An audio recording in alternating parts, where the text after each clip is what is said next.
Kucing tabag palinok pala siya.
Testing 1, 2.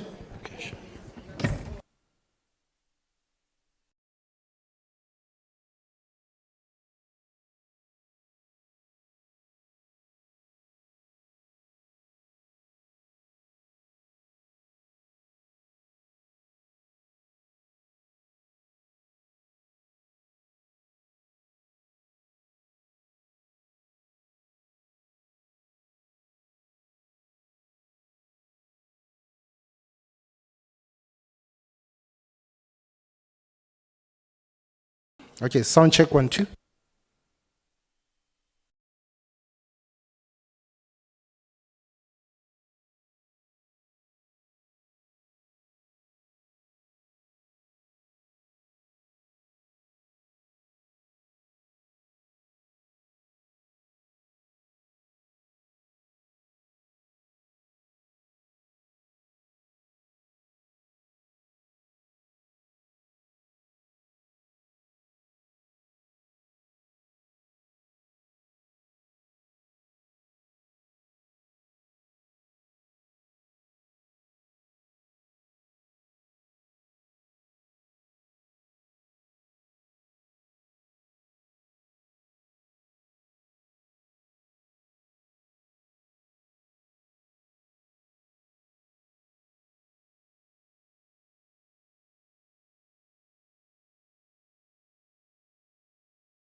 Good morning, colleagues. Maybe let's prepare to start. Good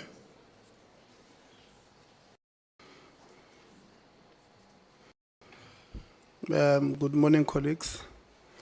Apologies for a delayed start. Today we are meeting with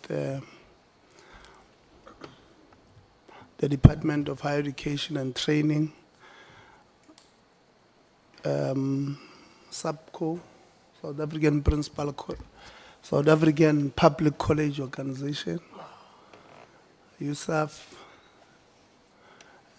SAUS, SATVETSA, to discuss the ministry on the preparation and readiness for the 2026 academic year on in the post-school education and training.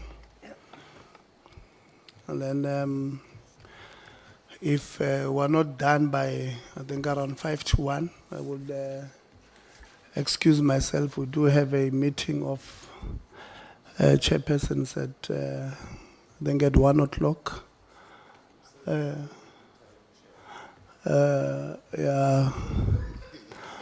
And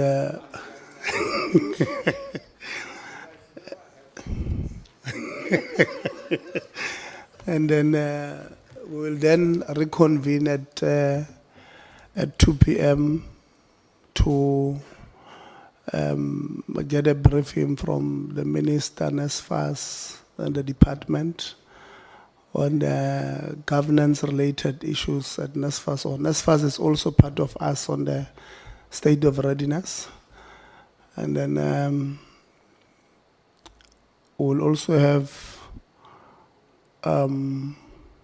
NSFAS later on the state of governance at an institution. And then we'll have NSF, the department,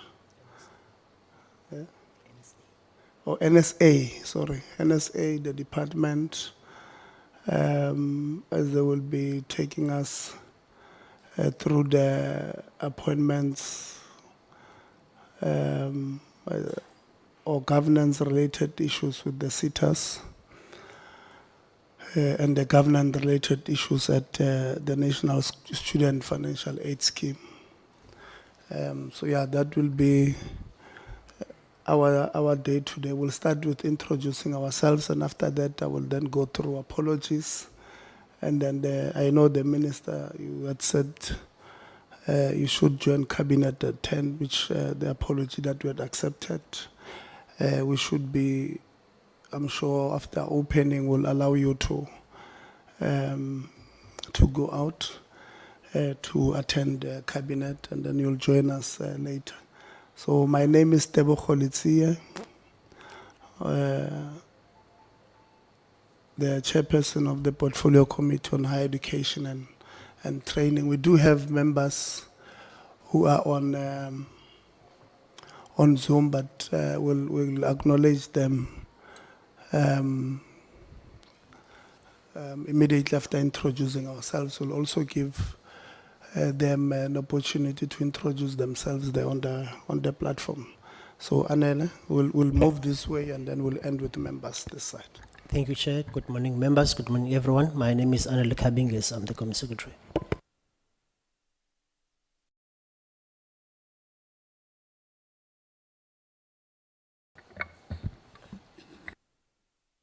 Good morning, members. My name is Dr. Johanna Maputa. I'm a board member at NSFAS. Morning, Chair, Minister, colleagues. My name is Wasim Karam. I'm the Acting Chief Executive at NSFAS. Good morning, Chairperson and honorable members. My name is Buti Manamela. I'm Minister of Higher Education. Good morning, Honorable Chair, honorable members, and honorable Minister. My name is Sam Zungu. I'm the Deputy Director General responsible for TVETs, but for today, I'm the Acting Director General. Thank you. Good morning, Honorable Chair, members, Minister, and everyone. My name is Matsapo Sidat, and I'm the spokesperson to the Minister.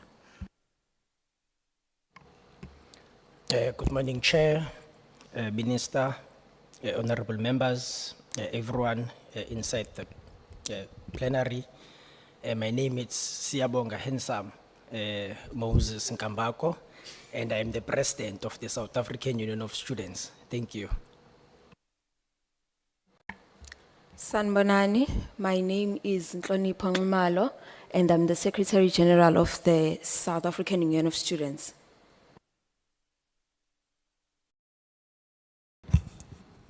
Good morning. Morning, Honorable Chair, Minister, and members, and everyone. I'm Fundiswa Sotenjwa, Director from the University Education Branch, Department of Higher Education and Training. Good morning, Chair, members, the Minister, and colleagues. My name is Nkateko Sowarengubeni. I'm the Acting Branch Coordinator under University Education Branch at DHET. Morning, Chair and members. My name is Vilkazi Mafilika. I'm the Strategic Enablement Executive, NSFAS. Good morning, Chair. Good morning, honorable members. Good morning, Minister and colleagues. My name is Ntusem Patlele, Director of Operations from Higher Health. Good morning, honorable member, chairs, and minister, colleagues. It's Lucien Krantz, the acting CFO for the Department of Higher Education and Training. Thanks. Good morning, Honorable Chair, Honorable Minister, Honorable members, colleagues. My name is Tempisa Fuchane. I'm the Deputy Director General responsible for community education and training. Good morning, Honorable Chair, Honorable Minister, Honorable members, Acting DG, Roland Ngwenya, DG Corporate Services. Thank you. Good morning, Chair. Good morning, members of Parliament of the Portfolio Committee. Good morning, Minister. My name is Ndombizodwa Kuta, Head of Legal at the Department of Higher Education and Training. Thank you. Morning, Honorable Chairperson and honorable members, the Honorable Minister and the DG acting and the colleagues. My name is Tebo Gegana. I'm the President of South African Public Colleges Organization, SAPCO. Thank you. Good morning, Honorable Chair and honorable members, Minister and colleagues. I am Mamuchite George Mutapo. I'm the General Secretary of SAPCO. Thank you. Morning, honorable members, Minister, Chair. My name is Tibuzi Vere, Acting Chief Director for Programs and Qualifications in the TVET branch of the DHET. Thank you. Good morning, Chair.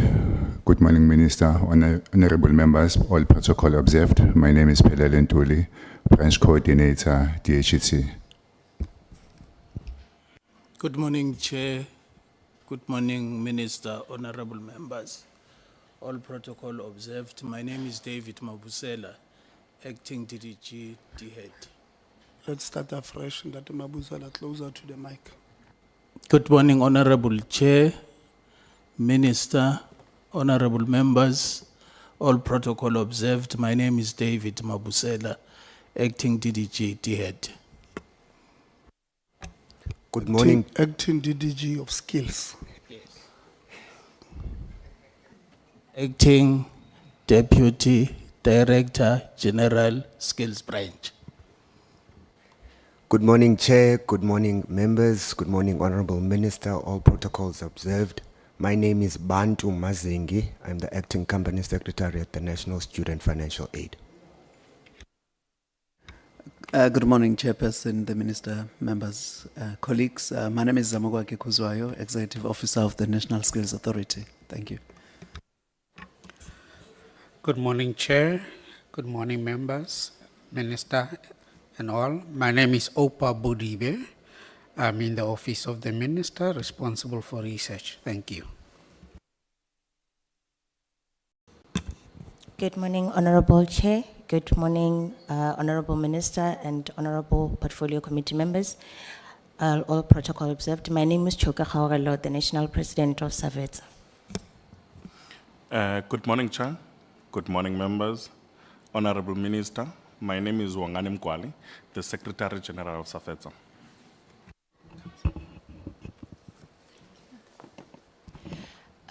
Good morning, Chair, honourable members. My name is Dr. Leslie Corey. I have a PhD in social work and I attend in my personal capacity. Thank you. Good morning, Chair. Good morning, everyone. My name is Lita Mashikila, a student at Ziba Business School, and I'm here as a public observer. Thank you. Morning, Chair. Good morning to the Minister. Good morning also to the MPs. My name is Siyabonga Goni. I'm a journalist from the Daily Maverick.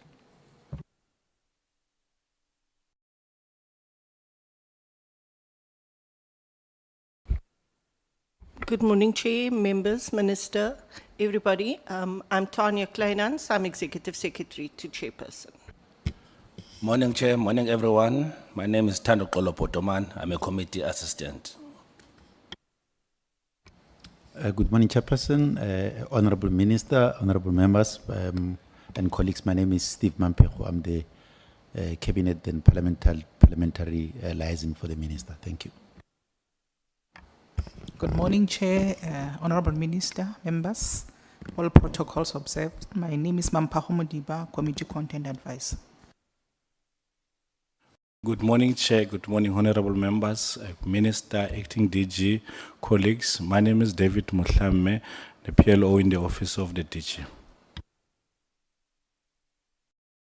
Good morning, Chairperson, all protocol observed. My name is Unombali Mncwabe. I'm the Parliamentary Liaison Officer in the Deputy Minister's Office, Dube Ncube. Good morning, Chairperson. Good morning to the Minister and all honorable members. My name is Sipogazi Cele, and I'm assistant to the PLO's office in the Office of the Deputy Minister, Dr. Dube Ncube. Thank you. Good morning, Chair. Good morning, Minister. Good morning, colleagues, all officials of the department and all invitees. My name is Sihle Ngubane. I'm the member of this portfolio committee.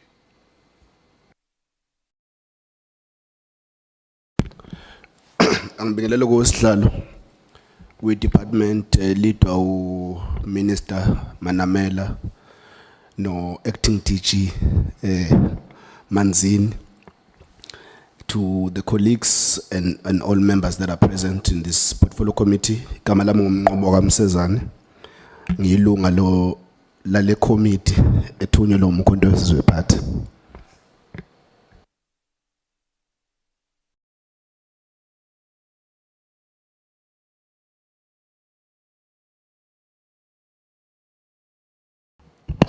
My name is Joseph Musia. I'm from the media.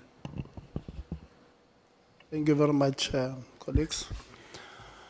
Now that we know who's here, we do have a few apologies that we'll go through. I've already mentioned the apology of the Minister that he will be joining Cabinet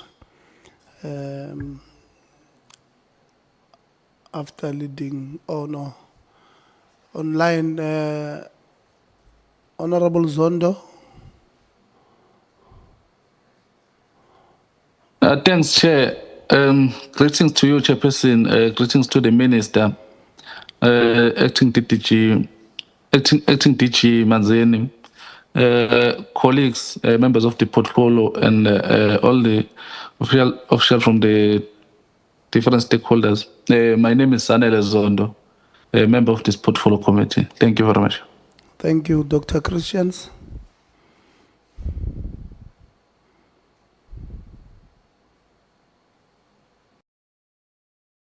Chairperson Dr. Christians is not going to be online due to the by-election, but as soon as the situation on the ground changes, then she'll log in. Okay, you can go ahead and introduce yourself, Honorable Khakha. Good dumedise, modula setulo ke hlomphe ditulo tsohle tse teng ka mo lebitso la ka ke Karabo Lerato Khakha ke setho se felletseng sa komiti ena ebile ke tseleng ke atla. Thank you very much. Have I missed somebody online? Good morning, Chair and delegations. Agnesa Ardenser, the researcher for the committee. Thank you. Okay. Thank you, Dr. Arendse. Who else is on the platform? there? Good morning. Good morning, Chair. My name is Tabile Lengwani. I'm the Parliament and Cabinet Support to Office of the Minister. Thank you. Thank you. Who's next?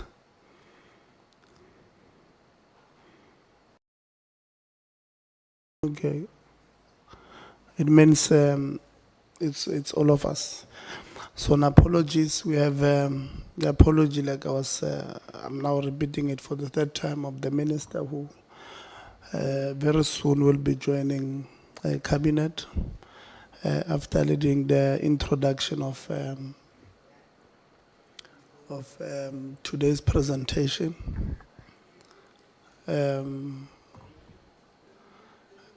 And then we do have an apology of Deputy Minister Dubengube, who's abroad. The apology of Deputy Minister Gondwe, who's attending some Northwest Legislature something. Then we have the apology of we've also received the apology of the DG, indicating what the minister wrote to us, that the DG is not well, is on sick leave. I think the minister wrote to us on Wednesday, indicating that the DG will be on sick leave for the next 2 weeks, I think, until the 5th of December.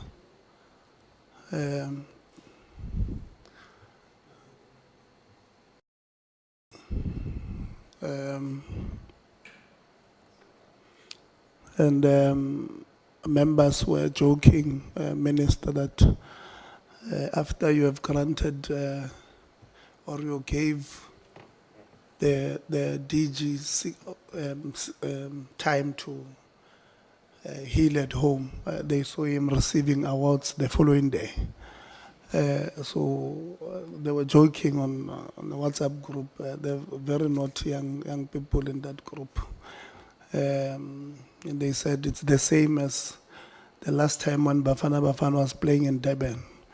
The DG was sick on Wednesday, and on Friday we bumped into him at the stadium.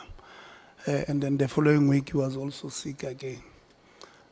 So they were just saying that it looks like he gets sick on a Wednesday and recovers immediately after. And then maybe on a Tuesday the following week he gets sick again. But those are the, or we have an apology of Honorable Governor, who's who would have just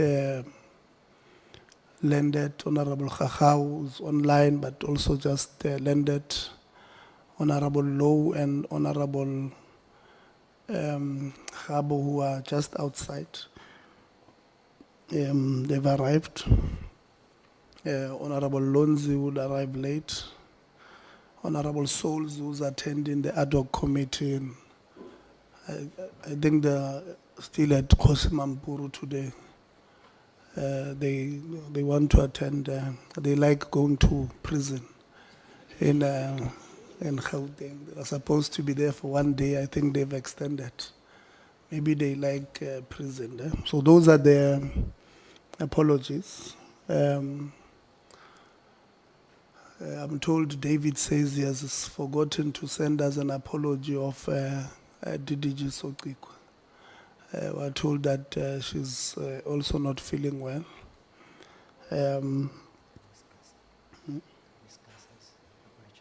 Oh yeah, there's an apology of DDG Gasa, who was abroad, just landed today.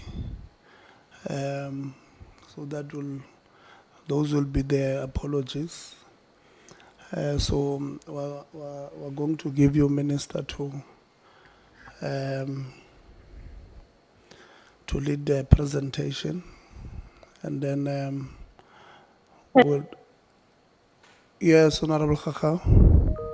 Sorry, Chair, I had my hand up, so I thought maybe there's somebody there who's monitoring the participation online. Although I'm about 5 minutes out, I just wanted to get clarity. One, on the minister's departure, is he coming back at any time today? Because I would imagine that this is substantive engagement that is meant to happen in the afternoon that requires the minister's presence. I'm just checking clarity on that. Thank you very much.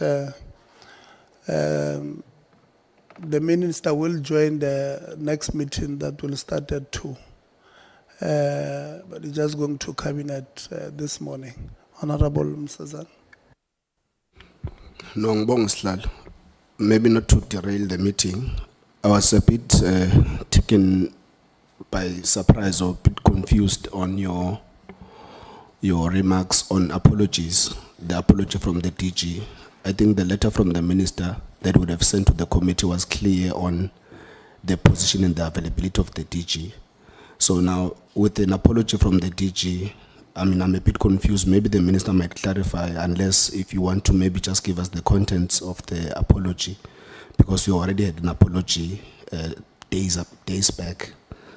So I would have been a bit confused there, Chair, unless you can maybe clarify me and other members. Yeah, so members will remember that they'd asked the chairperson of the portfolio committee to write to the minister to complain about the unavailability of the Director General in attending the meetings of the committee. The chairperson wrote to the minister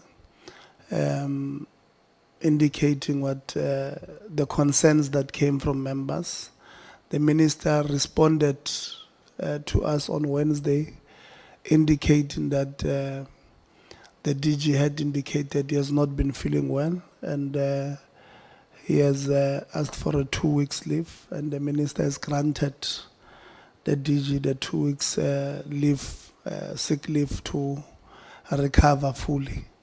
This is the letter that the chairperson of the portfolio committee shared with members of the committee, indicating that the DG will not be present in the next 2 weeks because of the health of the Director General.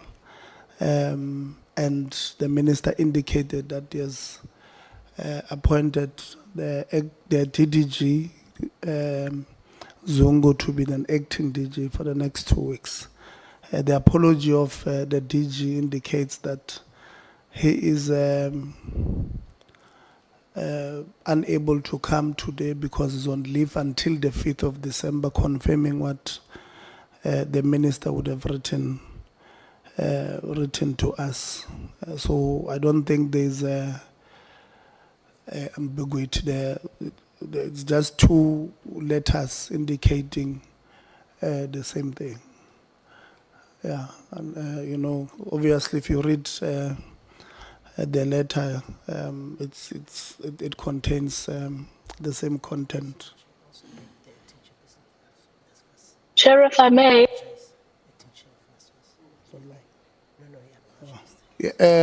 Honorable Khakha. Chairperson, while I respect every human being's right to health care and their health being respected as such, I am certainly not convinced that the Director General of the Department of Higher Education in the Republic of South Africa is a person whose communication about his health is something that must be trusted without scrutiny. Particularly because you made a joke, Chairperson, that you know very well that the DG would be sick right now as we're sitting here. Within seconds, we're going to see him on social media somewhere, posing photos and being happy. Or tomorrow he's at an event with the DG, 100% alive and well, and not 100% alive and well just to make it to Parliament and account for his sins, for a lack of a better expression in the department. So we have as a committee made communication very clear that the minister must take this very seriously. So I implore on the minister to say, Minister, it cannot be that you have a Director General who seeks to evade Parliament presence altogether and accountability. while you know very well that if you need him right now, wherever, o tlo mo thola ebile le tlo tsamaya le nke dinepe o be monate kaofela fela ha o tlameha ho tloha parlamenteng mosebetsi wa ho tswele pele. That is the discomfort that I think I raised, that the committee carries very fully, and it's not something that we should dial down. No, thank you very much, Honorable Khakao. I think it's exactly what I was saying, that members would have then raised their issues that... Chair, my hands is up. Okay, Honorable Zondo. No, thanks, Chair. I think as this body, when we have a meeting and we've called people to come, I think the reason on the agenda to have this item of apologies, we receive apologies and we have to accept apologies. But I think, as you've just said, on your remarks, to say that it has become a norm that the DJ will get sick when you have to come to this committee, and then thereafter you'll see him alive, kicking. In fact, even like you have made an example by that, one of the Wednesday, he sent a note that he was sick, and on Friday you bump to each other in the stadium. Then for someone who's sick to go to a stadium, it's a luxury, you know. So you can't skip work and have power to go and to stadium. So I think we need to have a serious engagement with the minister. I think if it's permitted, that we don't take this apology of the DG and call for the minister to have an engagement with DHET to say, what do we do if we don't accept the apology of the official, and what step needs to be taken to verify if he or she was misleading the parliament to say that he's sick? Because as you have said, he said he's sick, but we've seen him on the award, receiving an award, speaking there when he was receiving, had some remarks, and there were no signs of being sick. But we are not doctors to try and get an accurate answer to say this one is not sick, this one is sick. But I think there's an investigation that is needed on that matter to say, before we accept these apologies from the DG, but let's satisfy ourselves, let even the minister who signed off that leave, that sick leave, to satisfy himself to say, is the DG really sick or is playing us? Because we're serious here, we're doing a work of the nation. So I don't think that anyone can just keep not once, twice, not, you know. So now it's become a norm that when we have to have a meeting with the DG and the DG is sick, but thereafter he is able to continue with other businesses that he likes to attend. So I think we need to have that engagement. What do we do going forward to satisfy ourselves about this apology? Thanks, Chair. Thank you very much, Honorable Law. No, thanks, Chair. Let's put a disclaimer. We are not doctors or trying to question any other thing. But I think if any other employee is sick, he or she is not able to perform his or duties and must not be in position to do other things that he's saying is not able to do at work. Now here the DG does not pick up weight, or he does not lift up a cranes or work what other things. He sits there, respond to issues. And if he's seen in public while he's saying he's unfit conditionally to perform a duty or to do any other thing, it's contrary to what he's saying to us. Hence, we are saying to ourselves as a committee, we are not accepting the apology. It's quite questionable, and I think we must also look onto it because it's undermining and it's subjective. It's subjective in such a way that it only happens when it comes to the portfolio committee. But at all events, G20, G10, P20, there's no sickness. There activeness that we see in the sidelines. So we must deal with such because we are not here for a ride. Part of the issues that we are confronted with as the portfolio committee is because of maladministrations that we are confronted with to the DG who cannot answer to issues. So I'm saying to you, Chair, that we are rejecting it, and I don't think the next meeting must have such apologies because it's not going to be assisting us. Thanks. Thank you very much. What is a G10?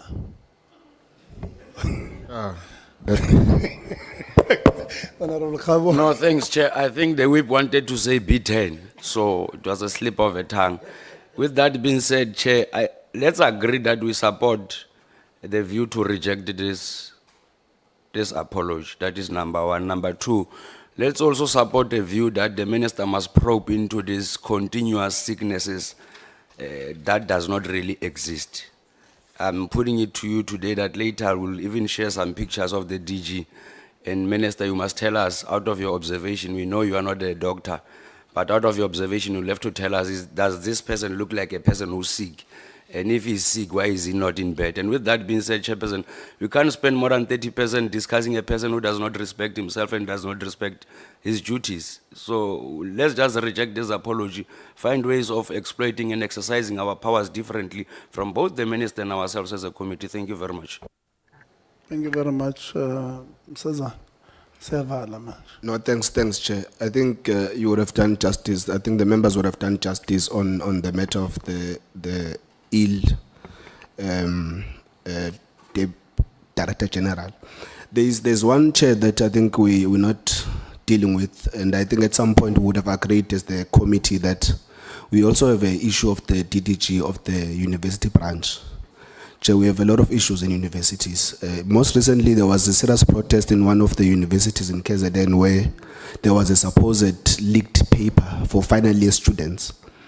And we have a DDG that is mostly never available in our committee meetings. I know that I would have went to Burkina Faso and maybe I was away, but even before that, the DDG was not coming to committees. So if you may, Chair, also deal with that, or I mean, the minister might really assist us in also the conduct of that DDG of the university branch, please. Thanks.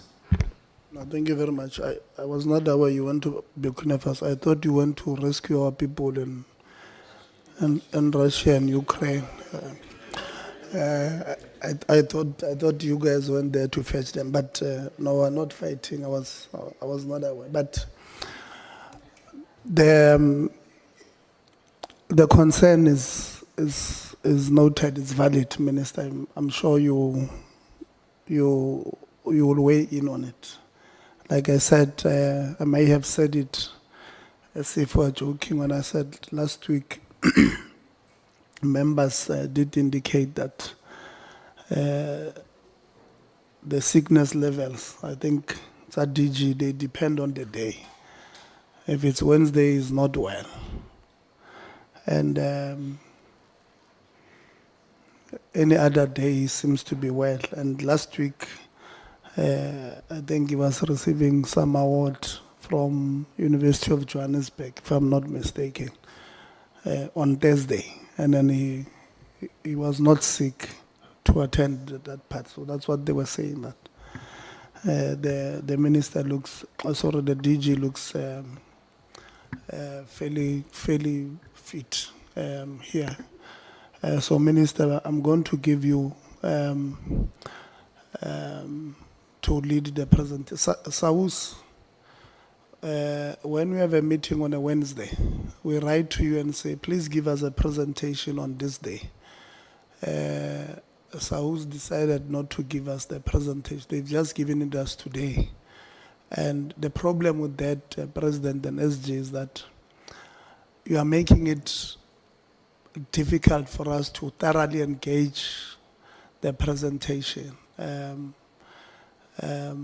Help you raise some of the issues that you may want to raise with institution on your presentation when we only receive it last minute. So please, next time when we ask, the reason why we require a presentation on time is so that we are able to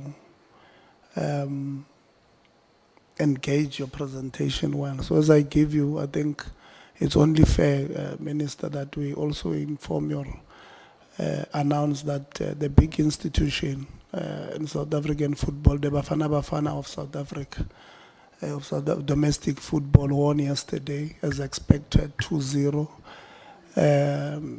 in a very rainy Orlando Stadium. So I hope you'll be in a good mood, because, you know, when such a team wins, the mood of the country changes. And then later on today, we're supporting Makesi, so that, you know, the noise levels of this country come down. So, Minister, if you can lead the presentation of the department. Thank you very much. Thank you very much, Honorable Chairperson and members of the Portfolio Committee. Let me thank you for this opportunity to present the department's comprehensive state of readiness for the 2026 academic year.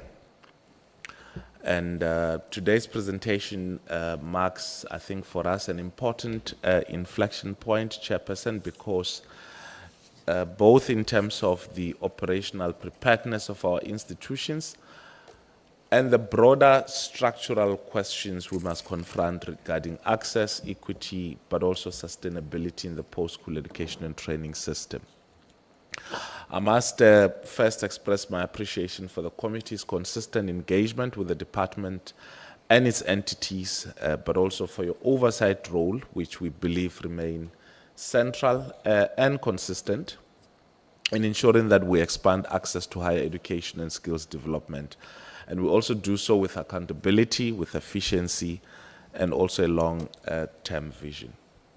In preparing for this, I must start by saying this, Chairperson and members, that we had an engagement with not just internal structures of the department, but also with the students, SAUS, SATVETSA, SAPCO, and also or the University of South Africa Forum couldn't make it, but we've had also several engagements with them as part of the preparations for this meeting. In fact, SAUS was so enthusiastic, Chairperson, in their presentation to our meeting that they thanked you in advance for your role in the PSET sector. I committed to the President that I'll deliver that message personally. The 2026 academic year is not, I think, for us just an administrative cycle. It arrives at a time when the system is obviously under considerable pressure.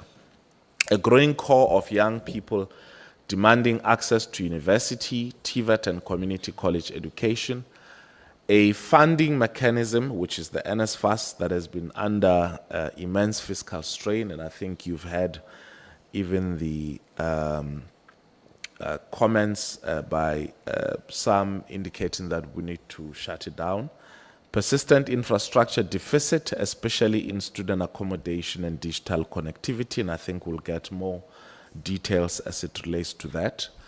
But also a changing global and local labor market, which demands more relevant and responsible training pathways. So despite these challenges, Chairperson, I want to assure the committee that our department has undertaken, as I said, detailed cross-cutting work to ensure that institutions will be ready to open for the academic year on time, with firm academic calendars, with student funding systems in place, and on-campus registration support mechanism also operational.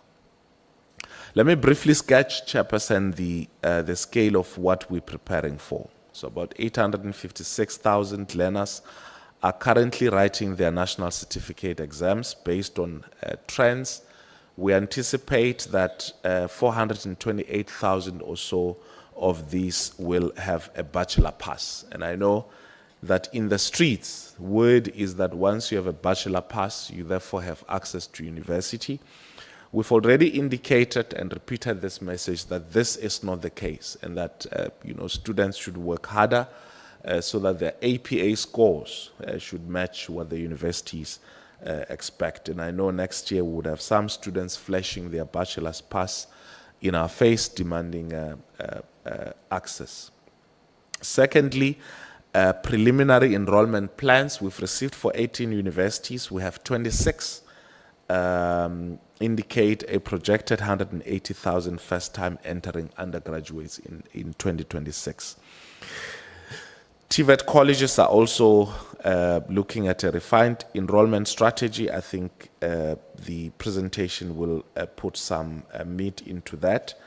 And community colleges with an anticipated 3% annual enrollment increase. Yes, there are some challenges there, and I think we will talk to those, but we, using the 2022 baseline, expect that in the CETs we will have about 130,000 or so students. So what are the critical interventions that you'll be hearing from the presentation? One is some of the improvement made with digitization in the NSFAS and some of the work that we've done in integrating the NSFAS system. You'd remember last year there were challenges with SARS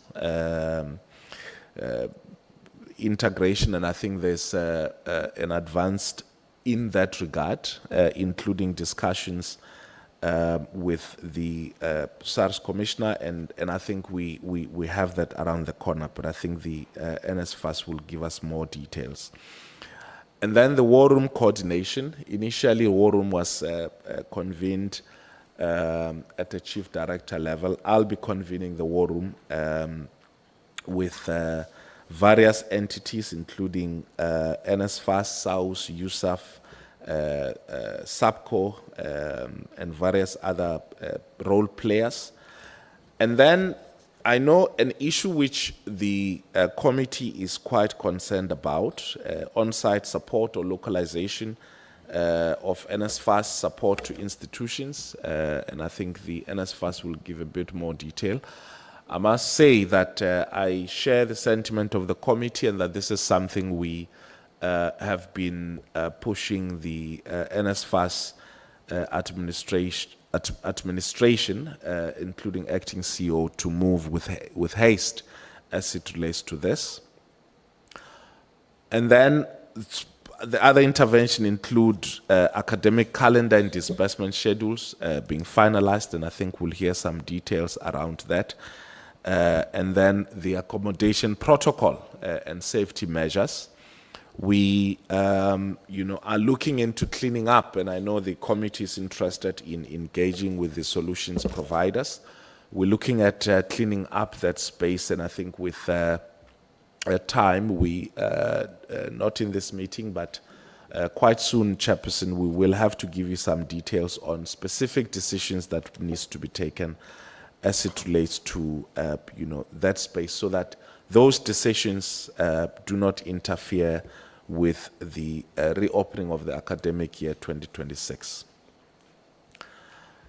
The details, Chairperson, of the presentation will be led by the acting DG, Mr. Samuel Zungu. I've had the comments by the committee as it relates to the participation of our DG in the meeting. Firstly, that I think this is your meeting, Chairperson, and I think if the meeting decides to reject the apology, that's within the meeting's right, not mine. Secondly, the people's ailments are between them and their doctors, and so that's also not my purview. But what I sympathize with, and which I would pursue, there's a term for it. I forgot. I was trying to check with acting DG Zungu here what the term is, but to try and get an independent assessment, medical assessment, to verify if that's something that's permitted, just for the satisfaction of the committee. So I take your concern, and I think we'll try and do that. I don't know if even if Honorable Khabu or somebody else can show me pictures. You know, I don't think that's sufficient evidence for me to determine whether someone is sick or not, but we can try and get an independent assessment of that. We'll have to look into the law and what else are we permitted to do and what else are we not. But I think as things stands now, with regards to the DG's employment, is that he's on sick leave. And I suppose because the chairperson had extended an invitation to him, he probably saw it fit and respectful to submit an apology. As I indicated, Chairperson, I would love to be excused. Acting DG would be leading with the presentation. Yes, Honorable How, you will definitely see me this afternoon. I know you were worried about that, so it will happen. But we are also going to be updating Cabinet on some of the issues and then immediately after that rejoin. Thank you very much, Chairperson, with your indulgence. Thank you very much, Minister. I'm going to give to Acting DG Zungu. You will, yeah. So you'll move the slides for him, and you'll present from there. So you can take us through Acting DG Zungu. Yeah, those are the benefits of being acting DG, you know. Yeah. No, thank you very much, Honorable Chair and Honorable Minister, for your opening remarks, and esteemed honorable members of the Portfolio Committee. Indeed, our presentation, we will subdivide it, Chair, in view of the time, into three parts, which I will cover the first part, followed by NSFAS, and the last part will be done by Higher Health. And the following issues will then be addressed by the presentation, which is covering the mismatch between the demand and supply, the enrollments in our PSET institutions, the fee increment and student funding, student accommodation, curriculum reforms, but also the last part that the Honourable Minister touched on, that he has now brought the war room into the ministry and moved it from the Chief Directorate level. Let's move to the next slide. In terms of the framework for the 2026-2030 enrollments, we will be looking at the following factors for consideration, which we believe these are our dependencies that we probably have to focus on. One is that the enrollment growth is limited by the current budget constraints and NSFAS funding constraints at this point in time. So both from the grants and subsidies, but also on the tuition part.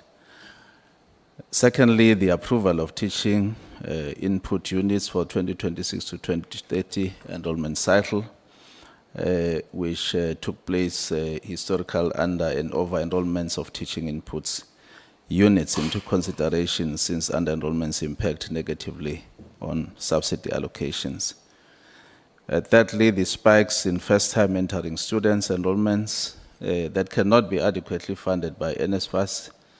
I think the Honourable Minister touched on the flow from basic education to higher education, that the volumes, particularly looking at the successes in DBE, those with bachelor passes, but in terms of our institutions, whether we are ready to accommodate them or not.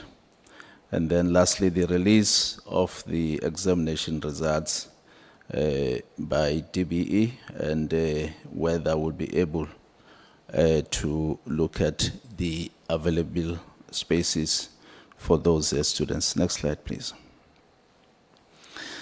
This is just the magnitude of the challenge that the demand continues to exceed the number of spaces that are required. The 856 bachelor passes that perhaps we could only take maybe half of that. So if you look at the universities, the number that could be accommodated, about 235,000, TVET colleges, 170, and CT colleges, 130, collectively about 265,000. But the deficit that we are left with for universities is sitting at about 193,000. We can move to the next slide. I won't dwell much on this. It's just a slide that is reflecting the growth in terms of the metric candidates passing since 1970. I know some of us were not born yet by that time. From 43,000, now we're sitting at about 615,000 in 2024. Next slide. Similarly, in terms of the bachelor pass trends from 2014 to 2024, sitting at about 28.3%, and now we are at 47.8%. Next slide. We can pass this one as well. Similarly, this is also a reflection in terms of the trends of our the first time entering undergrads enrollments from 2023 projected to grow by 2030 to 236,000. But if you look at that, we are currently sitting around 230,000 in terms of the first time entries, and I think it's a remarkable number that we are reflecting there. The next slide, please. With regards to the TVET sector, again, another trend from 2019 to 2026. We can see that in terms of the grand total, 2019 sitting at about 634,000, but that number due to fiscus has since dwindled over the years to about, the lowest was about 482,000 in 2024, which was last year. But again, we are looking at another growth projecting forward of to about 526,000. So there is a slight growth in the TVET sector, but over the years, you can see that the numbers have been dwindling due to the fiscal challenges. Next slide. Again, this is just the split in terms of the ministerial funded programs as well as the non-ministerial funded programs. But again, it's a reflection on the pressures within the TVET sector that really we haven't been able to grow as much.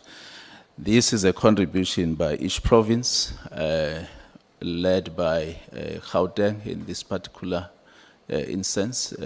If you look at the ministerial funded, I think KZN is leading, followed by Gauteng at 99,000. But it also shows that our enrollments are also happening in the cities, which is a trend that we see in universities as well. But it's a matter that we'll have to see going forward, having invested so much in our rural colleges as well, is to say how do we grow the enrollment numbers in those areas so that we can also deal with the issue of people migrating from their local towns. Next slide. We can move past that one. It's just a reflection by each province.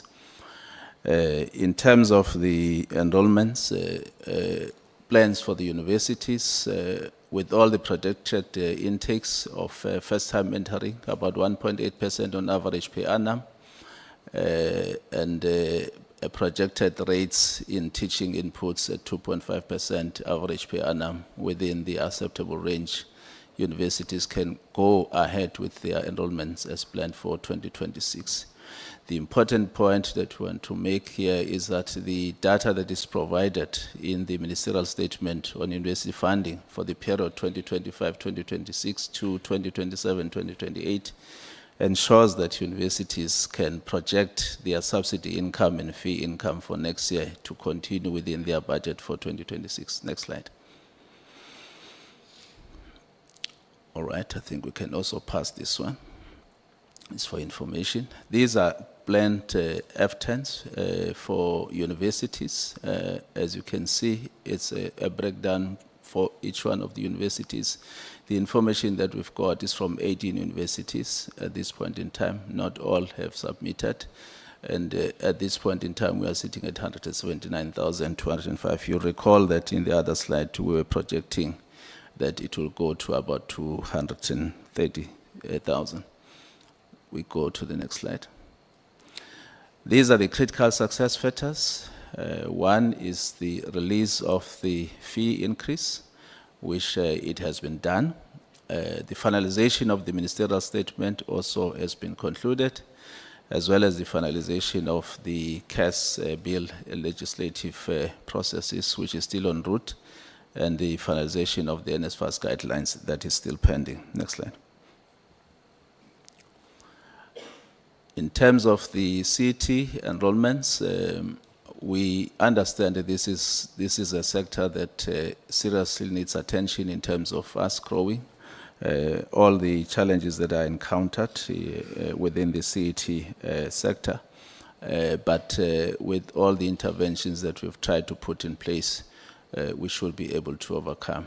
The term of office of all 8 councils comes to an end by the 31st of October 2025, and I think this is a matter that is being attended to as well. We can move to the next slide.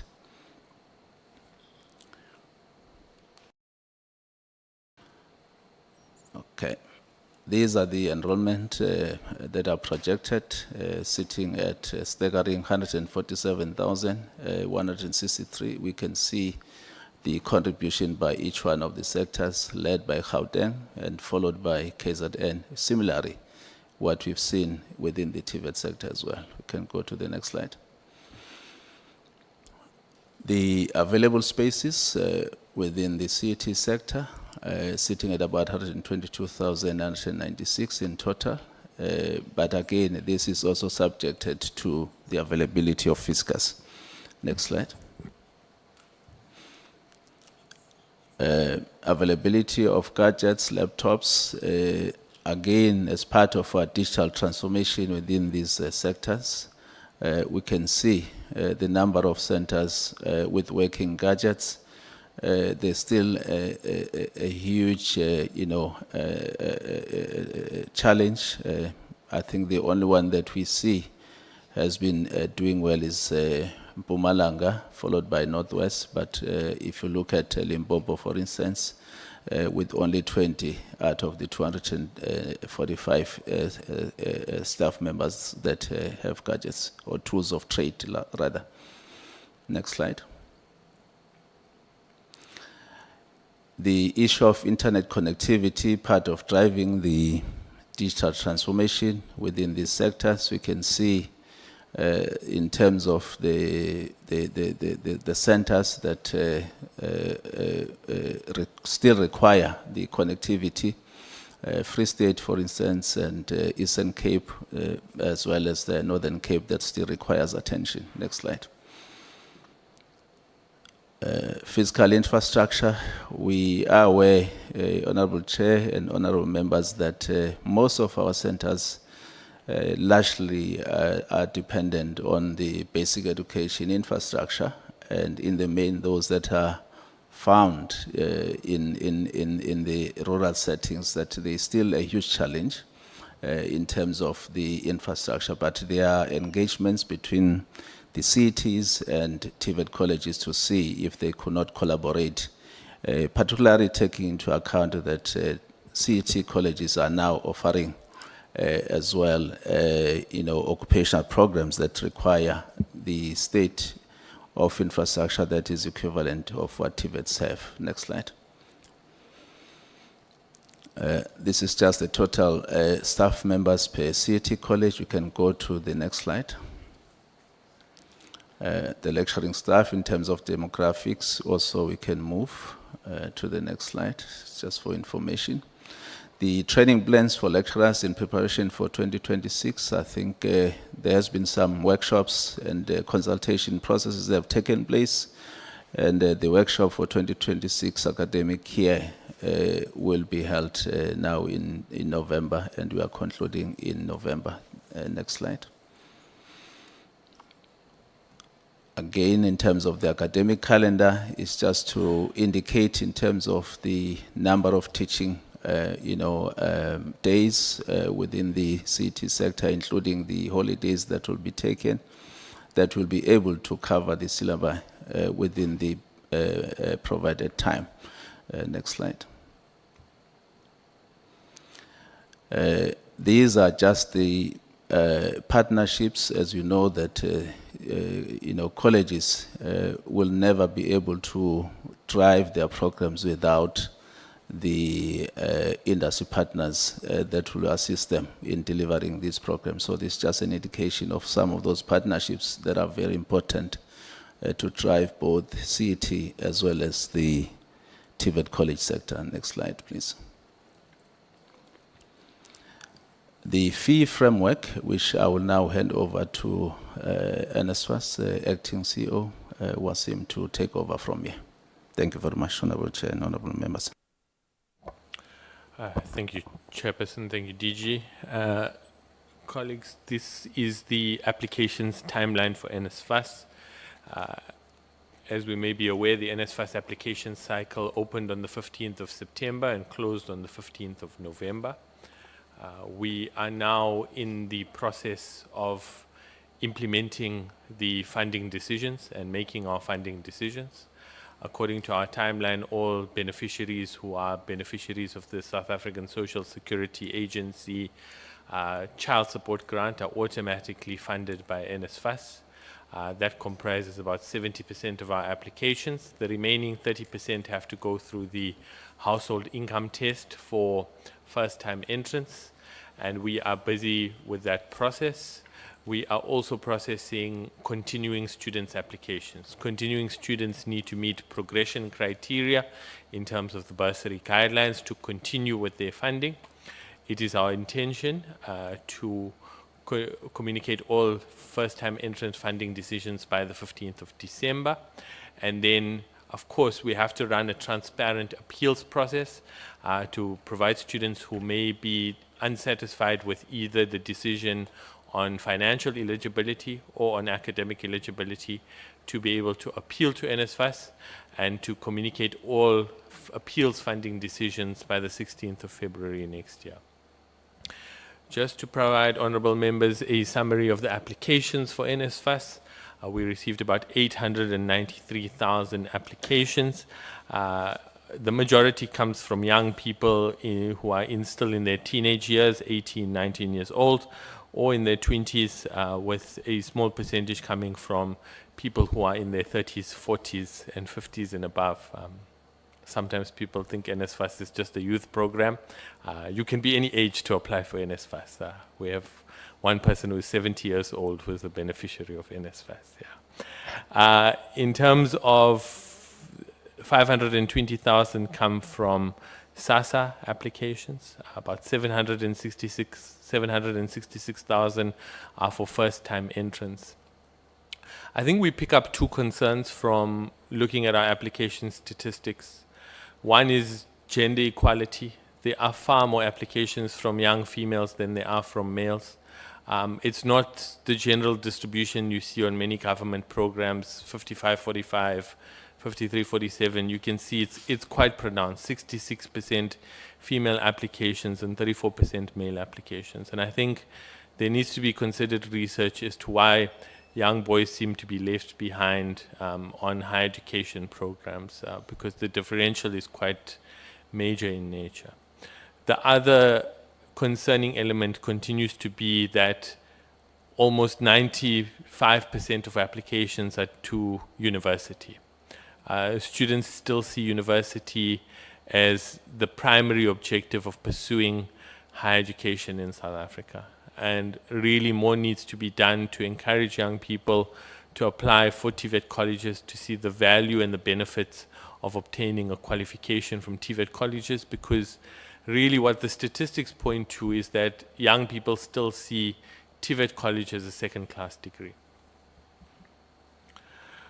We have put together our disbursement schedule for the 2026 academic year.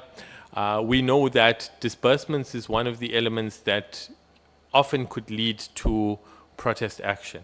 And I think our planning scenario for 2026 takes into account the fact that we need to have a very strict academic timetable from an NSFAS perspective, from a student perspective, and from an institution perspective.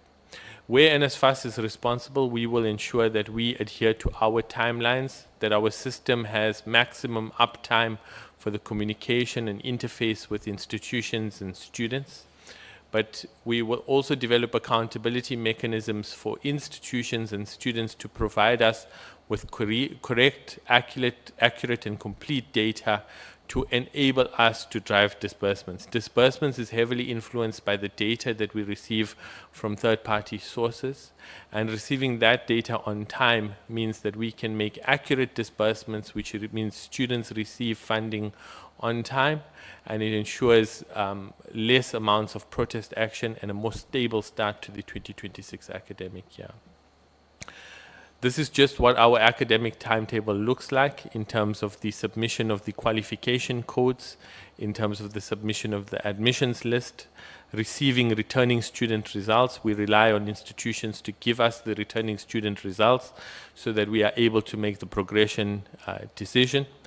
We have to ensure capacity building amongst our own staff to ensure that they are ready going into the new academic year. Ensuring that we have a final master data list of funded students, both first time and continuing. And then the main process between ourselves and institutions is the data upload of registration. Yeah. And on that basis, NSFAS will ensure that its system is ready from the 10th of January 2026 to ensure institutions can upload registration data. We are aware that each institution has its own nuances, and we want to create a standardized framework as much as possible for institutions to have a simplified method of uploading their registration data, because once we have registration data, confirmation of funding status, it drives our disbursement process. We'll continue. We see the registration period as the most critical period for NSFAS. That is the period where the propensity for things to go wrong is highest, and we intend to be fully deployed, agile and flexible during that period to support institutions. Our period does not end there with engagement. We intend to continue to have regional engagements with institutions of higher learning, induction programs for student representative councils, as well as communicating fee adjustment processes, as well as adjustments which caused quite a great deal of issues this year. Members will remember that in the 2025 academic year, we faced quite a considerable amount of issues with university students who applied during the TVET cycle. We had to consult a number of legal opinions to determine whether those students should continue to be funded. We've learned from those errors, and we've separated our application cycles to make it quite clear what students are applying for. We've also reformed our systems that when we are in a TVET cycle, there can be no application for university, so that our systems are not taken advantage of. This is our proposed cycle. So trimester 2 for TVET will open on the 6th of May and close on the 22nd of May. Semester 2 will open on the 13th of July and close on the 31st of July.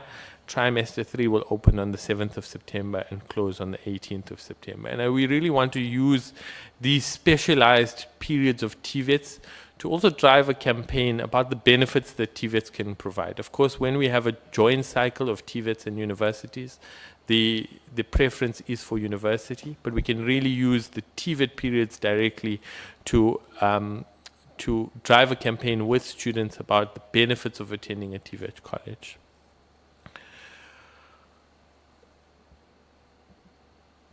We understand, again, that the registration period is the most critical time. It is when students need the most amount of support. It's the period when institutions need the most amount of support. And therefore, NSFAS has developed a full-time capacity schedule where we will have full-time staff deployed at each institution of higher learning from January to March to ensure that there are people on hand to support students and to support institutions. This is, of course, complemented by our back office support, our contact center, which is available through a number of channels. But we are aware that students, particularly first-time entrants, it can be quite an overwhelming experience, particularly if you're traveling from afar to come to an institution of higher learning, and that in-person support is quite important for students during the registration period.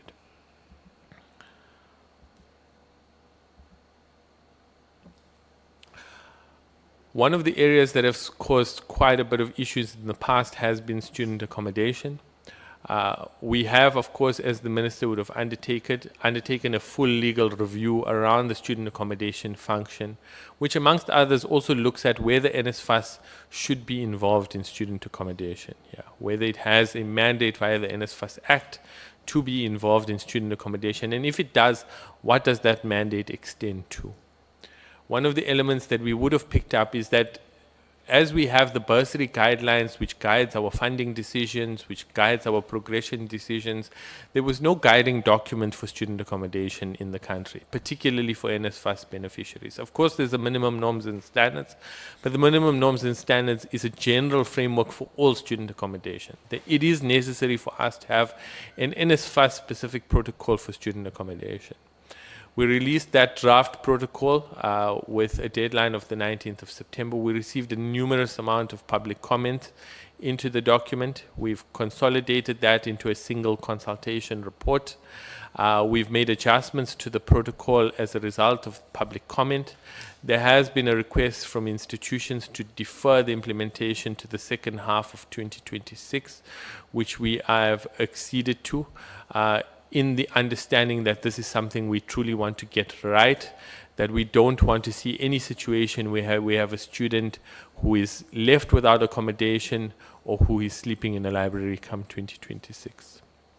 Some of the transitional provisions that we've put in place is that institutions who formed part of the student accommodation project can remain part of the project unless they would want to submit a substantive motivation to exit. Institutions who are not part of the project will remain off the project.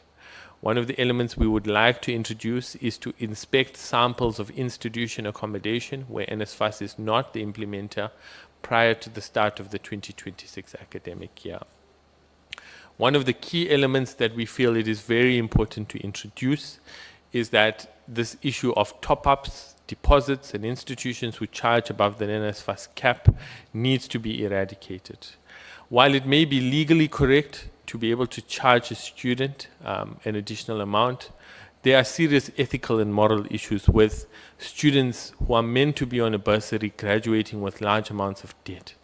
That ultimately impacts on them not being able to obtain a graduation certificate and entering the labor market burdened by debt. Yes, in some instances, students may have agreed to that, but I have serious doubts about the morality and the ethics of asking an 18 or 19-year-old to sign a document that will enable them to accumulate that amount of debt.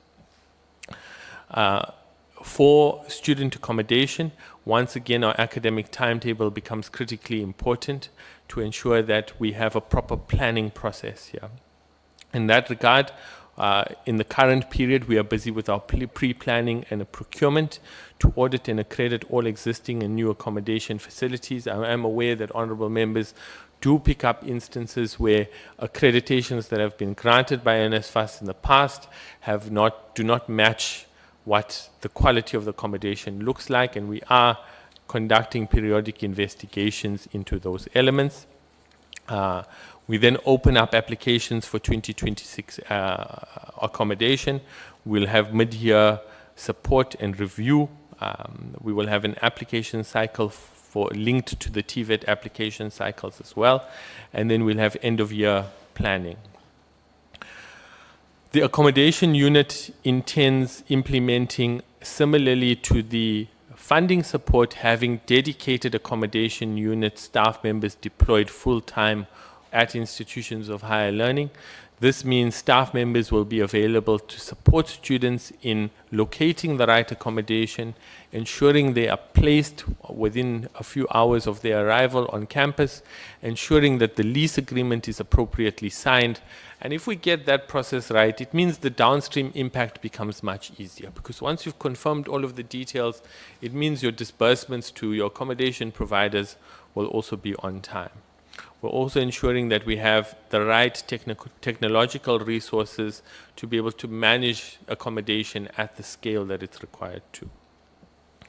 The methodology that we're going about to improve student accommodation is a strict adherence to the DHET calendar, acknowledging the different TVET start dates and end dates, and across all our interfaces, making sure that communication is key, that students and institutions understand that the plan that we have for accommodation.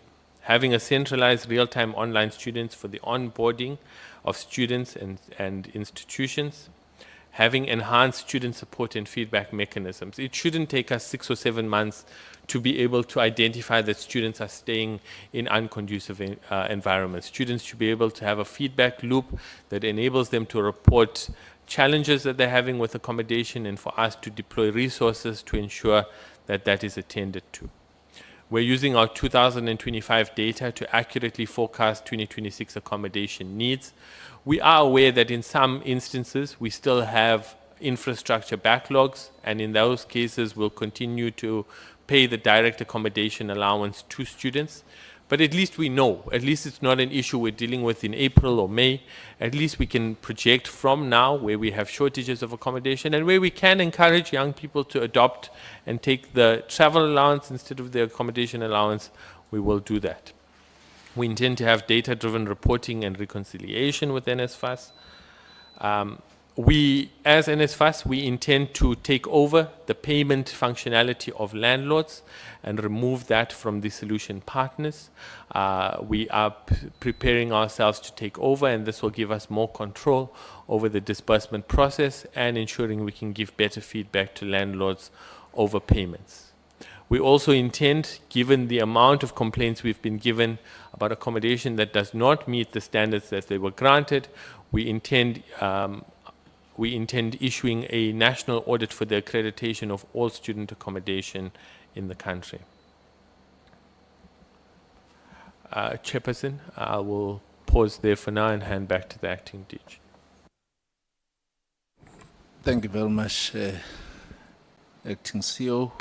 The next part will be dealt with by Higher Health, if we can just go through. But firstly, let's go through the war room, which I have already indicated, honorable members, that the Minister has put the importance of the war room in his office. It consists of those role players, which is the Department of Education and Training, together with the SAPS. There is an MOU that the department is entering with SAPS, the SETAs, NSFAS, USAf, SATVETSA, SAUS, and all other important role players. These are the following triggers or risks that have been identified for resolution. One is the issue around the safety in our institutions, as well as the approval of applications by NSFAS, and I believe that these are our pressure points that we'll be dealing with within the war room. Issues around the student accommodation, the issues around the student debt, access to assistance by NSFAS, as well as the central applications clearinghouse to also try and minimize the issue of walk-ins, which at the moment we know that within the TVET sector it's always a challenge because most students will first have to try to go to universities, and if they are unable to be accepted there, most of them end up going to the TVET colleges to seek, accommodation in the colleges. So that then results to the increasing number of walk-ins.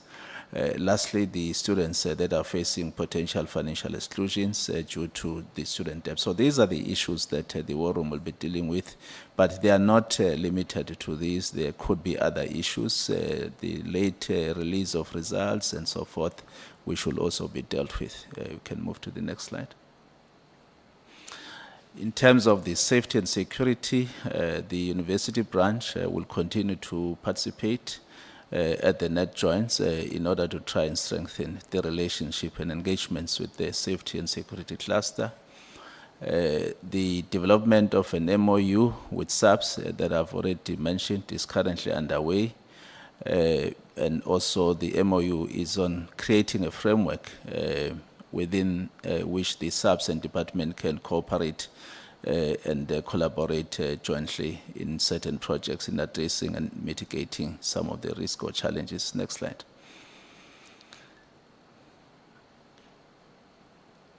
Next slide, please. All right. This is again the issue of the security protocols within the colleges that we'll be dealing with and trying to make sure that all our campuses are safe. Can move to the next slide, please. It's just for information. This is the recruitment plans for both the TVET colleges as well as the CET colleges. We know that it has been a challenge in terms of filling the positions. Phase one, all the positions which directly affect the functions of colleges for both CET and TVET colleges at regional offices as well as head offices. But I think DDG Ngwenya will reflect more on this if there are any questions of clarity as to how far we are gone in terms of the recruitment plans. We can go to the next slide. Again, it's just an indication in terms of the number of posts that have been advertised and how many of those are in process of being finalized and those that have already been finalized. Next slide. Again, it's just an update on the progress that has been made both at colleges, regional offices, as well as head office. We can go to the next slide. I will hand over to Higher Health to take us through in terms of their preparedness for 2026. Thank you, Acting DG. Thank you, Chairperson. Perhaps before I go into the slides, my presentation is to highlight the critical role that Higher Health plays in providing comprehensive support to students in the post-school education and training sector, and particularly focusing on issues of student health, student psychosocial well-being, and importantly, the issue of student safety. On this presentation, I will touch on the work that we have put in place to address campus safety, the psychosocial support services that are available to students, the early detection mechanisms that students can tap into if they are confronted with any challenges, the crisis response protocols, institutional accountability, and the work that we will be doing to review the GBV policy framework. Chairperson and members, just to remind the committee that a lot of work has been done by Higher Health in the past, especially during times of crisis, and studying in the period of HIV/AIDS as a pandemic in our sector, and then also in the period that as a sector we were dealing with the COVID-19 pandemic, and recently with gender-based violence have been declared as a national disaster. There is a need for a sector coordination, and that role we see Higher Health actively play a role on it. In terms of the next slide, please, on campus safety, there's a number of protocols that were put in place after the COVID period by Higher Health, and one of those is a campus safety audit protocol. Mainly what needs to happen at this point in time, recognizing all that work that has already been put in place, is the implementation of the protocols. What does these protocols touch on? It basically points to basic checklists of how campuses can use the checklist of ensuring that there's overall general safety on campuses, starting from lighting around the main areas such as your libraries, residences, the hotspots, and also working with the SAPS campaign on one officer per campus to try and integrate the high health peer educator program so that there is a broader evolution of movement on safety around our campuses. And also working across all the institutions to socialize and train all our staff on matters of safety so that there is awareness that is generated in the sector around issues of campus safety. If we can go to the next slide. Some of the protocols that are currently in existence that require implementation, and most of these protocols were aligned to the GBV and Sexual Offences Act. Mainly, the GBV implementation guidelines have to be implemented. One of the important of these guidelines is a code of ethics, which basically educates about the relationships, how we coexist with each other as students, as campus communities, as stakeholders in the PSET sector, student-staff relationships, how does the guiding the sector in terms of the issues of student-staff relationships, campus safety audit guidelines, safety in residences, whistleblowing, statement of complaint, responsible office, student-staff travel, protocol on sexual offenses, as well as safety in private accommodation. These protocols, chairperson and members, they are existing and require implementation in earnest through a considered effort by all of us as the stakeholders in the post-school education and training sector. More importantly, because if you go to the next slide, the protocols were well considered and established. They were built by a team of experts in our sector. There was a GBV technical task team that was put in place by the minister, and it drew capacity from the NPA, from Higher Health, Department of Women, Department of Health, Department of Social Development, South African Police Services, the students' structures, as well as civil society. So all those protocols that I mentioned above, they were developed in consultation and being driven by this technical task team that got in place, and we just fell short of implementing this guideline. So our highlight in fact, our appeal to all of us is that we need to go back and implement the work that has been done so that we can try and raise awareness and avert some of the challenges that we are seeing in our sector. Next slide. Next slide.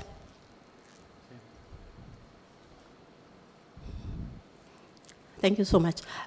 So Higher Health recruits peer educators across campuses, universities, TVET colleges, and CET colleges.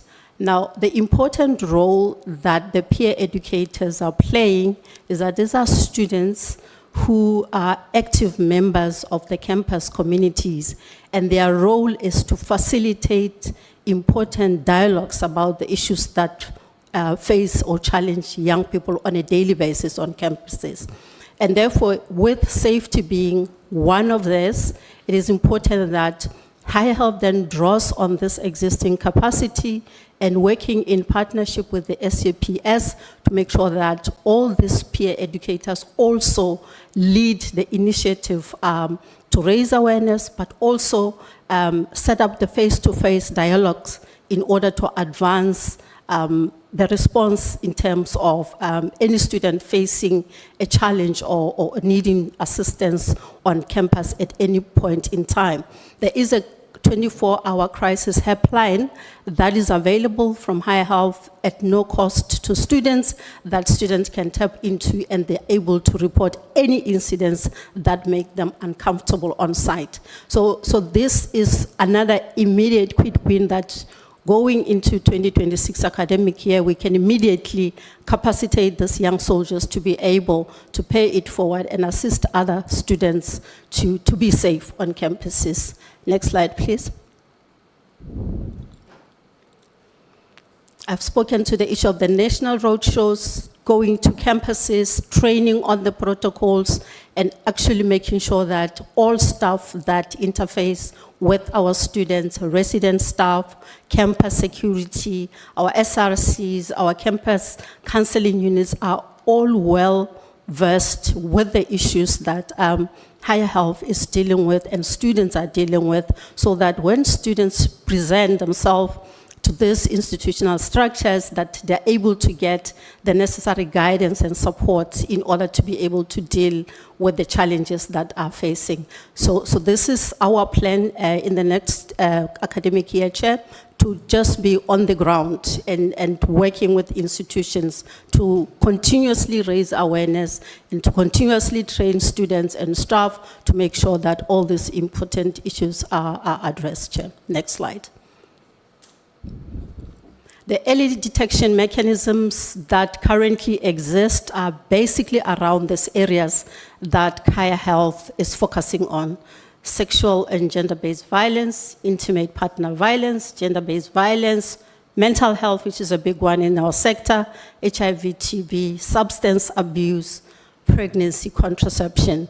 We are almost at the final stage of automating this process and making it available, readily available on students' phones through the app, so that they can do risk assessments on their own and obtain scripts that can be able to guide them where they will seek support and get help. So these are quite important, and this is really what defines the work of Higher Health at campuses, so that students know how to deal with other issues that are non-financial. Next slide. The big one, Chair, is gambling that has come into the fore, and we are again using our peer educators to generate awareness. We are currently running a social media campaign on the dangers of gambling and just sensitizing young people to avoid any opportunity to gamble their resources. But a much more sustainable approach would be a financial literacy program that should actually ground young people in terms of budgeting, understanding the use of money, what to do, what not to do, how they must use their bursary fund, and be able to budget and manage the little resources that they have. And in that way, then they would be able to avoid any feelings for trying to raise additional sources through alternative measures such as gambling. Again, here, the toll-free number is available to extend support to any type of student that may be trying to get out of the gambling addiction.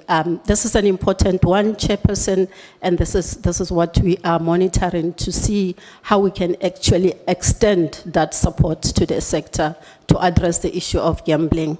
Next slide, please. This is the toll-free number, which we will be erecting in most campuses, and partnering again with the department. We will be making sure that this is visible and young people know what number to call if they are confronted with any issue of safety on their campuses. Next slide.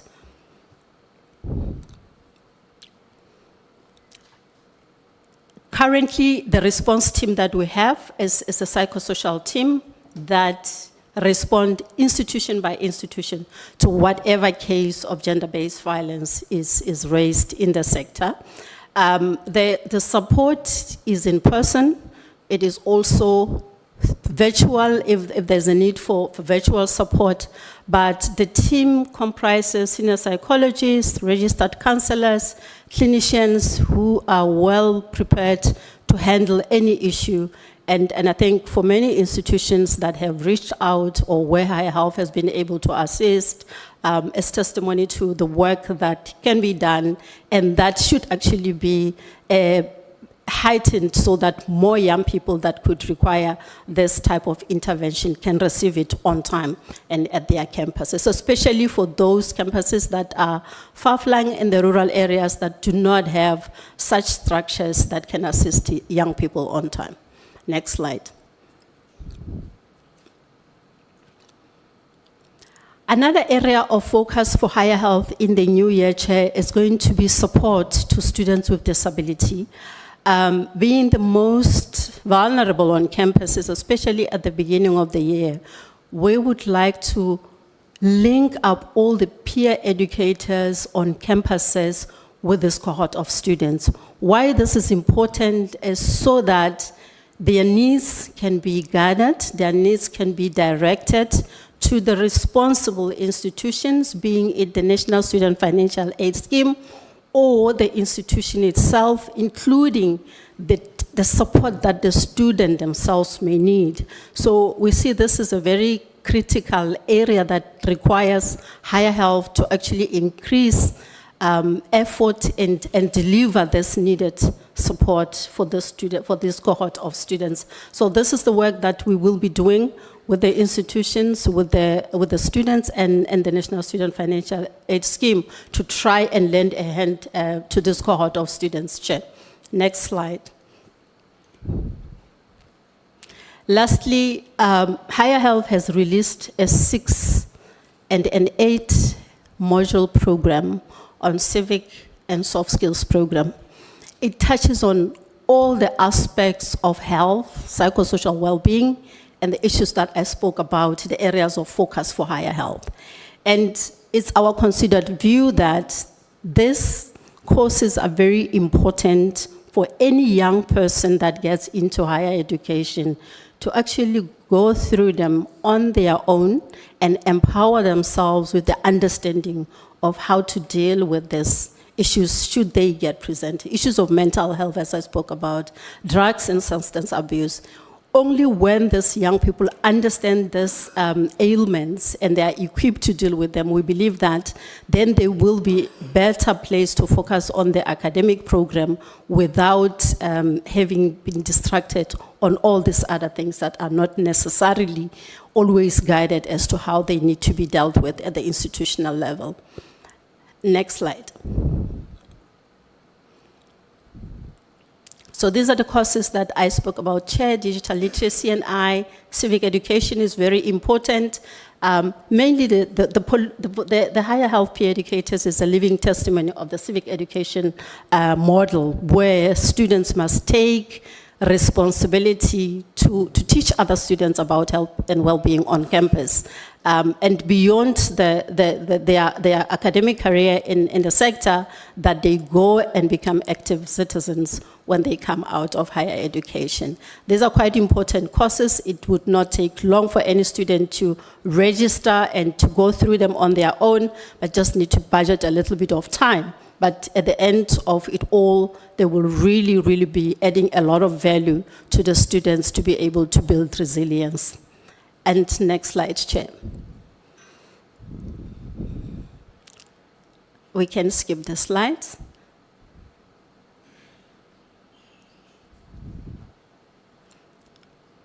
The peer mobilization program is quite an important tool for Higher Health, and really it can be used for any type of intervention that we would want to implement in the sector.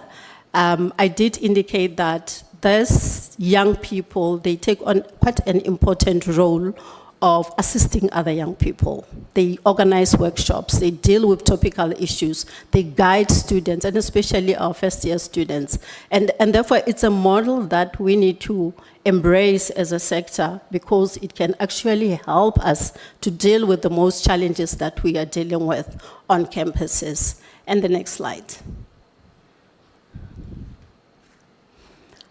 Particularly on the issue of GBV chairperson and members, we are partnering with the NPA. This is important because in terms of how at institutional level the cases gets reported and how the victims are assisted, is important to follow the Sexual Offences Act.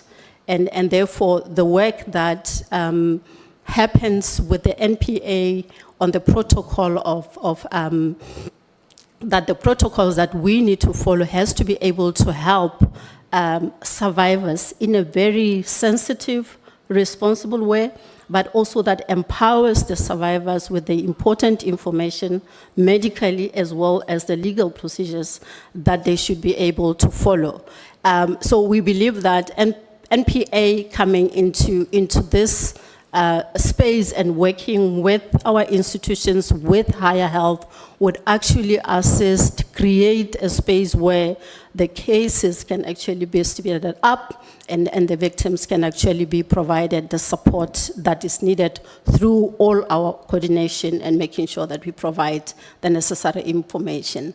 Next slide, Chair.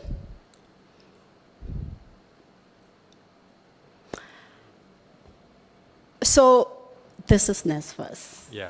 Thank you so much, Chair. That would be all from High Health.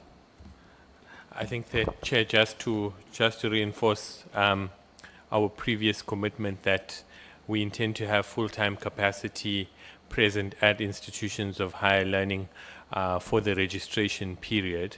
I'd also like to just perhaps for 2 minutes talk to the decentralization project chairperson.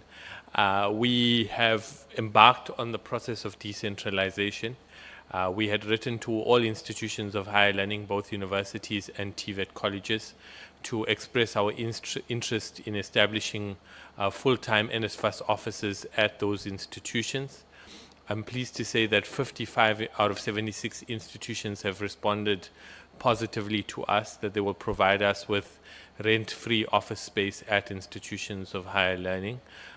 We concluded our wage agreement or bargaining agreement with organized labor with the support of DHET, and that was a critical component in us being able to bring labor back to the consultative forum for the consultation process. Of course, decentralization or regionalization of NSFAS services requires quite a strong labor component to it, because we are recommending, rather than burdening the wage bill of NSFAS, that existing capacity which exists at national office be devolved into institutions of higher learning. And that, of course, is a transitional process that requires ongoing consultation with labor. We are pleased to say that we've had a couple of consultations with labor already. We will be opening up the process of advertisement of positions not too long from now. And we hope that over the next 12 months, we will find presence in the 55 institutions that have agreed through phase 1. And in the next 24 months, NSFAS will have full-time offices at all institutions of higher learning. Thank you very much, Chair. I'll perhaps hand over to the DG to close the presentation. Thank you very much, Honorable Chair and Honorable Members. That concludes our presentation. But we wish to make these few remarks, Honorable Chair, that the department, we do recognize that the system is very complex, and we continue to identify some of the risk that we have seen during the presentation, such as the issue of connectivity gaps, as well as the lack of the integrated ICT system.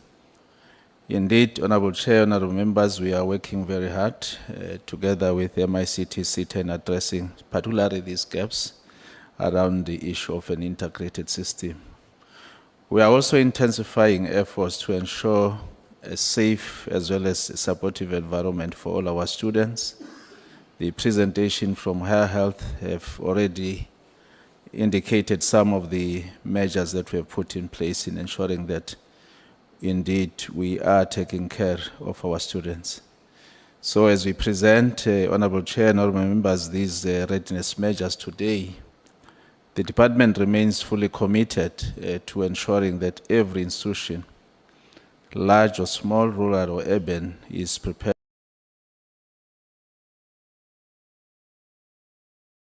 DG. I hope members the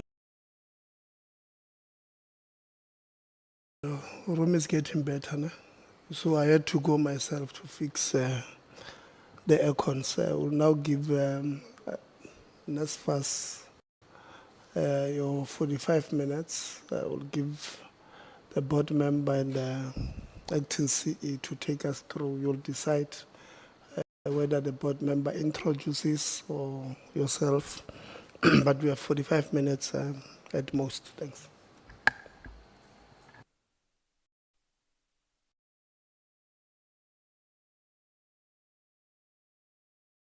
I think we'll continue, Chair. Chair, I'm not going to repeat what I would have said in the previous presentation. I think we'll just speak to the elements that we would have not addressed in the consolidated presentation. Of course, applications are closed where we are now. We are in the period where the team is working very hard on assessing each case on its merits of our students, determining the financial eligibility, and then, of course, having some reliance on the institutions for the academic eligibility, announcing a very clear and transparent appeals process, moving into registration, and then disbursements as well as the management of our student accounts. We are very dependent on the data that we receive from multiple sources, which includes the Department of Home Affairs, the South African Social Security Agency, and the South African Revenue Service. A lot of effort has gone into reforming government data, government databases. But at times, I know the Auditor General will come and present to this portfolio committee and indicate that NSFAS is making incorrect funding decisions. And we are doing as much as we possibly can to tighten up our sources and to have multiple sources that we rely on to make correct funding decisions. The National Treasury has indicated to us that it can support us in assessing household income, whereas we rely on primarily those three data sources. The AG is also looking at other data sources like the UIF, ENATIS, CIPC, and we're talking to the National Treasury to be able to make an assessment about how can we get consolidated sources of information so that we make the right decision. Ultimately, we want to fund students who do meet the eligibility criteria to be able to be funded by NSFAS. The other concern I have somewhat is that when our funding decisions are tested by Auditor General or by other third parties, you do have a timing issue, right? So household income is not stagnant. What your household income is today may be different in what it is 12 months from now, right? Households may get jobs, they may lose jobs. And as a result, I am concerned that in some cases our funding decisions come under scrutiny, that the funding decision at the point of decision was correct, and that a household income may have changed subsequent to that. It doesn't change the funding decision, right? If the student at the time was funded, and even if household income grows above 350,000, NSFAS has an obligation in terms of the bursary guidelines to continue funding that student. And I think it's an important nuance that we keep into account. We don't see planning as an isolated process outside of our stakeholders. We've established 3 task teams with stakeholders to guide our planning processes, and this feeds into the war room of DHET. This includes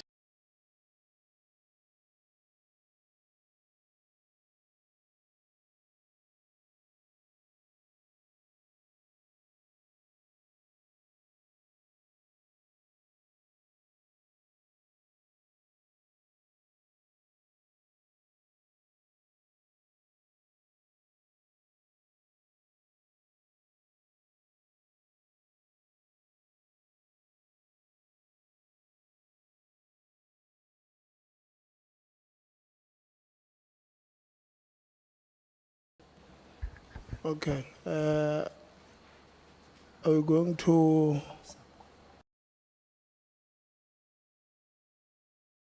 SAPCO? We will present from there. I know you are not the acting DG, but we'll borrow you the acting DG's powers of, or you will move it from there? Okay. Thank you, Chairperson. And one would like to confirm that indeed you attended to the issue of the temperature in the house. And I was even tempted to call Northlink to come and do some assessment on you whether let me also thank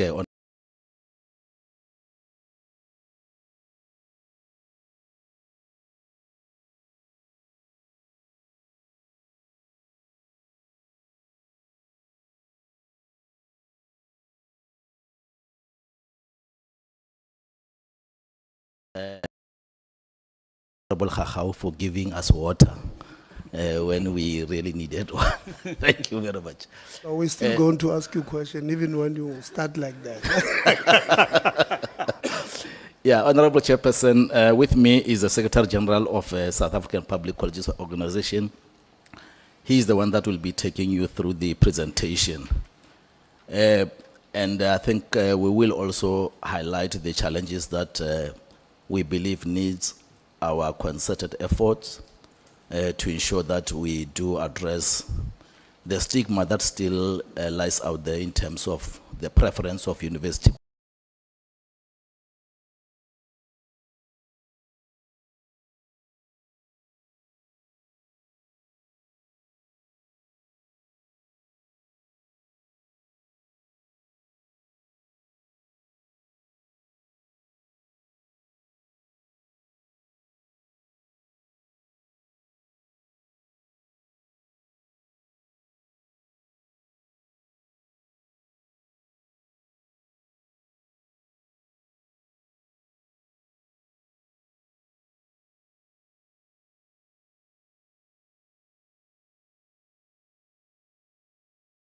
qualifications, although we are not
ask for a deposit or will request that students to apply, but the application will be closed. We've already made an appeal to NSFAS to consider opening. We know that when there is an opening for applications in January, that causes a delay in funding, because then it means NSFAS has to start a process of evaluation again. So we are working closely with the department in gathering data for students that have applied at colleges, and also checking if those students have applied for NSFAS, so that when we make our case to the department, we make our case in terms of an informed decision. We've already spoken about the occupational programs that will be introduced at colleges. As much as we will still be offering N4 to N6 next year, semester 1 and semester 2 of 2026 will be the last registration for the NATED program. In the following year, which is 2027, we'll only be enrolling for the repeaters. That means that in the absence of N4 in 2027, colleges needs to be accredited to offer programs at NQF level 5. We will not be waiting for that process in 2026 for colleges that have already been accredited for. For an example, if you look at the Eastern Cape, you'll have Ikala College, where the college it's accredited to offer computer technician at NQF level 5, chef at NQF level 5. These colleges will start the implementation of occupational programs in 2026, because there will be no hindrance. If you look at Lovedale, where the college it's accredited to offer management assistant, retail business owner, plumbing, and this is at various NQF level. In the Free State, we've got Flavius Mareka in Goldfield, Moteo, as well as Maluti TVET College. At Flavius Mareka, we've got an online application that has been open from the 8th of September to the 17th of October.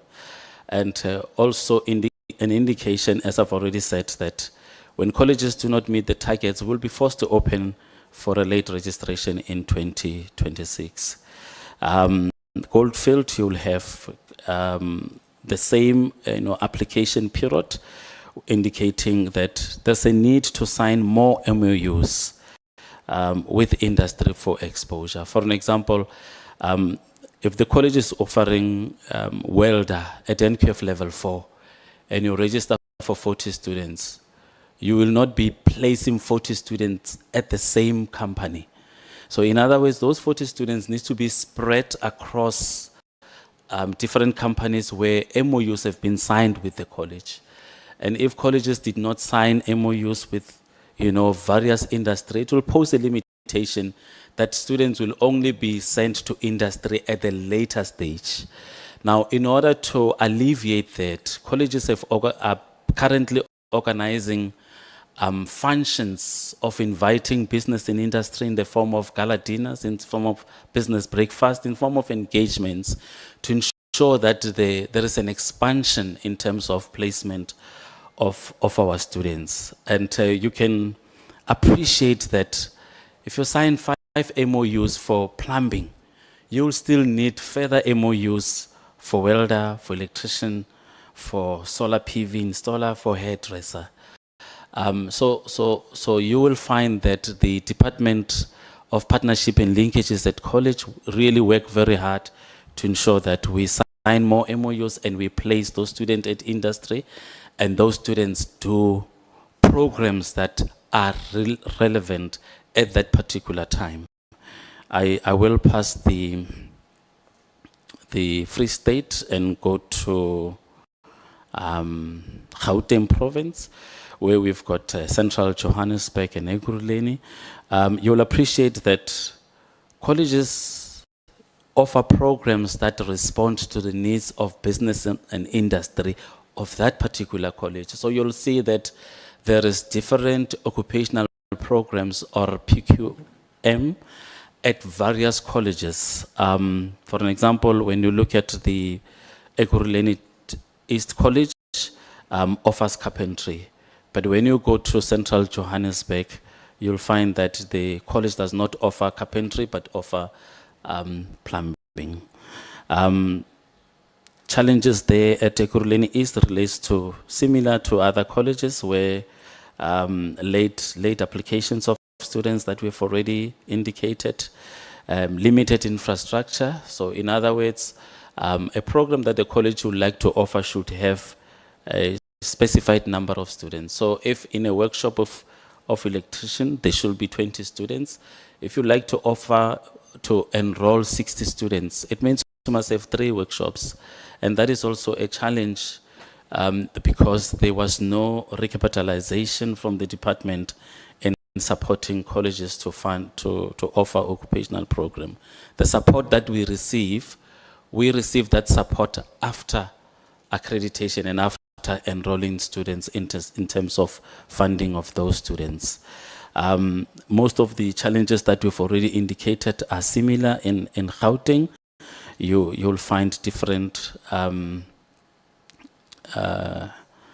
challenges. For an example, at Ekurhuleni West, where students, which the department's already indicated, that students apply first at university and colleges become a second choice, where we strive for colleges to be a first choice, but the reality is that students that are in grade 12 now only come to us after they've gone to universities.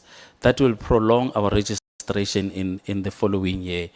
And that means a delay in the start of the academic year and the delay in the start of teaching and learning. In that case, we will put up, recovery plans for us to ensure that we offer our students a teaching and learning that is in line with the syllabus. In the Western Cape, we have seen that the colleges have embarked on TVET month advocacy. We've seen it in different colleges as part of advocacy. The NSFAS has also been going from township to township to inspire our students to apply. That will also come handy to ensure that our students, when they register at the college, they are funded. In the Western Cape, sorry, there's a very high NCV applications. And I think this is because the minimum requirements for NCV is grade 9, grade 10, and grade 11 in other instances. And this is the youth that is marginalized and is not at schools at the moment. This is compared to students that are coming to colleges with grade with grade 12. In the KZN, for an example, Mnambiti TVET College also started opening their portal in October 2026, an extension to 2026 if colleges does not meet minimum requirements. Key challenges is that this is a rural college, as already indicated. The college will not have, access to industries, will have limited industry, a difficulty in securing accredited workplace, as well as SETA funding. We depend heavily on SETA, but another dependency on us to offer skills program at the college is the funding of NSF, where colleges indicate that they have received letters of funding, but MOUs have not been signed, which makes it difficult to offer skills programs. Skills programs come handy when we are able to identify a need in our communities and train youth in the skill that will improve their participation in the economy. So that is one of the challenges that we have, and when that blockage has been removed, we'll be able to train our students.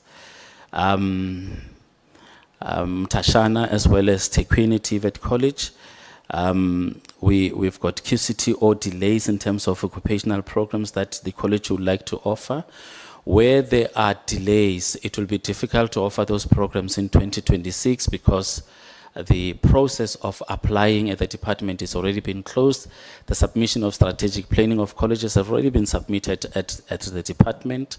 So the mitigating that we are putting in place and engaging QCTO is ensure that at least in 2027, we should have at least 80% of colleges phasing out N4 to N6 and offering occupational programs either at NQF level 4, NQF level 5, and NQF level 6. I will pass and go to Limpopo province, and this is the province where we have many of our colleges that are in the rural area. The same challenge as Mnambiti in the KZN, where there is limited business and industry. So I will pass Mopani and Vembe College, as I've already indicated, the challenges that we are encountering that are very similar. Northwest Province, we also, as indicated in our presentation, that we each and every year have, late results, either from the department due to technicalities, or also grade 12. That impact us on starting the academic year effectively. Vuselela indicated the workshop funding, staff retaining. Chairperson, we can appreciate that when it comes to staff, currently at the college we've got lecturers, and lecturers work from 7:30 to 2:30, but the implementation of occupational programs run for 40 hours, meaning that lecturers are now forced to work until 4 o'clock. That is a challenge because in terms of legislation, lecturers knock off at 2:30. It means the college needs to be creative in ensuring that there is teaching and learning happening from 2:30 to 4 o'clock. That means conversion of lecturing to facilitators. Either those lecturers will be compensated financially to stay additional 5 hours in a week. And we hope department will work on that and provide a college with, clear working conditions for lecturers as we transit to occupational program. Northern Cape and Northern Cape Rural and Urban, I will not be going through that. Western Cape, we've already gone through that. North Link indicating the readiness of workshops. We've already indicated that it is important for our workshops to be accredited. National results to be released early will really be helpful.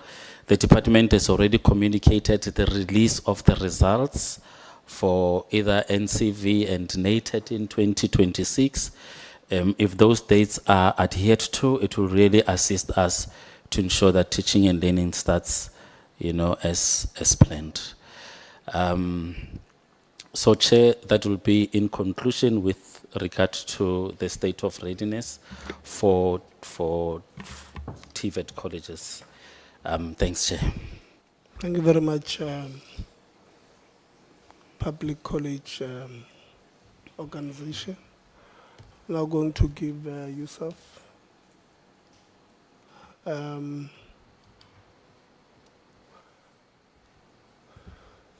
Maybe if are they going to use your like there is that. Dr. Matut, if you can come here so that you connect your laptop. Analyst laptop did not cost us 92,000. So the battery is dead now. Unlike other laptops from other municipalities were told they cost 92,000. Wasim? Yeah, there. Wasim, sit next to the acting DG. Yeah.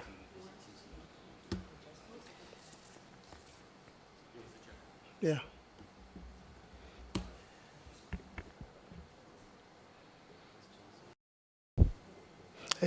In the meantime, the Chair, you can introduce.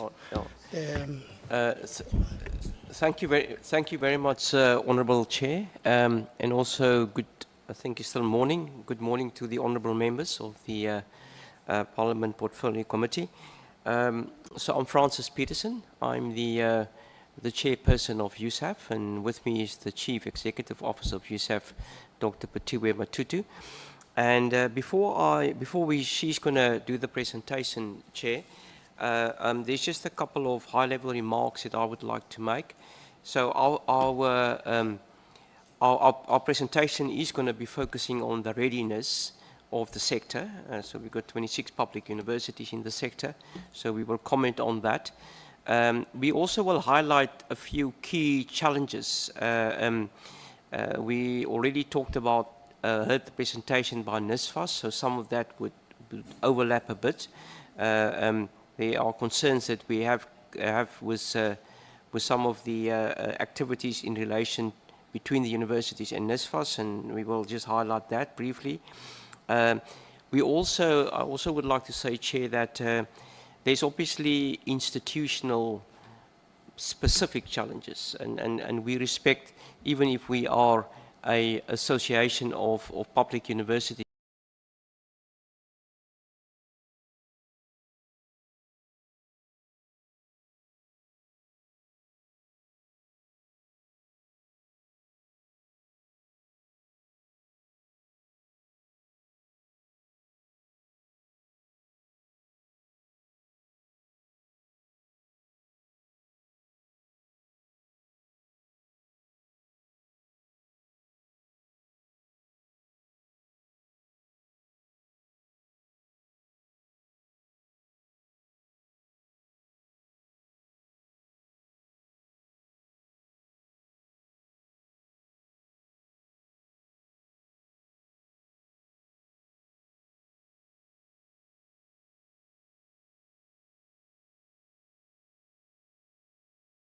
we also still respect the autonomy of each of the universities. So USAf very much focus on the areas where we could exchange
In terms of the late applications, 14 universities have specified that they can take late applications depending on availability of space, and 3 universities will accommodate walk-ins, which assists a great deal for those students who have not been accepted anywhere, who still qualify to get into universities. And regarding the teaching and learning modes of universities,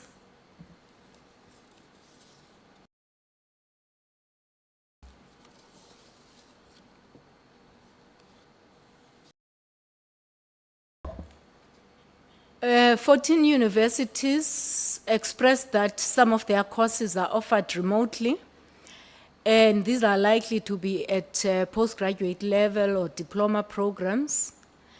And most universities are offering face-to-face, which is combined with distance. That is the blended teaching and learning to enhance that face-to-face. So, but the distance one is just 14 universities for some of the programs. As I've mentioned to you, we have a limitation in terms of the growth of that distance learning due to a policy, which is the enrollment planning policy of the department. So,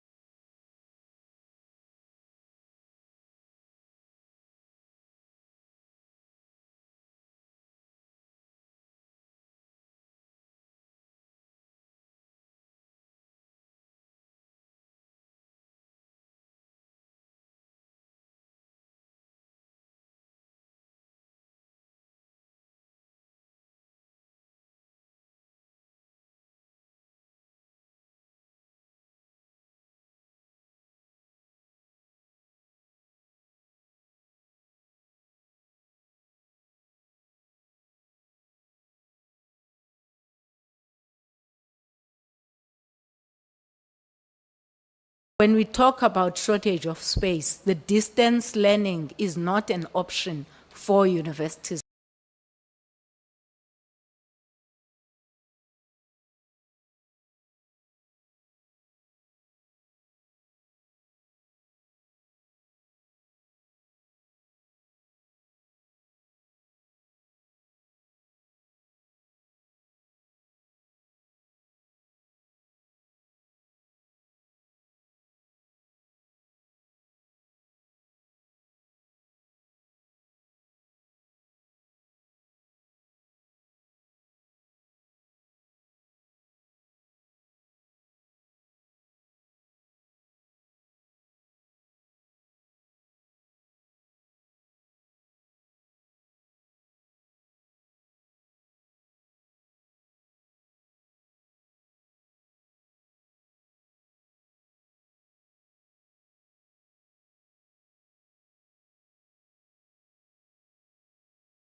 may create some kind of conflict which needs to be clarified.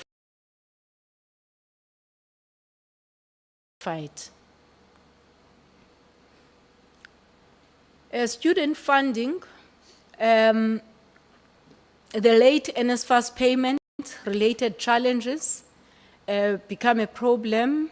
You will recall that this year, NSFAS, by the time they got 13 billion rand, it was towards the end of the year. Meanwhile, those students had not been paid for. And as it has been mentioned by Professor Peterson, NSFAS has said that they will only have funding on the 1st of April. Universities do not have this money between January and March. So that issue of late payment is going to be a problem.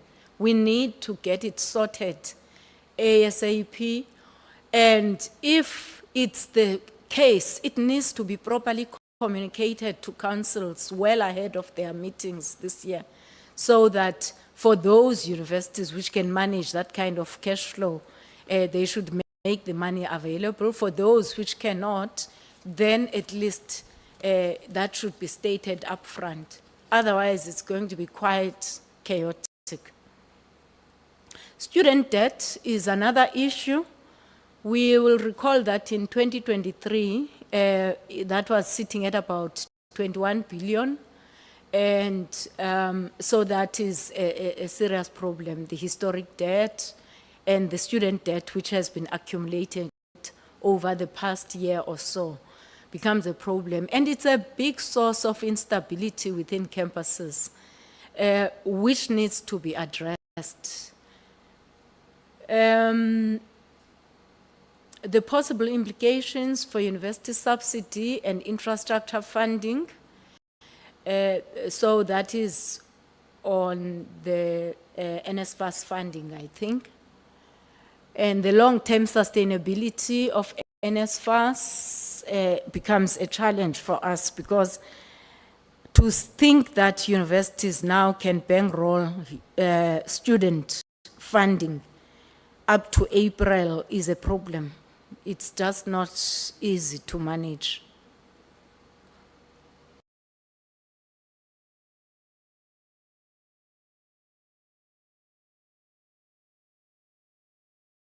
I've spoken about the historic debt. There has been a SETA which has expressed interest in this historic debt, particularly for those students whose parchments, the certificates have not been received. So it would be very useful for this House to persuade the SETAs to fund some of this historic debt, particularly for those students which are in alignment with their areas of focus, so that that can add to a certain level to the sustainability of universities.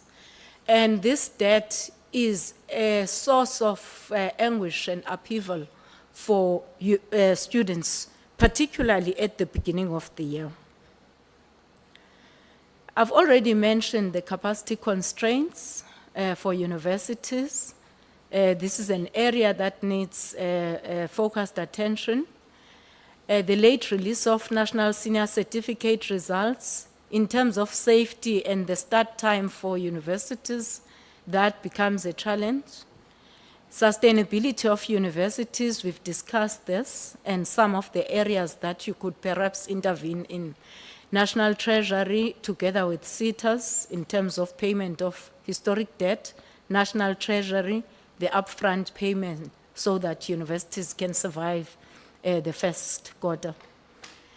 Safety and security is serious problems within campuses, particularly as a result of the unrest which happened at the beginning of the year. We've mentioned the sources of those unrests.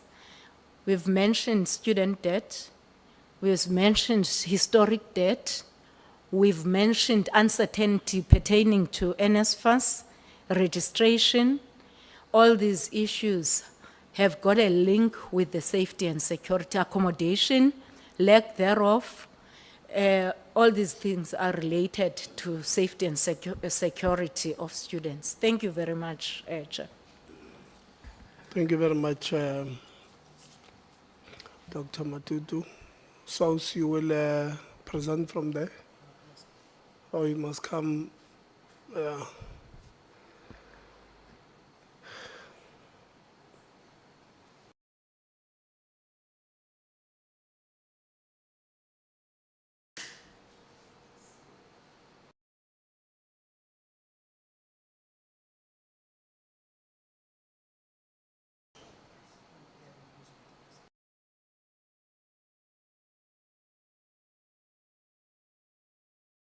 The president of SAUS, turn around, let me see something. No, I want to see your gadget. No, we don't use such expensive gadgets. We put it there. You are going to use ours.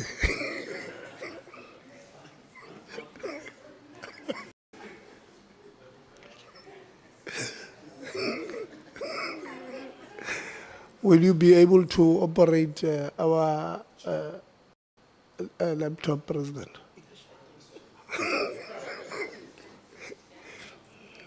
Yeah, please take us through quickly, President.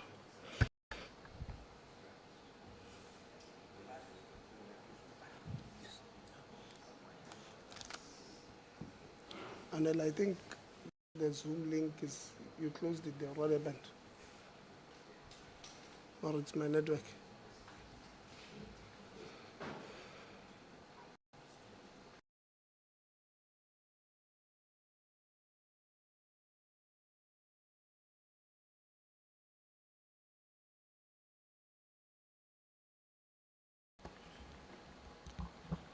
No, thank you very much, Chair. On the presentation of SAUS,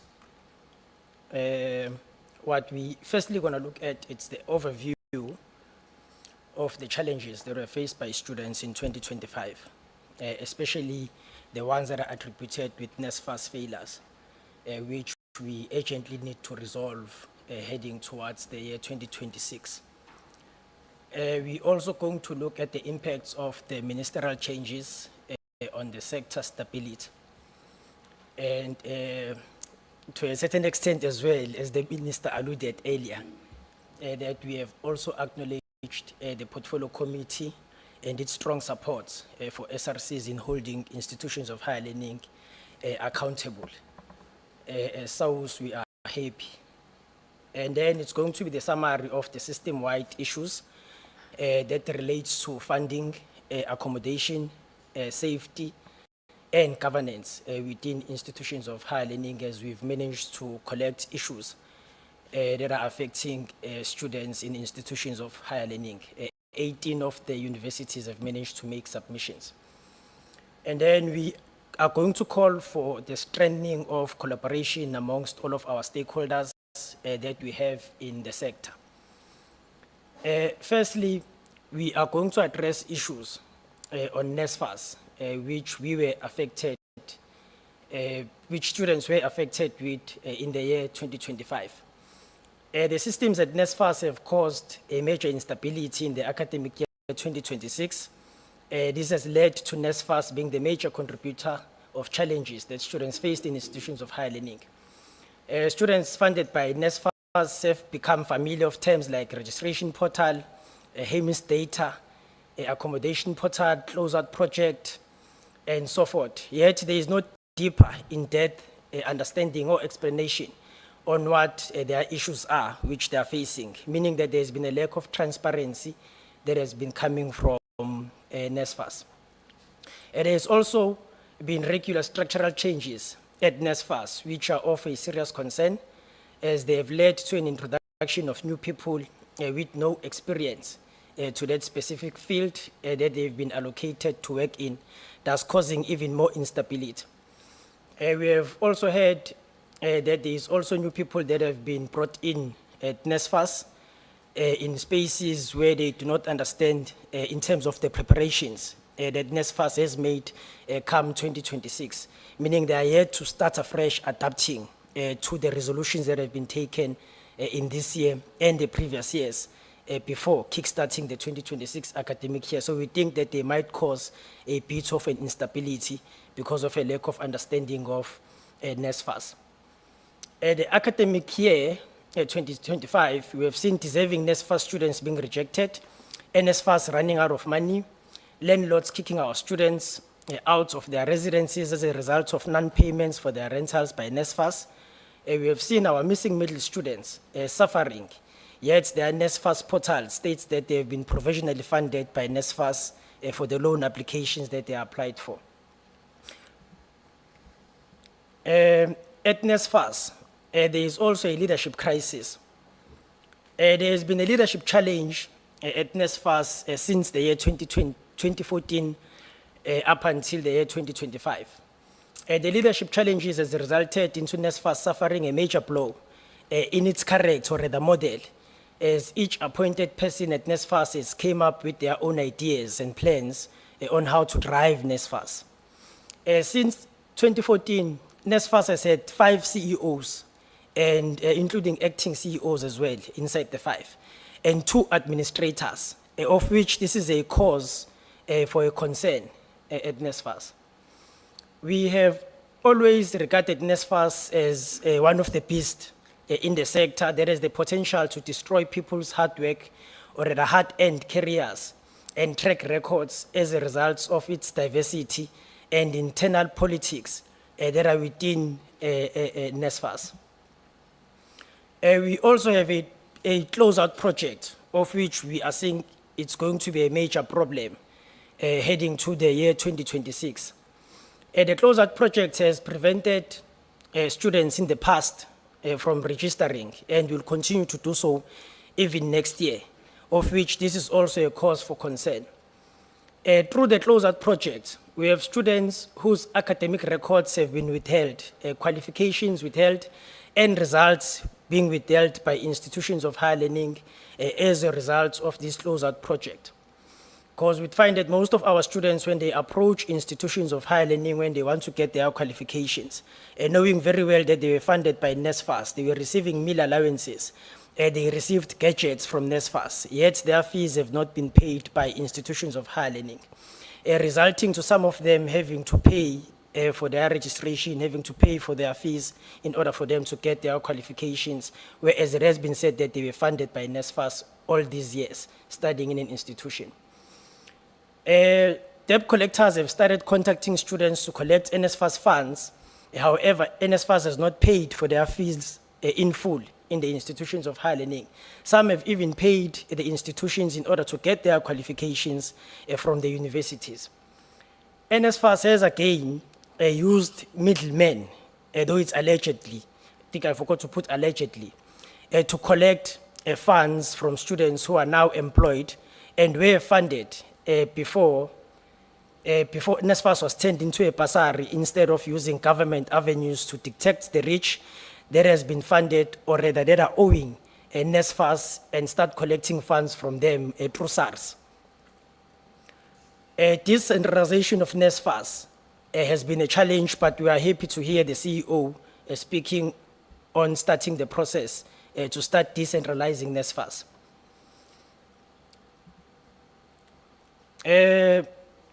Student allowances were not paid to students which are still stuck on the then service providers or middlemen that NSFAS had hired before.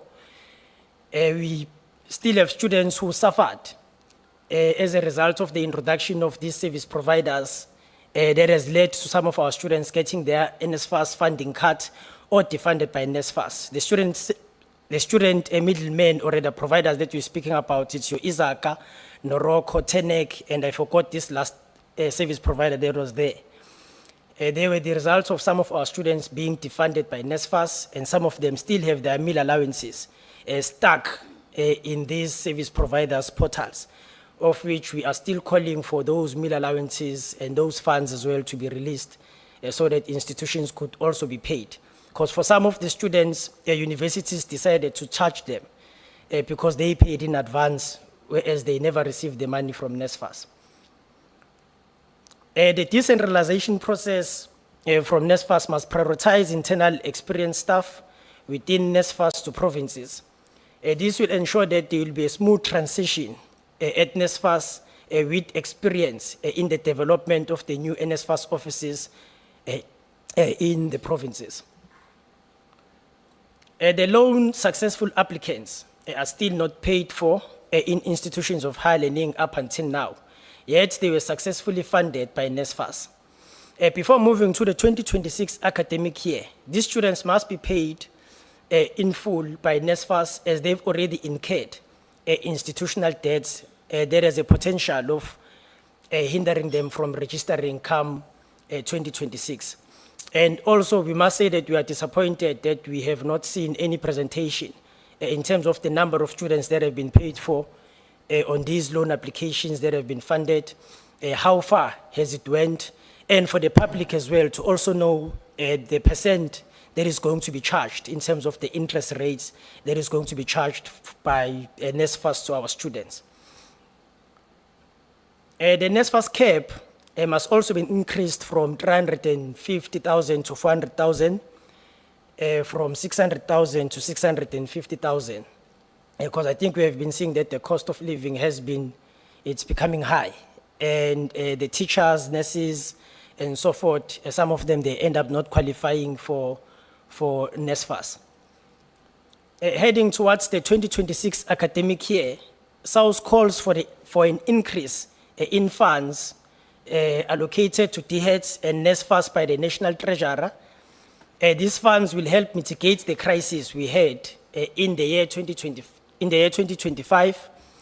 And with the looming fees must fall 2.0, we don't think that the National Treasurer has a choice. And in these slides, we wanted to show in terms of the funds that have been allocated to NSFAS. In the year 2020 to 2021, there was 41.5 billion that was allocated to NSFAS. And in the year 2022 to 2023, there was 47.3 billion that was allocated to NSFAS. And then when we went over to 2023 to 2024, there was a decrease in the funds allocated to 38 billion by the National Treasurer. And in 2024 to 2025, the funds decreased to 37 billion by National Treasurer. Okay, this was 2023, where they left it at 37 billion. And then this year, the funds allocated were 39 billion allocated by National Treasurer. Part and parcel of the reasons why we observed that there was a shortfall, it was as a result of the decreased funds that were initially allocated by National Treasurer in 2020 to 2021. It's quite impossible that you can decrease the allocation of funds to NSFAS, whereas the enrollment keeps on increasing in each and every year. So we are calling for National Treasurer to reconsider the decrease in this NSFAS budget allocation. The shortfall that was caused by National Treasurer, whereas students are increasing, yet the budget by National Treasurer continues to decrease drastically. We are not expecting anything that is less than 55 billion for the next academic year to be allocated by National Treasurer, so that we also cover for the shortfalls that have been incurred by NSFAS. On our short-term resolutions for 2026, we are expecting that NSFAS will be able to clear the reconciliation of outstanding student accounts, so that institutions will also have something coming into their financial coffers. We are expecting that NSFAS will fast-track the appeals unit to clear 2025 backlogs before heading to 2026. But based on the conversations we've had with the acting CEO, it has indicated that the appeals backlog has been addressed by NSFAS, but we will await further documentation that will prove that it has been addressed. Early disbursements of allowances before the academic year begins. We need uniform dates to be issued out by NSFAS, timelines, and for health science students to be prioritized since they opened in January before any other students in South Africa. NSFAS must have on-campus service desks for in-person help we are calling for emergency bridging funds for students awaiting payments, stronger communication channels. We're expecting NSFAS to provide us with dashboards, SMS alerts, call centers must be active. Facebook, Twitter, Instagram, where students are, we are expecting that there should be responses, including WhatsApp as well. There must be designated people who are going to be dealing with all the social media pages of NSFAS.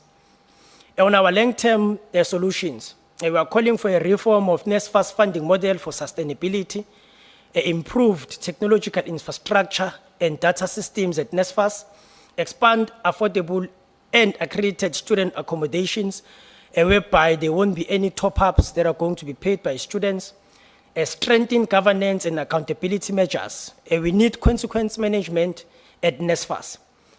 Dedicated postgraduate funding streams, a robust monitoring, evaluation, and feedback mechanism that is going to come from NSFAS.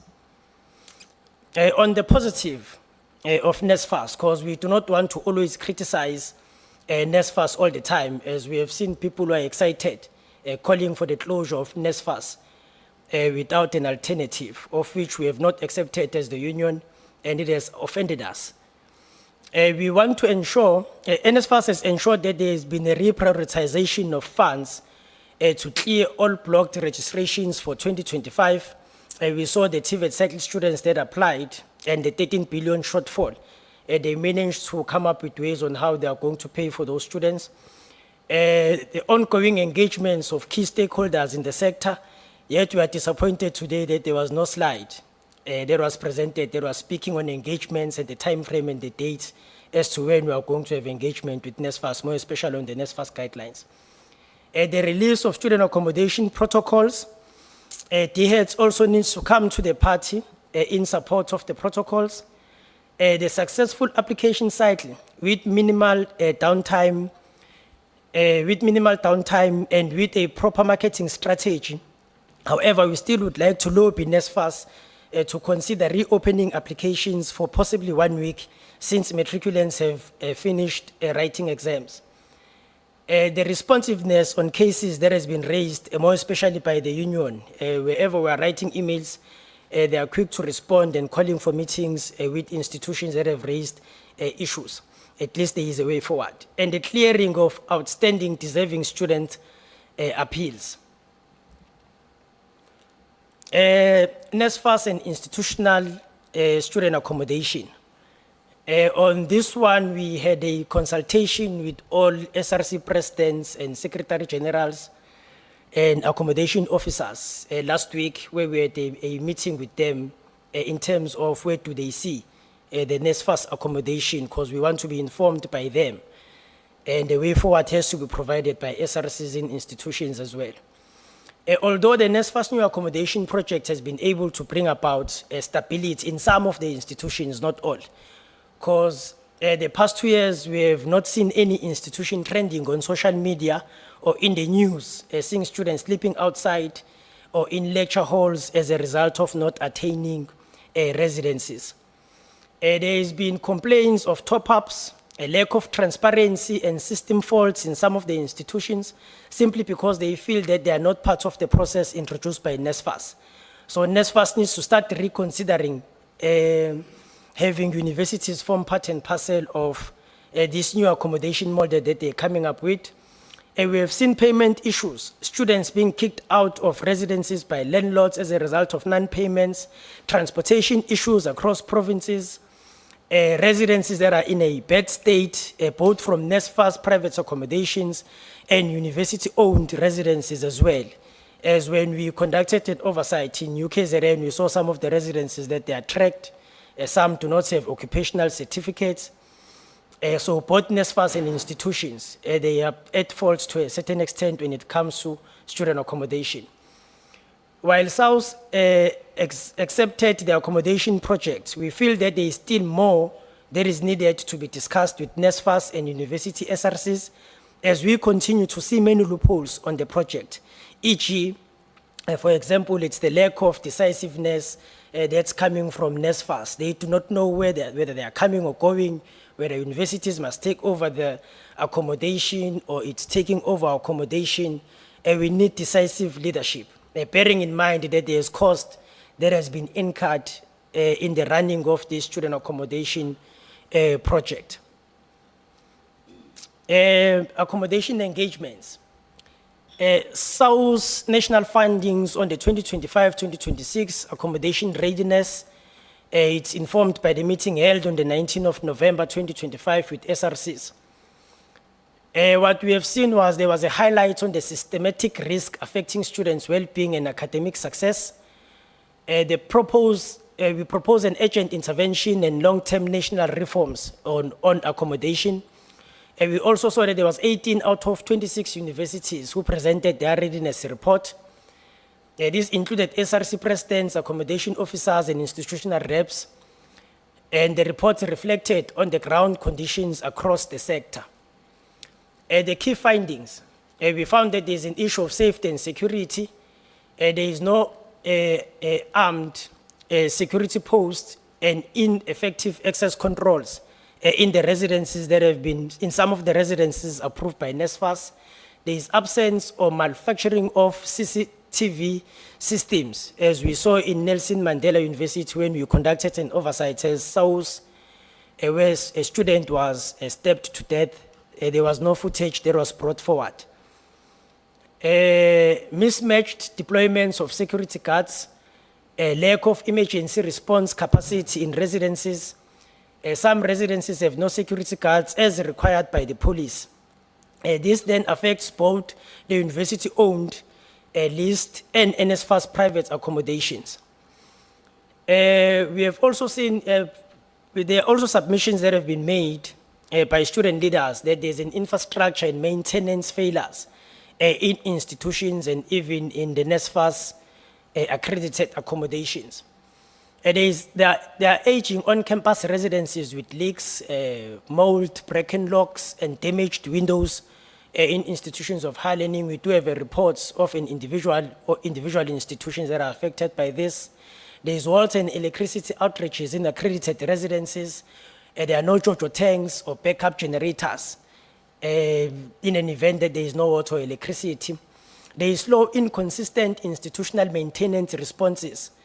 And in their responses, there is cheap material that is being used just so there can be constant procurements and tenders being issued out so that there will be more people coming in to fix residences through this cheap material that is being bought. Institutional residences do not have occupational certificates, yet our students are residing in those residences, and it's been years with them occupying those residences. Some have visible tracks and have been renovated for years since they've been built. We've seen it with UKZN, we've seen it with UFH, and we've also seen it with Nelson Mandela University. And even through this SHIP project, I think we need to properly look into this SHIP project that DHET is coming up with in terms of the standard of the residences that they are building. Some of them, they are not compliant. As SAUS, we are concerned of the reported underspending in infrastructure development of 5.2 billion by National Treasury, whereas we could redirect all of these funds to build lecture halls and to also assist universities to build their own internal residences through these funds that is being redirected. On the NSFAS private accommodation crisis, there are illegal charges, deposits that are being paid by students to secure accommodation, whereas NSFAS is going to continue paying landlords. There is admin fees that are being charged to students. There is top-ups that are being charged to students. There are utilities available in these residences. There is substandard living, no electricity or water in some of these residences. We have seen overcrowding and unsafe buildings which our students are residing on, whereby there are no occupational certificates in those buildings. There are non-compliant landlords that are forcing 12-month leases instead of 10 months for our students. We have accommodation issues for health science students, your nurses, doctors, physiotherapists, who usually start the academic year early. They open early than all other university students, and we also calling for meal allowances as well. We need to revisit them for NSFAS so that they are provided with meals as they reside in these residences when they open early. There is eviction threats due to NSFAS delays in paying landlords. These are all the crises that are faced with the private accommodation by NSFAS. Transport and shuttle challenges. There is insufficient shuttle capacity at multiple institutions. There is some landlords not provide transport for students to and from campus. There is misaligned shuttle schedules with evening classes. Students who end up not attending these evening classes because of transportation. Transport fees charged despite of NSFAS covering these transport fees. I think this one is of a serious concern. It's coming from SMU, whereby there is a 12,000 additional payment for transport for students living in off-campus residences, even if you are NSFAS funded. This thus causes students to incur institutional debts, because if you are residing in an off-campus residence by the institution, you are charged an additional 12,000 so that they can be able to cover for that transportation. But we are hoping that SMU will be able to respond on this issue that has been raised by the student leadership on these unnecessary charges on transportation. We are calling for NSFAS to come up with a transportation model, working together with SAPCO National and SAPCO Provincial, just so we can be able to ensure that there are no transport issues faced by our students moving forward with the NSFAS accommodation project. Then there will be a question of where will they get these funds in order to assist in coming up with a transportation model. It's quite simple. They need to cut the middlemen and then fund the transportation model that they can come up with. These 5% that they are paying to these middlemen, we see it as quite useless, and that there is no need, as NSFAS is supposed to be the one that is dealing with payments, just as how they are paying their staff members at NSFAS. Financial hardship and evictions. NSFAS delays resulted in students sleeping outside the residences, forced upfront payments demanded by landlords, first year and vulnerable students being the most affected. Loan application students were all kicked out of residences because of non-payments and no direction in terms of what's happening with these loan applications. There has been no transparency from the service providers in terms of the reported issues on the portal, more especially on student refunds that students had to pay to receive accommodation while landlords wait for NSFAS to pay. NSFAS has now paid. We demand that all of these refunds, they must be brought back to students, as some of the parents had to go through loans in order to ensure that they pay landlords for their students to have accommodation. ICT and connectivity failures. We had the presentation from USAf stating that all residences have Wi-Fi. There is long-term Wi-Fi outreaches at VUT. And it's been 3 years now without Wi-Fi. And Nelson and Northwest University, there are also Wi-Fi issues. Students are facing Wi-Fi issues. This is a submission that's coming from the student leadership. There is bandwidth limitation affecting online learning and submission of students. There is no Wi-Fi in some of the private accommodation residences by both NSFAS and universities. There are no biometrics entrances systems in most of the residences. UKZN students have been denied data by the institution to register or choose their accommodation of their choice. The list termination process from NSFAS takes long to respond to students who have been applied for incorrectly. Year-end accommodation crisis. Students with DHET exams or clinical work they are left without housing. These are health science students that are writing or attending clinicals in December and January. We need to come up with a plan in terms of those students. Some of those students, they have slept in libraries and labs between December and February. SMU as a case study. A lack of national standard for extended accommodation. Institutional recommendations. We are calling for an overhaul of NSFAS accreditation process and for NSFAS to come up with a new inclusive process for accreditation. Joint inspections for residences in South Africa, where there will be an equal representation from DHET, NSFAS, SAUS, SRCs, and institutions of higher learning. We are calling for national standards for safety, transport, and utilities. We are calling for backup water and electricity systems for all accredited residences, including institutional residences. we are calling for DHET in bold. We are calling for DHET via the ministry to fully implement the policy on the minimum norms and standards for student housing at public institutions of higher learning. This must be incorporated with the new NSFAS protocols as proposed by NSFAS. I think in those minimum policy standards, it has all the specs in terms of the room sizes, it has all the specs in terms of how many students must utilize a kitchen, a toilet, and including the bathroom. It also has the specs of, this is what proposal is coming from SAUS, it must be single rooms and double rooms and no three sleepers for the purposes of privacy for students.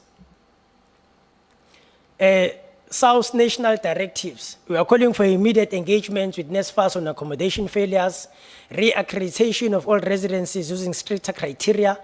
All NSFAS service providers, which is the middlemen, contracts must provide us with a full detailed reports of their performances, how they got appointed, and must be set free, just so we can reprioritize the funds to pay for NSFAS, the funds that NSFAS is paying them to other developments that we can come up with in the sector. Enforcement of penalties against non-compliant landlords, development of a national student housing oversight framework. These are the SAUS proposed solutions which are short-term. Emergency NSFAS payments must be fast-tracked for accommodation cases, national hotline for reporting landlords violations, minimum safety packages. This should include CCTV, cameras, access control, fire equipments in residences accredited by NSFAS, including institutional residences. Temporary accommodation fund for displaced students. In the long-term solutions, the National Student Housing Regulatory Authority must be developed and it should be independent, build more university-owned residences through the state-private partnership that can be through the GEPF, the government funds, PIC, UIF, Development Bank of Southern Africa, and there is many more, your Royal Bafokeng, that can assist in helping universities to build their own residences. We are calling for a digitalized accreditation and monitoring system with monthly reporting. We are calling for a national transportation policy with mandatory shuttle standards. The legislative recommendations for the committee heading to the year 2026, the following will be very important, which is the review of the NSFAS Act to include stronger enforcement powers, which we have seen that it has started. Compel annual audits of accommodation providers, introduce penalties for landlords that are violating student housing standards, and mandate year-end accommodation continuity for all students. The SAUS call to action. It must be noted that any student accommodation crisis threatens the academic success and safety. Therefore, we are calling for a national coordination by DHET, NSFAS, universities, SRCs, representative from Parliament heading towards 2026. SAUS then welcomes the war room that is proposed by the minister, as we were able to hold our first meeting last week, of which it was quite progressive because we were able to hold the university branch accountable for frustrating the South African Union of Students in terms of its operations. Governance and victimization of student leaders. Yeah, you must summarize. You have about 7 minutes to summarize. Okay, I think the SG will deal with the summary. It's just only 2 slides, then we hand over to the SG. Yeah, you have 7 minutes, everything. On governance and victimization, Chair, the use of the university systems by vice chancellors and DVCs and deans to victimize student leaders and students in general, it's a concern. Institutions where there is currently victimization of student leaders, it's UJ, UWC, UFH, UKZN, UFS, and SPU. It is a deliberate attempt to silence students' voices in campuses through victimization. Victimization of student leaders leads to students not to be productive and to be afraid to raise sharply issues in institutions of higher learning. And we have also noted the militarization of campuses by universities. This is the list of victimized students in institutions. In University of Free State, we have Linda Stelo, Sibande, University of KwaZulu-Natal, Nduduzo Masango, Kwanele Thusi, Sibonelo Msimangu, Yanga Mtolo, Mfundo, University of Johannesburg, we have Palisa Muleshiwa, who they couldn't write their exams, Karabo, Siabonga Nkutha, and Teddy Maleka, they're even still outside the systems, yet they are current SRCs who are supposed to be serving in the institution. They were victimized on the basis of the discussions of the fee increment by institutions. I think on the last slide on student funding, I think, Chair, it is important that we also stated clearly that we categorically reject any fee increment for the year 2026 academic year. Any increase, however marginal, deepens inequality and entrenches exclusion. The South African Union of Students maintains the following national stance: that one, there must be no fee increment in 2026. Institutions must absorb their operational cost pressures through reprioritization and efficient use of existing subsidies. Stabilized NSFAS, there must be a debt clearing for historical debts through a once-off state intervention and institutional write-offs. And on the summary, Chair, the SG will then summarize the entire presentation. President, the SG has 5 minutes, no? 5. Noted. No, thank you, Deputy Chair. Mine is very short. I just want to say hi, because it will be wasteful expenditure if I travel all the way without even saying hi. President, can you please go down? Okay. The presentation is very comprehensive. We did also capture issues institution by institution. However, I will just give a summary. I think we can admit that the issues remain the same year in, year out. Even next year we'll be sitting here, the issues will still be the same. Please go down, President. Go down. Yeah, thank you. The issues will remain the same. So mine here is to just tie the presentation back to the theme, which is the state of readiness. The President has highlighted mainly issues that were in 2025.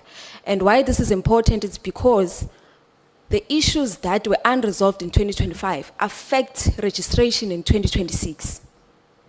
And therefore, that brings us to us establishing that, are we ready for 2026 academic year? From our assessment, the sector remains unfit for the 2026 academic year on the following grounds. I won't dwell much on this because I think it has already been reflected that we have 850,000 matriculants, whereas with history, we have proven that over 300 matriculants can obtain bachelor passes. Yet we do not have, or we have not sufficiently attempted to advance or increase access for these students, because if we look into next year, we'll still have a backlog. The students that could not gain access last year, they will apply. So we will have a backlog as well in terms of students that want to gain access into university. And the sad thing is that in all these platforms that we sit in, we have been calling for hybrid learning so that we increase access. There is no intention to ensure that there is hybrid learning that we're advancing or we're trying to advance so that we ensure that we increase access. The President has highlighted that we have an issue of student victimization. Year in, year out, students protest. And I think we've seen just late this year that there were so many students that were arrested and victimized because of protests. So we do not yet have a mechanism to reconcile or to ensure that the universities and student leaders exhaust engagements. We have written to USAf, I think it was the issue of UFH, several issues. We wrote to USAf, And then in essence, they told us that asingendawo, in a very professional way though. So we couldn't get any input or intervention in terms of ensuring that the student leaders and the management are able to sit down and engage, because what causes these protests mainly is because of institutions the management not wanting to engage student leaders, being arrogant. Another issue that we will continue to face, which further entrench inequality, is that public institutions are becoming profit-driven. It is uncharacteristic, and we must fight it at all costs. For example, we do have UJ, which will tell you that before you register, we want that, I don't know if it's 9,000 or 7,000 upfront. And it's a first come, first served basis. So by that, we're obviously entrenching inequalities, because students that have money to register will get access, and those that are still waiting on NSFAS, they will not have access and will therefore not be able to register. And I think we need to find a mechanism or a common ground to reconcile access for academically deserving students with historical debt into the system. Please go to the next page, President. SG, As I learned, we've been very generous with yourselves as SAUS. Unfortunately, I'm going to have to cut you. You will be comfortable that we did not go through the presentation because it was sent this morning, but we will try to, by all means, to cover all points. I think the President would have done justice, and obviously we do interact with yourselves on an often basis, so we'll be able to cover certain issues. Perhaps if you had not covered it during your presentation, you are still welcome to send it to us so that we go through if we miss other issues when we interact. Unfortunately, I'm going to have to proceed to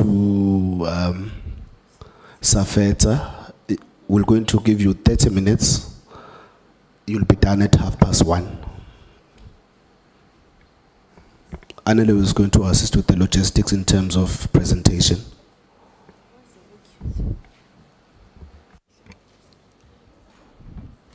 Thank you, Deputy Chairperson. Good afternoon once more to the honorable members and the House at large. Ke nagana gore go botlhokwa before nka thoma presentation ya rena, for SATVETSA, we want to take this time to appreciate the work that has been done by the Portfolio Committee, especially in holding our institutions accountable when they were doing their oversight visits.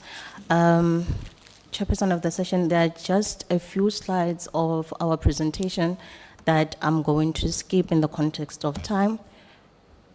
Can you kindly move to the induction, Nobel? Yes. SATVETSA, in partnership with the Department of Higher Education and Training, as guided by the CET Act number 16 of 2006, which states that leadership must continuously be capacitated, we deemed it fit to organize a series of regional capacity building workshops in order to adequately prepare our SRCs for the year 2026. And our primary goals for this workshop were as follows. We wanted to engage with the student representative councils in reviewing the eligibility criteria and conditions for NSFAS financial aid for 2025, also 2026, as well as the associated accommodation protocols.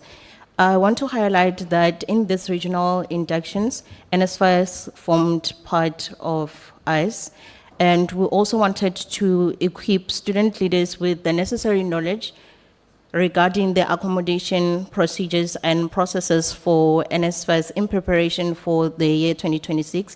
Also to update student leaders on the NSFAS closeout report for 2025 and their preparation for the new disbursement for the year 2026.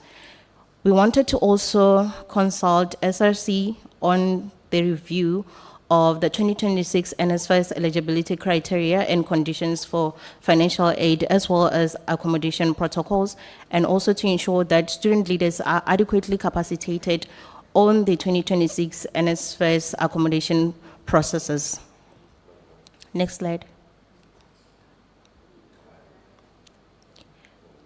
Currently, as SATVETSA, we are planning to host our annual student-driven academic conference in December 2025. This is just to highlight some of the work that we've been doing as an organization in order for us to contribute to the transformation of the TVET sector.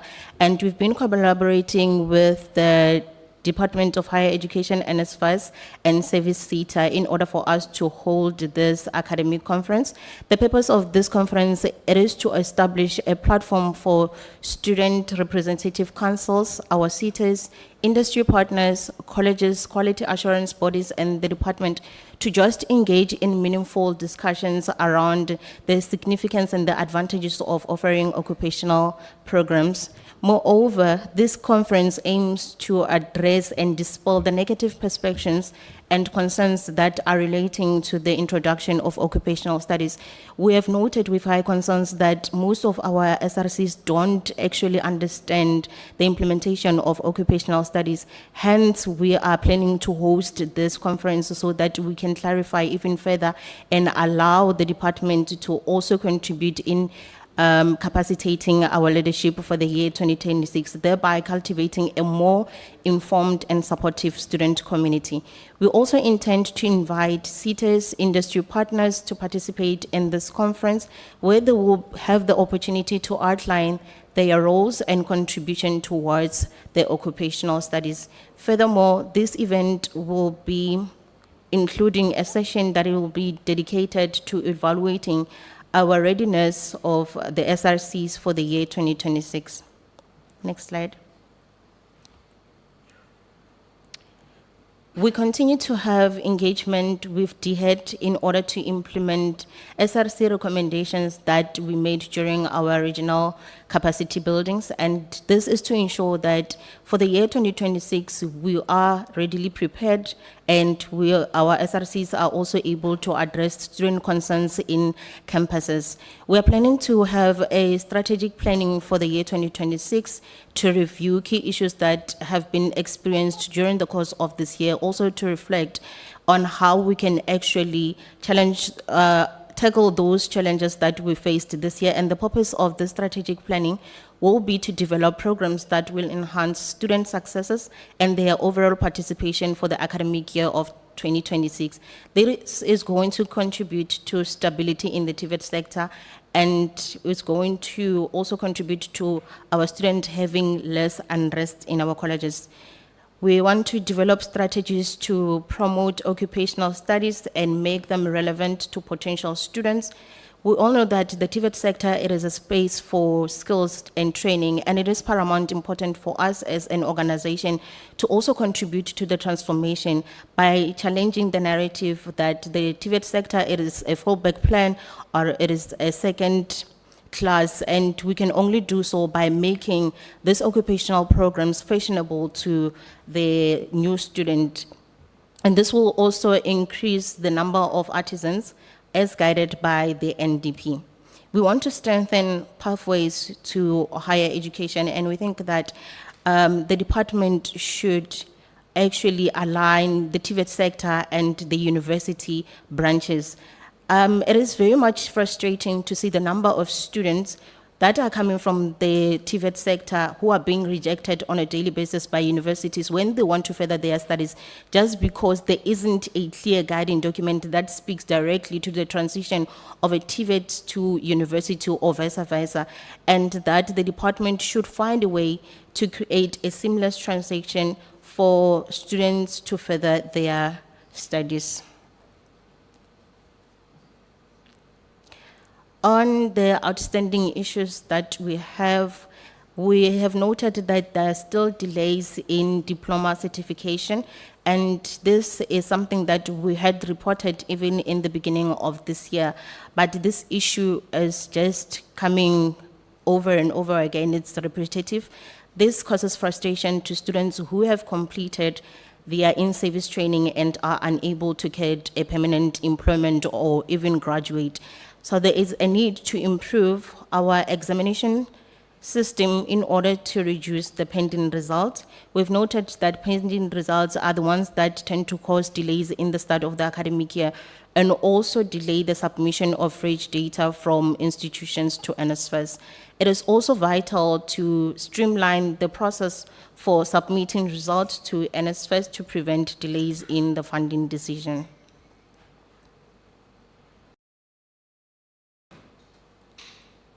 We have conducted our first engagement with SETA, and Services SETA was one of the first SETAs that we approached. We recently conducted a marking significant step in addressing various challenges that are faced by the student in the TVET sector. And some of the challenges that were discussed during our meeting with Services SETA was student debt. We delved into the concerning issues of student debt, specifically the number of students who owe money to colleges, which adversely affect their ability to continue their studies or even graduate on time. This limits their opportunity to expand their horizon. Services SETA expressed their commitment to exploring funding options for students performing well academically, but who are not supported by NSFAS. We also discussed student placement.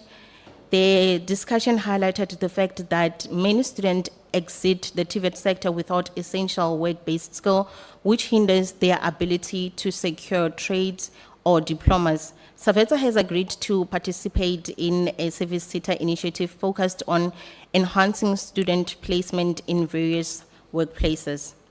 Capacity building in colleges governance. Beginning of 2026, we are planning to collaborate with Services SETA to provide training to our SRC members and also council members. This training will emphasize the significance of policy understanding and the effective leadership within college governance, aiming to contribute positively to the transformation of the TVET sector. We are very much optimistic that this initiative will lead to substantial improvement for our students and enhance their overall educational experience. When it comes to NSFAS, we've noted student allowances and appeal. There is improvement that is needed when it comes to data upload processes within the system in order to prevent the delays in the payment at the beginning of the year. Additionally, there are still remaining outstanding allowances and tuition fees for 2024, which were not resolved during the course of this year. We are also experiencing delays in the finalization of appeals. There is a pressing need to establish a new system to assist students with their appeals. During the first semester, more than 22,000 students were rejected due to their inability to upload the required documents to the portal. And this was not due to our students not wanting to upload, but it was a systematic error on the side of NSFAS. In discussion with these students, many have expressed that they have encountered difficulties when attempting to submit their documents, as the system frequently rejected their upload. Addressing this issue is crucial to ensure that students have a fair opportunity to complete their application. Moving to the student accommodation. The association has been actively collaborating with NSFAS to enhance accommodation options for accredited student accommodation in the TVET sector. While we commend institutions for their efforts in facilitating this pilot project, and we still call it a pilot project because we have noted that there's still many loopholes and several areas that need attention for improvement. It is essential that the guiding document or policy addressing student accommodation is implemented, since prolonging the implementation of this policy poses a risk to the effective management of accommodation in the academic year 2026. There still continues to be a significant issue with the limited accommodation capacity, highlighting the ongoing shortage of beds within the TVET sector, especially because most of our TVET colleges are located in rural areas. We recommend that institutions or NSFAS retain responsibility for the allocation and onboarding of students into accommodation, since as well the current self-allocation system has revealed numerous gaps that could be addressed or cause a challenge. Additionally, the introduction of transfer fee should be carefully considered as part of the broader discussion of student accommodation. I think even the president of SAUS has highlighted the importance of introducing this, since many of our students are disadvantaged. What we have noted when it comes to the reflection of 2025 experiences, we think that there has been a lot that has improved, but we still have room for improvement. We call for the enhancement in the TVET student allowances. The allowances for students are now being dispersed directly from NSFAS without incurring any bank charges. A parity has been established between the living allowances for the TVET sector and the university student, ensuring equitable support. Several institutions have successfully implemented online pre-registration, resulting in a significant reduction of in-person queues within the sector, and this has assisted to relatively provide safety for our students, since as well most of the previous years you will find students queuing or sleeping outside of institution when they want to register. The authorization of NCV level 2 and level 3 examination represents a notable achievement, as it will decrease the number of pending results and facilitate timely registration for returning student. The expansion of additional campuses reflect the positive growth and progress within the sector. The introduction of occupational studies signifies a significant advancement for the structural integrity of the TVET sector. Through the intervention of SATVETSA and the department, there has been a noticeable reduction in strikes within the TVET sector. This was achieved effectively by addressing students' challenges and needs and promptly responding to all inquiries.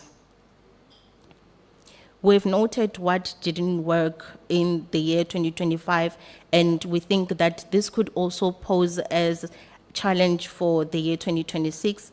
Registration processes were delayed for students awaiting confirmation from the National Student Financial Aid Scheme due to the lack of robust provisional registration protocols. These protocols need to better balance accessibility with financial risk. There should not be any student that is denied access to education just because of they owe an institution. There were delays in the release of examination results, which resulted to late registration for students as well as in funding decision. Some accommodations which were graded A or B did not provide conducive living conditions for students, nor did it meet the grading criteria, which is putting some of our students' lives in danger. A considerable number of pending results arose from examinations that were not conducted properly. NSFAS received a total of 56,305 applications from walk-in students in this year of 2025. And this situation, we believe that it warrants a reconsideration of the walk-in process or an evaluation of the possibility of an extension, because without this adjustment, many of our students are going to face disadvantage come January. Addressing these issues promptly will be critical in supporting our students effectively. We've made recommendations regarding NSFAS, and we believe that there should be an increase in living allowances. It is essential to raise the current living allowances, which stand at 300 per month, to better support student financial need. To adjust household income threshold, we suggest revisiting the household income threshold of 350, which has remained unchanged since its introduction in 2016. Given the current economic challenges in South Africa, an adjustment is a necessity in order to reflect the evolving economic conditions. Inclusion of N+1 rule. The application of N+1 rule should be extended to encompass all occupational studies, ensuring fairness and consistency across programs. Evaluation of student accommodation. We recommend that all colleges engage in the evaluation of student accommodation. This involvement will enable institutions to effectively manage the allocation of student housing. Support for pregnant students. It is important to allow students who become pregnant during the academic year to utilize the N+1 rule. This consideration is vital as pregnancy may hinder their ability to participate in practical session or workshop. Accreditation of college-owned residents. Lastly, we propose that the college-owned resident undergo a formal accreditation and grading process to ensure that it complies with established standard. Thank you for considering these recommendations which aim to enhance the educational experience and well-being of the student. In conclusion, Chair, we recognize that there has been a relative improvement when it comes to the dispensement of student allowances, which has resulted in fewer student unrest. And we want to thank you for the opportunity that you have given us to present before the Portfolio Committee. As SAVETSA, we remain the voice of the student. I thank you. Thank you very much, President of SAFETSA. I think with those presentations having been noted, we were going to take lunch at 1:30, but SAFETSA has ensured that we have 10 minutes more. So we're going to have lunch until 2 o'clock on the dot. Then we'll come back to engage the presentations. With those words, the session is adjourned or paused for now. Thank you very much, members and colleagues.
Colleagues, let's start.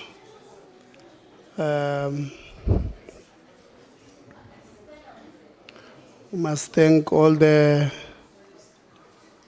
entities who have presented to us.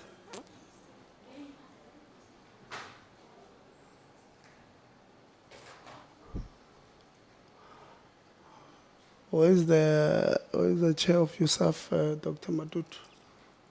He's out. Unfortunately, Oh, yes, he has apologized, Chair. Sorry. oh, okay. The chair of USAF was persuading us that we want us to, as a sector, to have conversations. But he has left. We wanted to have conversations. But the CEO is here, so we'll have we'll have consultative. Look, I think he's not here now. It's fine, but there were a few things that I personally felt he raised that I believe are true. The department should help universities. I mean, acting DG, we've long raised issues about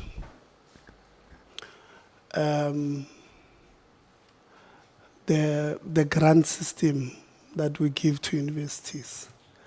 Personally, I believe that it does not make sense how we distribute them. The first thing, and I was hoping USAF will raise it, that when we look at your quarterly performances, majority of the transfers that come from the department to the universities are in the fourth quarter of our reporting cycle. So you sit with money, which should be, USAF raises a critical point that if they have 80% of the students who are on NSFAS, and NSFAS only transfers money in March, April to universities. So from February and March, how do we expect these institutions to run? Which is a valid point, that we're not supporting, from a departmental point of view, we're not supporting these institutions enough. We're not supporting them the way we should be supporting them. We've raised this matter many times, and I hope that soon enough, Dr. Matut, these conversations that you are having with the department will bear fruits, because we don't expect meetings to sit and there's no improvement. Acting DG. We have raised the issue of the matric results release date. In fact, I also was hoping, Dr. Matut, that you were going to indicate that health sciences institution or divisions begin their academic year well before the 13th of January. Now, if a student comes from where I come from, they want to study as a medicine, they want to study all health-related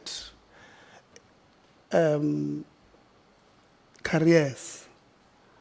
When results are released on the 13th, they've lost 2 weeks at that particular institution. Already this child who, most of them will first need to struggle to, acclimatize themselves with a particular, they might go to a different province, whatever the case may be. But And we've said early when we came in that the department must engage the Department of Basic Education to indicate, because I think the last time when, I think it was in the 6th Parliament, Honorable Khakha, that when we engaged the Ministry of Basic Education, I think it was Mama Angie at the time, I can't remember properly. The Department of Basic Education, they were telling us that they can't change that thing in a period of over 3 years. It's part of their 3-year plan. They can't change anything, irrespective of what damage their decision is inflicting on higher education.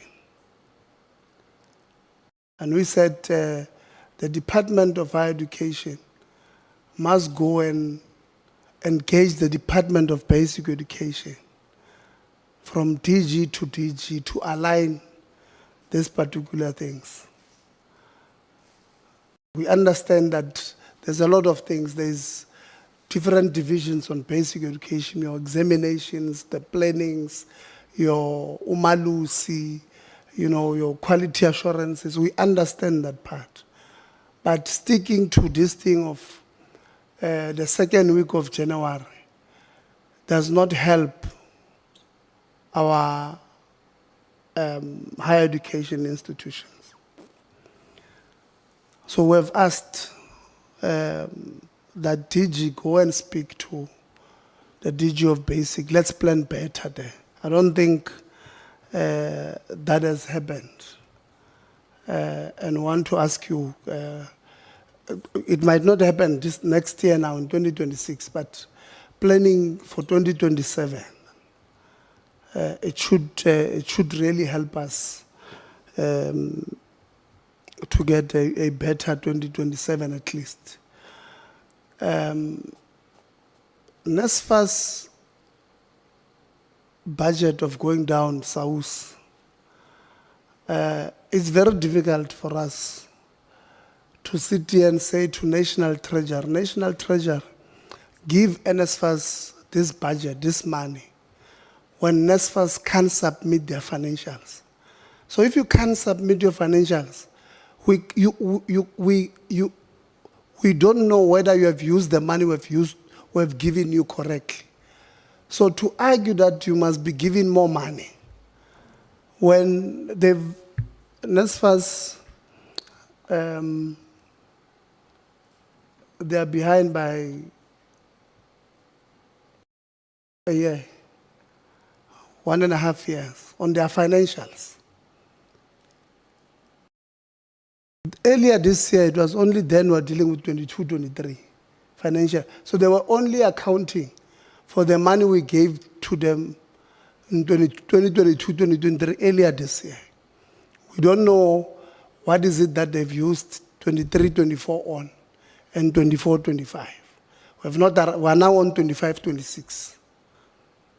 So it's extremely difficult to argue that the money is going down. And if you look at the period at which NSFAS failed to account on what they've done on their financials, it was when you had these 4 providers. There was something that they called them, those ones who anybody would have said, I mean, what is this? So from that period, NSFAS had started failing to account. So now they start accounting a year and a half after. So it's very difficult. I mean, I don't agree. I think the sentiments that were shared by the minister that we can close NSFAS tomorrow, I think they were unfortunate. But I think I understand where it comes from. The pain is that we give you money. He is the Minister of Finance. He gives you money. Then you don't account for it. Then he must give you again. And the point I think we missed where he wanted to say was, if he does not give you, then the students will fight and say, you're not giving NSFAS money. But NSFAS is failing to account on the money that he has appropriated to NSFAS on behalf of the people of South Africa. So NSFAS must account for the monies that they are given in order for us. I mean, if you look at the medium term, we were supposed to be, I think, on 53 million this year, on medium term, the plans. We're supposed to be on 53 million. We're not there. And it's very difficult to make an argument and say, National Treasury is taking money. It can't be. So, when we don't spend on these grants, we also give them an opportunity to take it. As we speak, Dr. Madudu, I saw you said there are some institutions that need student accommodation, including, I know, TVET colleges that needs student accommodation. The reality is that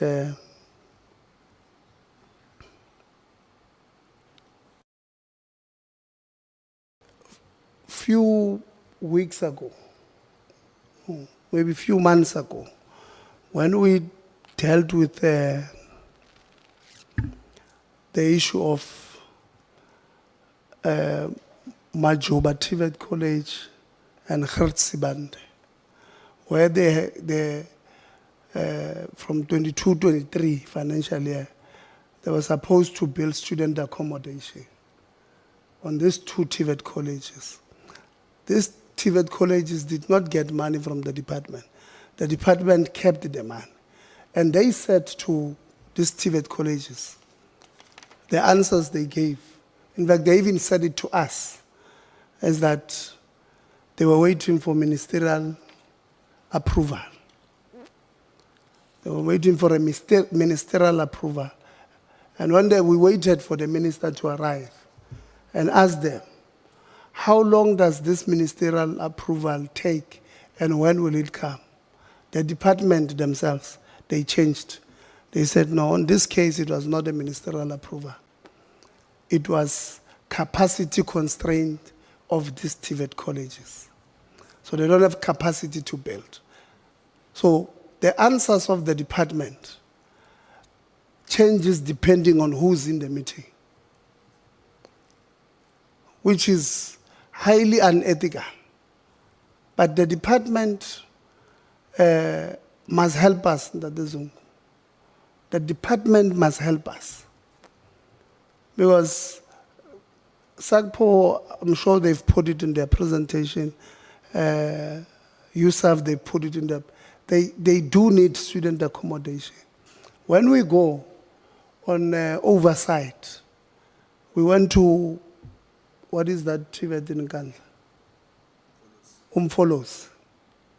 That is who were there with you. Because the meeting was taking long, I even said, but Honorable Kakao must go to that place where we're told is student accommodation. Horrible. Horrible. No person who is in that institution, who is at NSFAS, who accredited that student accommodation, will even allow their children to sleep there one day. But we see fit that children from our communities, our constituencies, on the basis that these children come from poverty-stricken families, we want to force them to sit in this accommodation. So when you don't release this money to these institutions to build this accommodation, you are subjecting our constituencies to this, to live in those conditions. It's not the only thing. So we see the Honorable Kakao 2-3 years ago raised an issue. We're actually going to go on oversight in Limpopo in January. We'll go to Letaba, TVET College, where kids were forced to stay in shacks. We're told it's student accommodation.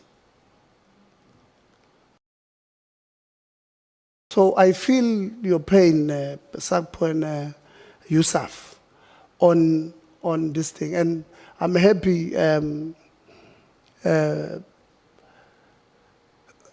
USAf, you are now saying there on your presentation that there must be a conversation between you, NSFAS and the department on the accreditation of this student accommodation. I am happy with that part because the part I was disagreeing with, I've disagreed with it for about 3 years. It's just that NSFAS has not made a compelling case for themselves because NSFAS went on to appoint people to accredit student accommodation who, in their majority, many of them, were very unethical.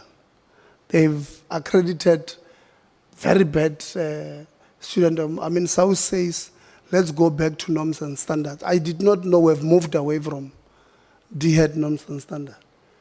But they had moved away because these unethical people who NSFAS appointed to go and accredit decided to accredit student accommodation that does not meet any of those. The only thing is that they have a roof or a bed or something. But the argument that I've disagreed with from USAf all along was that accreditation must go back to universities, must be administered by, accommodation must be done by universities. I've refused that because I've said these universities themselves, they have not been clean themselves. We go to churches, we go to body Sunday, what, with the owners of this student accommodation. And they complained, I don't know how many times, because we come from constituencies where they stay, or staying there, we know them. They come to my church, you know. So universities themselves were asking for not only cold drink, but also energy drink from these people. Small businesses were just being killed. And we said, NSFAS, play a role, but don't do what these universities are doing. NSFAS went in there and became worse. Worse. At least some universities, Dr. Matutu, they will charge NSFAS 5,000 and pay accommodation provider 2,600, steal the 2,400. That is theft. They were stealing from the state. But at least the accommodation was a bit decent. NSFAS, they don't only steal these people of theirs. They don't only steal the money, there's also no accommodation. Or they've lowered the bar. What we were fighting, they said, you are fighting about this, we will give you this. So they went from 7 that were saying, make it 10. Can we push it towards 10? And they took it to 2. So the proposal that says there must be a hybrid arrangement on student accommodation is something that personally I would support and say, maybe university, you do accreditation, NSFAS must come and check if what you've said exists there, indeed exists, or something to that effect. But you must work with stakeholders in the sector. It must not be universities alone. Members, I'm going to give you. I thought Those are the two, no, NSFAS. You are going to create a problem for 2026. USAf is correct that if you say, in order for you to confirm that Tebogo is funded, you will want a university to confirm that they've offered Tebogo space. It won't work. Let me tell you why. University X offers 100 courses. And on course 1, they've got 20 spaces. Correctly so, to cushion themselves, they will offer those spaces to 25 students. And the first 20 that applies, or registers, takes the places. They do so because if they only offer 20, the chances are these 20 are already offered spaces in 19 other universities, and they go to those 19 universities. And they don't have anybody to take up those spaces. So they offer a little bit more. Now, if you only give funding decision as NSFAS to an institution after they confirm the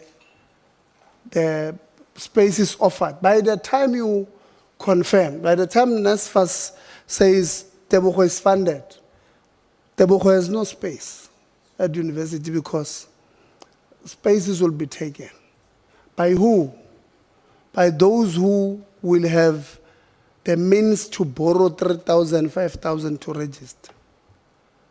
So the children of the poor and the middle class will be excluded from accessing university on what you are proposing to be a solution. So NSFAS can't, board member, that decision, it does not make sense. I'll wait. We're going to have another conversation with NSFAS now. They will have to explain to us how does that look like. It's solving a problem that exists. If we go with that problem, because it's not a solution. What is that one? TYM. They call them solution partners, but there's no solution from them. It's a problem, that one. It's going to create us, it's going to make sure that when institutions open, they strikes all over. Because students will be excluded. So you want me to start with you, Honorable Kakao? Honorable Msazan, do you have appetite? No, to speak after Honorable Kakao. So I'll start with Honorable Kakao. I'll follow with you. Momvo. Huh? Yeah. Honorable Lonzi.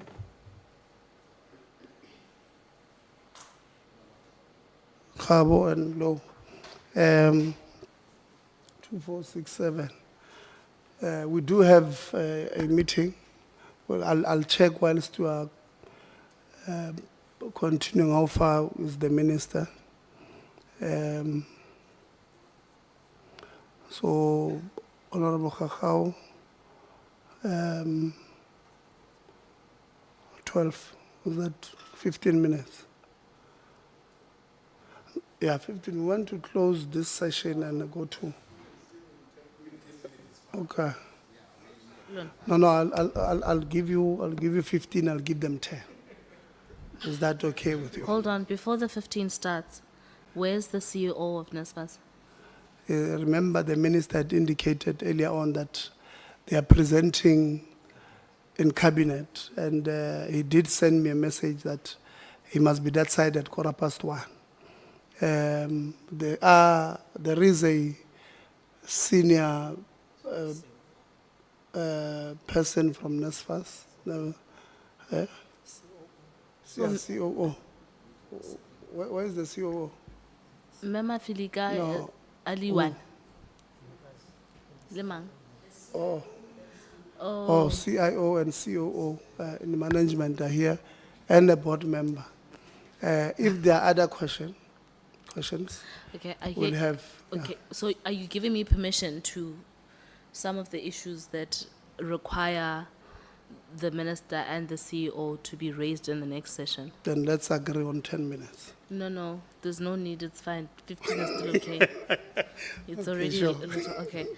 Let's start here. Thank you, Chairperson, and thank you to all colleagues for the presentations that have been made. I first want to deal with the calendar that was submitted by NSFAS. So there's an inconsistency that I observed that I don't think is going to assist us. So first of all, you say the final day for submitting appeals is the 14th of January 2026. But then the matric results are only coming out on the 12th of January.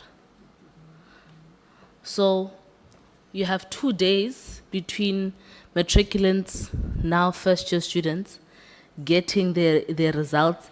In 2 days, you're supposed to have had appeals for what? That does not make sense at all. And in addition to that, that appeals progress deadline is inconsistent with some of the institutions' academic calendars. I just went on Google to just check 2 of them. For example, VETS alone starts its term on the 3rd of February, and its first teaching block starts then. So between the 3rd of February and the 18th of March, then that's where you will find the teaching block of VETS. You look at UCT alone, the orientation process of UCT is taking place between the 2nd and the 13th, and Q1 starts on the 16th, which is 2 days after. But in between, before that, registrations would have already happened. So my worry here is that you have an appeal process that is available in twofold. So one, it is for some institutions only available for returning students, but even in other institutions, even those returning students don't get an opportunity because there's an inconsistency with your timeline and timelines of institutions of higher learning. Number 2, you're completely disregarding first-time entrants into the system and their appeals of the process of the program. So can you make that make sense? I don't know between the two of you who's gonna Mema Filika? Okay, thanks. Chair, can I speak? Okay, thanks. So in terms of, and maybe let me also speak to the chairperson's point that was raised by USAf. One of the things that have been raised, and I think has been a theme on our side, is the issue of budget versus the demand. Now, what we have done in preparation for 2026, it does not mean that we will not be issuing funding decisions or provisional funding decisions by the 15th of December. So that one, we are continuing with it. But what we've asked institutions to give us admissions data is that there's usually a huge variance between the number of students who apply versus the students who are ultimately registered at institutions. Now, in order for us to do better planning from a budgeting point of view, 1, 2, to understand the NSFAS exposure in terms of the number of admitted students, we need to start building in that data and that predictability in terms of future models that we want to do from a funding perspective. So the admissions data is not to say we will not, so it's not to say it's going to stop us from making a provisional funding decision to the students by the 15th of December. NSFAS has made that commitment, but we need that data to improve and also understand future budgeting perspective. What is the variance or what is the true number of students who are actually qualifying for NSFAS and what is the exposure that we have from a NSFAS perspective. And hence we need that information from institutions, because in order for a student to be ultimately confirmed and funded by NSFAS, they need to be registered at a public institution. So it's really for data analytics and improved planning on our side. When it comes to the applications information, and I also wish to stress this, new applicants, so students who are applying to NSFAS for the first time, we do not require their metric results in order for us to make a funding decision. Hence, we've made the commitment to say by the 15th of December, we will be able to issue those provisional funding decisions. The 16th of January is for new applicant students to say that that's the commitment we make to have concluded the appeals for those students. And why do we say that? When a student, so if we're working on a timeline to say by the 15th of December, we would have concluded provisionally funded decisions. By the way, right now, as students are applying, the only students that we are withholding their funding decisions are the ones who are approved. Those are the ones that we'll communicate on the 15th of December. But as we're sitting right now, when a student doesn't qualify for NSFAS, does not qualify for NSFAS, we reject them immediately. So even right now, we have students that are submitting appeals, and within the time that students are supposed to submit an appeal, they have 30 days with which they're supposed to lodge an appeal to NSFAS. So from a new applicant perspective, the timeline of 16th January becomes reasonable in terms of the ultimate timeline to say we would have concluded all appeals. But as and when students lodge appeals, within 30 days of them being rejected and lodging appeals, we work on those appeals as and when they come. So we do have a 30-day timeline in which we're supposed to respond to student appeals, and that's not going to delay. It's part of us fast-tracking the readiness for the academic year. Mema Filika, I hear your point about matric results, fine. The bottom line, at the heart of my question is registration at institutions. So even if you don't need, you have made a decision with or without a matric certificate, the bottom line is students cannot go register at any institution of higher learning without that certificate themselves, without those results. So I first need to have gotten my certificate, and then do I go to school and register? Unless I'm the one who does not know how you get to school, or the way I got to school is now different altogether. That's the point I'm making. To say the matric results come on the 12th of January, that's when the certificates are coming. Registrations are already taking place by then. You are giving students 2 days to make appeals of whether or what am I not understanding? Make it make sense. So we're not, okay, so maybe let me start with new applicants.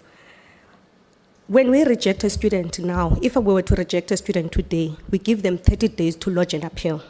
And as soon as they lodge that appeal, we will work on it as NSFAS within the required time frame. So the students not achieving now has got nothing to do with matric results if they are new applicants.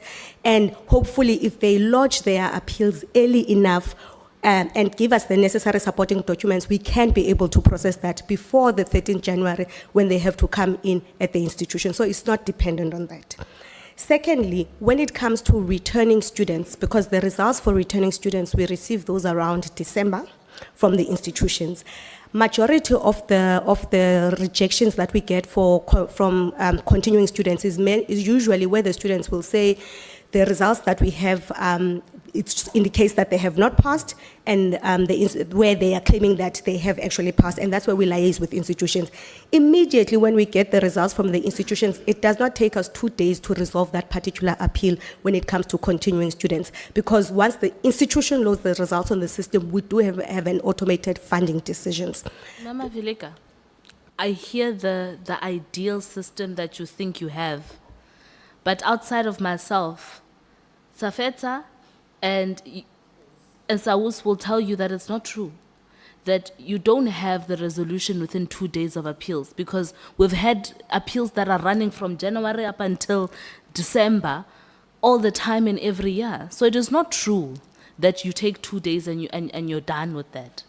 Pack the matric certificates, focus on the academic calendars of each and every institution and how your deadline hampers that. Because even if for returning students you have results now, You'll find cases of students who come January, February, they go register at institutions, and they are either financially excluded because there is a cap of accommodation that was missed, or there is something that was not paid in the previous academic year, or what, or number two, there's an academic exclusion that still needs to be negotiated.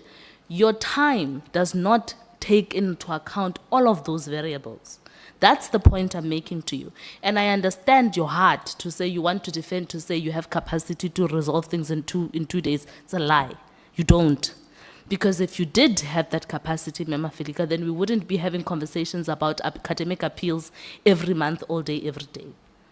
So my request is this. You have already now done this timetable and you thought about it. I want that day, Manzin.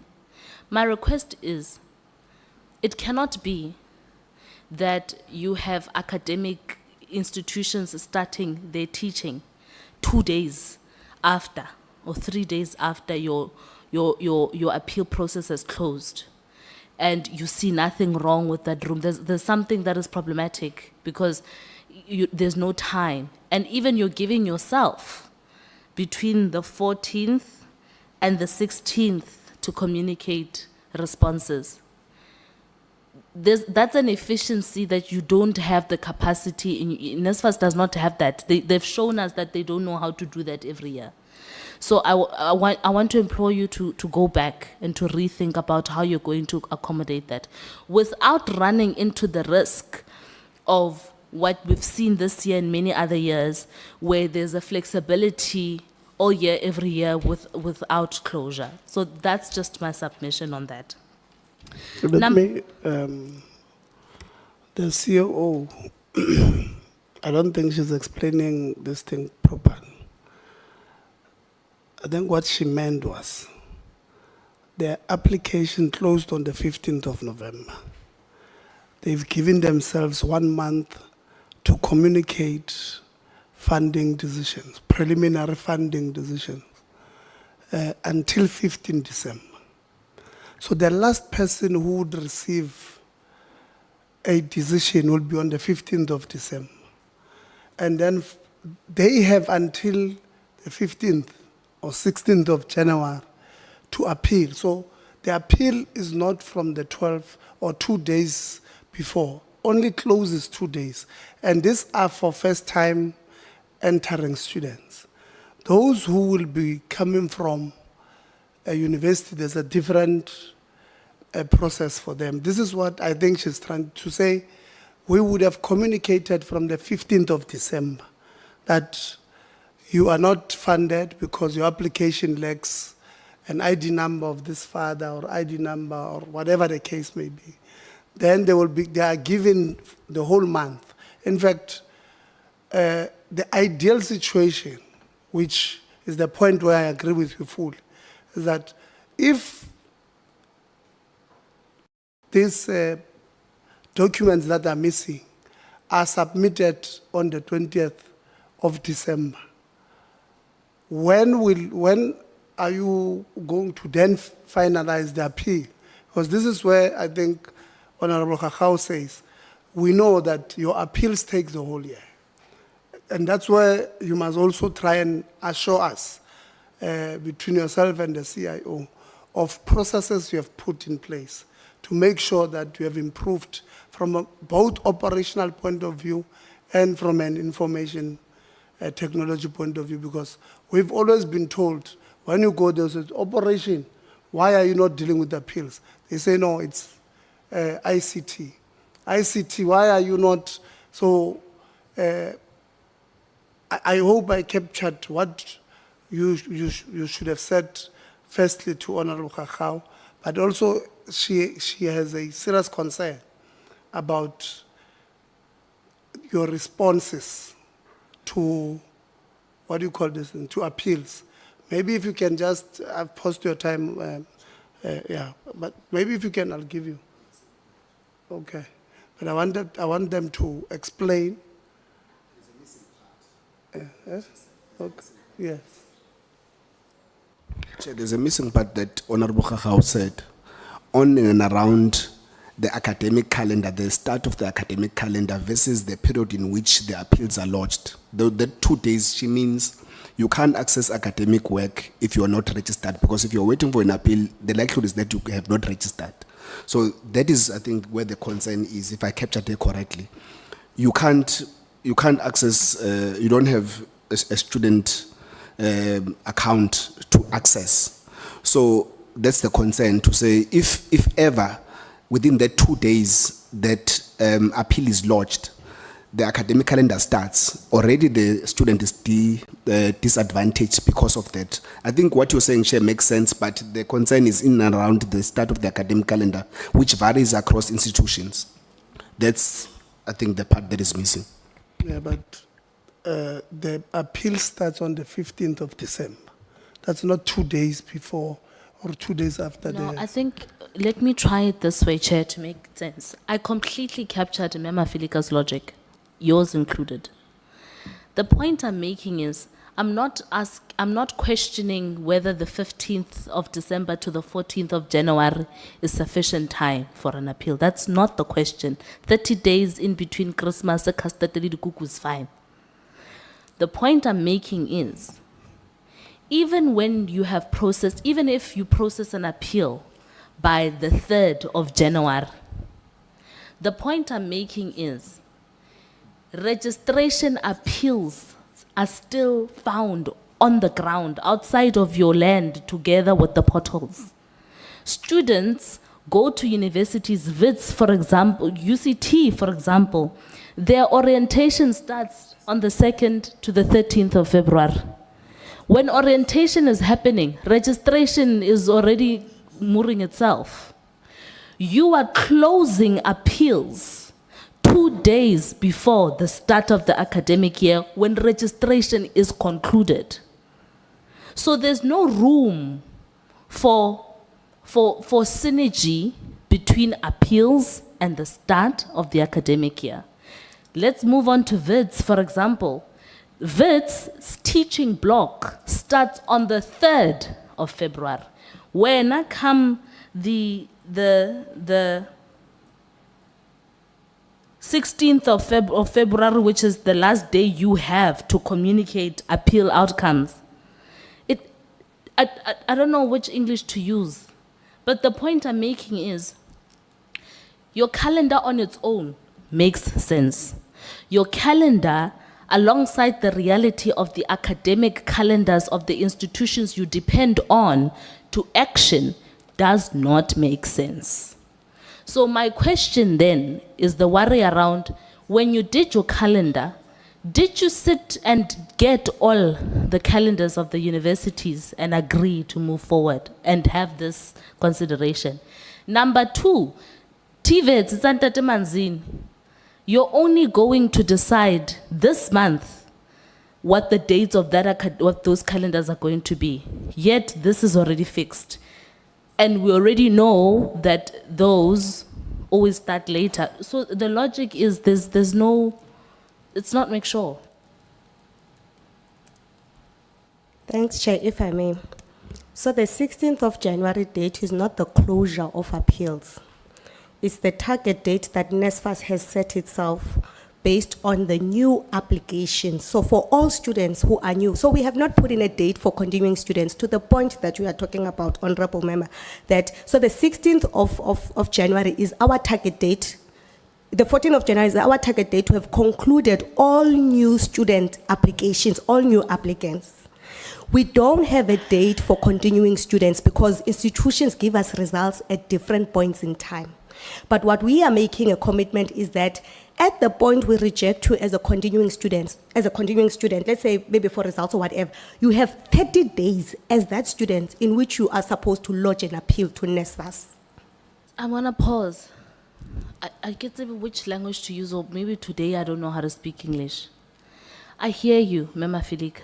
So you would have by the 14th of January given the deadline for new coming students to submit their appeals. And then you're giving yourself a month until the 16th of February.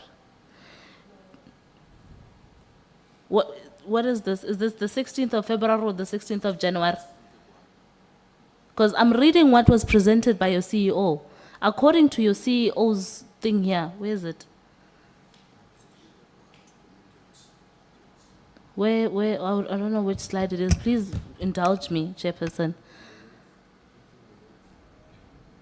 Because, no, it's current 15 minutes, because this is important. Because if we don't resolve this small thing, you're going to have a problem where these people are going to be, and then because we did not resolve. The point, hold on, come back. If you're saying the 14th of January, 16th of January I saw on the slide is wrong, what is right? So maybe let me put it this way. No? Right now we have students who have appealed, right? And those students that have appealed, NSFAS has 30 days in which to resolve their issues. So those students, because they've already lodged their appeals, might not even have to wait for the 16th of January for us to communicate their funding decisions.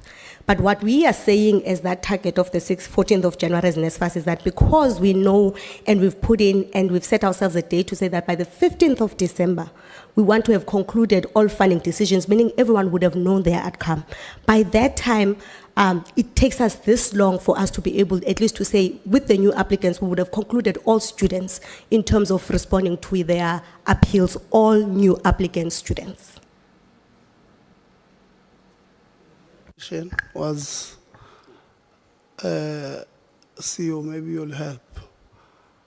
The 14th or the 16th of February on the slides, it's for what? Let's Or take is a it the step back. 14th or the 16th of January? So if you can maybe clarify that. Yeah, let's perhaps take a step back, Chair, and say a first-time entering student can only appeal to NSFAS on a decline based on financial eligibility, right? So even now, as we are making funding decisions, we're not waiting for the 15th of December. A student can see that they've been declined and they can appeal now. By the way, NSFAS is not going to take till 16th January next year to finalize the appeal. If we know the outcome of the appeal, we will communicate it to the student immediately here. Yeah? So that's first-time entering students, which is meant to align with the institution calendars, which means a student registering, most likely in the first week of February, should know the outcome of their appeal status here, yeah? Particularly a first-time entering student. Now, if you have a continuing student appeals based on academic progression criteria, not meeting the N+1 rule, not meeting the minimum pass criteria for their course here. That is dependent on us receiving results from the institution, which means it may go over the registration period. However, that student is in the university system, so is likely to be already registered for the university. What the appeal needs to confirm is whether they are funded by NSFAS or whether they are not funded by NSFAS. Can you go to slide 28 and flight it? Slide 28 of the 70 slides. Your timetable here correctly says your the cutoff for the application was the 15th of November. And then institutions cut off to receive admissions lists by the 30th of November. And then NSFAS funding decision cut off by the 15th of December. So you would have done communicating with the first year cohort. I hear you. Then you go to the 14th of January to say, this is the final day to appeal and submit documents. And then you move on to say, between that, a month later, on the 16th of February, NSFAS will communicate appeal funding decisions. What am I missing?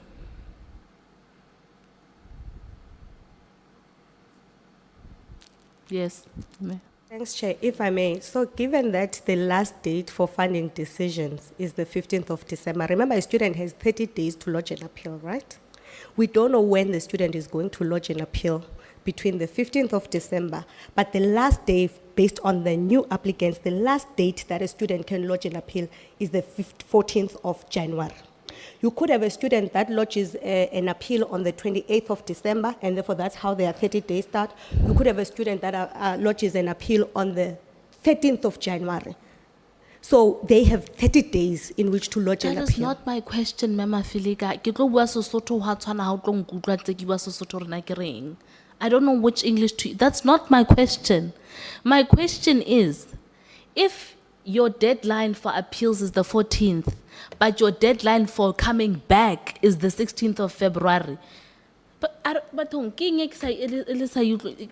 it does not make sense. And I'm saying this because I know I'm a very pedantic person, borderline. So what I'm trying to understand is, if you can do everything and move the date closer, but if by the time you have set yourself to say, this is the time at which we would have communicated, and the time at which you would have communicated happens after the registration of some institutions, what am I not understanding? So, Am I dumb vandag? Through you, Like- Chair, I fully understand where you're coming from, Honorable Kakao. What you are saying is that NSFAS's planning is not integrating with university planning.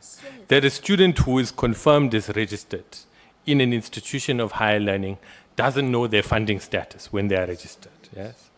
We agree, we completely agree. You could have agreed 10 minutes ago. Which is why we don't wait till the 16th of Feb to confirm the decision.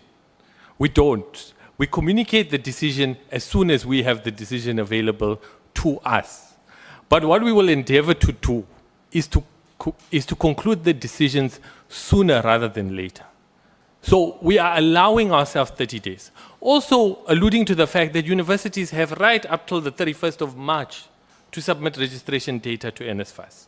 We want data as soon as possible, but the window must allow for flexibility. So we will work towards communicating funding decisions as soon as practically possible. But moving that date of 16th February could have unintended consequences of not allowing sufficient time to make decisions. I fully agree with you. A student may be registered and confirmed. Your Mema Filika says you have sufficient time to make decisions. That's why 30 minutes, 30 days is sufficient. That's what she said. We do. And So we then will. if you do, why do you need that time? We have to allow for some flexibility. We have to allow for some flexibility in the system here. Okay, let's move on first, because we're not agreeing. Because you're agreeing, but you don't want to rest at just that alignment does not make sense. You said you haven't set time for the deadlines for returning students. Why? Before we move to that one, on this one, to solve this problem in future, so you just move everything a month this way. So you NSFAS communicate appeals funding decision moves from the 15th of February to the 14th of January. So your closing will probably have to go to 15 October. So then we open registration in August instead of September. Then you still have the sufficient time that you need, which is a month. But then you are able to finalize everything, because this one has got absolutely nothing to do with a student at a university. So this decision we can take, appeals finalized on the 14th of January, the latest next year. So that should be the solution. And yes, Honorable Kakao. I hear you, Chair, but my worry is there is no flexibility here to fix it now. That by the time everybody goes to Christmas and chores are sorted, we have fixed this. You know what my worry is? My worry is with your administration. You know very well within your administration what the culture of deadlines is. The minute you put that deadline there, your people who you are failing to convince to go decentralize are the same people who are going to tell you, but we still have time. Through you, let me make a commitment that we will go back and see whether we can reduce that time to 31 January. In any event, it is our mandate to conclude decisions as fast as practically possible.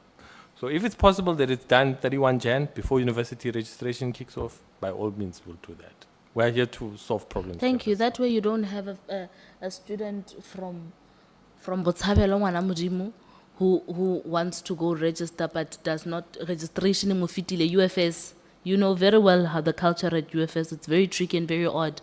They're gonna get there, but because the appeal is not concluded, the child is going to now lose out on opportunities because first come, first serve. That's what I'm trying to fix here. Thank you. Now let's deal with the returning students. Why have you not set a timeline for returning students on when you're going to conclude their appeals?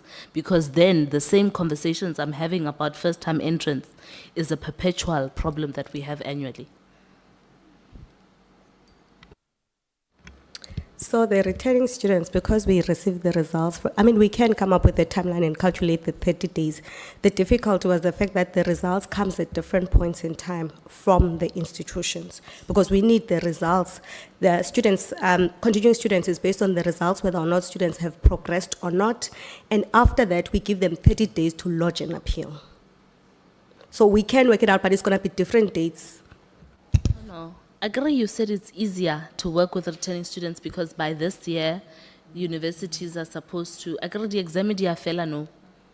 And then it means by January, institutions are supposed to know who passed, who did not pass, who's writing a supplementary exam, who's not. I get. And so I don't understand the difficulty. Unless you are saying to me that, Manzin, that the DDG responsible for universities, Nawe Manzini as the TVETS DDG, as well as, who's the people of Universities Council?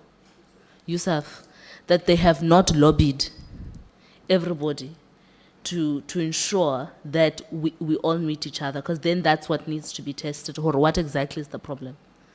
Because you can't say you don't have a timetable because you can't rely on institutions to give you information. You are supposed to say to institutions, this is by when we expect you to give us information so that students don't get left behind. Yeah, maybe let's give, I think Dr. Sokuka is on the line to speak on behalf of department. But the easiest thing, COO, would be, this is not the first meeting you are having with the department ministry, and I'm assuming SAUS, USAf. You could have said to USAf, ask all your universities, when is the last day of releasing of results? The last day, right? They release, maybe the last one released on the 15th of December. So you do a calendar, say, latest 15 January. I would have done this thing. So that's what I think Honorable Khakao is asking, which for me, it's not too difficult. In the meetings we've had with USAF and the department, that information could have been made available to yourselves, and then you put together. But I don't know, I'll give you, Dr. Sogligwa.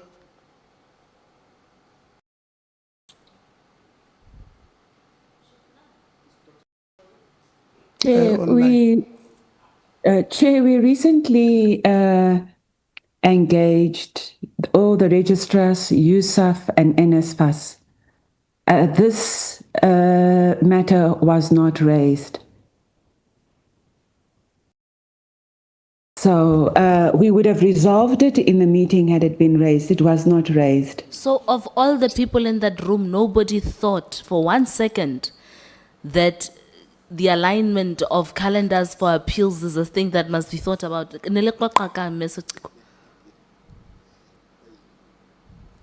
Like there's no way you are having a chat about the state of readiness of 2026 together in a room and nobody is thinking about when you're submitting results and when you are appealing and when people are registering. What were you talking about?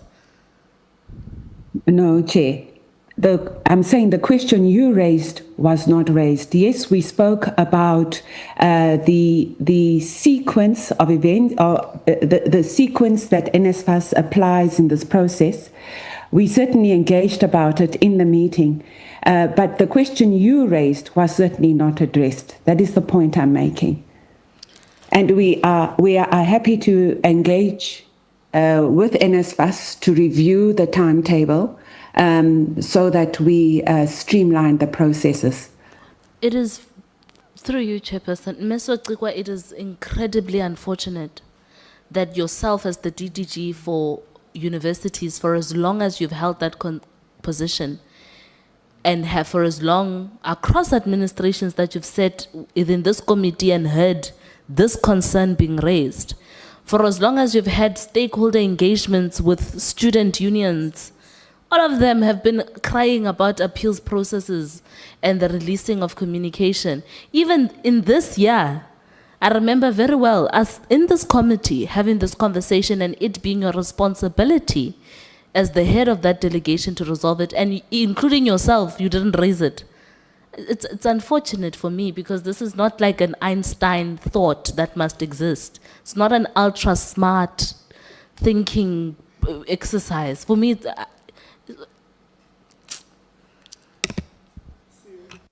Yeah, thanks, Chair. We have set a deadline for universities to send us student results, which is the 15th of December, right? And then we've got to assess academic progression based on that. And then, of course, should a student be unhappy with the communication of the academic progression criteria, they then have the right to appeal. And again, we come back to that question of alignment as far as possible with the registration cycle. Again, your system has to allow for some degree of flexibility. For example, I already have a letter from the University of Fort Hare saying because of the issues they experienced earlier in the year, they are not in a position to submit on the 15th of December. They need until the 19th of December. That has a cascading effect down the line. And I'm sure as we get closer, I'll get more of those letters from institutions. And I think the relationship that we've tried to establish with institutions is a situation where the students don't suffer because of our institutional bureaucracies. Now, if you ask me seated here, if I'll grant Fort Hare until the 19th of December, I probably will, because if I don't, it's going to be the students that suffer as a result here. So we've got to have that flexibility in the system because, yes, we set deadlines. Yes, we will adhere and drive accountability around deadlines. But there will be instances where, for any of other reasons, we have challenges. I hear you. And Wabona, the last time you and I engaged, I said it takes a spin doctor to notice one. What I'm trying to do here is I don't want us to treat this engagement as like a tennis ball of defense. This engagement gives us an opportunity to really collaborate thoughts and deliver. Wabona, if Mema Filika didn't understand me for 10 minutes, I'd still have time. So the point I'm making here is this. There's nothing wrong with flexibility. The whole idea of planning, Manzini, is to factor in any and all possibilities. So it can't be that because you want flexibility that you don't have a plan. That can never fly. I have literally 7 other important issues around student accommodation, around payments that were paid that are missing for students who applied for the TVET who applied for NSFAS during the TVET cohort, and now they've only gotten allowances for 2 months instead of the period of their study. There are issues around the missing middle, the middle class. We haven't spoken about that. There's a whole lot, Chairperson, that I would like to talk about, but unfortunately the time you've given me, and I want to submit for the first time that today I did not waste my time. It was the answers that wasted my time. Okay, Honorable Msazan. No, thanks, Chair. Maybe quite quick, very quickly, just to first deal with the point, maybe just clarity, very straightforward, CEO or CEO, acting COO or COO, I'm not certain if you're acting or you are COO. The alignment, but maybe for yourselves, USAf CEO, the presentation you submitted, I did not see a registration cutoff dates of universities. Where did you not put them here? Because maybe it would have assisted us greatly if we knew how many universities have closed the registration before the 16th of February. Chair, the registration, it's the registration dates, not the cutoff dates. You're right. I'm speaking about close of registration. This is the point of debate now. No, we can submit that if you require that. Do you have it? Not with me, but we can collect it. Okay. Because there's 2 points to the concern that was raised by Honorable Khaha, which is also my concern, to say there is what is called the cutoff date of registration, which now speaks to appeals. Then there's also the commencement of the academic year, which is what I was raising with the chair to say. For instance, here at for returning students at UKZN, it is written here that the commencement of the academic year is 6 January, unless maybe your presentation speaks to something else, because I know that in UKZN, they don't commence academic activities on 6 January, even for 2026. Maybe this is the opening of registration, but not commencement of academic year or academic calendar, which then your presentation will be giving us a serious problem in terms of what we are interrogating. So there are 2 dates, Chair. Yes, there's first time and returning. One for returning students, and Yes. the other one for first time entering students. Yeah. And they include all programs. For instance, your medical students are likely Yes, to be but like to be starting 6 on January. that date. Yeah, So but all other it's- courses, not that date. Yes. So we have not collected the closing dates, and the closing dates can be so useless in that when a course is full, that closing date doesn't matter anymore. Which closing date? Now you're confusing me. I'm CEO. saying, I assume that you want me to collect the data on For registration, when is cut-off date for cut-off date registration? for registration. Yes. I'm saying, in as much as we will collect that, that may be useless in that when the courses are full, that cut-off date does not help. But agree, CEO, we're speaking about potential few number of students that would be affected by appeals. So this is not the whole cohort of students that are affected. But those that might be affected might be part of those that would have been given offers or returning students. That's what we're trying to establish. So definitely it's going to matter when is the registration being cut off, so that when we discuss this topic or when we speak about adjustments of dates, it aligns with what can affect students there. I'm trying to explain to you, Chair, Honorable Member. Okay, CEO, that let us when- park when this it's point. Full, Mm. it's full for both returning students and We're new not understanding students. each other, CEO. Let's park this point. I think No, what today the we have. CEO is saying, Honorable Mseza, is that she will get us the dates from institution that says for first-time entrant students, ideally would want registration to close, let's say, 20 February. I'm making an example. Academic thing they've already given us, the commencement of the academic calendar. Now, she's saying, even if you say 20 March or 20 February, if the course is full on the 2nd of February, then this one becomes redundant. So that's the point she's saying. She's saying she's going to get it. But she wanted to make a point that that date for them is not really too important, because it then depends on the flow of students into the system before that part. I think that's the point she was trying to make, but she will get us this closing. And wherever you are coming from is that you want to criticize NSFAS and say, NSFAS, why would we have 16 February when universities closed registration on 10 February? So that's the point we were going to. Yes. Yeah. Yeah, so Chair, where I disagree with the CEO is when she says it will become redundant, the closing date, if the course is now full. Because the course being full doesn't mean that you all must have been registered when the course gets full. If there's registration cutoff that is 15 February, it remains there, whether you register on the 10th or when you register on the 15th, even though the course is full. And the students that might be affected by appeals might have to wait until the 15th to get their appeals approved or not. Hence, I'm saying it's still important either or when the cutoff date is. And it will also speak to the alignment of NSFAS and their dates, which is something that is a concern for, I think, all of us as members to say. In your meetings of preparing for 2026, how could you have not spoke to that topic to say, when the appeals are approved or closed, it must align with the closure of registration? Because if you approve my appeal after the registration is closed, it doesn't make sense. You still can't proceed with your academics. And the reason why I was saying this should be accurate is because either or, if commencement is on the 6th, let's make an example of medical schools.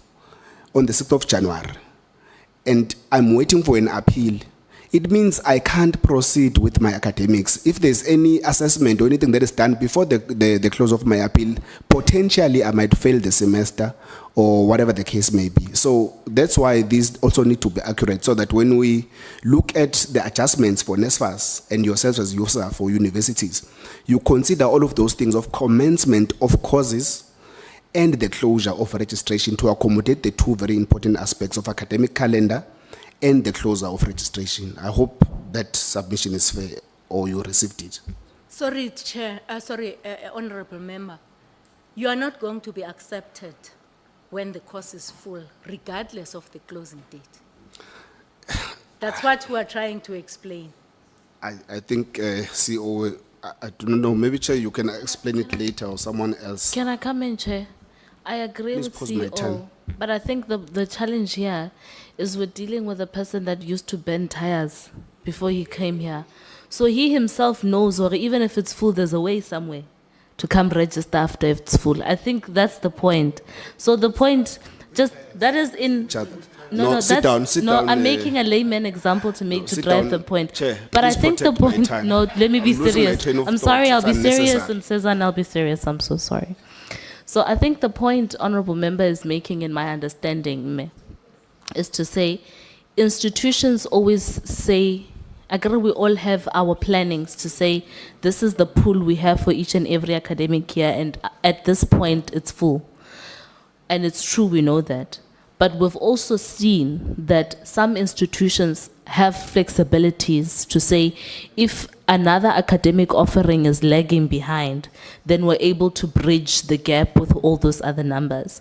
And so because of those flexibilities, that's where the point of the Honorable Member comes in to say, the planning of the calendar must not depend on whether there is the demand and supply meet each other, but should depend on calendars themselves. I think that's the point. And in addition to that, the other example I want to make is, for example, your disbursement schedule. Your disbursement schedule says your upfront payment for accommodation, books, and tuition is happening on the 30th of January. Your upfront payment is happening on the 30th of January, but your appeal closes when? You are starting 16th February. I was just landing his point. I was just landing his point. No, it's okay. Honorable Mr. Chair, you see, Chair, if you, maybe it's because you are right, Honorable Khaga, we are educated, we come from this to them very well. Chair, you can be given an offer, you accept the offer, but you don't register because there's a cutoff date for various reasons, which one of them might be an appeal that you are waiting for. So you're not getting into a already full course, you're in the course, but you have not registered.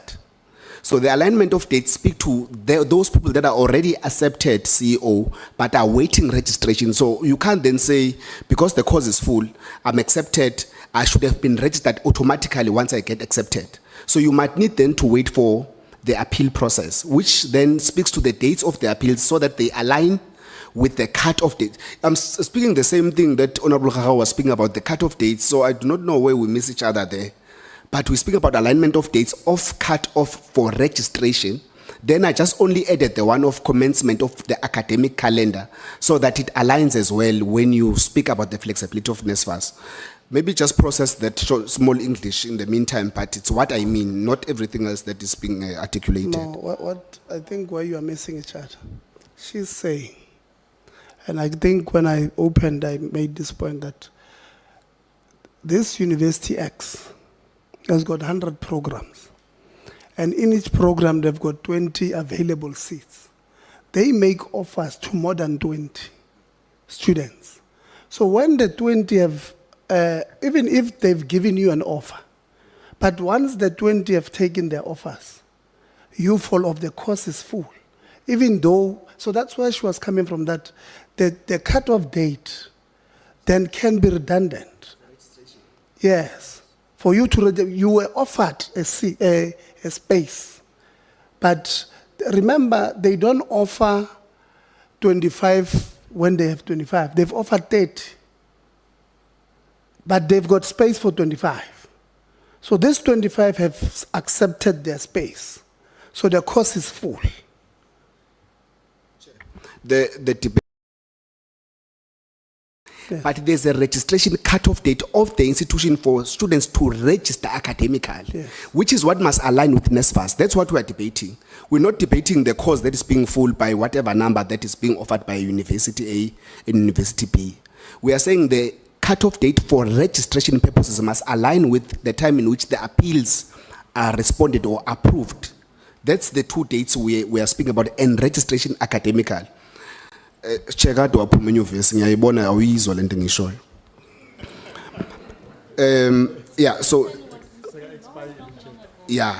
So let me move from that point. I would want to suppose that we're aligning with the fact that the dates must align as far as. Let me start with the department very, very quickly. On your state of readiness, you mentioned the CETs, the CET sector.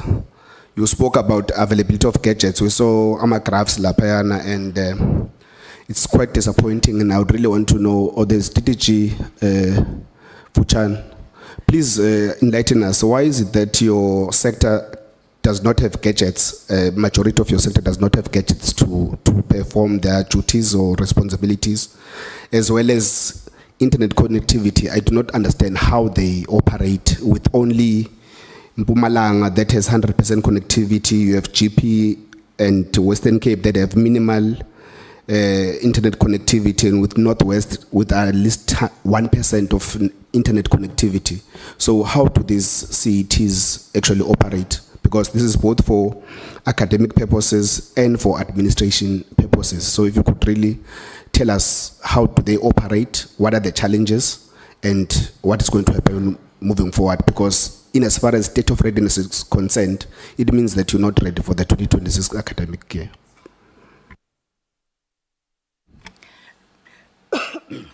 Good afternoon again, Honourable Chair, Honourable Members. Indeed, Honourable Msezana, the issue of the tools of trade is a major concern.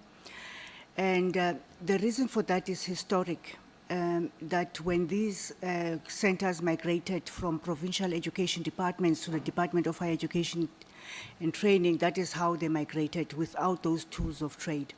96% of them still continue to operate from schools. We are unable to assist them wholly at this stage just because of the budget constraints. However, I must indicate that that total number includes both the main centers and the satellite centers.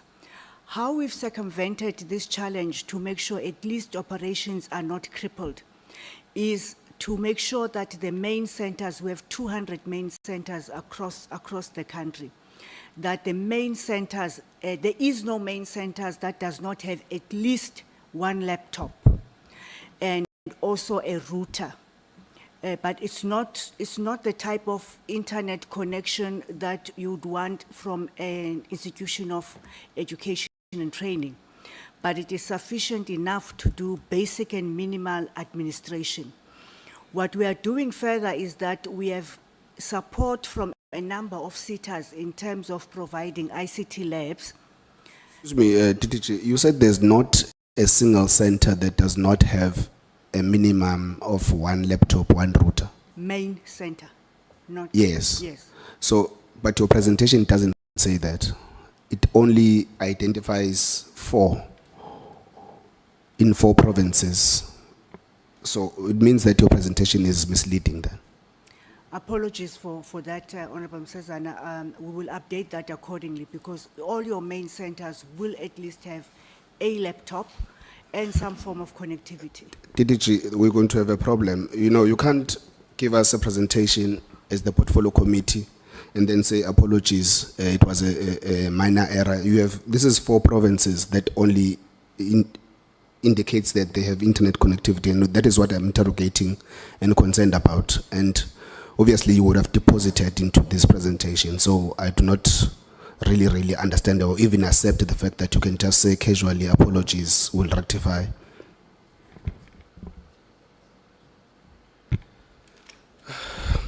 Let's just proceed to other issues.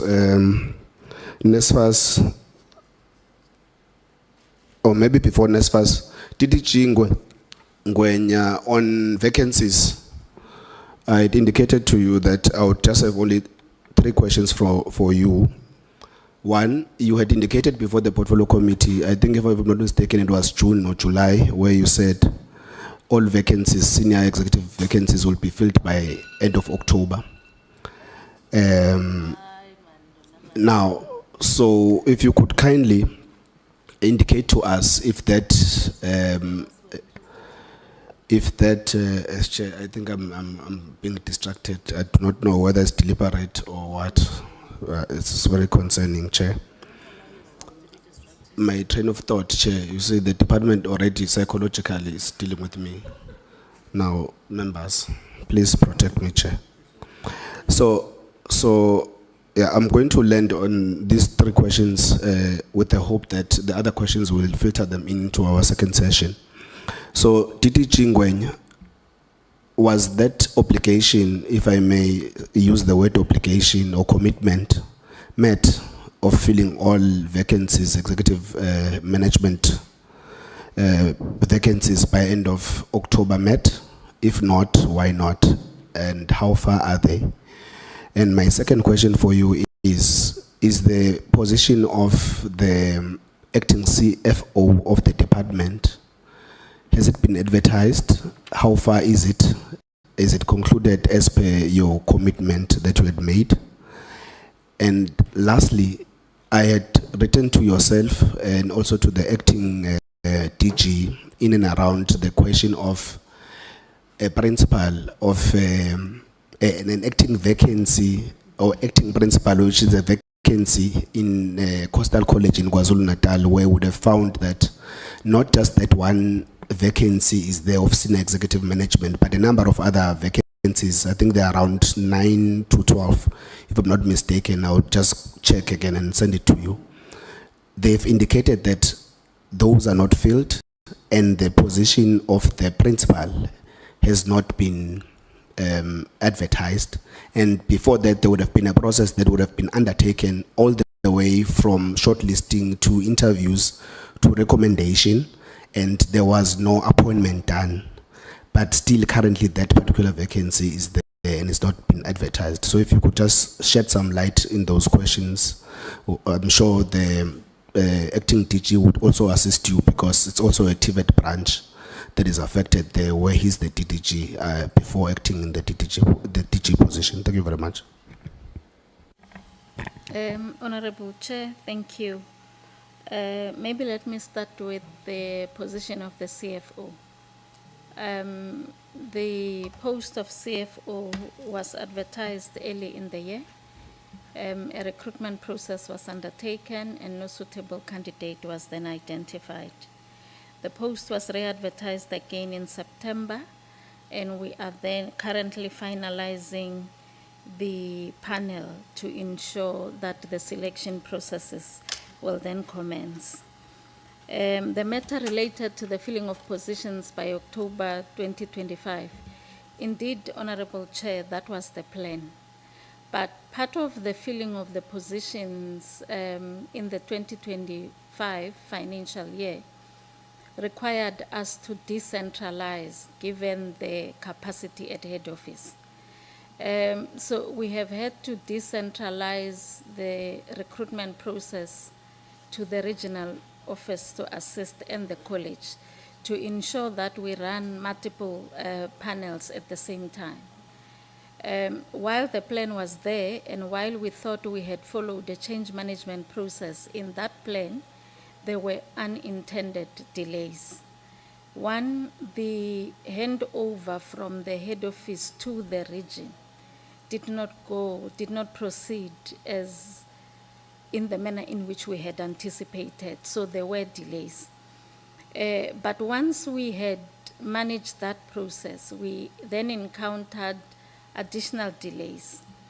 One was the program that we had in October in the department, which included September-October, which included the parliamentary process and departmental process, including the the G20. So some of the shortlisting which were meant to sit had to be delayed due to unavailability of members. But I want to assure you, Honorable Member, that we are on track. We are currently finalizing. Oh, the third aspect is we had to beef up the number of panels to ensure that when one or two are not available, the shortlisting can still proceed. So we had to redo the approval of the panel. But I wish to assure you, Honorable Chair, that we are on track with all the recruitment processes, and we should conclude appointment before the start of the 2026 academic year. On the matter related to Coastal College, Honorable Chair, indeed it took time to access the information. But what has happened was the recruitment process unfolded, a recommendation indeed was made, which was not approved and has since returned.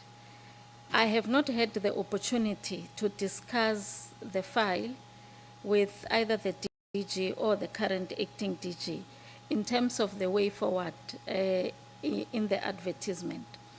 But between the acting DG and I, we've agreed that whatever needs to be done, we will finalize it this Friday. So we just need to conclude the discussion, and depending on the outcome of our discussion, if it is going for advert, it will then be it will be submitted to DPSA this week to ensure that we are publishing the advert in the following week, along with 2 or 3 adverts that we need to correct. Thank you, Honorable Chair.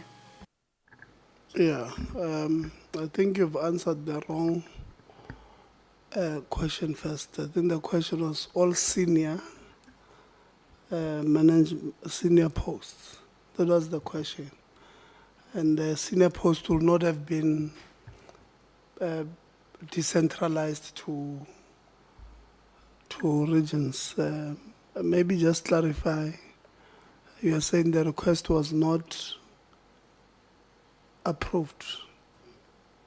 Just if you can just clarify that part, then I'm going to Honorable Ngubane.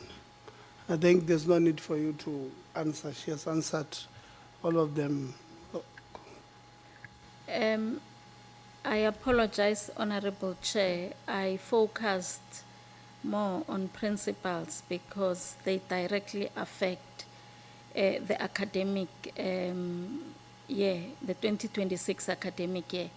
Indeed, we had advertised a number of senior positions, and all of them are in the process, ranging from the selection. Some of them are at a point where recommended candidates are going for competency assessment.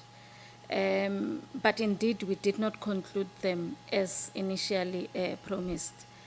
The second one, indeed, Honorable Chair, the recommendation of the panel was not approved by the delegated authority. Thank you. Did you communicate to the college?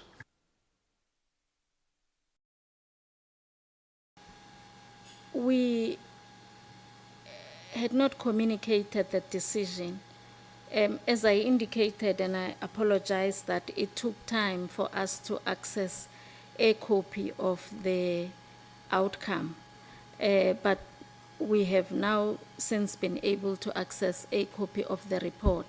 But it is the process that I indicated that I need to discuss it with the DG or the acting DG before we chart the way forward. Thank you. Okay, so, okay, we'll come back. Bombo. Yeah, thank you very much, Chair. The CEO of NSFAS and your managers, just to make it easy for myself as well, the reason they speak about these many dates and communication dates, the major concerns they're saying that your date are creating the chaos during the start of the year. Both the accommodation date and all the other data, they are the one that causes chaos during the start of the year. And then they're asking why is NSFAS application and decision cycles still misaligned with the academic calendar, causing January crisis every year. So that's the main concern on the basis of their question. They said the way your calendar is planned is the one that is creating mostly unnecessary chaos during January. And they are requesting that you revisit that and make it aligned as well with the students who didn't apply, who are coming for application, accommodation, and all the other stuff. That's their main question. As a clarity on what the main question was about. It's just to avoid the crisis that we see year after year due to your calendar dates stuff. Yeah, thanks very much, Honorable Ngubane, for the question through the chair. I think certainly we will take the feedback that we've heard today and implement those decisions, right, or those recommendations. Let me say that we want to conclude funding decisions as soon as practically possible while following due process within NSFAS here. Yeah. So we've made quite a public commitment that I think everybody is comfortable with about at least the financial eligibility decision being done by the 15th of December. Yeah. Yeah. What we will do is for continuing students, I will go back to the team and say that for continuing students, should we receive results by the 15th of December from institutions, we will accelerate the progression decision for continuing students so that they know where we stand.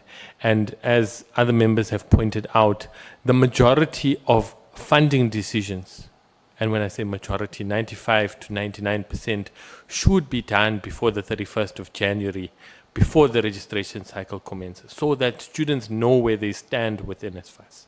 And that last 2-week buffer between 1 to 15 February is there literally to just mop up any loose items, the 1 to 2% of students who may not have been covered by the majority of the work that we've done. But from the NSFAS side, I want to give the commitment that throughout the December period, we will put structural staff together to conclude funding decisions for both first-time students, continuing students, as well as appealing students. Pardon? Yes, okay, no, thanks, CEO. CEO, my next question is on the enrollment readiness on the TVET and CET. You have a number of the projected TVET enrollment of 526,978 for TVET and 163,000 enrollments for CET. And these numbers are growing. What infrastructure and resource upgrades are planned to accommodate this growth? You're saying this on slide 10, 11, and 17 to the DHET. How will the department address the lack of internet connectivity and outdated gadgets in CET College, which hinder the blended learning? DDG, there is a growth in these institutions, and then how will your department then try to accommodate that? And we spoke about as well outside about that subinet challenges, which I've asked Chair the other day, Chair, that we need to call that subinet, because it's not doing justice to the TVET college's network. It's always down and there are challenges and all those stuff. So somehow we need to call them as well to come in account so that we know what they are doing. TDG. No, thank you very much, Honorable Ngubane. In terms of the TVET enrollments and the capacity to accommodate on the infrastructure, if I go back, I think there's a slide that demonstrates the trends from 2019, where we were seated, I think it was saying we're sitting at about 600, and it should be slide number 9, we were seated in 2019, a grand total of 634,117. So that is the physical infrastructure that is there. But before that, if I go back to 2017, we're actually sitting at about 720,000. So which means that we will have the capacity to take. The limitation comes in terms of the fiscus and the financial constraints that are within the TVET. Remember, the TVET's enrollments have been kept for the past MTF budget allocations, and I think it's only the limitation in terms of the funding for tuition, in particular in the main, and also for the maybe the training equipment. But in terms of the capacity, indeed, we will also recall, honourable member, that we have previously presented to the committee in terms of the infrastructure, additional campuses in the main and in the rural settings, where we've built about 12 new campuses. That is also increasing the capacity in terms of the infrastructure. So our limitation is basically on the funding that could actually allow us to grow those numbers. So the capacity, as we speak, it could be around 800,000 that we can take. In terms of the SABN, indeed, almost all our 280 campuses were connected. The issue is around the bandwidth that is inadequate in some of these areas. But there is also issues where the power outages have been a challenge because if there's no power, there's no connectivity. Some of the colleges have invested in terms of the alternate power supplies. That will be your generators. Others are now going towards the issue of the solar. But sometimes there are limitations as well, depending on where the campuses are. So I will say yes, indeed, we are engaging with some of the entities, including MNOs, in terms of increasing the issue of the bandwidth within the SABN connectivity project. I will pause there, Chair. Thank you. Okay, thanks. And then the other question is the security in the institutions of higher learning. I think it's one of the planning that we need to do. Most of, even us, parents and everyone, we tired of seeing the killing of our kids during January when there is a strike or there is any confusion. Is there a way to have a policy, probably where we will say even the security data that will be manning, looking after these institutions, where we'll have a general policy, minister and the DG, where we just say there are no ammunitions allowed in the campuses for the safety of our students. Because I still don't see the need for a student when they are rioting to lose the life of a student because there were SAPs inside using guns or even the security inside. So is there a way we can make it generally a policy from the department to all these institutions, universities, CET and TVET, that inside the premises of the institution, we don't allow ammunitions. Even if there is a strike, there needs to be law that they must use this soft way of reducing strike to student, DG. Yeah, maybe before you enter, just to say, Honorable Ngubane speaks about security at institutions of higher learning. This morning I woke up, I'm told that I've got a security tender at UNISA. So I thought he was going to ask. About that. These naughty people when they want to play with our reputation. DDG. It's not the one come here loser. I don't know which one is it. I'm still trying to search who owns which security, so that at least I know where are my shares. Yeah. No, thank you very much, Honorable Chair and Honorable Ngubane. I think you're raising a very important point in terms of the safety, not only of our students, but also staff. You go to certain provinces where people will just walk in and and can actually kill staff. We had a case in one of the colleges in KZN where certain people walk into the campus and one staff member lost his life, unfortunately. And that staff member happened to be in the supply chain, which means he was probably eliminated because of those. I think in his presentation, the Honorable Minister did indicate that he has established a war room, and part of the war room, there's an MOU that the department is having with SAPS, but we'll also look at all the other security agencies to say how do we begin to work together, including the setting up of the minimum standards that are required. And one of the things that we have also observed in terms of the institution is that what the chair is saying, there was a security tender. It will set out the minimum requirements. We need the different gradings as a security personnel.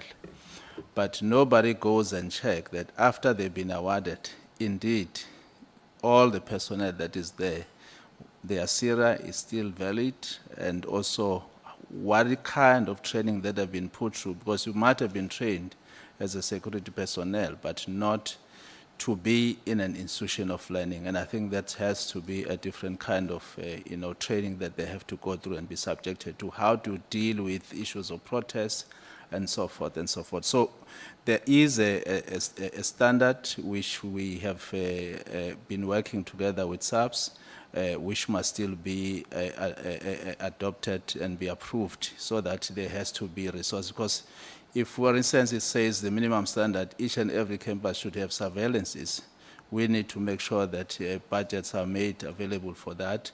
Control rooms where central controls, because some of the colleges or institutions have multiple campuses, who mans the control room to see what is happening and all the movements that are happening. And I think once we have finalized the MOU, we'll then have to see where do we then source the resources to fund such a standard that we would have set and agreed upon.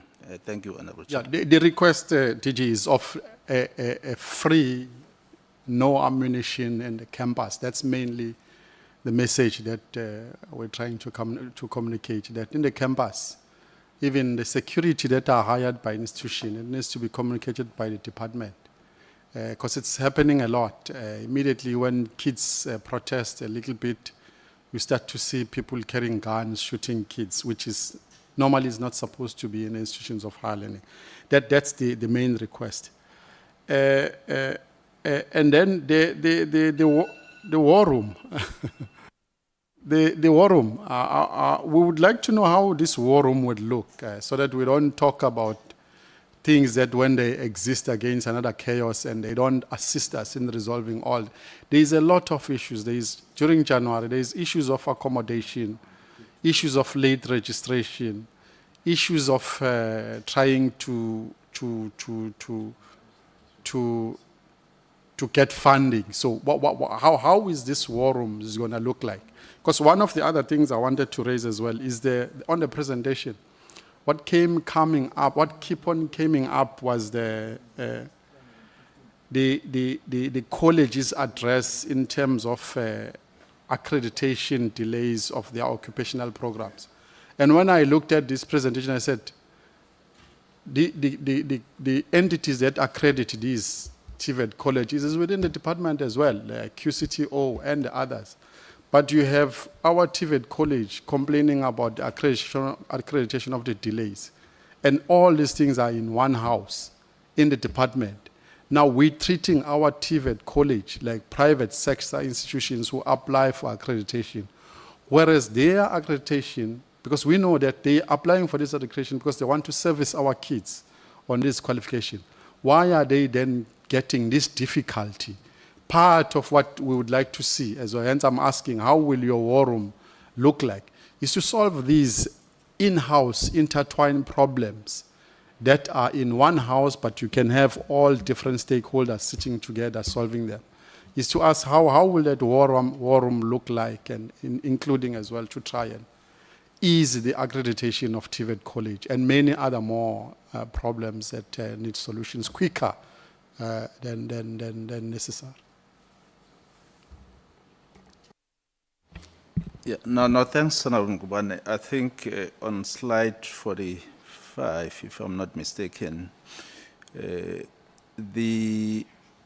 inaugural meeting of the War Room, and I think in our presentation, the minister had indicated that the War Room was operating at the chief director level, and he has since elevated it to the ministry, where all those stakeholders that are mentioned from the department, senior officials of the department, SAPS, SETAs, NSFAS, USAf, SATVETSA, and SAUS. The setup of the War Room is that it takes into account. So it all will, the it will be clearances. representative from all these From all stakeholders. the There will be in that one, let's say one boardroom, there will be representative of SETAs as well. Key people that when you press a button Indeed. and there's a problem and it gets solved quicker. That's how it will look like. Indeed. In the past or previously, the DDGs, for instance, were not part of the War Room, but the minister has insisted that we need to have the key decision makers so that if there's something that has to happen now, the CEO of NSFAS, for instance, sits in that War Room so that there's a matter, the pressing matter that has arisen, it has to be resolved immediately without a waste of time.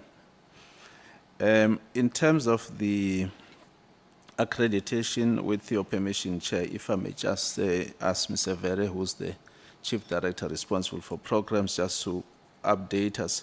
But one of the limitations, as you said, you put it correctly, Honorable Ngubane, that QCTO is one of our entities. But part of the limitations was around the capacity. You recall that most of this work was sitting with SETAs, and the capacity still remain within the SETAs, which has to be some point moved to QCTO. But one of the limitations, again, which we are engaging on it, is the funding of the QCTO and the resourcing of the QCTO. As it stands right now, I think it's still not adequate for it to cover all the aspects that we need to be able to do. There's a big shift. There's a lot of demand from the TVET sector, but we have requested that there has to be prioritized because, again, we are doing this against the phasing out of the NATED programs.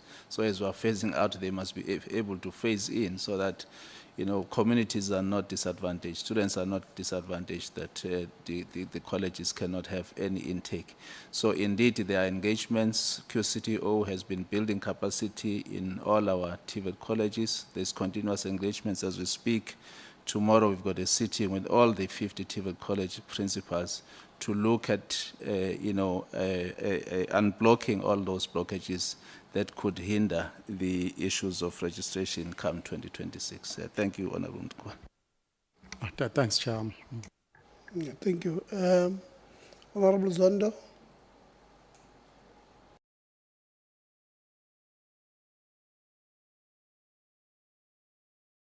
Okay. Honorable Lonzi. No, thanks. Thank you, Chair. I don't think I'm going to be long.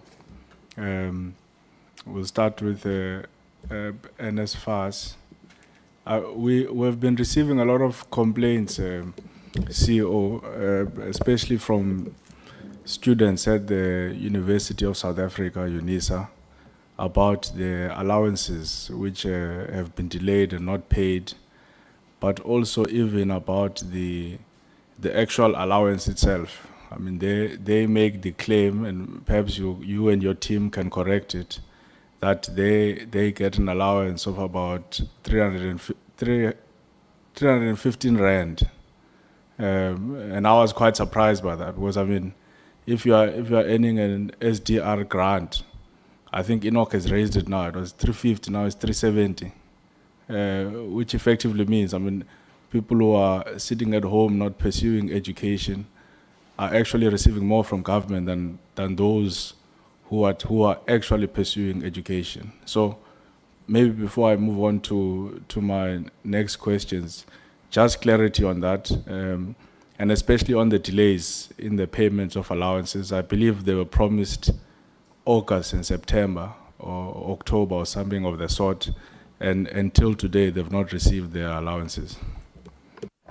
Thanks, Honorable Lonzi. Through the chair, let's start with delayed payments at UNISA. So members will be aware that we faced a budget shortfall for the 2025 academic year. We had to go through a process of reprioritization, which we finalized early in September. We issued a circular to institutions to open up the registration portal once budget availability was confirmed, so that they could upload registration data for the students and that the disbursements could be made for UNISA student, for all students in all institutions of higher learning. When we did that, we became aware of an issue where UNISA had missed the upload of about 40,000 second semester students for uploading onto the registration portal. So I think we'd allowed 3 days for students, for institutions to upload students' data. UNISA unfortunately did not honor that deadline. I became aware of the issue on social media. It was actually the minister who posted, and I saw a flood of UNISA students complaining about their allowances. We reached out to the institution to say, what is the challenge here? They explained the issue of the Reg portal. We opened the Reg portal for a third time for UNISA so they could upload those students' data. In the interim, I reached out to the colleagues at UNISA to say, NSFAS is good for the money if you can explain what happened. So please, if you've got the cash flow ability, fund those students, pay their allowances so that their matter can be resolved, also so that the complaints are reduced. And NSFAS will disperse as part of its final disbursements for 2025 to the institution. I have tried as much as possible, and at the start of my tenure, I met with all VCs, CFOs of institutions to say, the blame game doesn't help anybody. It's the students who suffer at the end of the day. If there are any institutions which are experiencing problems, for example, I saw USU was here last week, and they said NSFAS defunded 1,500 students that they had to fund out of their COVID. I don't know. No one told me, And I'll say this in the presence of the USAf CEO, is to say, if institutions have challenges, they need to reach out to NSFAS. We want to run an adaptable, flexible system that understands the different contexts that institutions operate in. We don't want to be a hard organization that says, because ultimately it's the students who pay the price. And institutions need to reach out to us when they have challenges. Our door is open to assist them in resolving those issues. When it comes to the benefits offered to UNISA students, so UNISA students as distance learning students do not receive or did not receive any personal care allowances, meal allowances, because the understanding is that they live at home. They would receive a book allowance, which covers the cost of their textbooks or their learning device. I think a few years ago, as part of the student lobby, there was a view that UNISA students, although they may be living at home, have costs that they need to incur. They may need to travel to campus now and then.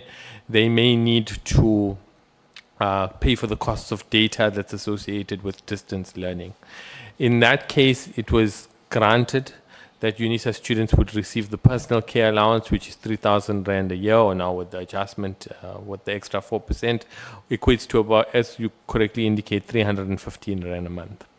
I think where we are battling with NSFAS is the idea of the pressure between the benefits that are offered to students, and the benefits are simple. We offer tuition, accommodation, or transport and allowances here, versus the number of students that we are expected to support on our policy position and on our bursary guidelines. And this pressure is continuous in nature here. And let me say, the pressure always leans towards accommodating as many students as possible here.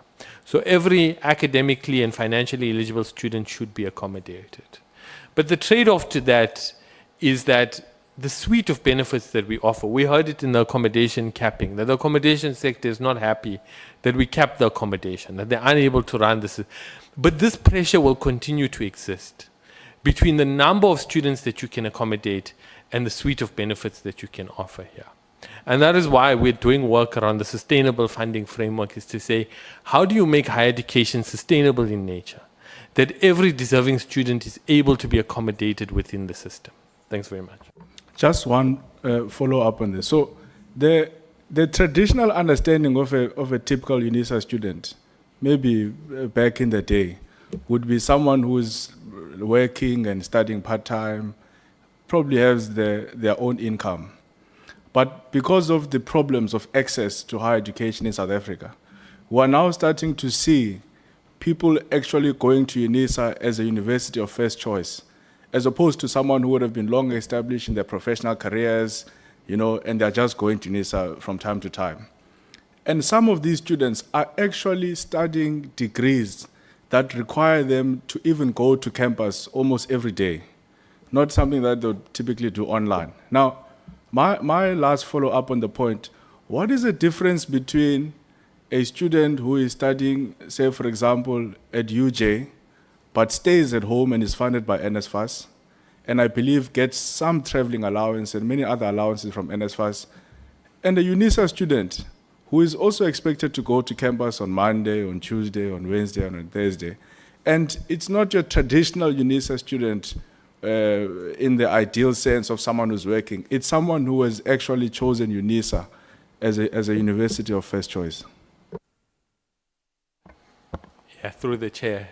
I'm sure you'll agree, Honorable Lonzi, that if you were to go to Sunnyside today, you'll find UNISA students from Limpopo, Eastern Cape, all residing there who attend the University of South Africa. So it's not a distance learning university because many students are residing close to campus. They use campus facilities, libraries, and the such to be able to study. However, in NSFAS's assessment, and we must recognize that 170,000 students on NSFAS's system come from UNISA. So it's a major needle that moves. So when we adjust for UNISA, it has a material impact on our budget. You know, even just a 200 Rand adjustment on the allowance equates to about close to 350 million Rand additionally that NSFAS would disperse. What I can commit to is that we can have an engagement with UNISA about the changing circumstances of students. And at the end of the day, we are all committed to a process to say NSFAS is a transitional vehicle that supports academically deserving students to achieve graduation that will lead to employment and productivity. We are not a social assistance, we're a human capital development organization. And we can have a discussion with UNISA to say, does the NSFAS model still fit what is the UNISA model? Because I think the interface of those two things are important in promoting student success, graduation, and employment.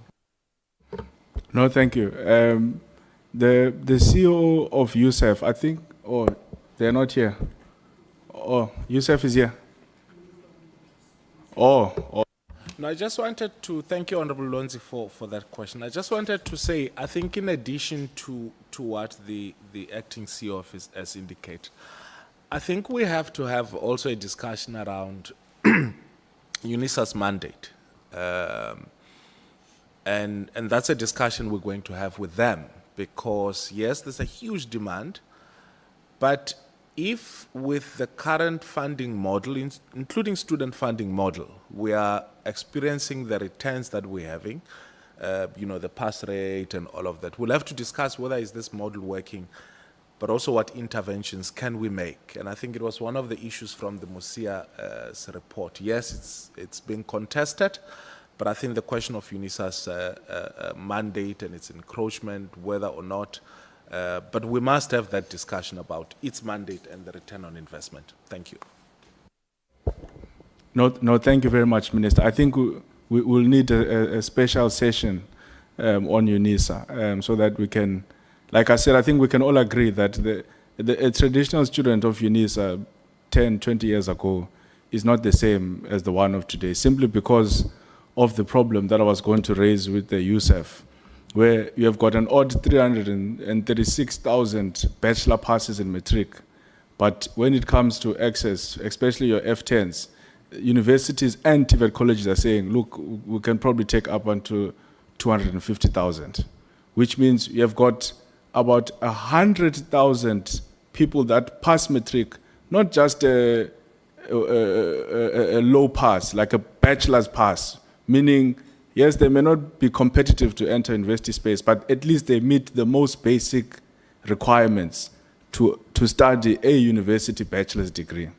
And 100,000 of them are not there. So it's a discussion we will have. Since USAf is not here, I'll just come back to NSFAS with my last question. How much does NSFAS spend on the private accommodation, particularly, on private accommodation, like on an annual basis? You give me 1 second. I just want to get I've got the figure with me. No, they don't know. They've not been auditing. Audited financial statements. I don't want to give you wrong figures. You'll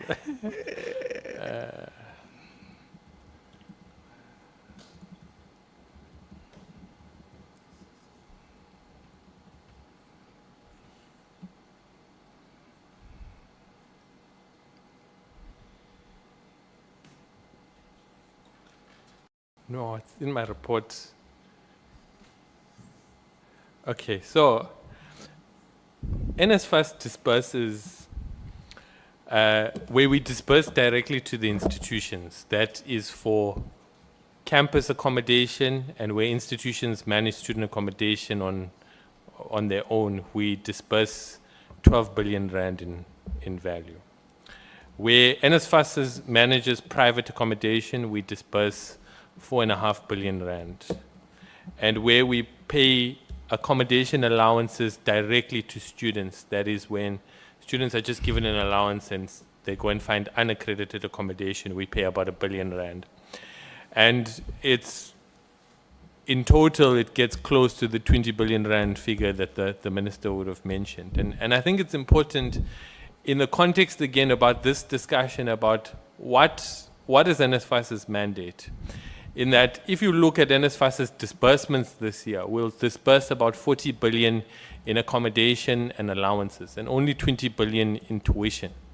And again, it's this idea of, are we actually executing on what is our core, which is educating students? Yes, I understand the accommodation and the allowance are supplementary benefits that come with it. But in our discussion about sustainable funding, it seems that the tuition has moved a bit to the backseat. Thank you. Sorry to cut you before my time finishes. The reason I wanted to ask specifically the private accommodation is because we've seen that finally the Minister of Finance agrees with the view of the EFF that we don't need the middleman schemes in NSFAS. Now, if NSFAS is spending 4.5 billion rands on private accommodation, I imagine that would be the 4.5 billion rands that is transferred to these 4 solution providers. Now, we know that, and I remember we had this debate last time about the 5%. The 5% comes from these 4.5 billion rands, which means that these 4 solution providers, which don't even have FSP licenses, by the way, Minister, I think that's what the Minister of Finance said, that on top of NSFAS having outsourced its responsibility to 4 companies, these 4 companies themselves don't have the competency to perform the task that NSFAS has outsourced to them. And as a result, they've then had to outsource that task to another company, a middleman of another middleman.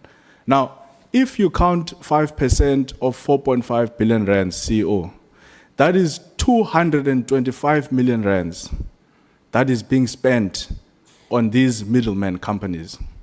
Now, we sit here, we complain about funding shortfalls, we complain about not being able to increase allowances for students at UNISA, we complain about not there being enough money. But we've got 4 middleman companies who are not even performing the role that they had claimed to be able to perform in as far as the contractual obligation is concerned. And we are donating to them 225 million rands each and every single year. Now, I know I'd asked this question when you were only about probably 3 or 4 weeks in office. But I think now at least, I'm not sure if you finished a year, but probably close to finishing a year. How far is NSFAS in removing these middleman schemes that are paying allowances to landlords? Because they don't even have the efficiency, by the way. Because people are not even going to know their names if they were doing their work correctly. A lot of the time, students are forced to evict from their residences because these schemes don't have money. You yourselves as NSFAS, you've got no way of tracking whether or not once you have paid these guys money, that the money has gone. And how do we see that? There were many instances where NSFAS says, no, but we've given the money to Training Young Minds, we've given the money to Proficient IT, we've given the money to these guys. We don't understand why they've not paid the landlord. So even yourselves, you've got no mechanism to track that these guys have paid. So how long is the process to get rid of these guys now that even the Minister of Finance agrees with us that we don't need the middlemen in NSFAS? Yeah, thanks. Through the chair. So when this question was raised at the portfolio committee sitting, I think it was in May, we had committed to a full comprehensive legal and forensics review of the student accommodation function here, right? And we had equally committed that we would broaden the scope of the legal review to indicate whether NSFAS holds a statutory mandate to manage student accommodation. If you read the NSFAS Act, it does not refer to student accommodation. Yeah? And I'm pleased to say that that legal review is now at its tail end. It will be concluded before the end of this year. It will be processed through the NSFAS, the Department of Higher Education and Training, and we intend to act on the recommendations of that legal review here. Equally, the student accommodation is subject to a forensics review. The legal firm, as they did with the direct payment partners, is working with the special investigating unit, and where people would have colluded, or whether they would have been undue benefit as it derived from these contracts, then there must be recovery of state funds here, right? And we know that the SIU has helped NSFAS recover close to 2 billion rand of misappropriated funds over the last few years. And we intend to continue to support that process and recover, not only on this contract, but on a number of contracts, recover undue benefits that may have been granted as a result of it. I think the broader question is very important around how NSFAS needs to build its own requisite capacity to be able to execute on its mandate as provided by the NSFAS Act, right?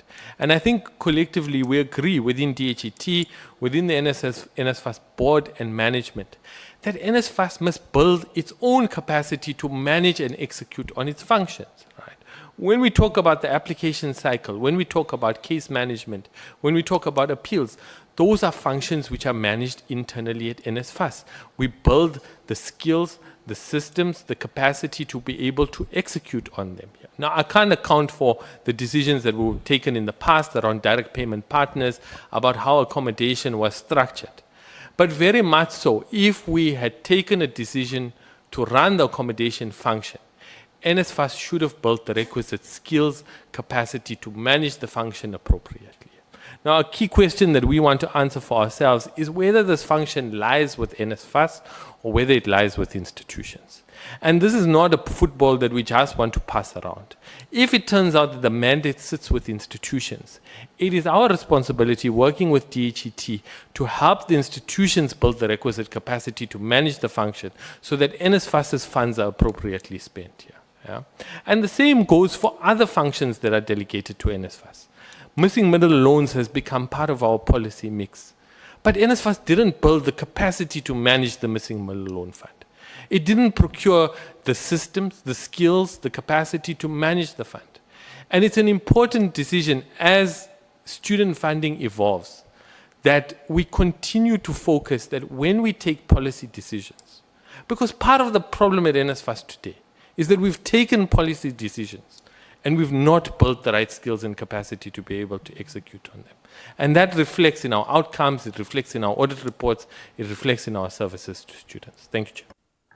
Do you think that NSFAS, which was the question, do you think that the direct question was, do you need the services of these people? Unless if you say to me, the reason why you gave a background that you are finishing a program, it's because you are the acting accounting officer of the institution, and your personal views may not necessarily help you if, let's say, you take a different decision based on the legal review, that people might want to contest you, that you had taken a decision before. So I'm asking if you are not answering the question directly because of this possible legal challenge that you might have in future, if you take a decision that may be challenged tomorrow. Is that why you are doing it that way? Let me say, Chairperson, I believe NSFAS has the capability to build the skills and capacity to execute. I don't think there is a need for any middleman in the institution for any major function that we perform, right? Minor functions you can decide, but generally we are on the side of insourcing. We've even taken decisions at lower levels to insource things like cleaning, security. Those are minor issues. The major issues, NSFAS must build skills and capacity to execute on its functions. Yeah, Chair. We do not support outsourced middleman scenarios. Okay, Honorable Khabo. A minute, Sorry, yeah, sorry. Chairman. I think in addition to this, part of the problems at NSFAS is because it started doing things it's not supposed to do, which includes facilitating payment to students in terms of allowance. Initially, I think we saw with the fintechs, and now with student accommodation. And not only did it assume that responsibility, but that it extended. And that's where major problems since the introduction of fee-free higher education came in, that the major problem has always been between those who were the conduits. Initially when allowances were not paid, it was the fintech companies which were supposed to have helped us resolve that problem.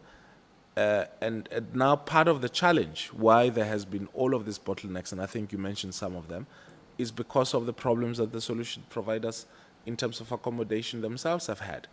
So, but that besides, I think there's a legal review process which we will, await the NSFAS to advise on, and I think on the basis of that, we'll decide what happens.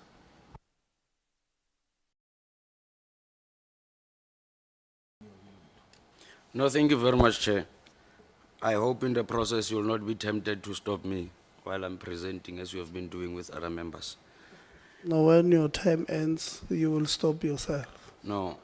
Thank in the you. process of engaging, and you allow other members to disrupt our line of thinking, Chair, on a lighter note. Chairperson, firstly, let me, while we are still busy with the issue of NSFAS, probably CEO, not necessarily withstanding the process that is currently unfolding of the legal review. I think we must understand that our area of focus and interest is to understand how do you then monitor while you are still busy with the process of reviewal. Because at the center of all of these challenges and problems that are happening at institutions of higher learning, it's NSFAS, in particular the disbursements of allowances. If you can take us into confidence on that aspect in terms of the monitoring. I think Honorable Lonzi has made an indication also that there was a commitment of paying allowances previously, I think the past 2 months, and to date, largely, portion of it has not happened. So that's why I want to get a clarity in terms of how do we then monitor that as much as we want to get rid of. I'm happy that we agree that as government we cannot embrace such the current setup. Then how do we then monitor? Thank you very much. Thank you, Honorable Khabo. So I think as it relates to disbursements of student allowances, we have delegated at a university level, that function is delegated to universities. So universities disperse on our behalf here. Yeah. So we ensure that we keep up to date with university payments so that they have sufficient cash flow to be able to execute on the allowance payments. In the current model, it makes it a little bit easier for students to be able to receive their allowances, because when they have issues, they are also able to approach university financial aid, which can guide them on where they may not be receiving allowances or any issues associated with that. Outside of the UNISA issue, which I will also follow up on, because we did give them a letter from our side to say We'll support you with the funds. Please disperse on our behalf. I will follow up as to whether there may still be UNISA students which may be struggling to receive allowances, and we will make a commitment to clear up on that item.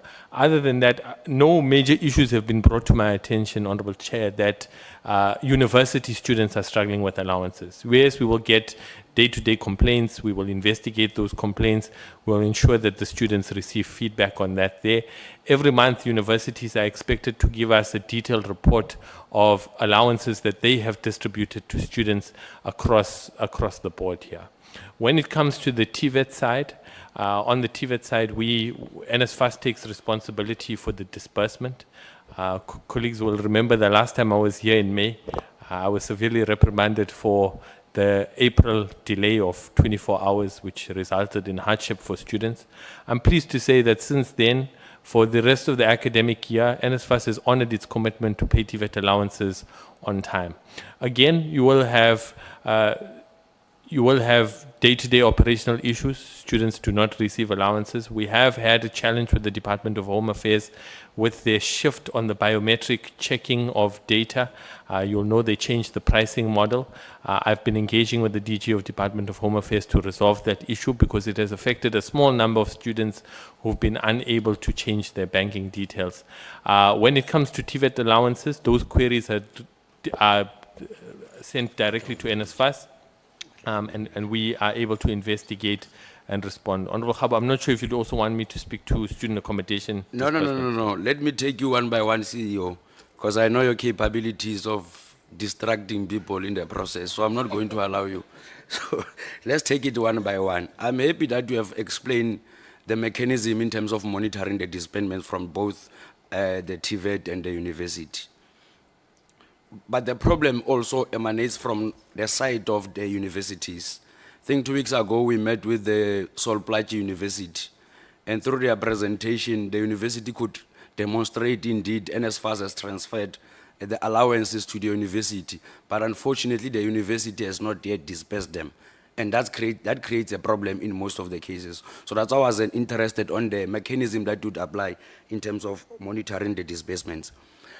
While speaking to the issue of funding capacity, and you had earlier on raised the issue of sustainability of our funding model, I think that one is a discussion for another day, because we are still adamant that we must stop allowing or creating a situation whereby education then becomes this privilege that cannot be accessed by people who are coming from less privileged families. I think that should be the approach and understanding on why do we become adamant on what is the role of NSFAS and how do we then expand the accessibility of higher education and training. I would want to understand from your financial point of view, we had previously had a challenge of defunding of a number of students during the academic year. And with your preliminary assessment from a financial point of view, does the current allocation, would it be able to respond to your plans in terms of the number of students that you are intending to assist in the new coming year? Thanks, Honorable Khabo. For the 2026 academic year and the medium-term expenditure framework, we will have to implement some short-term reforms that will enable us to be able to balance the NSFAS budget without rejecting any deserving student here. Even within that, we are likely to have a shortfall which is not as big as this year, but which we are discussing with the National Treasury through the budget process to ensure that no student is left behind. I think it's partially the reason we were presenting to Cabinet as well. I want to just answer on the question of defunding. I am confident where we are seated that we have put a stop to this issue of defunding students here. Yeah? For this year, through the reprioritization process, we were unequivocal that students who qualify cannot be rejected based on our own policy guidelines here. And that if a student is incorrectly funded, the student can't pay the price of NSFAS having made a wrong decision to fund them because they've gone and planned their life on that decision here. It is the NSFAS staff and accounting officer which must be held responsible for an incorrect funding decision. However, the only instance in which a student should be defunded is if a student makes misrepresentations or acts in bad faith in giving information to NSFAS. And NSFAS at a later stage picks up those misrepresentations and is required to deal with them here. That is the only instance, in my opinion, when a student should be defined. Don't be tempted, Honorable Member. Let's now deal with the reality. There are instances where students are defunded in the middle of the year. And the reasons that you are presenting as the reasons that will lead to the defunding are not actual the reality on the ground. Because at the beginning of a year, you get a student being approved for funding in line with or meeting all the requirements, especially from the attachments that mostly create a problem as the reason why you are not funded. Now, suddenly in the middle of the year, the students get defunded. And those reasons that you are providing, in most cases, a student would have met all the necessary requirements for that student to benefit from NSFAS. That's why I'm asking you, the reality is, that is a normal circumstance, and currently we must agree that NSFAS is not operating in a normal circumstance. That's why we can get instances whereby a student will be defunded during the year. Thanks, Honorable Khabo. I want to say that in an instance where a student meets the financial eligibility criteria at the point of application and meets the academic eligibility and the progression criteria, there is no reason for a student to be defunded. And I would encourage that any case is reported to NSFAS so that it can be thoroughly investigated and the student can be given appropriate feedback. This issue was raised with us in May, and I've given a clear instruction to the team that this process must be stopped. You can't defund students in the middle of the year through no fault of their own. It's wrong. It means we are not complying with our own bursary guidelines that we've issued here. So if there are instances, I'd really like to have a look at those cases so that we can also follow up on them and we can take appropriate consequences if people are taking such decisions. CEO, I'm happy that you accept that there are incidents of those nature that are happening, and yet again, there are intentions of making sure that we don't encounter such incidents moving forward. I think we should keep it there as a way of having a clear way forward. Maybe if I can go straight to the department. There's obviously a challenge in terms of accessibility of institutions of higher learning, especially in rural areas and small towns, according to your presentation, DDG or acting DG. And I would want to check with you as to how far are we with the commitment that we have made of construction of extra 2 universities. I'm specifically making reference to the pronouncement that was made during the approval of the budget, making mention, amongst others, of the Rustenburg campus in the University of Northwest. I would like to get clarity how far with that process.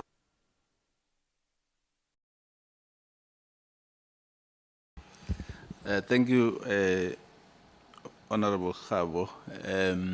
I'm not too sure if DDG Sokwa is still on the chat. If she can just provide an update on those 2 universities. I am aware that there has been some engagements with those institutions, but also there were issues around the budgeting for the one at Egoruleni, but if she's still there, she can just come in. Thank you, Chair. Indeed, because of the fiscal constraints, we could not proceed with the project. Thank you. Chairperson, maybe the last one that out while we are, let me leave the university, because there's always a problem in terms of the response from the university branch. Let me rather speak to the TVET branch. In your presentation, SAPCO, you have given an indication that there are 6 occupational programs to be implemented. Specifically, let me speak about the Northwest Province. And in your presentation, you have given an indication to Vuselela and Taletso. And when we are supposed to indicate as to which programs are being implemented as the occupational programs, we have not given an indication. I'm raising this because of DDG. If you would remember correctly, I've raised an issue with you that there is a problem, especially from the Taung campus in the Northwest Province, where they are arguing that there are no programs to be, the occupational programs, they are not yet ready to be implemented in 2026. And I would want to check with you, what would be, how are we then going to resolve this matter? And secondly, SAPCO, when you say that you've got 6 occupational programs that are being implemented, can you please clarify us which 6 programs that are being implemented in that TVET college? I'm raising this because of our last visit at Taung or Pudumon campus, Vuselela, gave us an indication that there is still a challenge on the accreditation of some of the workshops.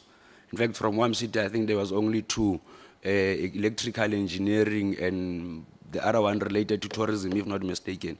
How are we then going to execute these 6 programs that you are referring to?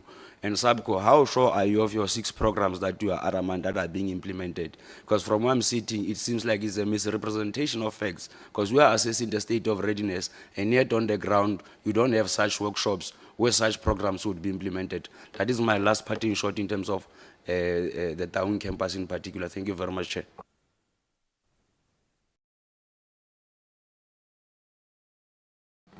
Thank you, Honorable Khabo. Maybe I will allow the SAPCO to respond, but before they come in, because they will be specific, Mr.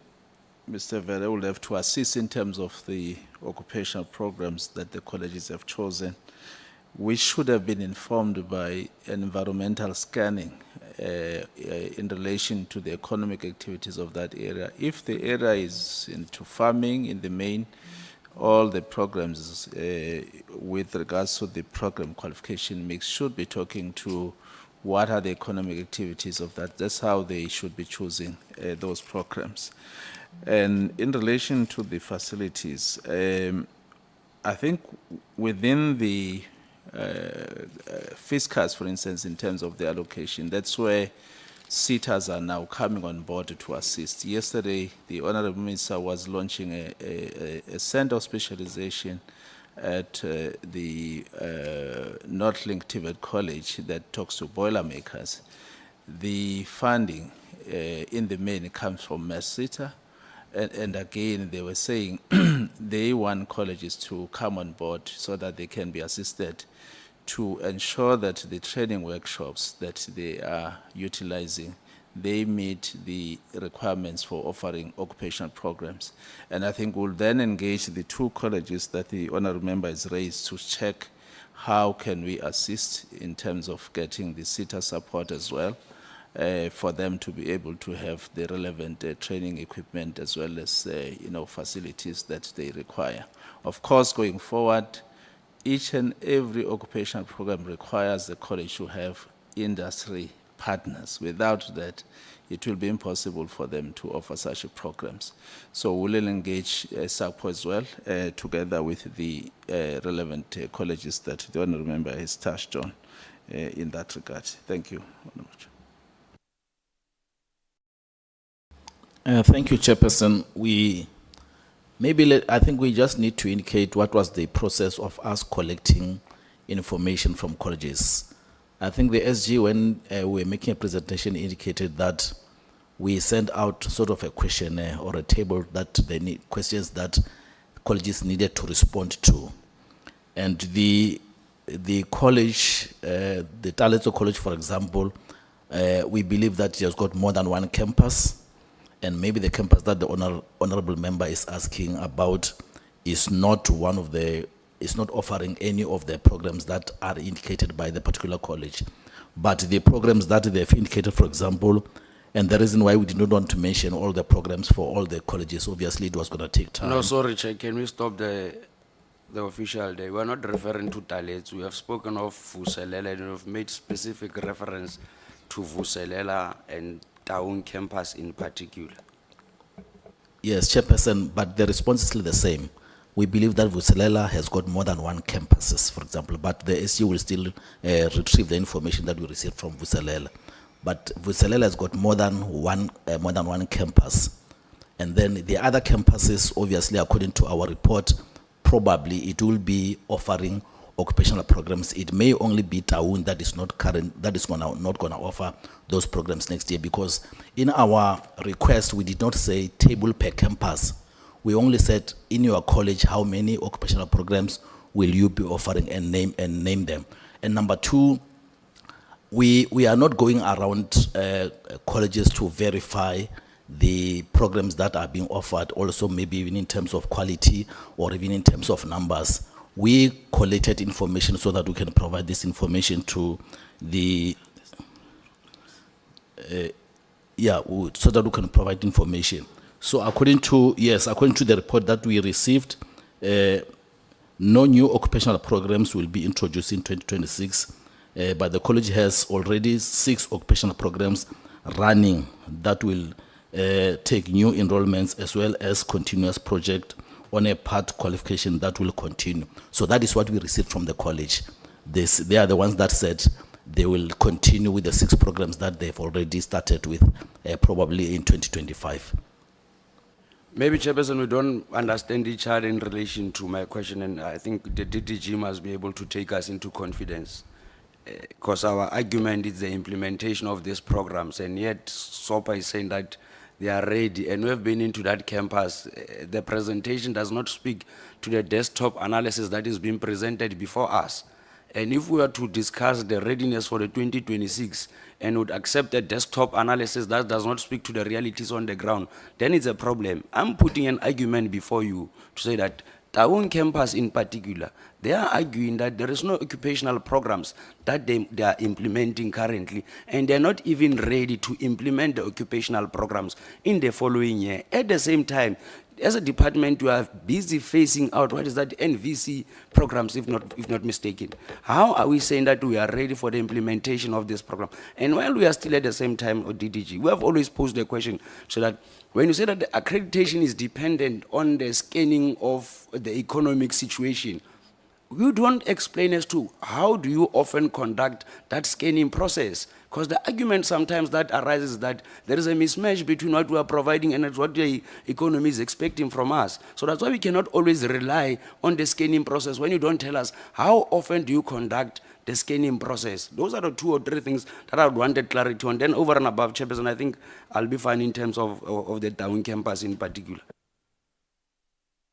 Thank you, Honorable Khabo. I think in terms of the PQMs of colleges and its specific campuses, as I've said, it's about the environmental scanning, which the colleges have to do because they are within the local community. They will know what is it that will inform the economy of that, which will include engagements with the local municipalities in terms of their IDPs, also include the local chambers because there are small, medium enterprises that are operating within that local community. So before a college can say we are going to offer a boiler maker, make an example, what are the economic activities that are talking to that boiler maker program? But I would have requested through you, Chair, that Mr. Vere maybe explain in terms of how many of these programs which the QCTO has already, approved, but it will then require that colleges make choices out of those. But having made a choice, they must then say what kind of equipment we need, what kind of training facilities we need, and that's how we can then assist them as a department at this point in time. But if you allow, Chair, if Mr. Vere can just come in terms of the progress on how we are assisting colleges throughout that process of phasing out and phasing in. Thank you, Honorable Chair. Maybe before. So the question would have been to Vuselela and Taung that they would have said they are not ready for 2026 to roll out this thing. And SAPCO then responded to what the information they have. I think that part will then keep it to when we discuss, because I don't think we must be too harsh on them for presenting what colleges gave to them. We would have said to them, please give us a presentation on X, Y, and Z. They created the form, what do you call it, the framework for colleges to report to them on that particular. So on specific issues, I think we can write to directly to the college to explain on this particular campus what may be the issues. I just thought maybe we must just protect them. It's the same with USAf. If we're to ask a specific question, for an example, the chair of USAf is the VC of University of Pretoria, and we ask a specific question about, let's say, Northwest University. I don't think would have been fair to him to, for him not to have a specific answer on that particular issue. If you can just be short on what programs do you have in supporting these colleges on this PQM of yours quickly? Thank you, Chair. Maybe first just to also give comfort to Honorable Khabo around the issue that maybe the campus at Taung might have raised with regards to not being ready to offer certain occupational qualifications in 2026.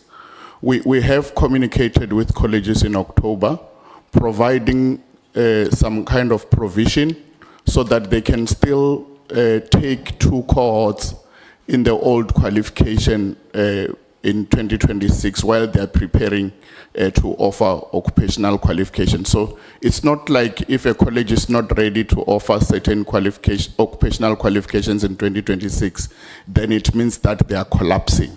We have given that provision to such colleges, just to give you comfort on that one. But in terms of the approach that we are taking, honorable members, with regards to the programs that are offered at TVET colleges, we are decentralizing how programs and qualifications are offered. We used to have a system where in the department used to provide a list to colleges to offer programs, and we are moving away from that because then it just reproduces the same skills in all colleges. So the approach that we are now taking is that we support colleges with instruments that enables them to scan, the labor market in terms of the skills that are required as nationally, and then they themselves also have to go and scan the labor market needs around where their campuses or their colleges are situated. Then they provide those qualifications to us, and then we approve them for funding. If I can just indicate, in 2025, last year, the 6 qualifications that Vuselela were referring to include programs in the solar photovoltaic service technicians, and also some in computer technician and so on. We have added about 25 now, 25 new programs which colleges have identified, which are more diverse than what we have provided in 2025, and we have a distribution in which areas, and we can provide that, but there's 25 more that are offered in 2020, starting from 2026. Thank you. Honorable Zondo.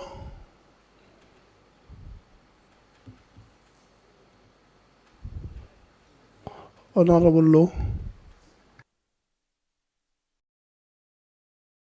No, thanks very much, Chair.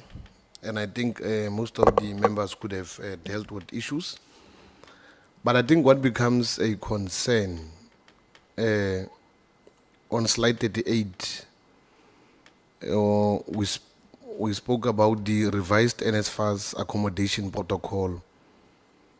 And then I would want to know what is the progress that has been made on implementing the revised NSFAS accommodation protocol. And will there be a second round of consultations delays for the readiness of 2026? That's my first question. Yeah, thanks, Chair. I think the protocol was important for us to start creating a framework for the implementation of student accommodation, right? And of course, in a democracy, consultation is important. So we had released for consultation. We had received a number of comments from institutions, from student bodies, from others. We had taken time to consolidate those comments. We've presented a revised version to our board yesterday, and they would have accepted the changes. I would recommend, because of the importance of this document, that we do perhaps just a week more of consultation, so that we arrive at a final version that all stakeholders can agree upon, and that we are ready for implementation in 2026, notwithstanding that we will still issue rules and guidelines for student accommodation as we would have outlined in our presentation. In addition to that, we would have had some institutions that could have came towards us, and there were concerns on top-ups and deposit by institutions. I wanted to check, how will NSFAS enforce that the ban and top-ups and deposits by institutions and penalties will apply for non-compliance on your slide 39? Thanks. Through the chair. As we would have indicated in the presentation, we have a problem with top-ups, deposits, issues where students are being made to use living allowance, personal allowance to cover shortfalls on rent and whatever else. And I think our position on this is quite clear, is to say we do not accept the use of top-ups, deposits, students having to cover more months than the academic calendar allows, and that if we come across instances where institutions or landlords are doing that, we will not hold back from banning them from participating in the student accommodation project. We will not allow students to either use their allowances to cover shortfalls on accommodation, nor will they be allowed to accumulate debt in lieu of student accommodation. What is the process to report non-compliance of such? Do you have a process where students can comply? Because previously students could have had an issue that they can't reach NSFAS, or they are not able to get to understand what is happening. And in most instances, they are contacting certain individuals who are ourselves parliamentarians or politicians. What are the mechanisms in place for you to put in place for them to be able to reach that particular thing? Yeah, so students can log queries or issues through the student accommodation portal. They can contact NSFAS via any one of the channels which are available. MPs know whenever you receive issues and you send them to me, we will do our best to deal with them. Where possible, I'll also always make my contact details available so that if a student is not finding joy, they can write to me directly about it. So I think we have created multiple channels and interfaces for students to report issues.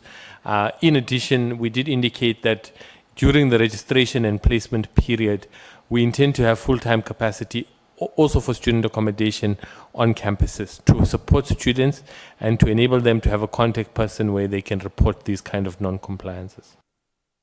Thanks. Acting DG would have raised concerns on security, private securities on campus, where there are legal issues that are always implicated with such. And I would want to know what is the status of the MOU between the department and the South African Police Services to strengthen campus safety so we can avoid where students are being shot at and then there are issues of all of those things? Because I'm saying all of this because a system is a system, and if the systems fail or there are system demises that might take place with regard to allowances of staff, students would want to protest because of we've not put systems in place for us to respond. The department is not there to be able to mitigate. They will either or rather wait for something to happen. What are the measures in place that you could have put in place? What is the MOU entailing? Are you there? And then what are your enforcement to avoid the private security people who have been abusing, shooting and beating at children, because they are people supposed to defend the buildings, not students? What have you done to put mitigating factors of that nature? No, thank you very much, Honorable Law. I think the MOU is at the final stage, and we are hoping that it will be signed before the commencement of the 2026 academic year. We will engage soon after this to check if our legal services have provided their final inputs on the MOU. But The issues that we are raising are very important because we have seen some of the violent, cases that has happened on how the security personnel would have dealt with. So soon after the signing of the MOU, we should be able to issue some kind of a standard that will be ensuring that there is no use of, forceful measures within the institutions. I think the minister has been very emphatical on this one to say we do not want to see, those forceful measures that are used. But I think part of it, because it will be a process, because as we speak, some of the institutions have entered into some kind of contracts. Ours would be to say those that have entered into those contracts with the security personnel, these are the requirements for them going forward. But sometimes if it wasn't contained in terms of the specification that was issued out, it means we'll then have to go through the whole cycle of ensuring that in the next contracts that are issued, we embed those, the institutions are able to embed those, because I think the procurement of the security personnel or services is done at an institutional level and not at a central point. But for us is to set a standard that will cut across and make sure that we are able to eliminate some of those risks and challenges that have been there before. But indeed, as a department, we are committed in ensuring a safety and highly secured environment for our institutions. Thanks. On top of that, what could have happened to the students who could have been shot at and the cases that are opened at different colleges or campuses? And have you made a determination, what are the legal fees that could have been incurred by institutions? And have you put mitigating factors so that the institutions do not use private securities that abuse and continue to kill our students? We want to know now currently. We're saying this because state of readiness says 2026, we don't expect to have a private security company entering the campuses and abusing the owners of the campus whom could have had the right to study at a particular moment. What are the mitigating factors, and are you going to make sure that all universities are complying with that? Yeah, no, thank you very much, Honorable Law. I might not have each and every specific case at this point in time, but we are prepared to engage, and also using the data that was presented today by SAUS in terms of the specific cases which they've highlighted, where we can then make follow-ups with those institutions. But indeed, we believe that the law must take its course in cases where people might have breached certain, protocols in relation to security. But I think if there are those cases that are highlighted, particularly this presented by SAUS, those are the matters that we should be able to deal with even before the commencement of the new academic year. The War Room would basically have to look into those before the closure of this year. So are we agreeing that by end of this year, we're going to get a fully fledged report on what happened to those who have shot students? Are we going to get information of the security personnel or on those who are on campuses, whom would, as others were not qualified to have carried firearms? And then you must meet with SAUS so that we're able to compile a comprehensive report, so that we're able to deal with such. It will be able to assist us to understand, because we're mitigating what we have seen in the previous year, whereby when you go to next year, 2026, these things are going to be repetitive, and then they are going to be told of systematic errors and demises and stuff. We don't want to get to that point. The safety of the students lies within the management of campuses and the department, and whenever there's going to be issues, the department must be there to be able to mitigate in between the conflict between management and students, because it is your prerogative to make sure that we get into that particular way. DDG, while you are there, I don't know, I've seen that you said on slide 16, there were delays in appointing new CET college councils, and then we want to know in the interim, what have you put, what are measures in place to ensure that there's accountability and there's continuity with that, so that we're able to be at ease, because councils plays an important role when coming to institution of higher learning, and then they are the ones who time and time who take decisions on critical issues. What are the mitigating factors? What is the status? So that we're able to be briefed at this particular moment. Thank you. Chair, just a quick one. Honorable Whip keeps saying DTG, but we're informed that It's the acting DG. I don't know if the information is correct. Chair. Please advise. Yeah, no, I think Acting DG. It's my substantive post. Minister, when we went to the College of Cape Town, we were told that there's two factions. There's a faction of the DG and a faction of the DDG. So when Honorable Law is not recognizing acting DG, I suspect that he might. That was on a lighter note. Acting DG, if you can answer.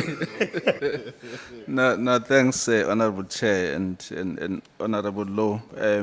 I would request DDG Fuchane just to provide an update, particularly on the CET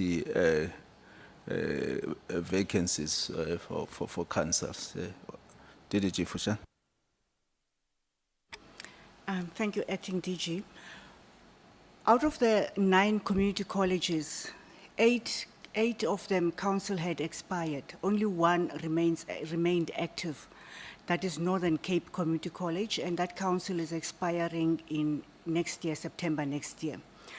What we then did was to look at the provision of the CET Act, and Section 1A of the CET Act does give the minister the authority to extend the mandate of the Northern Cape Community College Council over the rest of the colleges whose councils have come to an end. In that regard, the Honorable Minister has signed a gazette. That gazette indicates that until such time that the process of appointing new councils for the 8 colleges is completed, Northern Cape Community College Council oversees the rest of the community colleges. So that council is responsible for all 9, and that provision is available in the Act. And this process was done via our legal and legislative services. In the meantime, I must indicate that the vacancies were gazetted, and there are 9 times 5 vacancies, and we received 284 nominations for the 8 colleges. This process, I must indicate that it was delayed because we did make the request for the gazetting for the nominations in February already. Unfortunately, it was not processed by the previous minister, and as soon as Honorable Minister Manamela came into office, he then processed that. Otherwise, this would have been done a long time ago. And whilst the Northern Cape Community College Council is going to oversee the rest of the colleges, we are then processing the nominations for the minister's consideration and approval. Thank you very much, Honorable Chair. Thanks. Just on Emaneda.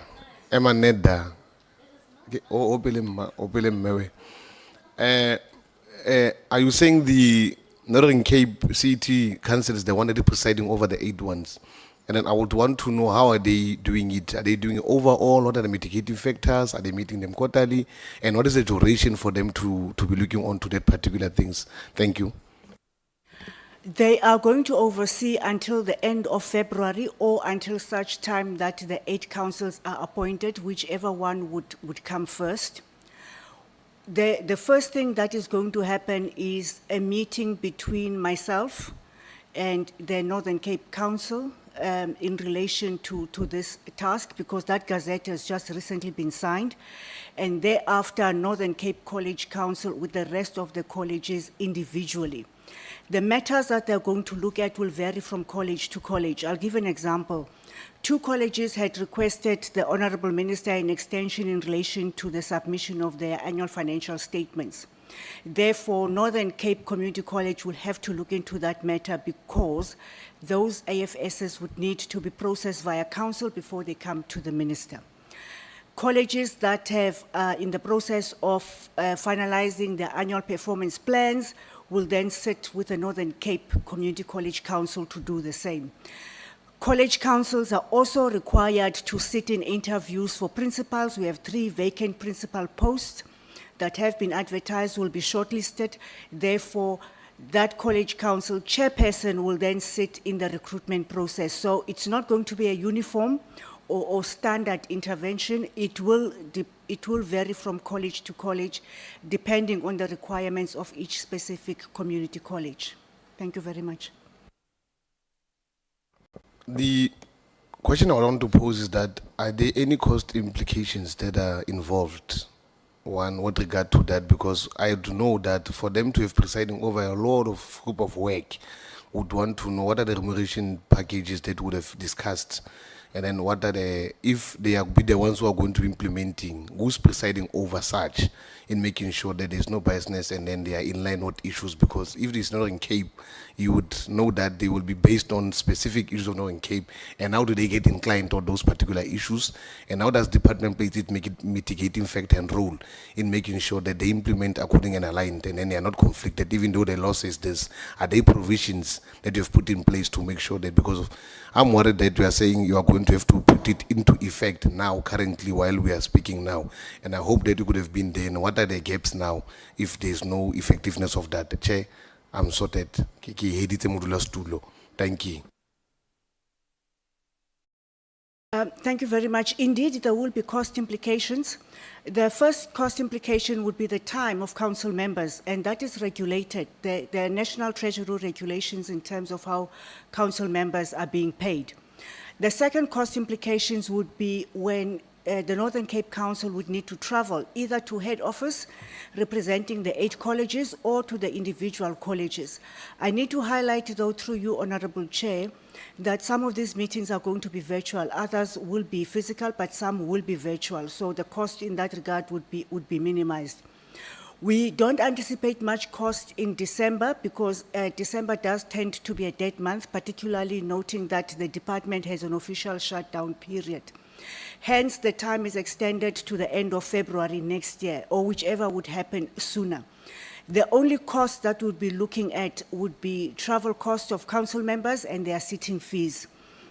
Those are the costs that would be incurred. The branch led by myself will still have the responsibility in terms of oversight of the work that would be done by the Northern Cape Community College Council. We also have standards of good governance practice, which are applicable to all council members, and they will apply in this instance as well.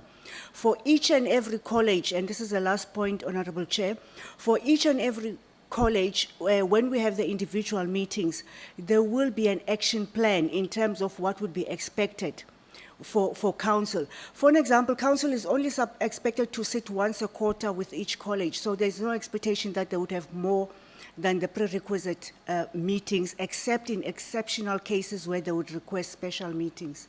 Thank you very much, Chair. So you are saying your agreement with them is that they will be there until end of February 2026, or until the councils are appointed. What does that mean? Does it mean in your, I know it's you guys who've crafted this, does it mean that if end of February comes and you have not appointed, then they are continuing? Help us there. Thank you, Honorable Chair. If end of February comes and there are no councils appointed, it means that the Honorable Minister would have to gazette an extension. We are not working towards an extension. As it stands now... No, it's okay. You have answered what I was, what I wanted you to answer. Honorable Khachau, you had follow up quickly. Yes, Chair, I did. Agree.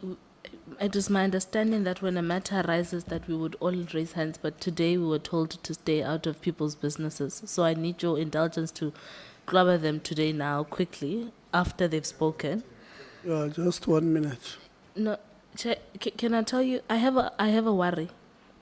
And I registered this before to say, Wabana, today's agenda, it's problematic because we're not going to have a state of readiness engagement opportunity after today until 2026 when it's too late. So I'm asking for your indulgence. I understand that the session that's coming is also very, very important. The first point I want to touch on is the decentralization part. The chairperson, the CEO indicated, Hore, they have 55 institutions out of the 76 that have said yes. We need to know which of the others that are remaining did not say yes. So who said yes, who didn't say yes, so submit that for us. But number two, you also indicated while you registered this that you're not done having a chat with your staff around the dissolution. So effectively today you can't commit that of that 55 that have said yes, they will give you space, that at the start of the academic year, all of those offices will be occupied. So let's get clarity on that first, yeah. Yeah, I don't think the commitment was ever that at the start of 2026 we will have fully occupied offices. I think our commitment is that during the registration period, we will have full-time deployed staff. That is January to the end of March. But what we are committing to is that during 2026, we will have a rollout of 55 offices, so that we can count by the end of the academic year 26. So that we have a phased-in approach here. We want to have fully occupied offices, subject, of course, to labor regulations process. Hold on. So you're saying between February and March, you'll have an all-hands-on-deck deployment across all institutions. Your labor has agreed to go there just for February and March. And then they're going to come back to Cape Town. And in the meantime, for the remainder of the year, you're still going to assess whether indeed this decentralization project is going ahead or not. No. The decentralization is going ahead. It's been approved. We are at the point where we have agreed on an organizational structure for our decentralized offices. Now, decentralization is premised on the point that we don't want to hire new capacity so as to burden the salary bill of NSFAS. I understand So it's strongly premised on the fact that we want to encourage internal staff members to move to decentralized offices. That is, I have that understanding. My brain Hold is on, working. allow him because it was on the presentation. What you are asking? Yeah. Who will be, it was on the presentation, who will be there during the registration period? Our existing staff.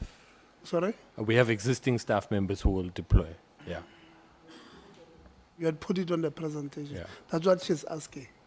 Who will be there? Because what she's now asking is that they will go and then come back. Yes. So that's what we have agreed on. Yes. Yes. So, Obana, this is where it gets tricky. Okay, there's something in my eye. This is where it then gets tricky, Minister. Because my worry is, it's good, yes, that for February and March, for the peak period, that you're supposed to have that there. But you're only going to have that at 55 institutions. You're not going to have that at all institutions because you have 26 who haven't given you an undertaking. Or am I understanding? Or did they all agree just for February and March and then the 55 agreed for? Well, I want you to, I'm being deliberate about why I'm asking you this, way I'm asking. We will deploy and you- full-time capacity to 76 institutions for January, February, March. Even if we don't have an office, we'll put up a tent and be there to support students. Yeah. That is our plan for the registration period. So this is then the second point then, question. Minister. Yeah. Because No, my no, no, worry last is... question. It's, we are now towards 5 minutes. I said 1 minute for those who want to ask, because I'd given you a lot of time at the beginning. Are you saying I should submarine and not close this? Yeah, Honorable Msazan. No, Chair. In actual fact, I was going to caution you because you're opening a can of worms. We have a number of issues that we would have wanted to deal with. We can't because of time restraint. So maybe if we could just deal with this. Maybe you can deal with Honorable Govan if she's coming in. Then I think allow for maybe next presentations, and then we can just couple up everything and try make time there, because I think the current colleagues that are here will still be here. Otherwise, if we start now, we have so many questions, Chair, that we couldn't You cover. also have 30 seconds. No, I won't answer it. I won't do justice to the questions. Okay. Don't Just to utilize my 1 minute, Chair. There are 26 universities and 50 TVET colleges, but probably an odd about 300 campuses around South Africa. So you'll find that in some institutions would have 3 or 4, even 5 campuses, which are quite far from each other. I mean, you've got, if you check TUT for argument's sake, you've got TUT in Limpopo, you've got TUT in Mpumalanga, you've got TUT in Pretoria. So when you say 76 institutions, I imagine you're talking about, you count TUT as one institution. But then you have a situation where TUT has campuses in different provinces. And surely you'd want NSFAS representatives even in those campuses. It may be something that you have not thought about, but I'm just raising it as a point that we can't look at those institutions as one when their campuses are so scattered around South Africa. Thanks, Chair. Yeah, I think we have thought about it. So when we assessed decentralization, our assessment was that there are over 400 campuses, right? So in our decentralization project, we had envisaged that we will have one office per institution, but that the expectation is that the staff service the institution, and from time to time they may need to travel to different campuses. Yeah. I'm fully aware when we say 76 temporary deployments for the registration period, that those have to stretch across multiple campuses. Right? And I don't think our board is opposed to approving additional capacity, short-term capacity, should the need arise for more deployments to further campuses. We've got further planning sessions with our team to take the feedback out of today to make sure that we've covered all our bases. And it's certainly something that we'll take into account. If additional capacity, that is not too difficult for us to source. It's a decision via our board which can supplement existing. Yeah, Chair, to utilize my 1 minute as well, Chair. There was something important that I think the student raised and one person raised as well about the erasure, the negotiation of the erasure of the debt, the 1.5 billion debt. They said there is SETAs that want to assist in clearing that debt. Can that be ventured into check on a clarity? Because it's something that the 1.5 billion rand that the SETA is trying to assist on is something that is critical in assisting NSFAS in removing that debt. Who's answering the raise of the 1.5? Was it USAf? I think it was USAf. Yeah. They said they are engaging. I think services SETA. What SETA you are engaging? They said they are engaging a SETA about assisting. Mersita. Or it's a FETSA. Okay. Thanks, Chair.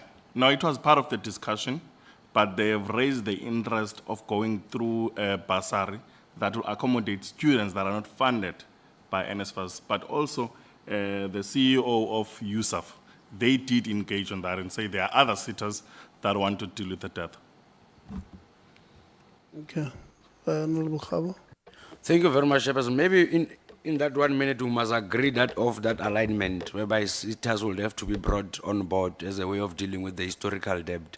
I'm raising this because through SETAs, we always get the reports that they are funding different students, but on how they are doing it's quite questionable, because in most cases they allocate or they give that responsibility to the universities, so we cannot really look at the impact that they are making. But second to that, Chairperson, I think the argument that was presented before of also the alignment of the academic calendars in line with the process of NSFAS, I think we must also strongly talk about that part as a way of responding to all issues that we address. Chairperson, the last issue that I wanted clarity on, I think it has been responded to, the issue of decentralization. What do we mean of decentralization in actual fact? Do we mean that people will be there physically, or what is our cost? In all honesty, the distance in between some of these colleges The last part, Chairperson, was on this issue of student accommodation. Also, maybe can be part of the recommendation. How does the department become clear in terms of the use of the triple P as a way of resolving the student accommodation? Because there seems to be a misunderstanding on what is the role of different TVETs, what is the role of the department. And I think that's where the bottleneck is. The private sector I think, is more than willing to come on board on assisting government to resolve that issue. But can we have a clear directive on how TVETs can deal with that? Thanks, Chairperson. Thank you. Just on the question of decentralization, I mean for this academic year 2025, we had, yes, with some challenges, but successfully deployed NSFAS teams temporarily in most of the campuses, and they were quite helpful. And most of the campuses that needed support were TVET colleges. And so we need to frame this with that understanding. Secondly, that the most of the universities, especially in terms of technology, are quite advanced, so it's easier for NSFAS to transact with universities. But thirdly, that this capacity had existed before at universities. So even when NSFAS withdrew, with the hope that their technology will be on their side, most of the universities kept that capacity. So it's more about plugging in back into that capacity. So most of this support will be going into TVET colleges, and I think the NSFAS should take the point around the fact that we have more than 400 campuses, and how we coordinate all of those campuses so that this decentralization should be. Should have an intervention. How I understood it is that because there is no resolution between the NSFAS and Labour, the reopening phase will be a temporary intervention. And until such time this has been finalized, then we'll have a permanent decentralization of NSFAS teams.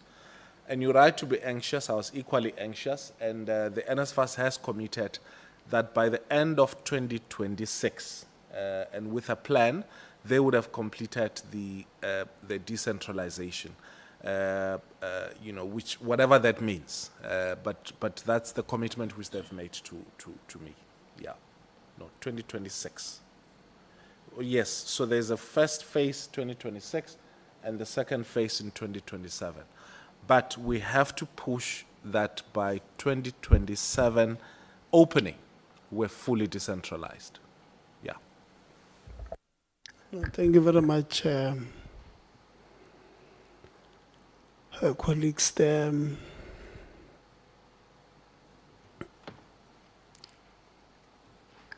NSFAS can have, or NSFAS holds a big threat in the stability of the opening of the 2026.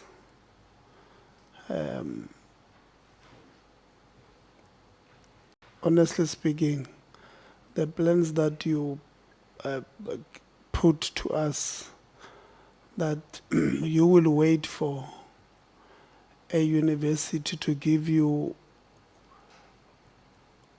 the offers that they've, the course offers given to students before you give them funded, or before you give them a list of students that are supposed to be at that institution, is going to create a problem for us.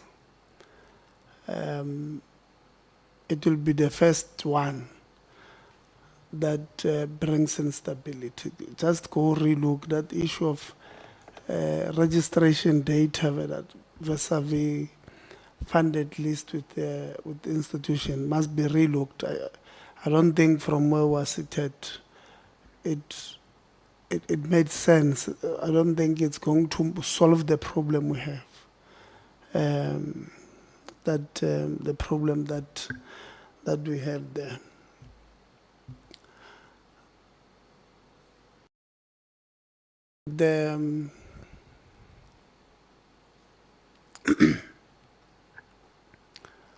The department minister must help these institutions. The grant system, Manzini,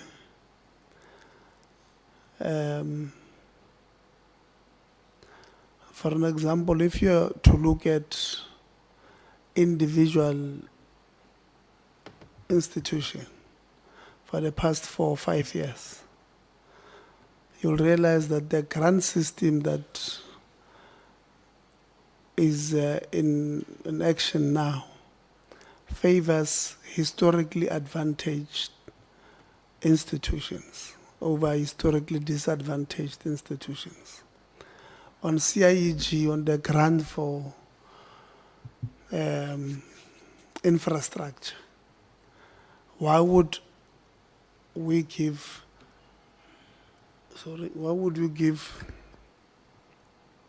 more resources to an established institution as compared to a historically disadvantaged institution? And what is it that we're trying to get? I thought we'd want to balance that there must be no differences between a VETS on one side and probably a University of Limpopo on the other side in terms of infrastructure. That's what we would want to do. But when it comes to student accommodation, we'll then give more money to a VETS instead of to a University of Limpopo, for an example. For me, it doesn't make sense. We must look at that because part and parcel of what destabilizes us at the beginning would be historical.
them to strike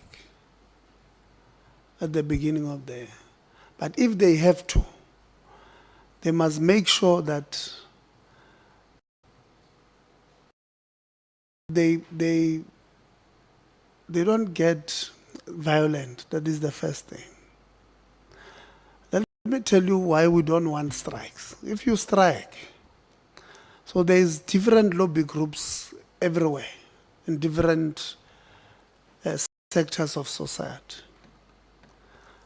So once you start striking, there are people who are the real honorable loans, the real security owners, security company owners, not not us who people just decide to give us companies we don't know. But so there are people who are on panels of these things. Ordinarily, I mean, there's one institution, Fort Hare, we wrote to them, we asked them, they must give us how much they've spent on security since the strike started. They've written to us, they've spent more than 10 million, just in the period of a strike. That security company has been paid 10 million extra over 4 5 weeks. They make 10 million.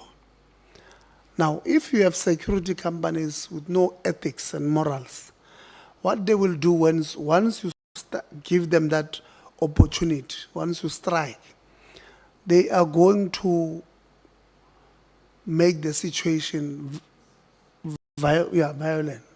Because they know they are on the panel.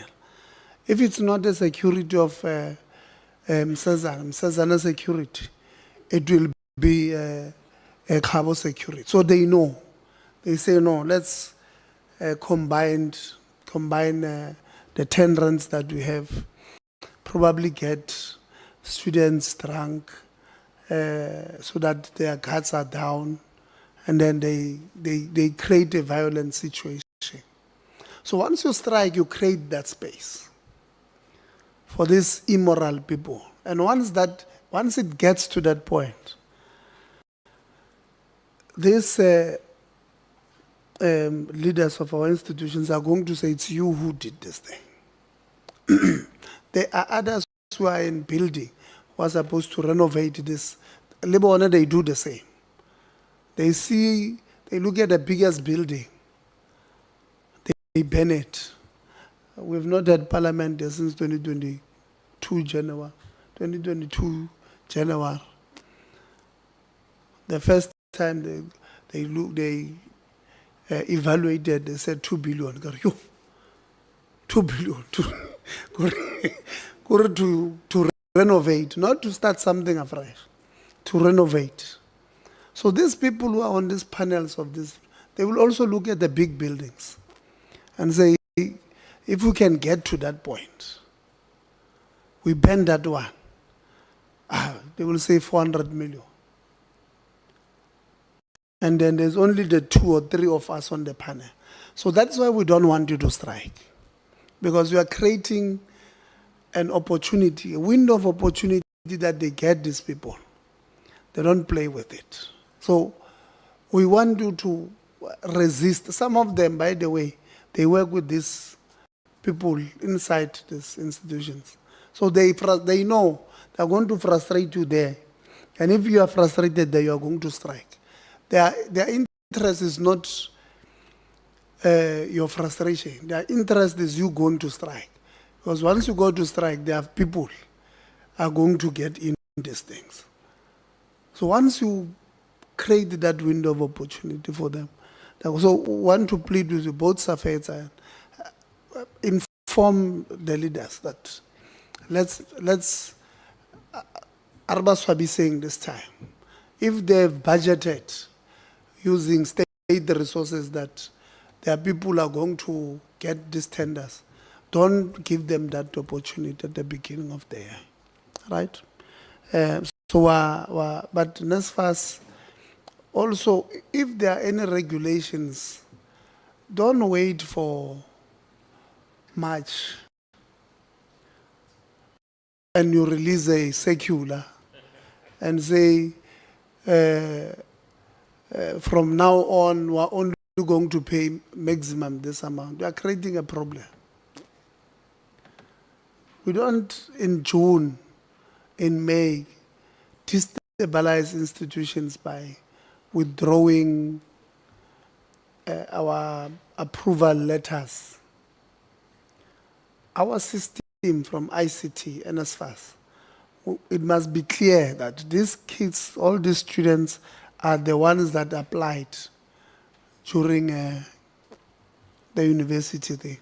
So you are going to open for T1. When you do so, the cost that you design for that application must be able to clearly define that when you open it, before it gives a funding decision, it must be able to say TVET somewhere. So that even when a student comes and says, I've applied, it must show her, rather than you giving the university the confirmation that this child is funded. And halfway through the year, you say, no, they were funded, but on a TVET college, creating a mess in the system. So we'll close the meeting that way. Those who will not normally need, the students are the only ones. Or USAf is gone. SAPCO, if you want to bounce, we'll also want to thank you for. We will visit your institutions. I know Sidibeng is not far from me. I can just go and do oversight at Sidibeng. It's not far from me, but I would like to thank you. We do have the National Skills Authority. We have the ministry, department. I think even on the department, or DG Fuchan, I don't think on this process we might need you, but we might need DG Sotriko because of, I think, the issues at NSFAS, but not yourself. Those of you who might need to, I'm sure Advocate Kuta will have to remain. So we'll take a 5 minutes body break, allow those who are going out to go out, and then we start the second part of our meeting. Thank you very much. Huh? 5.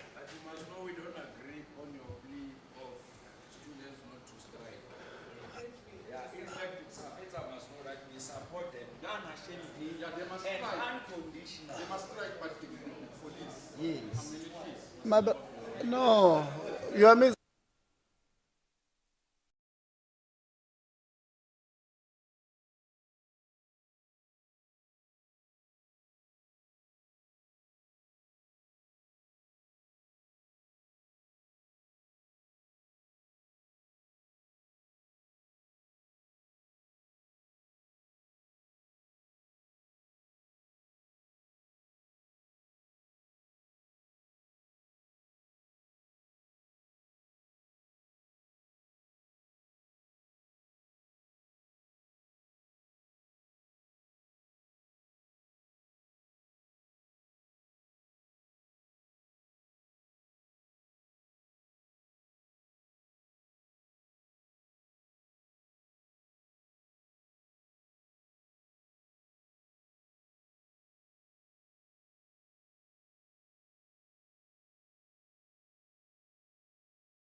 Yeah, no, it's fine, colleagues. Let's start.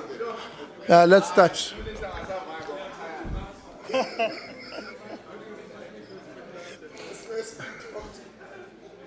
Let's settle down, colleagues. David. Let's settle down.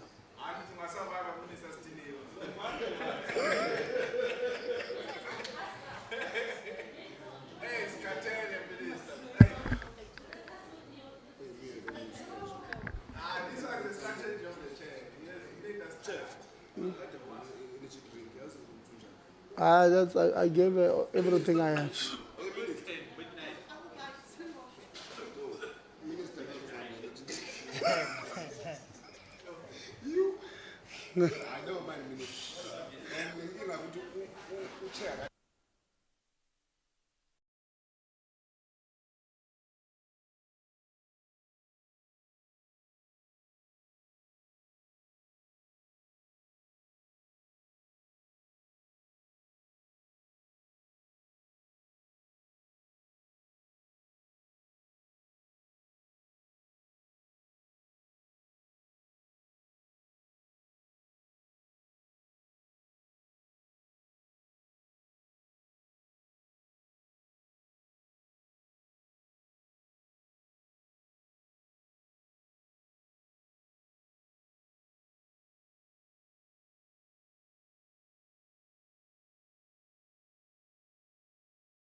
Let's start afresh. Colleagues, let's start. So this is how the flow will be. We'll get the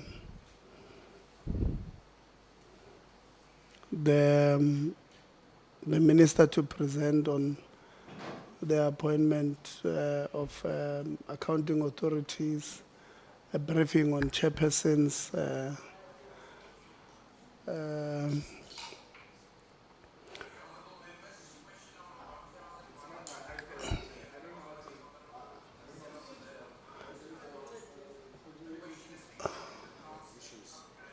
no, it's okay.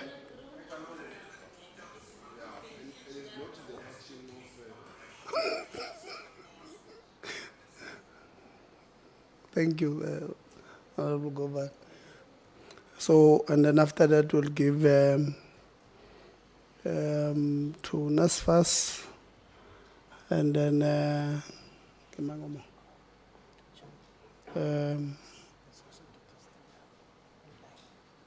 or the former chair.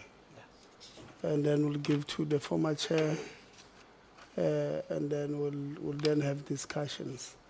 Let's just be mindful of time. It's now 5 to 6. So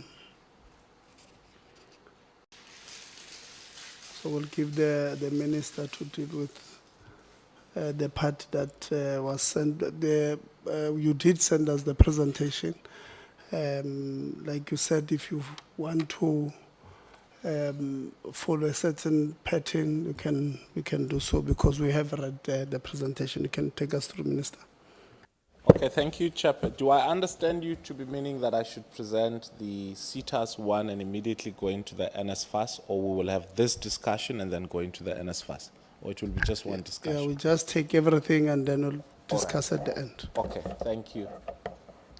Let me start with the appointment of the SETA Accounting Authority, CEOs, and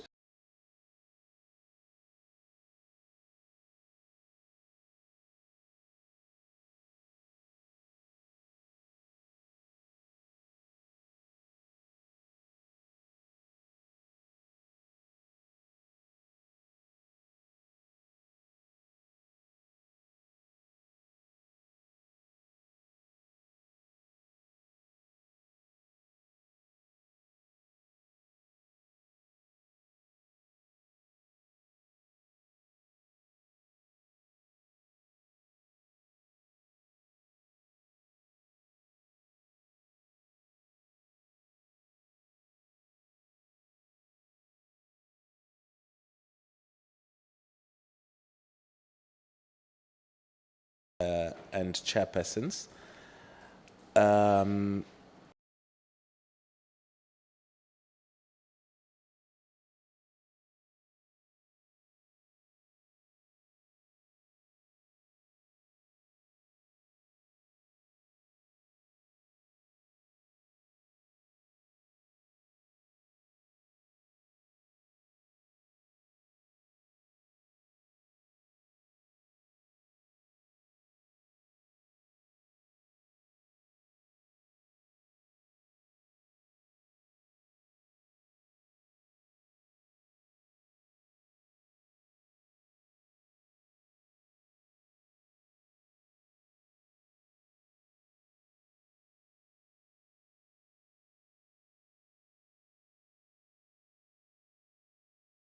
We had no SETAs in place, accounting authorities. We had no chairpersons in place. We had CEOs whose contracts were coming to an end on the 30th of September 2025. But we also had, as it relates to accounting authorities, an advert that was out in the public, which in a sense was going to exclude a significant section of members of the accounting authorities, particularly, Labour had raised observations. So upon assuming office, one of the first things that I did was to open up adverts or extend adverts for accounting authorities, I think for a period of 15 days, which meant that, the pressure was mounting. So this is the backdrop against which the department undertook the 2025 appointment, cycle. And so our starting point was simple, and it was the law. The Skills Development Act, the Public Finance Management Act, and the SETA Standard Constitution gave us clear instructions.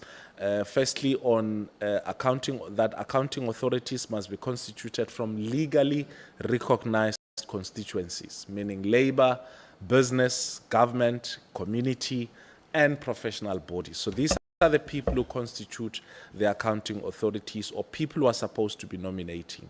The minister does not choose representatives. The minister confirms what constituencies submit after verifying compliance. So the long list of names of people who constitute accounting authorities are not names from me, but are names from the different constituencies as identified. All I do is appoint chairpersons with an additional layer now added, which requires that cabinet should note before we make the announcement. So over and above consulting the National Skills Authority, we are also expected to consult or inform cabinet for it to note the decisions. And so when the accounting authority's term expired on 31 March 2025, CEOs, as you'd recall, were permitted to stay only for 6 months until 30 September and cannot lawfully be extended beyond that period. I cannot emphasize this any more than we have. And only a duly constituted accounting authority may recommend acting or permanent CEOs.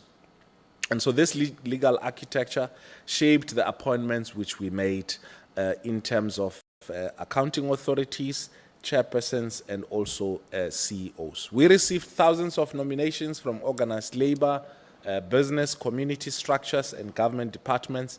And our obligation was to firstly verify the qualifications, screen for compliance, ensure governance and fiduciary capability, check for conflict of interest, confirm legitimacy of constituency representation, so people do represent whom they claim, or who have nominated them, and then ensure transformation, including race, gender, youth, and demographic spread.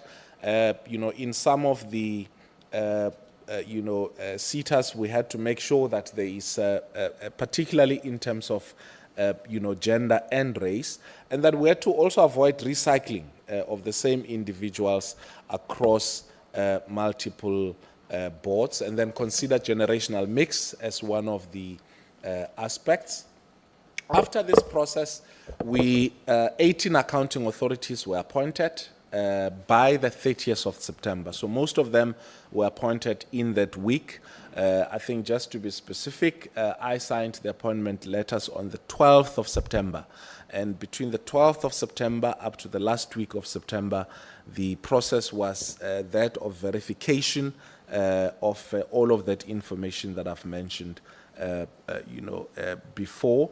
And so this then concluded the largest and most complex appointment cycles in the sector's history. It was quite rushed. So most of them, upon being appointed, were faced with, or let me just talk about the profile. In terms of race, in the overall composition of the accounting authority, 62% are black African, 11% colored, 7% Indian, and 20% white. 52% in the overall are women, and also there is a significant generational mix with young people between the ages of 30 to 35 comprising close to 20% of the entire accounting authorities. We have stronger representation with quite in terms of demographic, but also in terms of the skills expertise. So as soon as these were appointed, the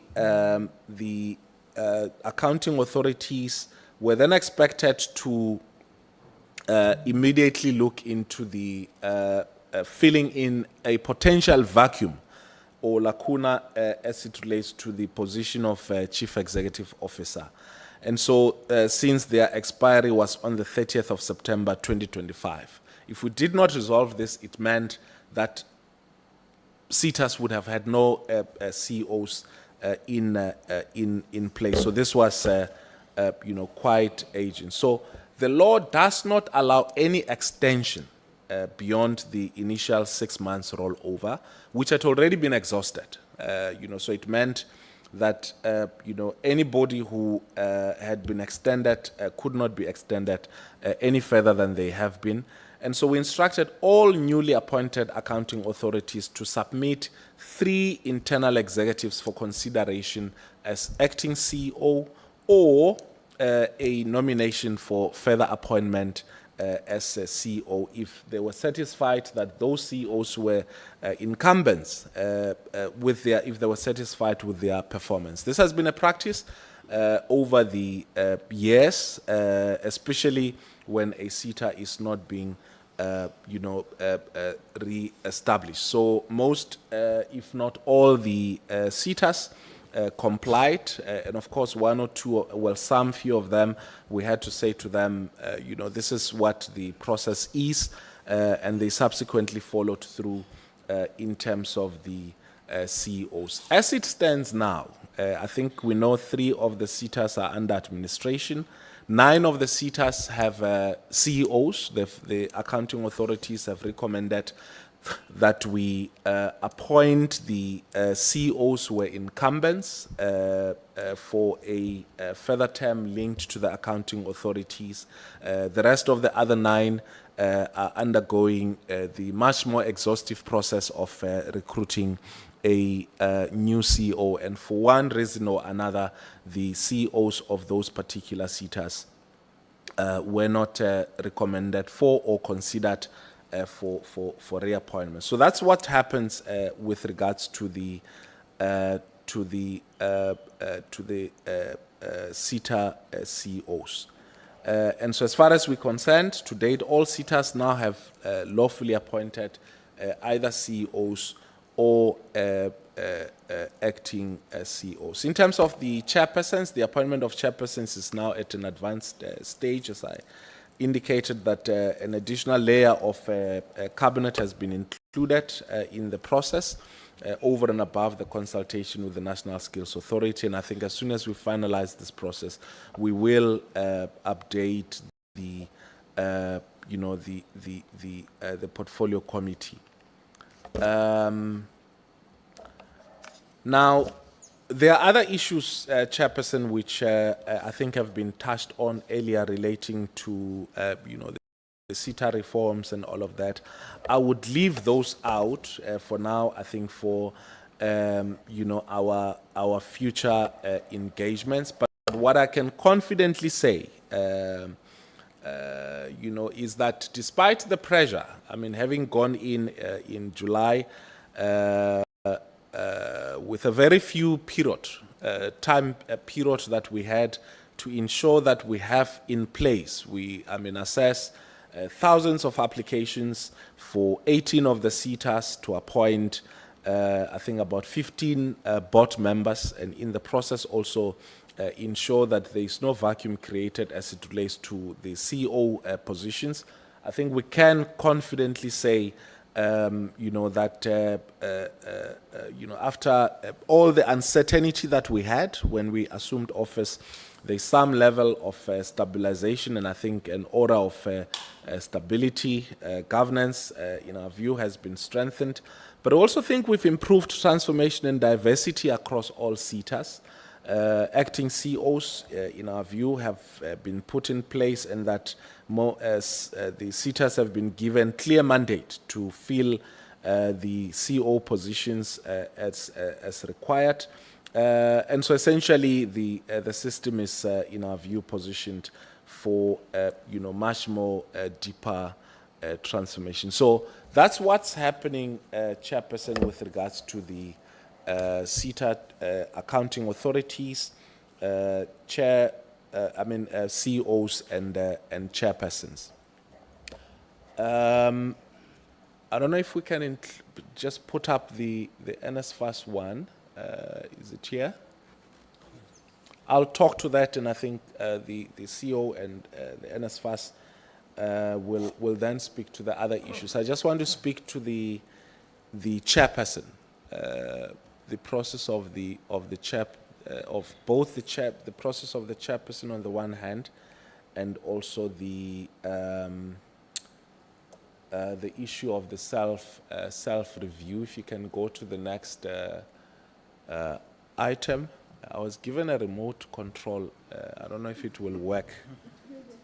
Will it work? Okay.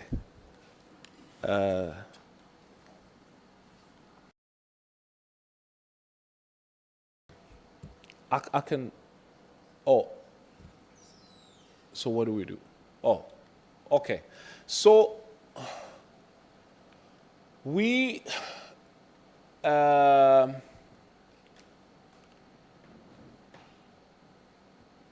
Okay, so that's the act that established the NSFAS. There are those timelines, I think, just to brief the portfolio committee. 24 August, there was a call for nominations. February 2025, the NSFAS board was appointed. SASCO lodged a complaint in April 2025. And then became persistent. There was a legal opinion that was obtained via the state attorney, which we, just before we got to meet with the full board about this, I received the news for the resignation of the chairperson of the board, and then a few days later designated the acting chairperson, Dr. Maluleke. And then we have now applied for the self-review in the High Court. I think that application happened sometime this week. So that's the timeline. Now, the reason why this self-review is, firstly, in the original appointment of the board, there was no appointment of the 3 mandatory student representatives. This was then sought to be corrected later on through co-option, which I think the advice we received was that in itself did not necessarily correct that act. So it did not regularize the composition of the board. Secondly, the absence of the National Treasury nominee. We've consistently asked the Minister of Finance to forward a representative, but that's not the big issue. And then the issue around the master's degree, noble as this was and remain, that it wasn't applied consistently. I think there were two members members of the board who were appointed who did not necessarily possess that master's degree. And then there's that issue around the co-option of the students, as I said.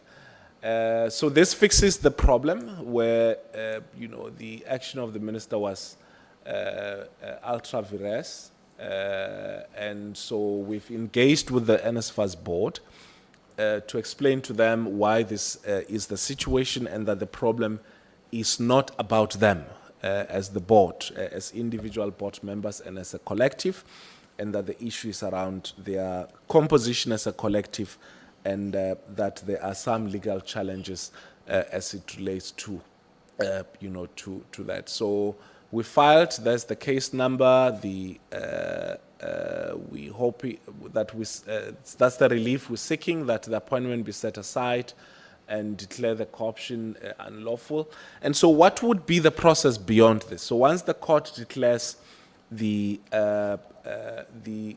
decision unlawful, will then put in place a process to appoint a new NSFAS board, which is what we want to do as soon as possible.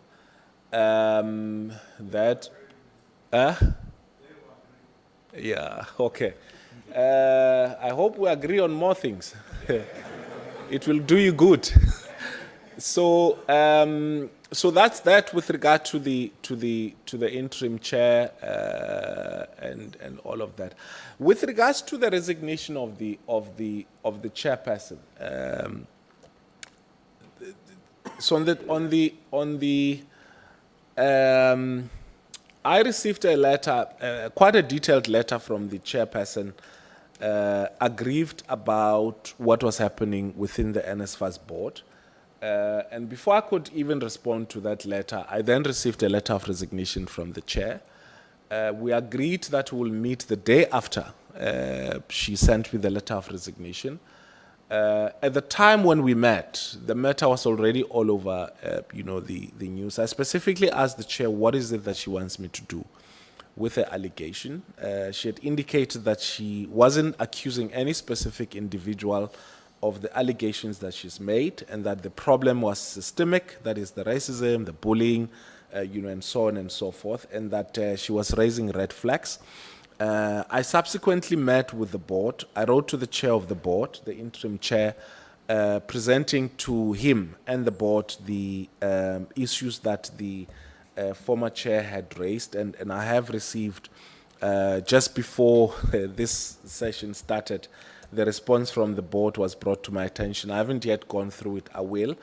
But what I want to emphasize, Chairperson, with regards to the former chairperson of the board of the NSFAS, is that after having thanked her for what she's done, her service to the board, I'd also indicated to her that if she has evidence to the effect of the allegations that she's raised, that she should feel free to do so.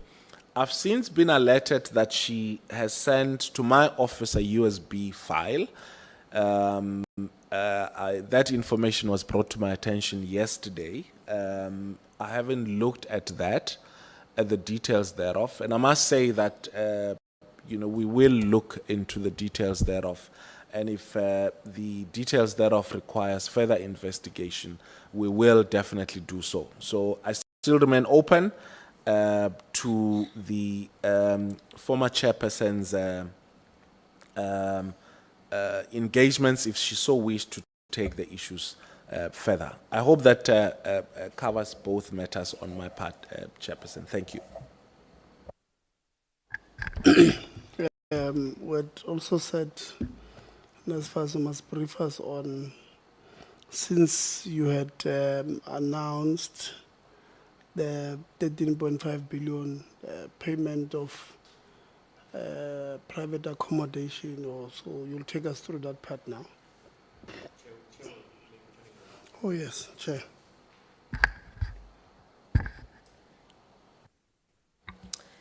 Thank you, Chair. I'm going to make a presentation on governance stabilization efforts with a special focus on, no, I'm good. I'll ask Wasim to navigate. with a special focus of implementing a turnaround strategy that is created by the board that is going to strengthen governance, stabilize leadership, and restore trust in NSFAS operations. So we can go to slide 4, that is speaking about governance, stabilization, context, and continuity.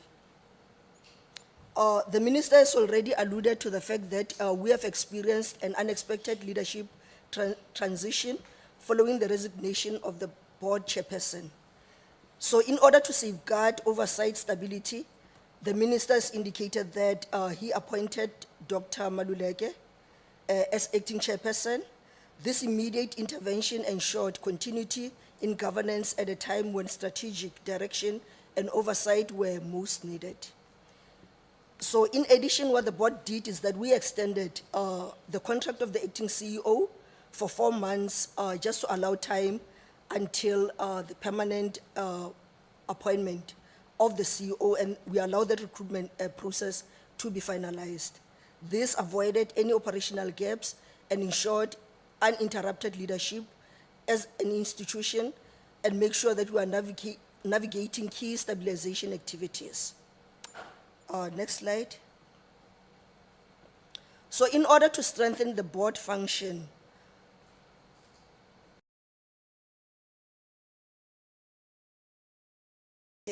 so the membership of all board committees have been reconfigured to secure an optimal blend of skills, expertise, and continuity. Clear escalation pathways and improved agenda settings protocols have been introduced to strengthen decision-making efficiency. The executive committee have been restructured to include all chairpersons of the board subcommittees, enabling integrated reporting and reducing duplication of work. Linkages between the finance committee and the ARC committee have been strengthened to ensure tighter alignment between the financial oversight and risk management. This reforms the support of the board focus on restoring stability, enhancing coherence, and embedded stronger governance practices across NSFAS. And as we know that the former deputy chair was chairperson of the Audit and Risk Committee, so we have ever since appointed a new chairperson for the Audit and Risk together with 2 other members to strengthen that function. Next slide.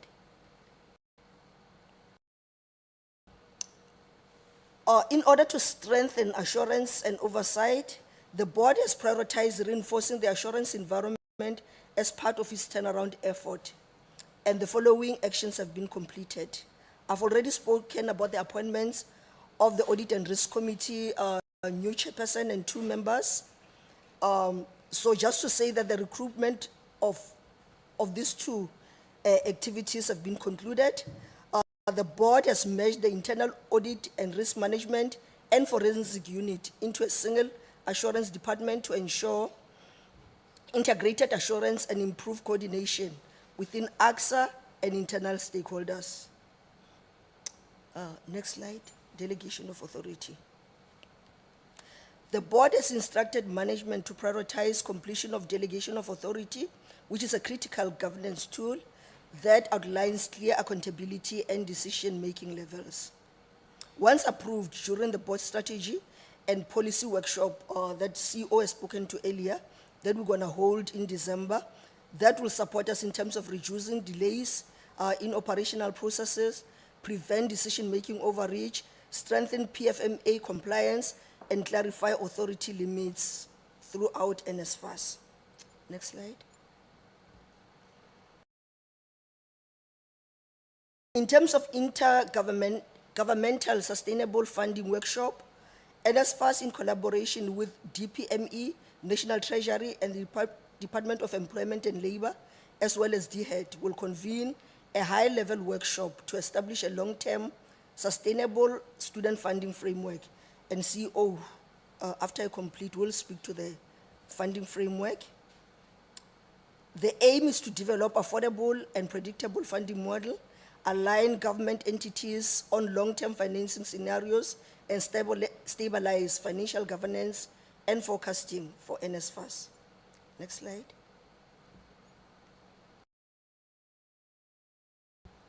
I'm going to hand over to the acting CEO to speak to student accommodation processes. Thank you, Chair. Thanks, Dr. Maputa. Chair, we are stabilizing the student accommodation sector. We've made some new appointments in that space there. We've instructed the establishment of a dedicated structure, and this is part of the transitional process for us to build capacity to be able to take over the student accommodation function and to implement it without the need for any middlemen. We've spoken quite considerably about the student accommodation protocol today, so I'm not going to revisit that. Really what we are aiming for in student accommodation is to avoid many of the challenges that we've seen through proper forecasting, placement, proper onboarding, and a downstream payment flow from there. We've also spoken quite considerably about regionalization, but our board has approved phase 1 of the regionalization plan. We are working with organized labor in implementing that, finalizing the role profiles, and finalizing the policy amendment which will guide recruitment within the decentralized framework, with the recruitment being ring-fenced to existing NSFAS employees. Our company secretariat was a bit thin on capacity as well. That is critical to governance stability. The structure provided for 5 positions, but only 1 position was filled. We've recruited 1 governance officer. Recruitment is underway for the 2nd governance officer. And with the strengthened capacity, it will improve board administration, compliance, minute-taking, workflow management, and policy governance. The focus on the next few months is, of course, running a stable start to the 2026 academic year, consolidating the governance reforms and completing the policy and strategy workshop, rolling out the delegation of authority, implementing the regionalization roadmap, strengthening intergovernmental funding processes and implementing the sustainable funding framework, having an independent, strengthened audit and risk committee, and capacitating the secretariat unit. I think just the request was that we also prepare a presentation on 2024 and 2025 outstanding payments for student accommodation. There were some discrepancies that were identified in the 2024 disbursements. In 2025, NSFAS introduced enhanced validation and verification processes and it requested solution partners to resubmit all invoices for colleges and universities. This measure was implemented to ensure that all invoices undergo those enhanced processes. All those invoices have now been received and verified. We have received claims to the value of 48 million, 18 million for TVET and 30 million for universities, affecting about 655 accommodation providers. The planned disbursement is scheduled for the end of November, and we've issued a circular in this regard. For 2025 disbursements to accommodation, we ran all 10 scheduled disbursements. We've, as indicated before, disbursed almost 6 billion to 4,654 accommodation providers, catering for 134,000 students. We do a mop-up payment for universities, TVETs, and accommodation at the end of November. Those outstanding 2025 claims are undergoing validation and verification processes. Sorry, any valid claim will be included in the mop-up payment, which is scheduled for the end of November. For student funding, we've concluded all student allowance disbursements on the TVET and the university side. We have paid all tuition for universities up to September. We still owe universities for October tuition. We've paid all TVET colleges except 3, which have exceeded their allocation up to their full disbursement. It's only 3 that are outstanding, and we're currently consulting with DHET about how we deal with 3 that have exceeded the allocation. And again, just to mention, we're doing the 2025 mop-up payment. Just from a cash flow perspective, universities had an allocation after reprioritization of 51.6 billion. We've paid to date 41.7 billion. We have a balance of about 9.8 billion. Of that, 1.2 billion is reflected in our bank account. We have a January tranche payment from the DHET of 7.8 billion. I'm hoping to pay half of the university's outstanding tuition payment before we break for the academic year, and to pay the other half when we return in January. We then will have 6.5 billion in our bank account. We have an additional 2 billion rand that's due to us from the National Skills Fund. And that will enable us to have about 8.5 billion in our account, which leaves us enough cash to be able to facilitate all the January to March payments. Today, we've had a number of discussions about cash required to facilitate disbursements, which plays a critical role in the start to the academic year. On the TVET side, we've expended about 10.3 billion against a budget of 10.1 billion. We have prior year surpluses, about 200 million left over in our bank account. We have a January tranche from DHET of about 1.8 billion that will come in. We owe, as I've mentioned, 3 TVET colleges, 600 million in October tuition, which we will most likely only pay in the new year. And that will leave us with a bank balance of about 1.4 billion. We also have about 989 million outstanding from the DHET in terms of a special allocation. That was for the TVET equalization increase. For the TVETs, we have a January to March projected disbursement of about 668 million. Again, Chairperson, we have sufficient cash to meet our January to March obligations, which will support stabilization of the sector. Chair, with that, I'll pause the NSFAS presentation.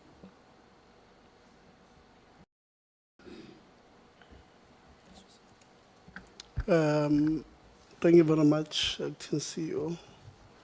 The former chair, Dr. Stander, I'm told you're online, we had also asked that you prepare a presentation.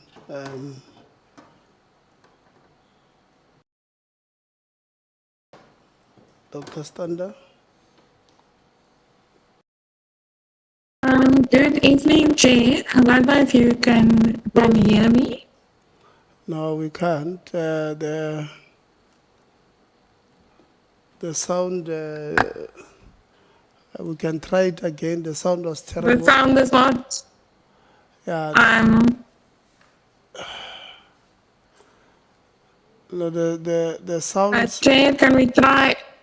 I'm not sure how to fix the sound on Teams. Is there any one that could go? Your sound like the sound on the movies. When somebody's, the voice, when they are trying to get a different sound. Please try it again, former chair. Let's try again. I'm trying to see. I'm presenting from my laptop, so I'm not sure. Is it better now? No, it's not. Is that the only device you have next to you? I can try and join from my phone, Chair. Yeah, maybe let's try that. Okay, just give me a moment. Yeah, but you will share the presentation from what? From your laptop? Yes, Chair. Okay.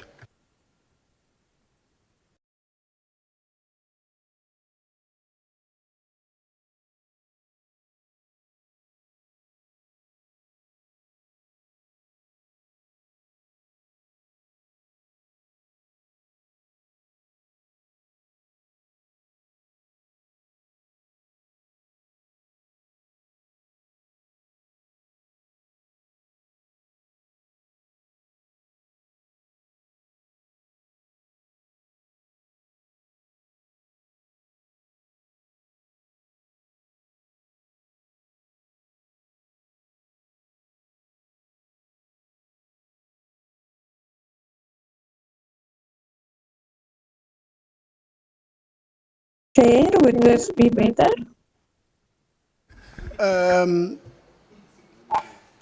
Try on the phone, but switch off the mic of the laptop.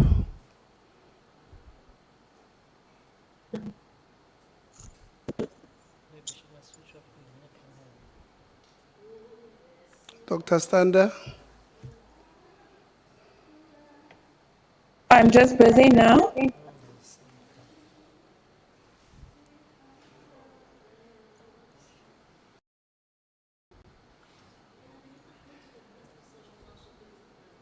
Huh?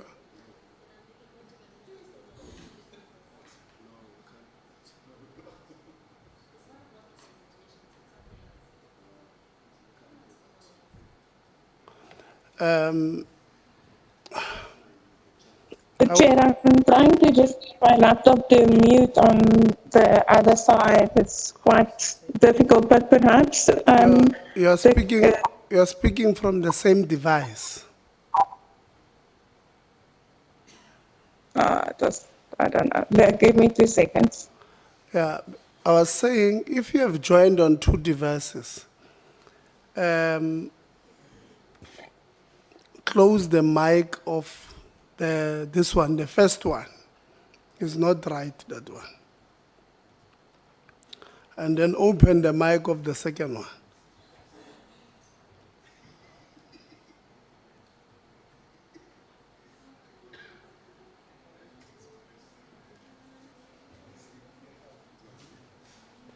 It's not working.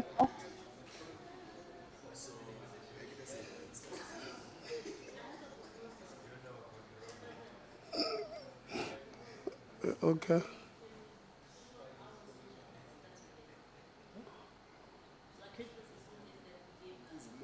My laptop doesn't want to mute the sound coming through. No, it's a sound. Let's.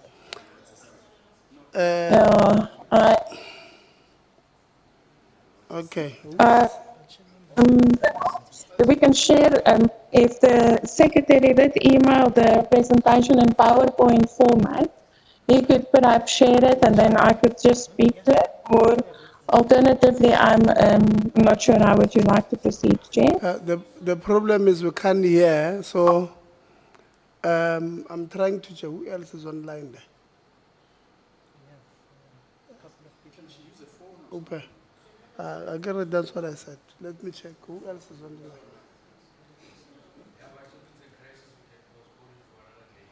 line. Dr. Aronsa, can you just speak there? I want to check if it's our device or what. Yes, Chair, I'm online. You can hear me? Yeah, it's a. Am I audible?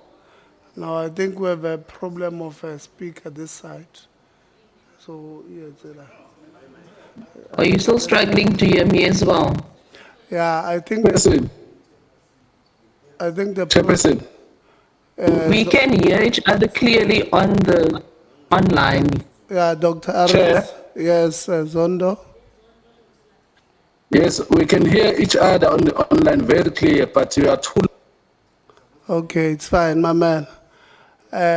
We will just rejoin the meeting. We can't hear you clearly in the house. Okay. Yeah, we can hear you. Dr. Stander? Oh, no, it's fine. Dr. Stander? Yes, Chair. Yeah. Yes, Chair. No. I think Zondo brought something that has breached whatever was. So.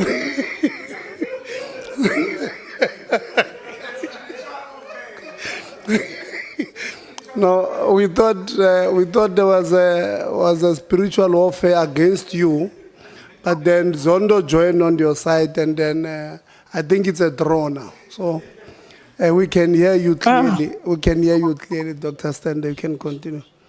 And we have given you sharing rights. You can share your presentation. Oh, okay. Can I try to rejoin from my laptop because I'm speaking from my phone at the moment? Yeah, you can even open the. You still have two devices with you.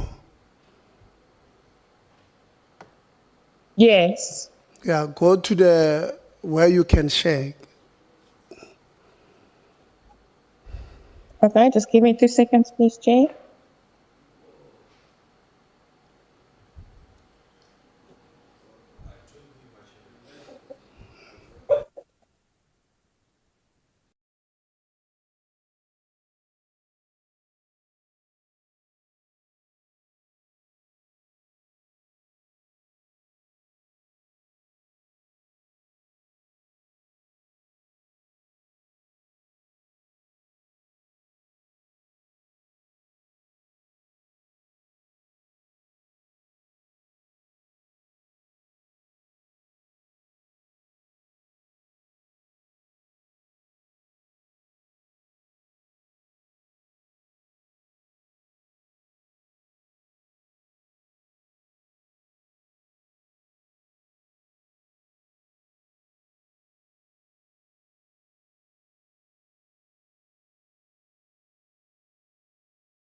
Okay. Good evening, Chair. Let me just then share let's navigate Zoom and share my presentation. Can you hear me at the moment? Yes, we can hear you. We just want to see the presentation.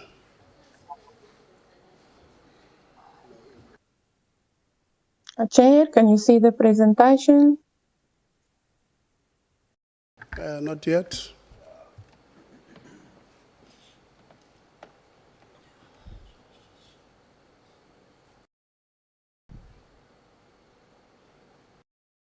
Yes, we can see. Okay. Chair, may I proceed?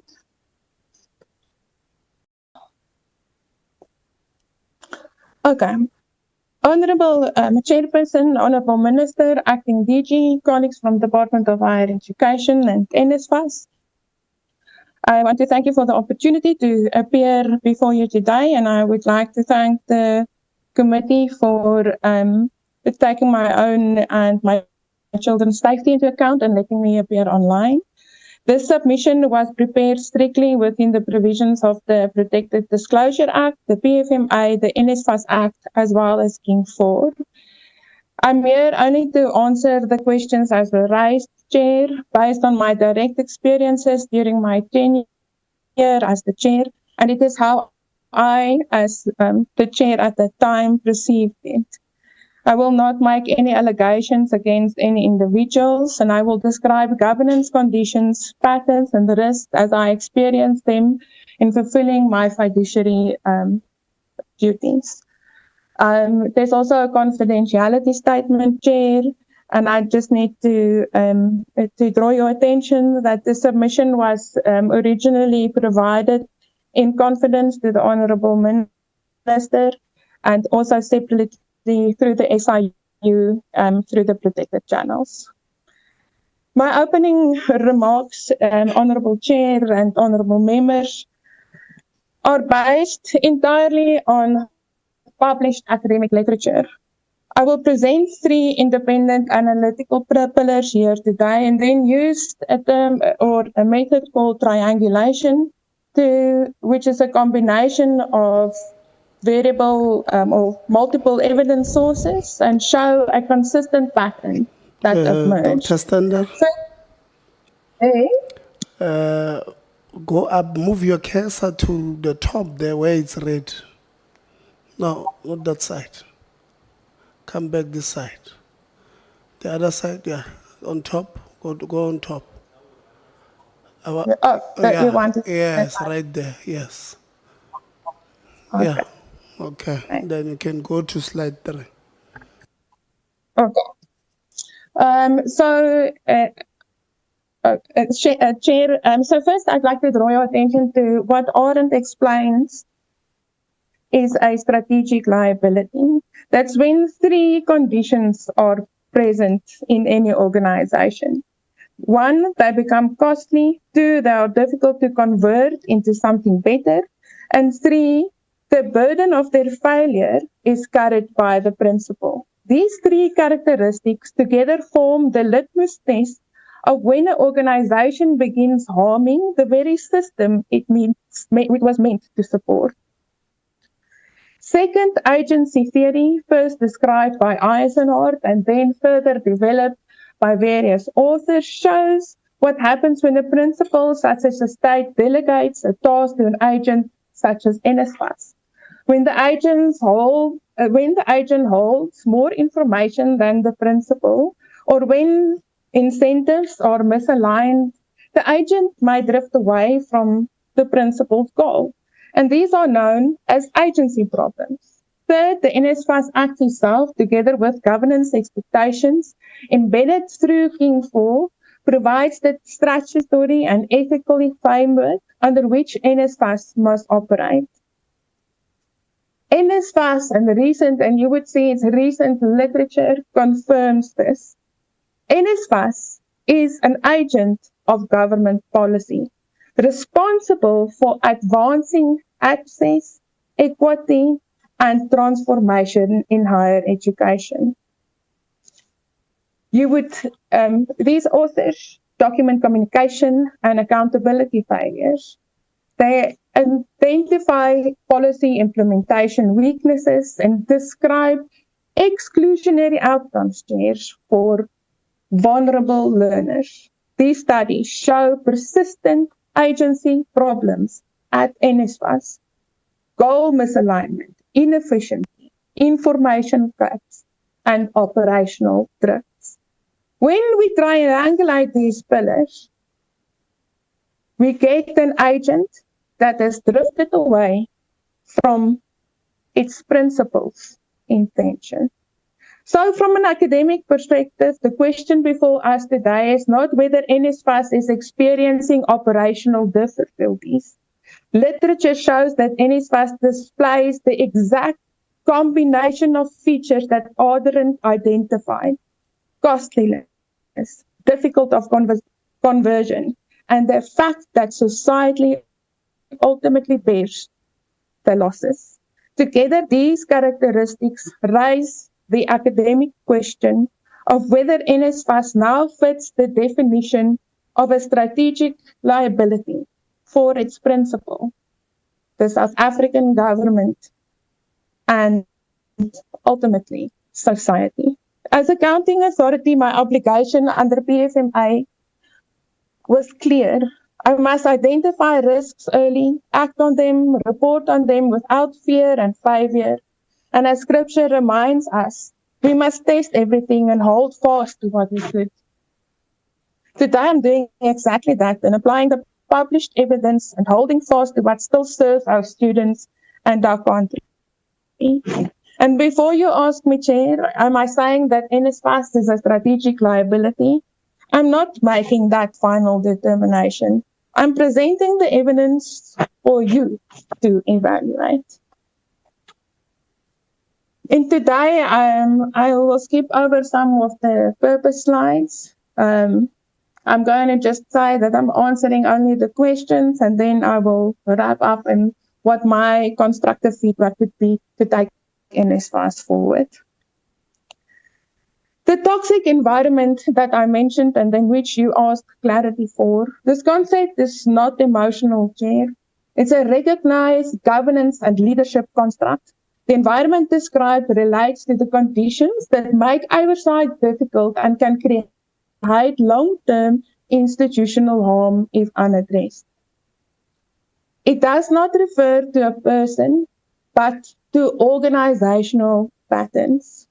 Based on the academic definitions presented here, and this was my perception and what I experienced,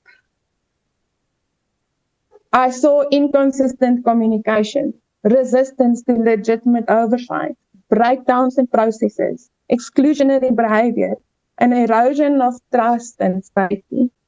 These patterns cumulatively affected what is, in my opinion, the board's ability to discharge its PFMA obligations. The term toxicity refers strictly to a perceived governance variance, PFMA obligations that I could not meet, or that the board could not meet. King 4 principles, particularly transparency and clarity, that were difficult to uphold. The board's ability to function as an accounting authority, to me, became impaired. It was never a personal libel, Chair. It was a fiduciary assessment. I now move to the various factors that I listed in my letter of resignation. First of all, psychological safety. Psychological safety is the essential condition for a board to function effectively. Something critical for a PFMA governed entity.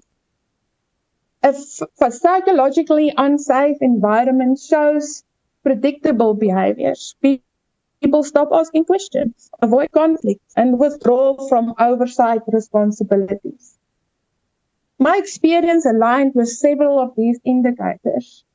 The result was that difficult governance issues became harder to escalate internally, which is precisely why the PFMA requires escalation beyond the entity when internal mechanisms fail. To illustrate what I experienced and why the environment remained toxic, I can give you a few examples without referencing any one person. Vice chancellors, USAf, chairs of councils, and CFOs repeatedly and still to this day contact me when they are left waiting in meetings, or when students' bodies on their campuses become uneasy because NSFAS is not responding to urgent matters.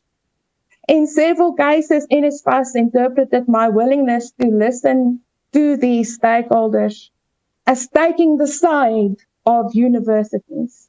I was not aware that we have any sides. And this created tension and mistrust within the organization. Board members, including myself, often had to raise their voices simply to request to be spoken to respectfully, to be allowed to finish a sentence, Chair. On one occasion, a CI was removed from a meeting.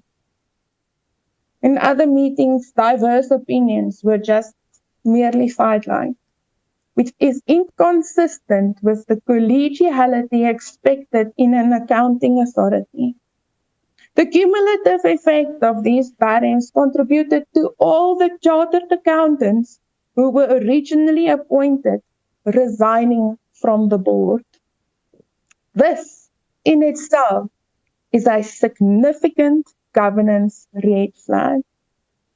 Psychological safety also deteriorated in subtler ways. For example, calls that were not returned, messages that were ignored, or being excluded from key strategic interactions with stakeholders, or being informed of such at a late hour that made it almost impossible to attend. This made it difficult as a board to meet PFMA obligations. Racism in governance literature is understood structurally. Exclusion through language, norms, or participation, not necessarily intent. In my experience, discussion shifted into a vernacular that I didn't understand. That created real exclusion. My academic qualifications, including my PhD, were mocked publicly, despite the fact that they were part of the basis on which I was appointed and nominated by various institutions. Raising governance issues was at the time reframed as interference, creating the perception that adhering to the PFMA was an act of disloyalty. Again, Chair and members, I'm not alleging racial intent. I'm describing a structural exclusion and the effect it had on governance processes and on my ability to fulfill my fiduciary role. And bullying in governance settings refers to behavior that undermines a person's or a participant's dignity or their ability to participate. I experienced dismissive communication, being excluded from key conversations, and attempts to be silenced or override legitimate oversight responsibility. When such behaviors occur in accounting authority, it weakens control systems. This is documented in all literature. Examples that align with this academic definition is being spoken to a tone that felt dismissive or derogatory, being told that I may not do research when that is part of being able to give proper oversight. Governance concerns being reframed as personal failings rather than issues to resolve. Efforts to silence discussions when I attempted to escalate risks. These patterns have measurable governance consequences, documented governance consequences. They weaken oversight and discourage early reporting of material risk. Chair, I would like to highlight one matter that I did raise both with the former minister and the current minister during our meetings. A matter that has been misrepresented publicly in the recent days, particularly in media attempts to elicit comments from me at the time when I resigned. The safety concerns I raised did not originate from personal preference or a desire for personal safety. They arose from three sources of risk: my engagement with the SIU, my constant engagement with the Hawks, and situational concerns observed during a site visit with employees and unions at the Wynberg offices. Because of these factors, and in line with the PFMA, I requested that a safety and risk analysis be conducted for the entire board, specifically for myself and my capacity as chair, and for the then deputy chairperson, and for the Wynberg offices and where they are situated. This was not about personal protection, Chair. It was about ensuring that everyone from the board to every employee could operate in an environment where they felt safe enough to fulfill their duties without fear or discrimination. In my view, it has always been shaped by a simple principle: just do what is right. My intention in raising safety issues were never self-serving. It was institutional, ensuring that the governance environment was safe, functional, and compliant, so that all of us could carry out our responsibilities. Intimidation is defined as behavior that carries the perception of risk for fulfilling your duty. Calls and messages that were sometimes ignored for long periods, forcing me to meet with external stakeholders, including the minister of the DPME, without organizational support. When accommodation providers, some of whom speak very limited English, phoned me in tears because they have not been paid, I would raise these concerns and face defensive rather than problem-solving words.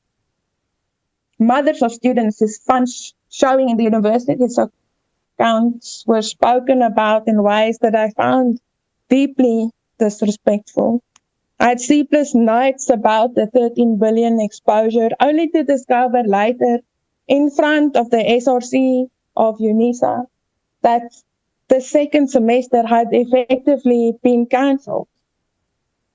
This never happened, and the minister did concur that we might reprioritize funds. But these types of experiences created a real perception of risk around escalating governance failures. Personal attacks.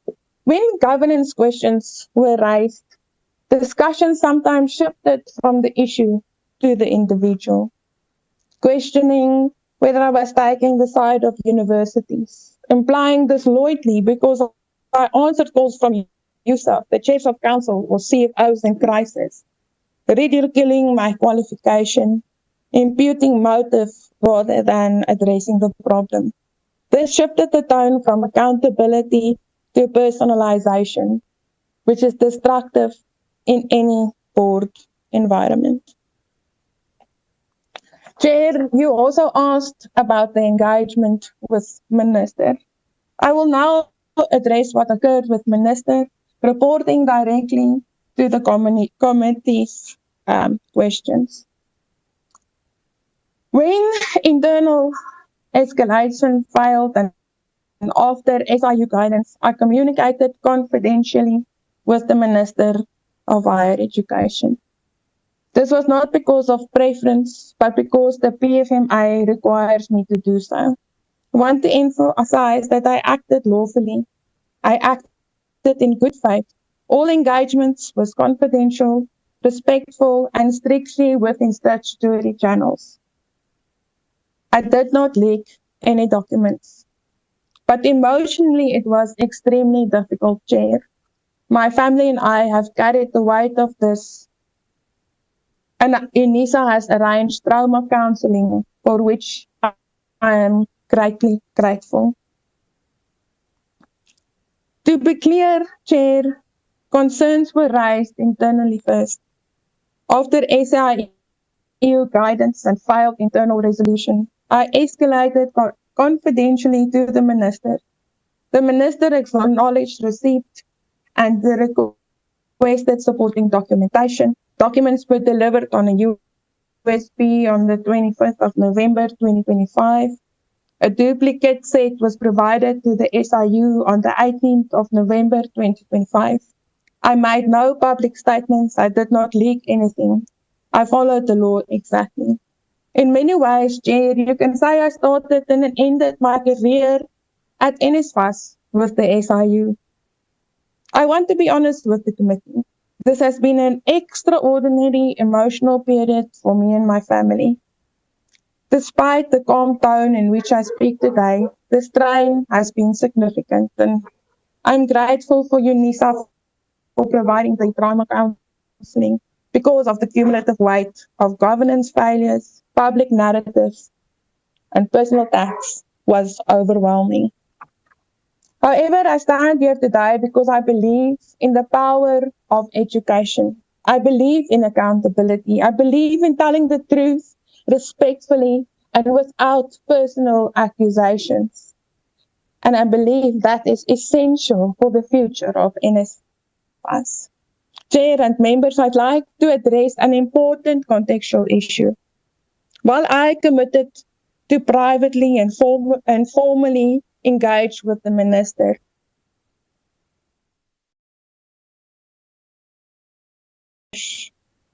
and the acting CEO giving public statements to the media. I raise this not to criticize, but because it directly illustrates the point made in agency theory and King 4. There must be clear boundaries between the principal and the agents. That boundary protects accountability, independence, and transparency. The blurring of roles between principal and agent is a classic red flag, in both agency theory and in King 4. When the governance body and executives operate without clear boundaries, accountability weakens. Increase. I now shift from experience to solutions. These proposals are constructive, implementable, and aligned with the Cabinet's medium-term expenditure framework. There are three imperatives. National funding priorities must be clarified. Without a clear national vision, no funding model can be sustainable. NSFAS must operate strictly within the MTEF envelope. Cabinet has made this explicit. As society, we need to consider a bank-enabled funding architecture. Banks already perform verification, compliance, and risk functions at scale. Funds can remain under control of National Treasury or a Reserve Bank. This reduce irregular expenditure risk. And before you ask me, am I proposing that we privatize NSFAS? No. Government retains the funds. Banks provide specialized administrative functions.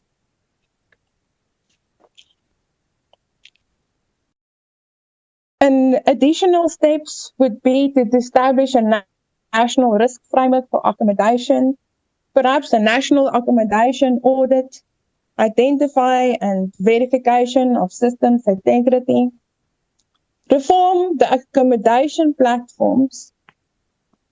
UJ has offered Hive a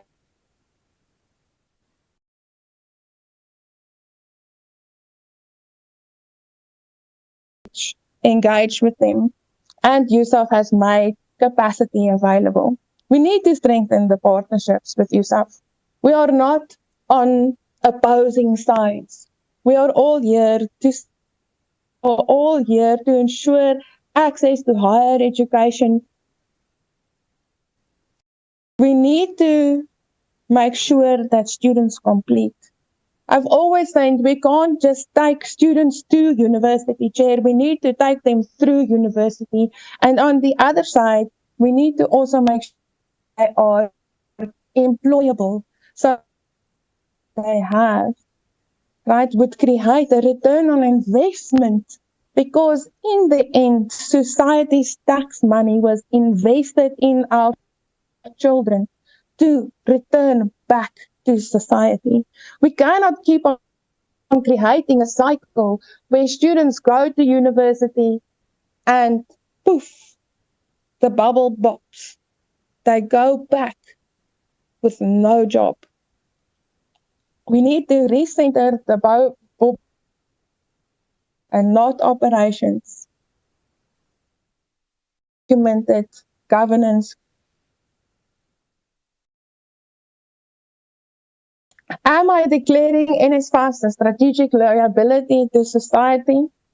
Let us go back to where I started this afternoon. Triangulation of the verified evidence. Arendt's 2004 litmus test for a strategic liability.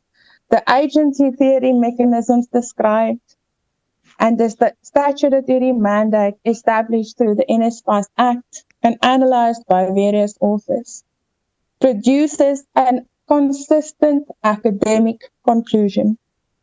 NSFAS as an agent is showing signs of drift, displaying the same costliness, inconvertibility, and public bond losses that aren't identified as the hallmarks of a strategic liability. The question is important because it determines the scales of the needed reform. Reform that must be driven by Cabinet and converted into policy by DHET, DPME, and National Treasury. So I ask the committee today to reflect and consider whether the strategic mandate, agency theory failures, and the Arendt's litmus test are all converging. And as I reflect in closing, education is the most sustainable anti-poverty tool we have as a country. If we are able to stabilize NSFAS, millions of students can benefit over decades. Galatians 6 verse 9 reminds us to persevere in doing what is right, even when it is difficult. My intention throughout was to protect students, the institution, and the integrity of public funding. My closing message is simple. Education is the light. If we safeguard NSFAS, we safeguard that light for future generations. Thank you, Chair, and back to you. No, thank you very much, Dr. Stander. Thank you.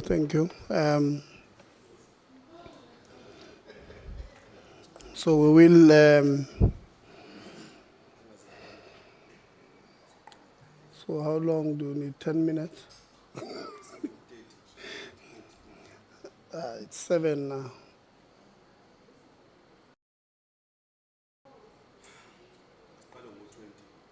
Okay.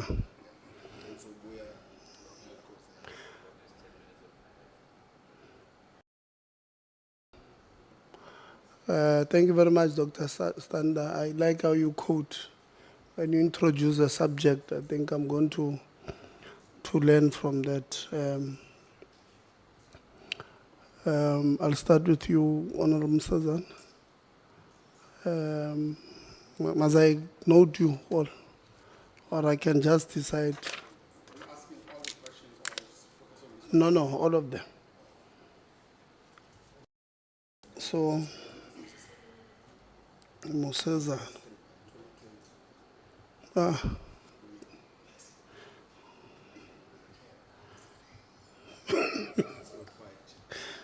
Okay.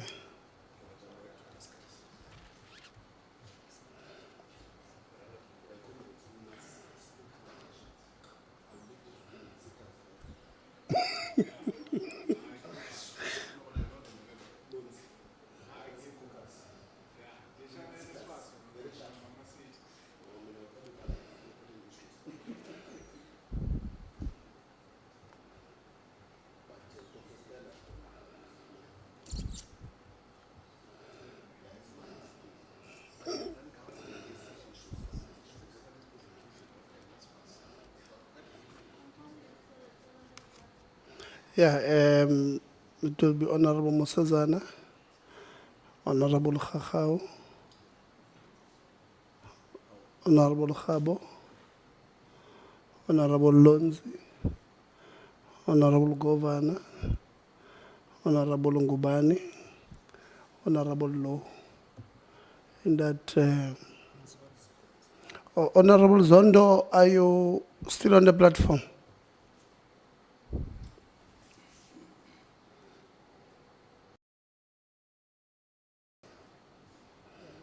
Okay.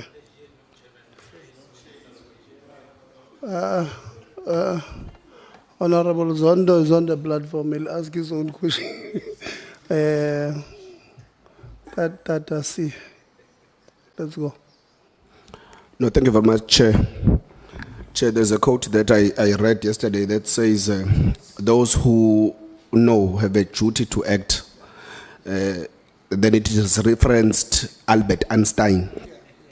So I'm encouraged by Dr. Stander. Maybe, firstly, Dr. Stander, thank you very much for your service. And thank you very much for speaking out about what seems to be real issues at NSFAS. We'll certainly get to the root of the issues or the allegations thereof. If you can just be very, very quickly and precise, when did you resign? The date of the resignation?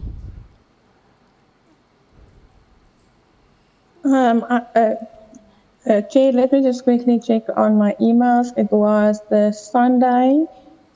Okay, while you look at that, did you, okay, is your husband, Dr. Ledo Stande, the CEO of Tswane Economic Development Agency? Yes. Okay.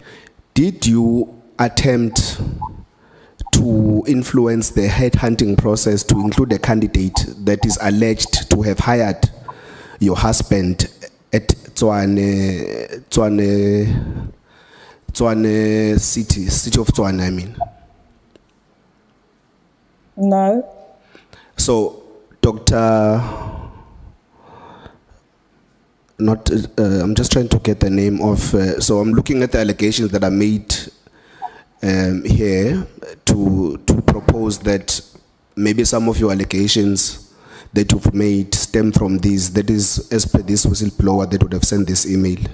I think it would have been shared amongst other members as well, so that you're just comfortable that I'm not reading this from somewhere or on my WhatsApp or somewhere, but it was a whistleblower.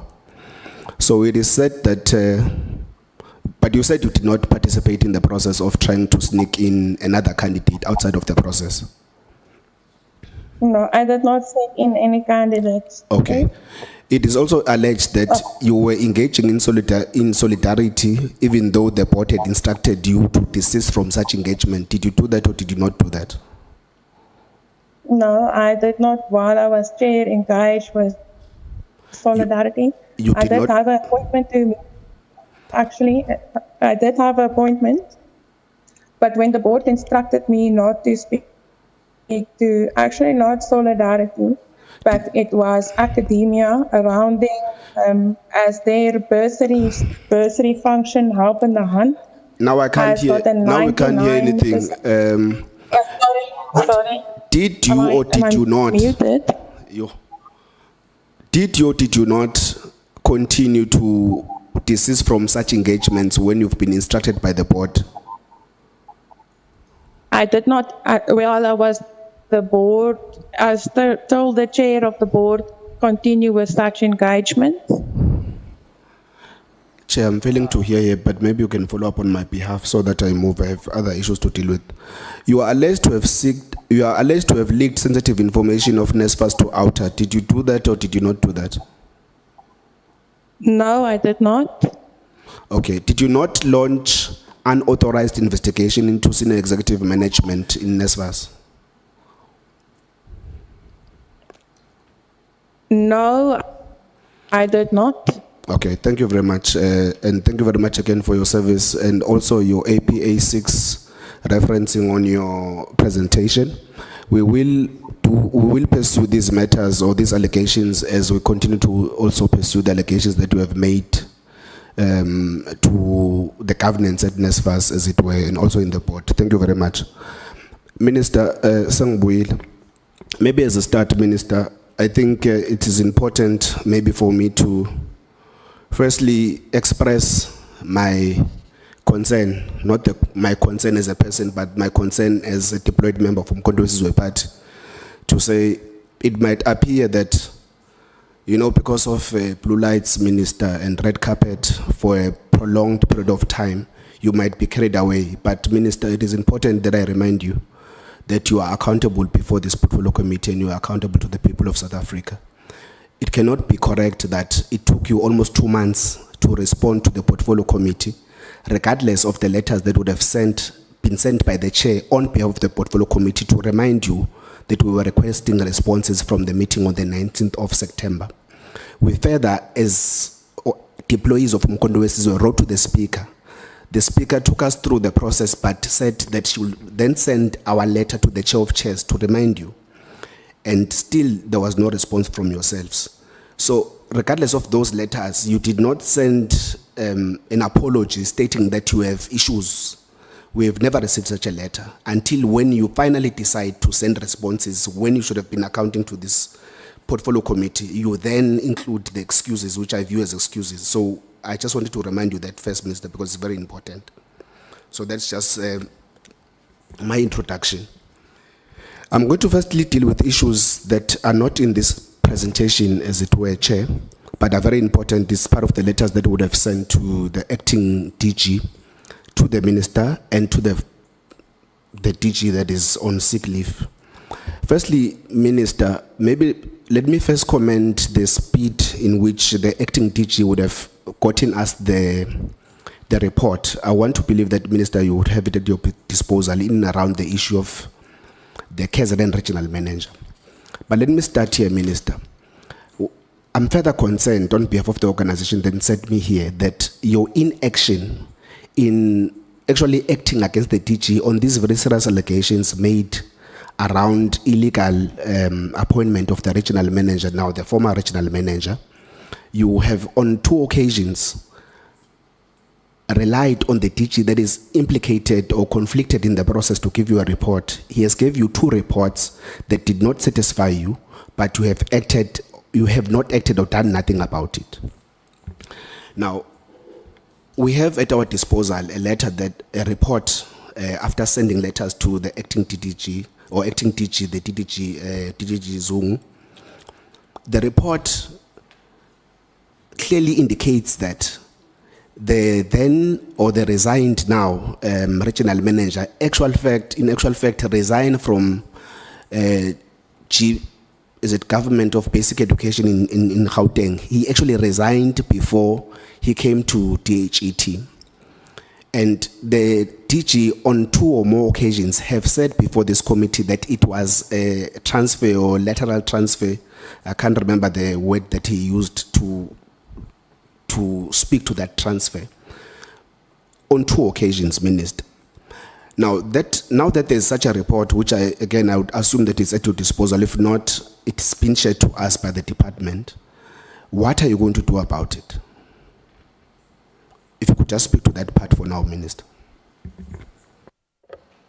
Thank you very much, Honourable Member. I think firstly, with regards to the outstanding responses from the 19th of September, from our meeting of the 19th of September, that we have subsequently given the chair of the portfolio committee the responses, and we have indicated, I think you may regard them as excuses, but those are the challenges which were confronted with in providing the responses, and we hope that the responses that you've received were, were satisfactory to that effect.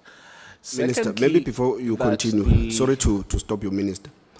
You were sent letters to remind you of the responses. You did not respond to the letters. 2 or 3 from the chair on behalf of the portfolio committee, and a letter that I would have sent on behalf of us as the deployees of Umkhonto Party, I think about 2 letters. So, because you failed to respond to alert the chairperson that you're having challenges, then it would definitely be what I regard as excuses. As you proceed, Minister. Okay, that's fine. But I think the point besides, Honourable Member, is that we had questions that we had to respond to which spanned 3 ministries. And that's the delay. I acknowledge, and we've indicated to the chairperson our apologies and thanked him for his indulgence, and we hope that you have received the responses, and we will ensure, chairperson and honourable member, that we do provide sufficient responses and on time to the committee in the future, to the best of our ability. Secondly, I have indicated to you, honourable member, that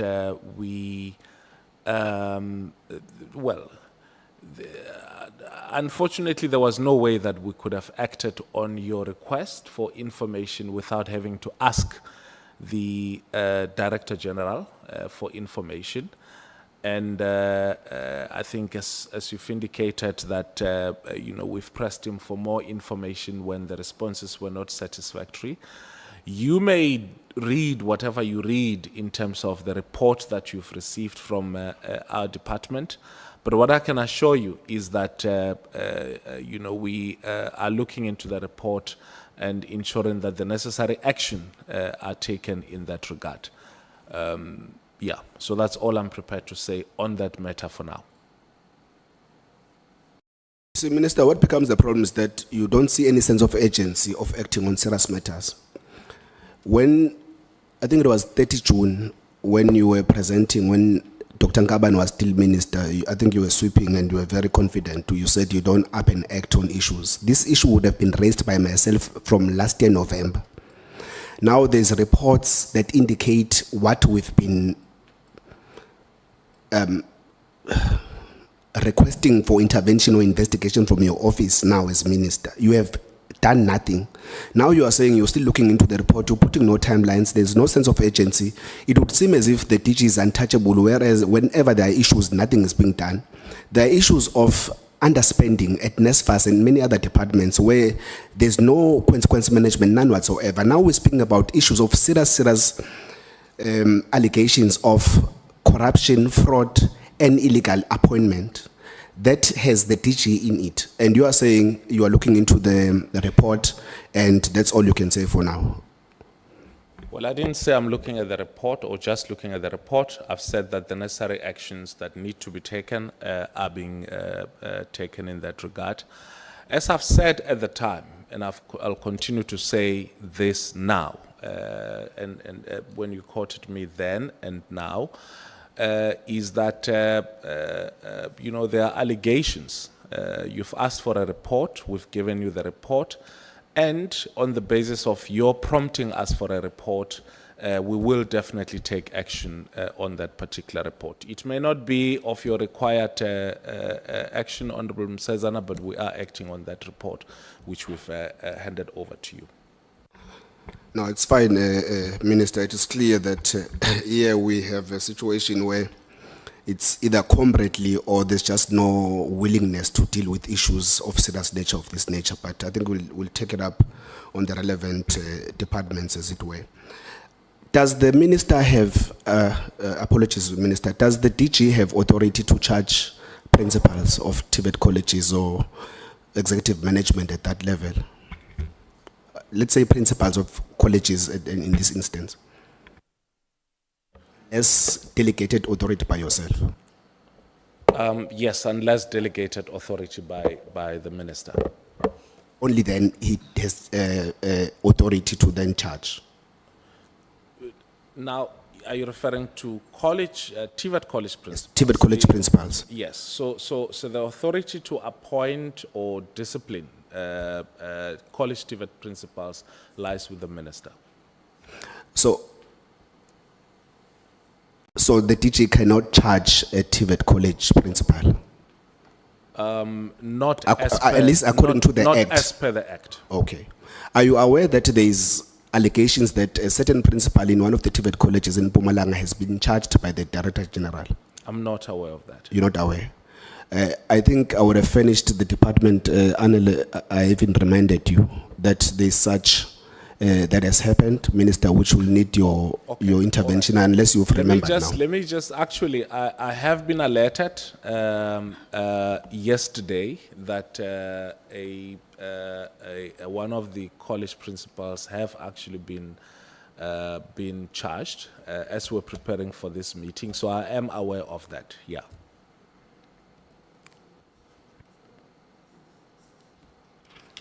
Okay, Minister, there was an issue that I would have raised earlier in and around vacancies, especially as it relates to our state of readiness and as it relates to governance, instability in our campuses and institutions.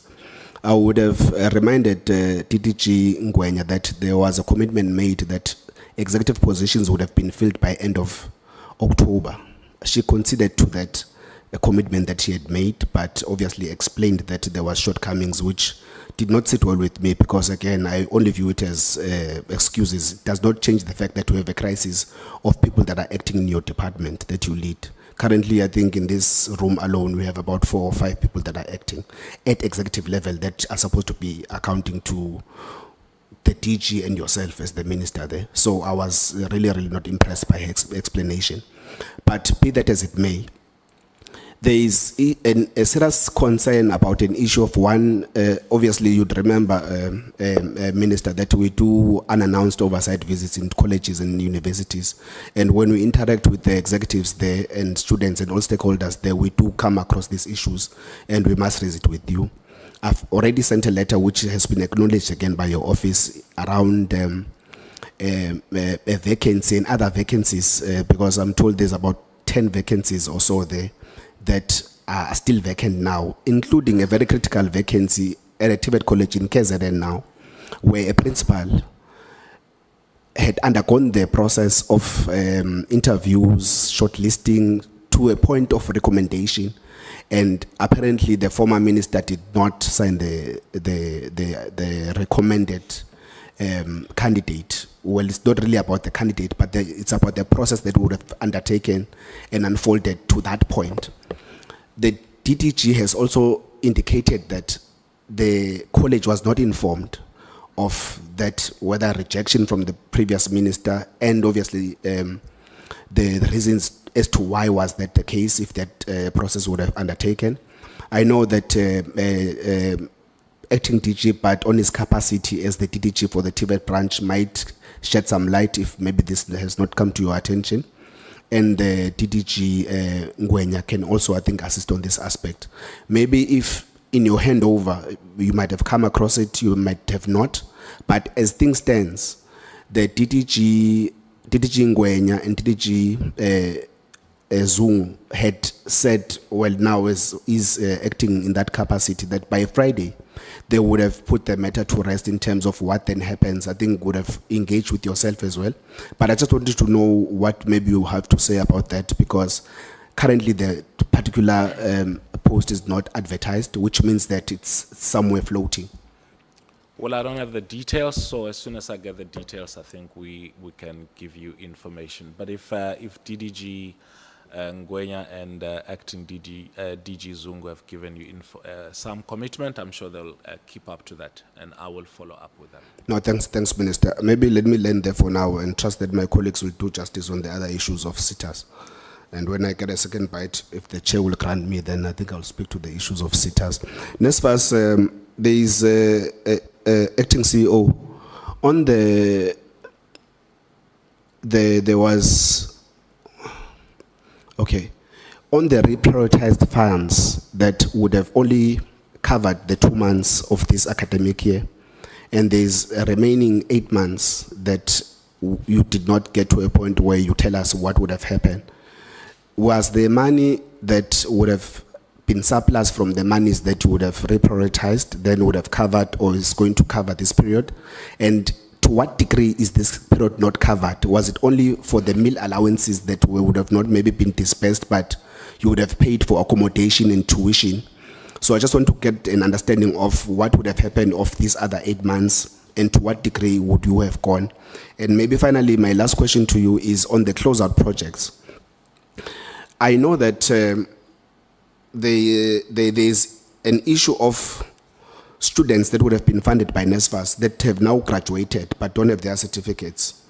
One example would be MUT, that I would have inquired on other matters, then would have told me that there are graduates there that were NSFAS beneficiaries, many of them, but did not get their certificates due to the fact that NSFAS is owning the institution, but the students were fully funded, and most of them don't have even what you call supplementary exams or added modules or so forth and so on. So if you could just touch on the closeout project as it relates to students that were funded but are now out of the system, but their certificates are withheld, and then that one of the reprioritized fines of those students that would have been covered for this process. Yeah, thanks, Honorable Msezane. So when we handled the reprioritization of funds, that was concluded round about September 2025. Yeah, and the commitment that we would have made to students and institutions at the time, that through the reprioritization process,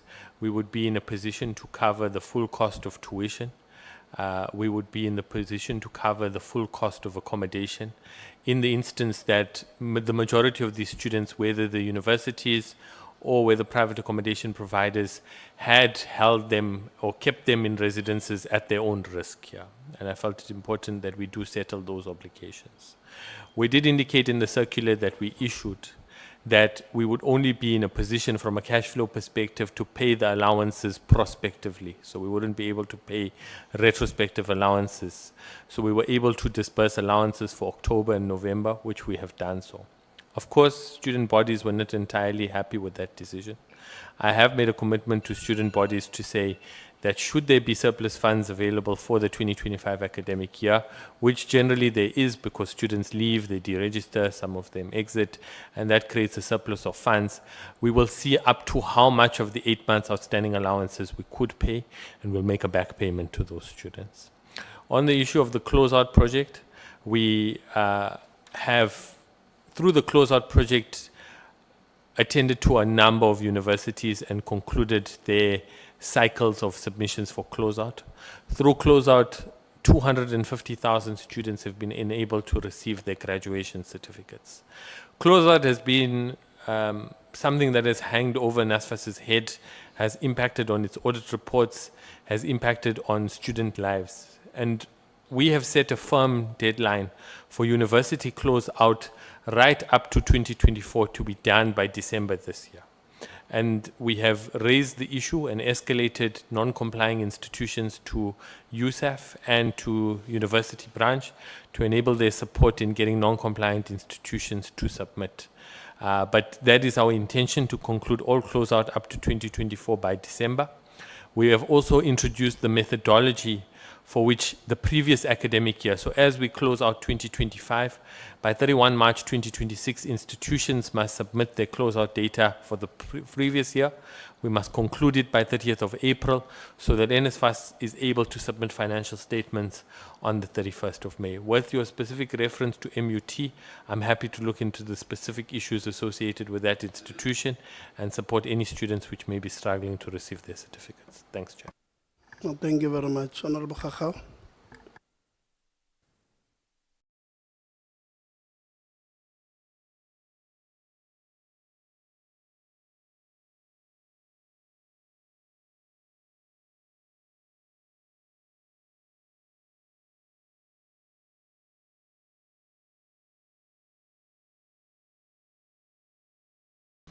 Thank you, Chairperson. Yeah, ideally more time would be great, but Minister, I first need to, let's go to we've had conversations about the appointment of accounting authorities, and you said that you have submitted the 3 administrators that the DA had brought to your attention to have a problem with to the Public Service Commission. Have you since received a response from the Public Service Commission? Nope. We have made follow-up with the Public Service Commission. Can you project more? No, we haven't. We haven't received a final report from the Public Service Commission. We have made follow-up with the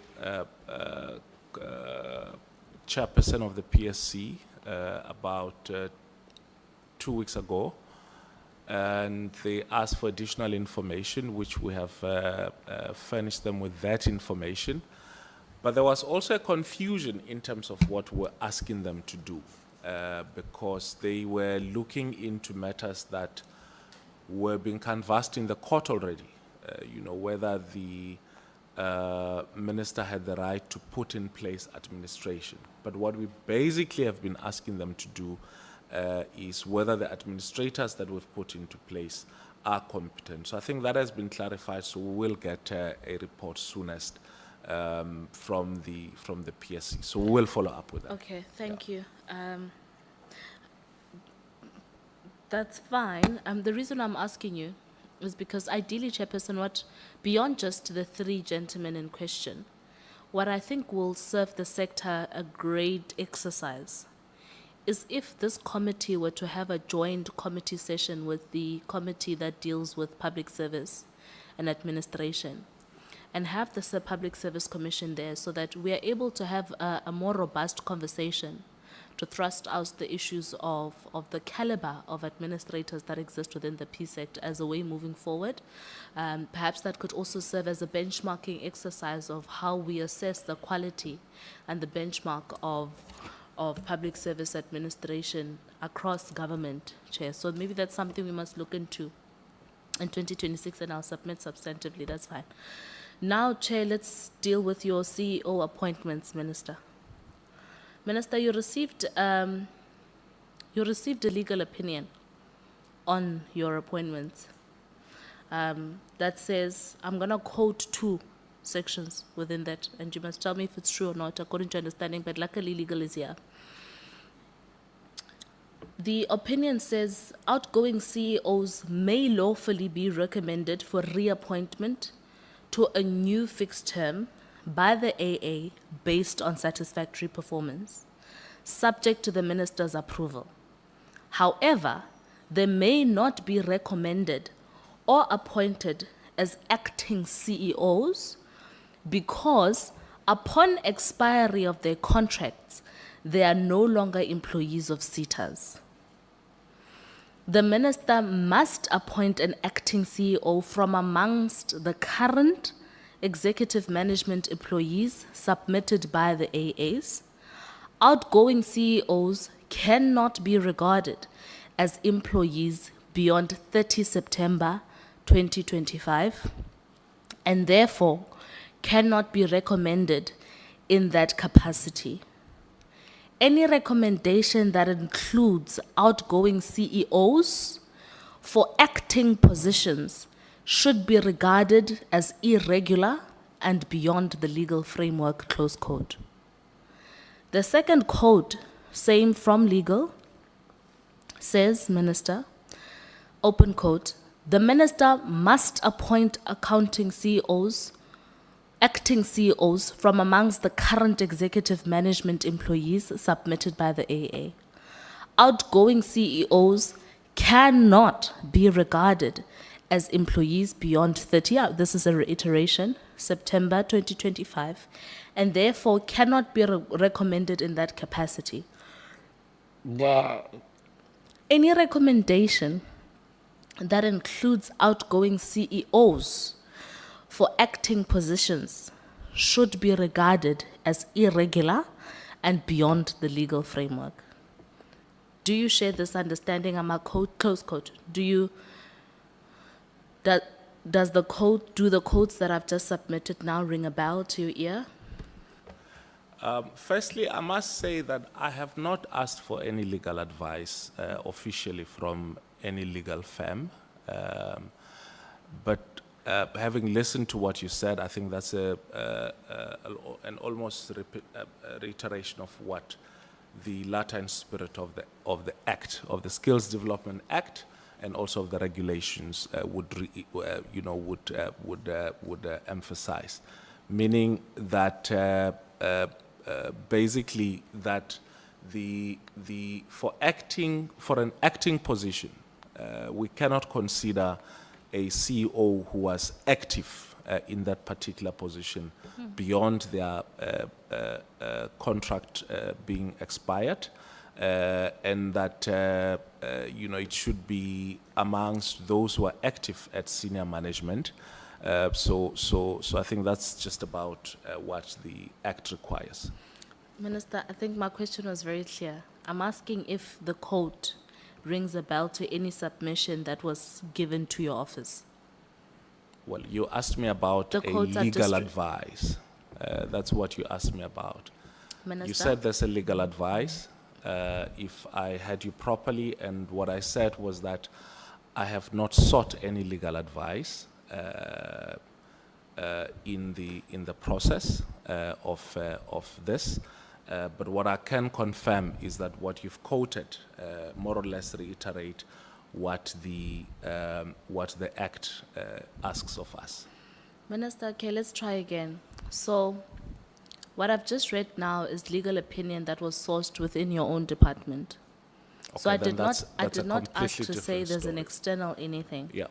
I'm reading this because the codes I'm making here exist within a submission that was made to your office on the basis of these appointments as part of recommendation of why you should. So that's why I'm asking you. Do they ring a bell? Have you ever heard of the things I'm saying? Forget that the interpretation is consistent with the law. That's not what I'm asking you. Well, Honourable Member, I am not going to confirm or deny contents that are contained in a submission which was or was not the subject of internal deliberations in the department. What I'm prepared to say is exactly what I've already said. That the sentiment that you've expressed is, I think, consistent with the law. Let's tie the legal team. It is my understanding that the Chief Directorate, Legal and Legislative Services, was consulted. That would be your office. Do you share this understanding to test whether the extension of the appointments of acting CEOs in the interim, or the appointment of CEOs for a full period that is consistent with the term of office for accounting authorities? So did you conduct that legal review? Yes, we did. And what was your findings about those two appointments? The finding are the... I can't hear you properly, Mekuta. Please, can you atamela making? Okay. Thank you. The findings are the legal opinion that you might be in possession of. Which are, just forget my readings, explain in your understanding as the head of legal what the Yes. findings were. The Act is very clear in that the incumbent CEO, for her or him to be recommended by the board or the AA for a further appointment, that CEO should have been in place by the 30th of September. And any thing that happens beyond the 30th of September can only be an acting position that would be coming from amongst The the executive. executives that are inside that particular SETA. Okay. In your understanding, That's the context Yes. of what the legal opinion would be coming from. okay, and I understand that. Yeah. And in your understanding, based on that context, when were the appointments of acting CEOs and permanent CEOs for the next 5 years made? I would be misleading the honorable member if I were to give you a definite answer. I would need to go check my notes for me to give you the exact dates. Minister, do you know when you made your appointments? So as I said in my presentation, all the accounting authorities made recommendations on the 30th of September, and all of those recommendations were considered by me later on at different dates. In how many days? Sorry, I didn't hear that. Your sound decreased. I'm saying that all of the appointments were considered by me on different dates. All the SETAs, their consideration was made by me on different dates. I think the first communication that we've made with the SETAs confirming the appointments of the concurring with the nomination from the accounting authorities. from the accounting authorities, whether for full-time employment or for acting, I think was probably on the 19th of October. But most of those, my responses to all of the SETAs which had to have a CEO, permanent or acting, was, I think, all of them beyond the 19th of October. I hear you, okay. That being said, you've heard legal say that there's no way you could have considered the appointments of a sitting CEO beyond the 30th of September. And if the accounting authorities submitted motivation to you on the deadline and you only gave effect and consideration post that, do you then agree that the decisions that you take are inconsistent with the legal prescripts of your own legislation that governs your department? Well, I mean, that's subject to interpretation. Yes, there is a limit as to when can the accounting authorities make a recommendation in terms of the appointment of a CEO, acting CEO. But there's no limit in terms of when the minister can actually consider, that recommendation. So I think whether the decision is considered beyond the 30th, that's something else, because both in terms of the Act and also in terms of the regulations, there's no. And I suppose, what may be required is whether did I perform that action with reasonableness, with rationality, but also keeping up to, the spirit of both the legislation and the regulation. I hear you, Minister, but you can't run away from your legal services team. What do you mean by that? Hold on, let me. Yeah. And I'm not fighting. Yeah, me too. You can't run away from the fact that there were submissions to your department to support so this is a comprehensive report that was submitted to you giving detail on each and every appointment and the legal support or non-support thereof. And your own legal team is very clear to say that outgoing CEOs cannot be regarded as employees beyond 30 September 2025, and therefore cannot be recommended in that capacity, that the capacity thereof appointments for acting or extra. Any recommendation that includes outgoing CEOs for acting positions should be regarded as irregular and beyond the legal framework. This is not Karabal Ratu Khakau saying. That is your own department's legal team saying that. So it's not a matter of, it's a matter of interpretation around what is what. The bottom line is the clock ran on the 30th. And this is perhaps why you also gave the deadline, because you knew, or come 30 September, it was time out. And you did not conclude the appointments then. You still had time afterwards and effected appointments post the closing date. The, so this is what the Act requires of the Accounting Authority. The Act requires of the Accounting Authority specifically to do certain things. And I think we all agree that all those things that they needed to do were supposed to have been done on the 30th of September. And they've done those things on the 30th of September.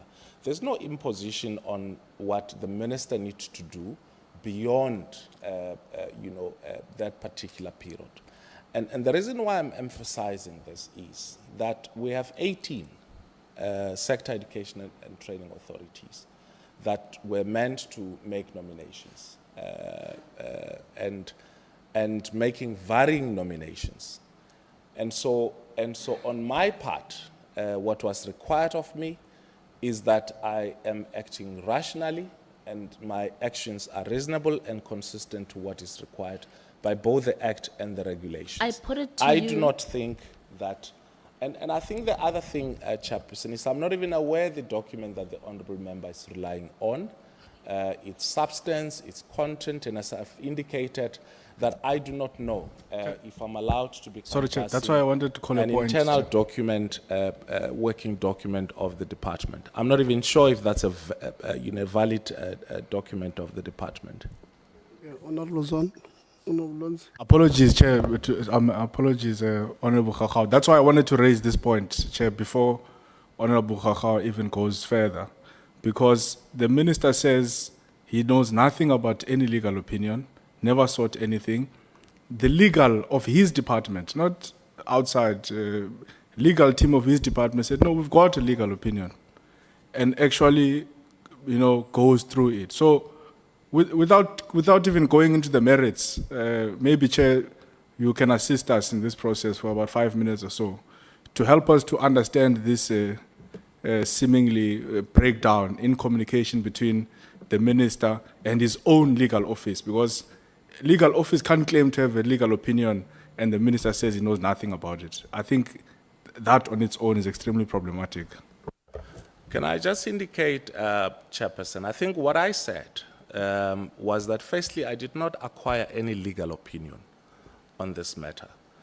And the reason why I did not acquire any legal opinion is because there was existing practice in terms of the appointment of chief executive officers of SETAs. And thirdly, and which I think is even more important, is that the Act itself and the regulations are very clear in terms of their stipulation on what the role of the minister is and what the role of the accounting authority is. And lastly, even if what you confirm as legal opinion and what Advocate Kuta has confirmed as legal opinion, I have not acted inconsistent of that legal opinion. Advocate Kuta is Chief Director of Legal Affairs. She will, of course, have a legal opinion on any matter that relates to the law in our department. And I think the point is that even if the legal opinion existed, and even if that's what the legal opinion said, I did not act outside of what is required of that legal opinion. Chair, I put it to the minister that that is not true. Let's start here. Let's go to Mekuta.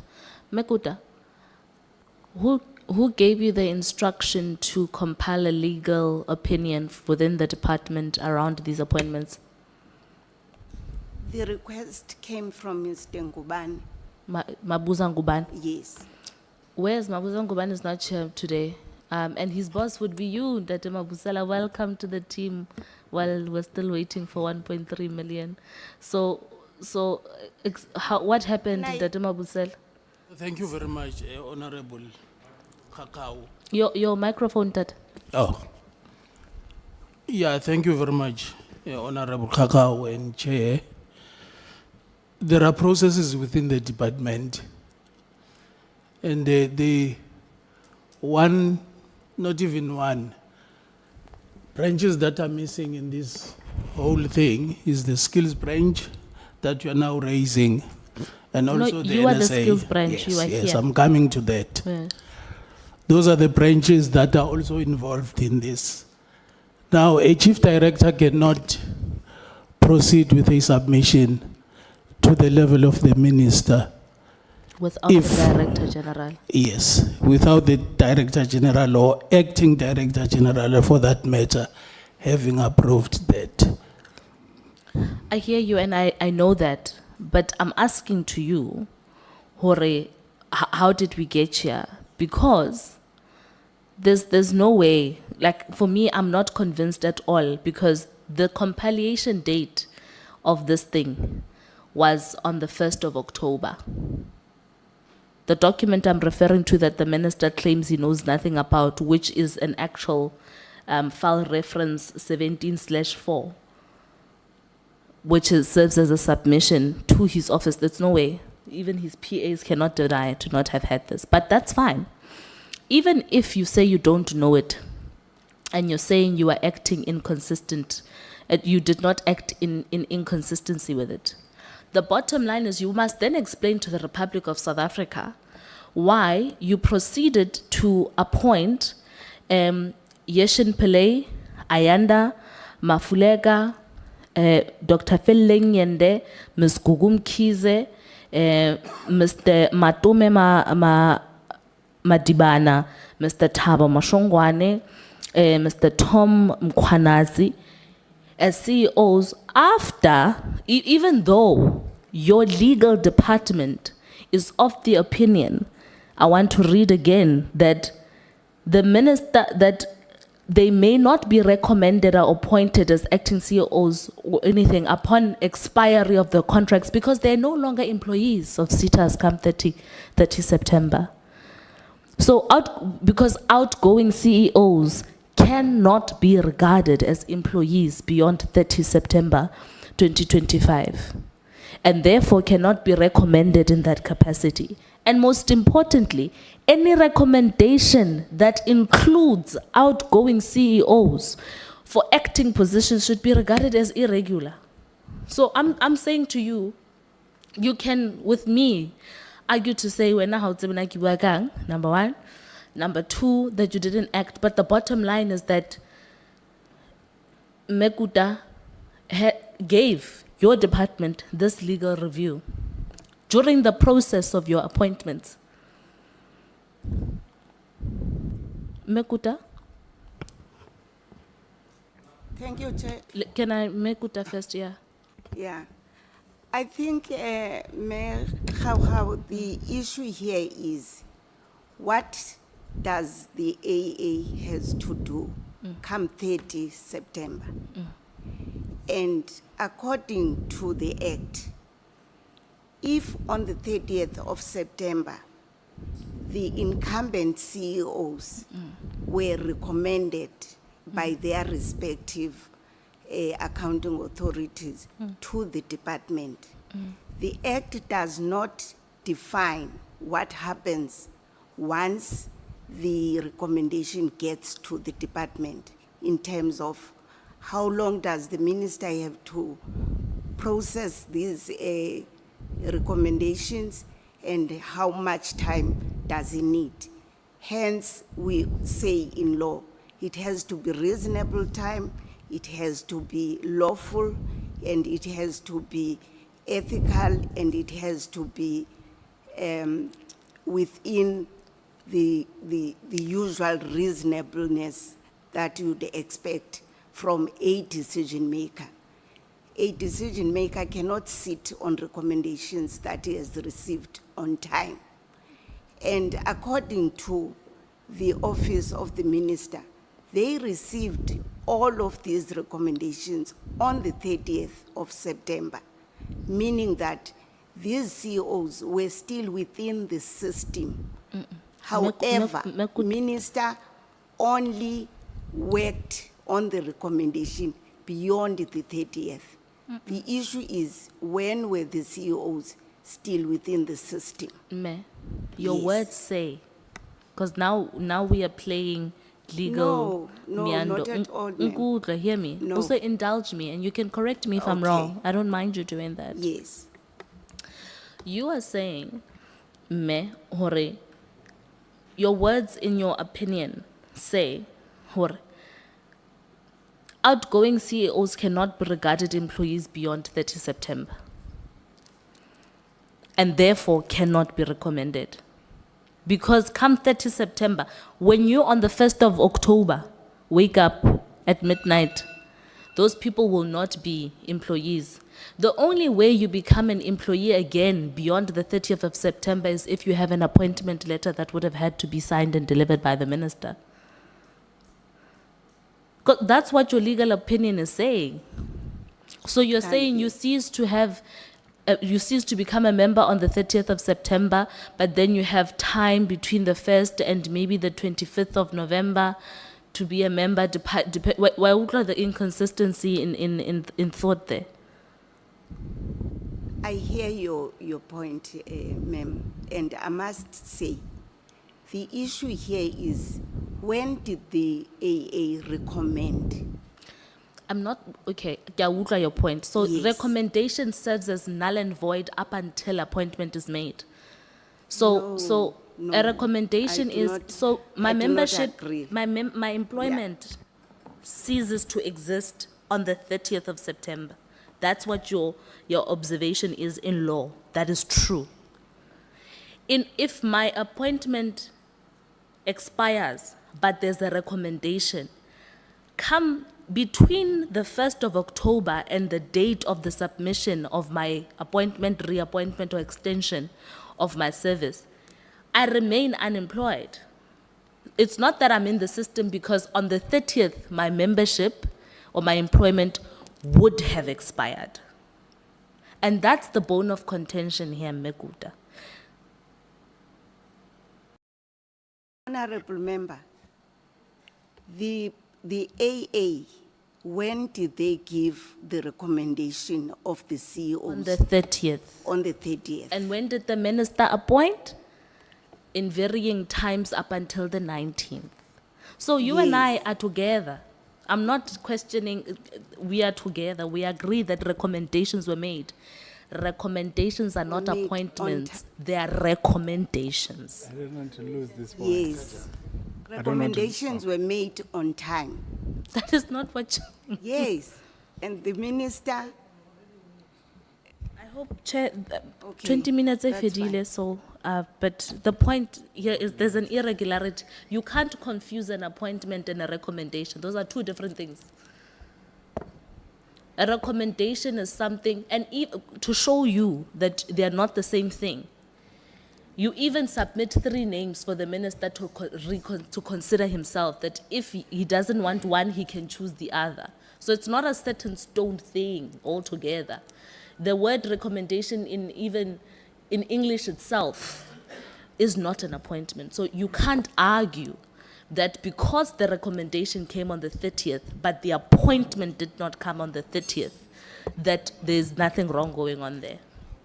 So the point I'm making here is, what has fallen to become a problem here is the classic case of maladministration on the basis of just comprehension of appointment and recommendation. And I hold no legal degree, but common sense prevails that there's a difference between recommendation and appointment. I'll close it there. There's 3 other things, but we'll give another round. Thank you. Thank you. Just to... Hold on. Oh. The Mabusel, what's wrong with your mic? It keeps being on. No, Chair, I just wanted to ask, that is a point of exigency allowed? Oh, so you were pressing the mic? Yes. Okay. Maybe, Thank you. Chairperson, I think our recourse here, Honorable Member, doesn't have to be common sense. I think it has to be the law. And in this case, the law instructs the accounting authority to make a recommendation for appointment before the contract of the person being recommended expires.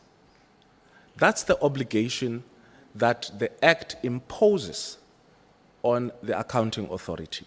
I think that that point is important.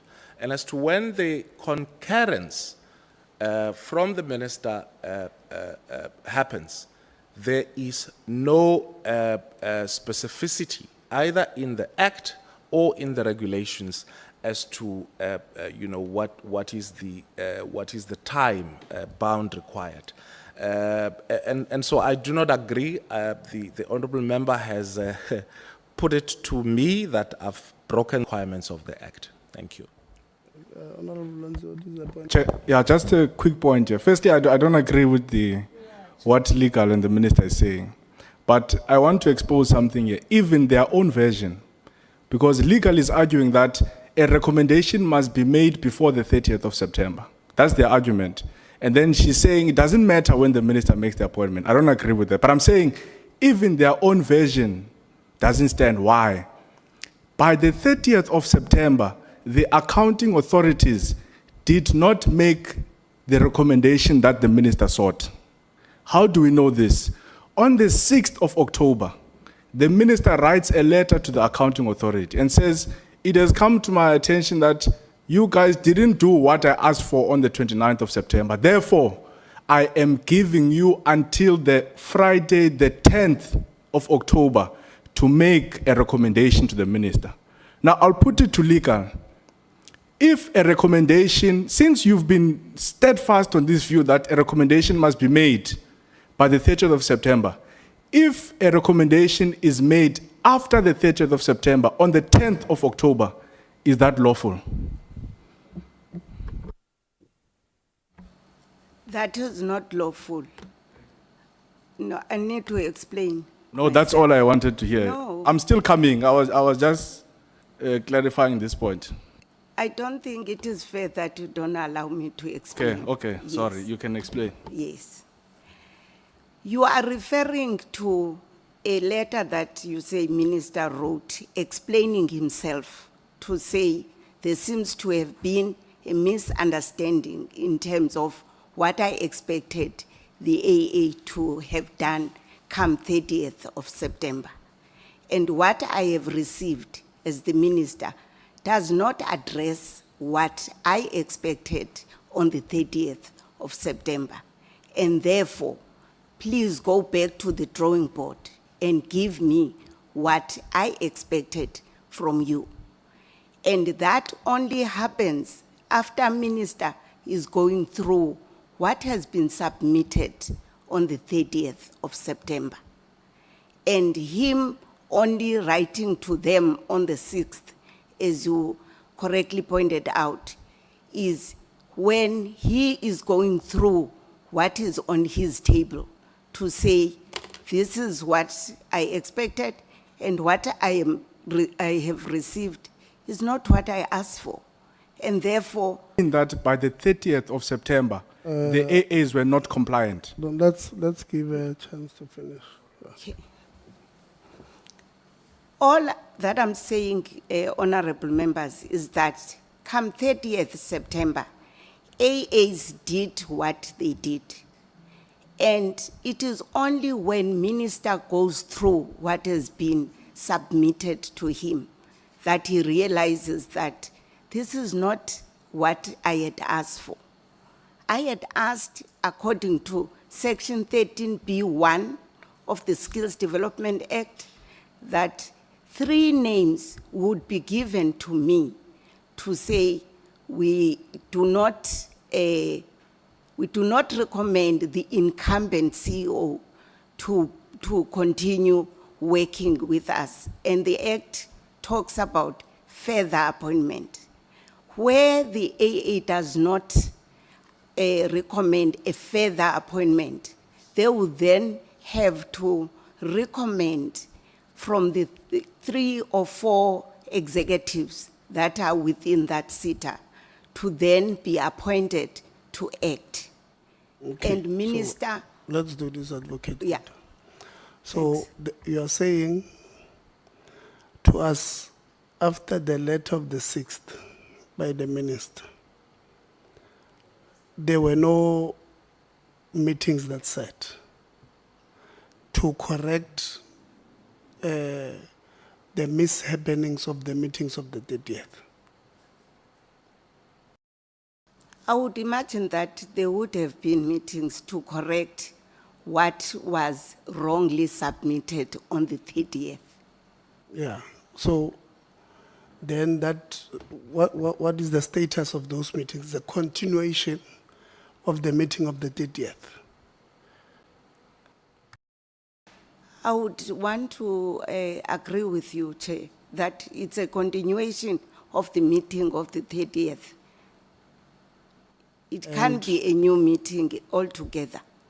And the submission now is corrected. So when it's sent, when it is now made in the correct context where the minister would have asked the correct steps to be taken,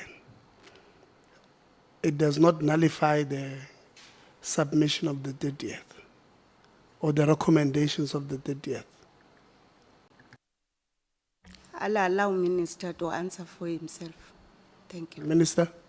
Thank you, Chair, because I wrote the letters and I'm here. I think that that's important to mention. Yeah, we're asking because you had Yes. said to Honorable Kakao, Yeah. we're not lawyers, we're lawmakers. So wanted to understand from a lawyer point of view. Yes. What I think it's important, because what Honorable Lonzi is raising should also be understood, I think, within that within that context. And let me give you an example. And this is what actually happened. So in the case of one of the SETAs, they made recommendations of 3 names, and one of those names for acting, and one of those names was the incumbent CEO, and it was clear that the SETA did not understand. They had an intention to comply with legislation and with regulations and in my directive, but that in having that intention to comply actually did not, because they would not have recommended an incumbent CEO for a new appointment. And I think subsequent to us asking them to correct their ways, they came back with a recommendation, which was basically that we should appoint that particular CEO. This is precisely because the intention and spirit of the accounting authority was to comply with the directive as we issued, but in executing that directive, it was clear that there was a confusion. And that's why I wrote further to them to say that I think it's important that you understand what the directive was and comply with that, with that continuation. But I think it's also important that we emphasize that, and I cannot emphasize this anymore, and it would probably be a subject of interpretation. But the fact that the obligation is on the accounting authority to make a recommendation at the time when the contract is active. As to what happens thereafter, it's something else. I, am not doubtful of the genuineness of the accounting authorities in making the recommendations that they have made. Thank you. Honorable Khabo. Oh, thank you very much, Chairperson. Thanks for the opportunity. Maybe let's appreciate the effort by the minister in terms of taking us into confidence on the process that he had followed, and also appreciate the fact that everything, according to the explanation, has been done according to what the current Act says. And if, unfortunately, if the Act is silent on certain issues, especially on and around the turnaround time of the minister and the process that he needs to follow, when the act is not clear from where I'm sitting, Chairperson, we would then be embarking on a fishing expedition, of which to a large extent would be reliant on our emotions and our common sense without speaking to what the law says as things stands. Maybe what we must argue as a portfolio is on and around the legislative gaps that we have identified on how we should work on them, so that moving forward we should not sit here and discuss our suspicion on what the law says compared to what the real people who are legal gurus in this context, legal opinion, clarifying on what the legal aspect of the law says. I think that one, it's important that we must appreciate, Minister, because the impression sometimes that has been created is that we don't want to take responsibility of your actions, and in those instances, we then create a vacuum for misinterpretation of facts. So it is for that reason that I appreciate your presence. But maybe going back to some of the issues that I had wanted clarity on our meeting with, my apology, Chairperson.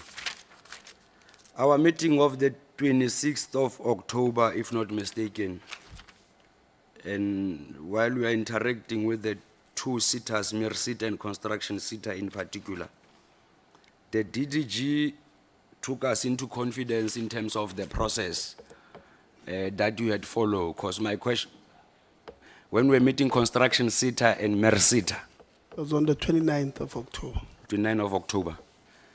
Now, the DDG at that time who was acting, Ntate Mabizela, if not mistaken, Mabusela. Mabusela. That Mabusela. Stop opening our mic. Sure. Now, I posed the question to Ntate Mabusela. I posed the question to Ntate Mabusela during that meeting. And my question was that when you were placing the 3 SETAs under administration, referring to the 3 ones that are under administration, was there assessment conducted on all the 21 SETAs to verify the dysfunctionality of governance as it has been indicated or it has been presented? Mr. Mabusela raised the view that in a normal circumstance, the minister will then make that assessment of the 21 SETAs before taking any decision of placing a SETA under administration. And my understanding was that an assessment was done. Now, my question to him was that whether the assessment was conducted on all other 21 SETAs, including the 3 ones that we have placed under administration. And I would want to check with you as to those assessment of dysfunctionality. Was it only on the 3 ones that were placed under administration, or the assessment covered all the 21 SETAs? Okay. I think sometime earlier in the year, Honorable Member, the minister led, then Minister Nkabani led a delegation to this portfolio committee to present the report on the 5-year assessment of the performance of all the SETAs. In fact, I think it was at the request, if I'm not mistaken, of this portfolio committee. And at the time, the recommendations from that report, conducted by the National Skills Authority, was then used by the then minister to, not only start the process for the appointment of new accounting authorities and chairs and CEOs, but also to make an assessment of what needs to be done to reform the SETAs. That report has also informed our work subsequently in the reference group that we've put in place to look into the, into the SETA reforms. But to also be a bit specific, upon assuming office, I received a report from the National Skills Authority, which also touched on some of the performances, particularly issues almost relating to misconduct from the National Skills Authority. And it was their assessment in the overall of all the SETAs or the SETAs which they deemed to have had challenges. I've since copied, I think, the chair, that report, which I hope has been sent to the honorable members. If it has not been copied to the chair, I think we can arrange that the CEO of the National Skills Authority furnishes members with that report if the report is allowed to be made public. Thank you. No, thank you very much, Minister. In terms of that report, let alone the one that was commissioned by the previous minister, let's talk of the report that you speak of that came from NSA. Was the assessment, like I said, the first question was whether the assessment was done on the 21 SETAs. The second question would be the governance dysfunctionality. Was it only on the 3 SETAs that were placed under administration? No, it was. Minister, you know, I'm not from No, Limpopo. it was I can't not. interpret your It was prophetic not. actions. It was not. I said no. It was not just on the 3 SETAs, but it was overall in the assessment of the performance of all the SETAs on all those areas that they've mentioned. So maybe if you can take us into confidence, apart from the 3, which other 3 SETAs were highlighted and why did the minister not act on other SETAs? I don't have the report now, unfortunately. So would you agree with me that as per the report that was presented before us indicating dysfunctionality on the 3 SETAs, would you agree with me that one of those challenges of financial mismanagement and maladministration is not only happening on the 3 SETAs that we have placed under administration? Would you agree with me? Well, I don't have the report, honorable member, so I cannot agree or disagree with you. Let alone the report, Minister, on your observation and interaction with the SETAs. Yeah. So, for instance, if I were to use the Auditor General's report from the previous assessment, if we're talking about financial performance of SETAs, I don't have the specific names of the SETAs. I just have a summary that 13 of the SETAs in the 24-25 report achieved clean audits, 6 achieved unqualified audits with findings, and 2 SETAs received qualified audits.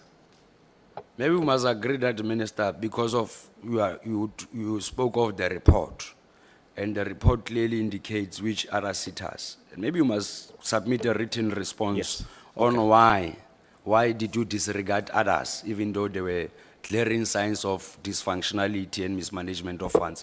I think we can leave it there on the other ones that you did not place under administration. Can I ask which report, which SETAs would you want me to specifically respond to? And why you are asking me why I didn't put them under administration, and then I can respond specifically to those. Out of the if there are 21 reasons. SETAs, we were told that you have conducted an assessment on all of them. Yes.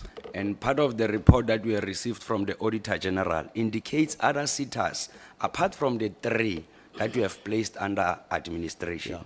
It is for that reason I'm requesting you a written response as to why did you disregard other SETAs, even though they are having same signs of dysfunctionality, maladministration, mismanagement of funds, in line with the Auditor General's outcome. Hence, I'm saying that rather you can submit a written response because obviously their reasons are not the same.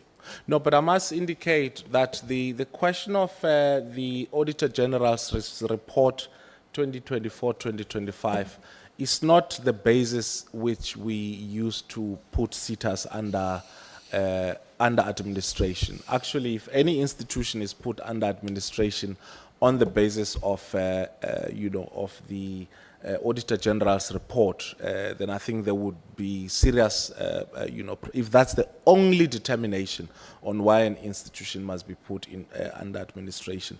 But what I must also emphasize is that I think of the SETAs that were found to have financial challenges, 2 of the 3 SETAs are actually the ones that are under administration.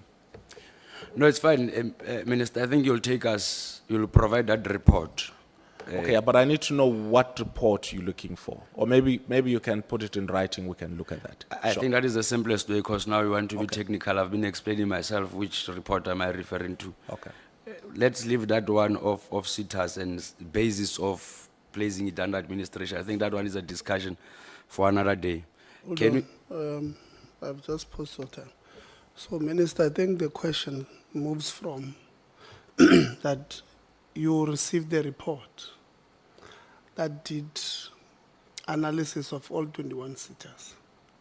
And it is on the basis of that report that you then put the 3 SETAs, well, yeah, the report that you received from the National Skills Authority, that you put the SETAs. Okay, what did you say? No. So yeah, I think we need to be, so it was not the only reason, the report from the National Skills Authority was not the only reason why the SETAs were put under administration. I think we put a comprehensive report, Chairperson, on the 19th of September as to why we put each of the SETAs under administration.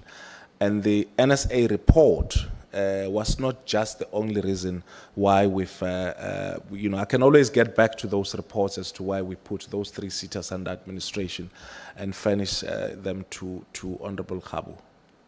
Yeah, so the meeting of the 19th, I can't remember which member asked, but they asked you, what was the yardstick that was used to determine the dysfunctionality? If you Okay. remember Yeah. the gazette Yeah. that the minister issued in putting the SETAs under administration, it would have said governance dysfunctionality, maladministration, and all of these things.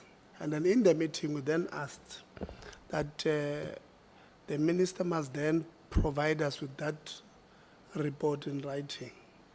Because amongst other things, or in fact in the meeting we said, give us individual reasons, not a comprehensive as it was put on the gazette. And I was just asking Anela if we do have that report. I don't remember seeing that report, Minister. We can send that report, but let me give you an example, Chairperson, with regards to, say, LG SETA.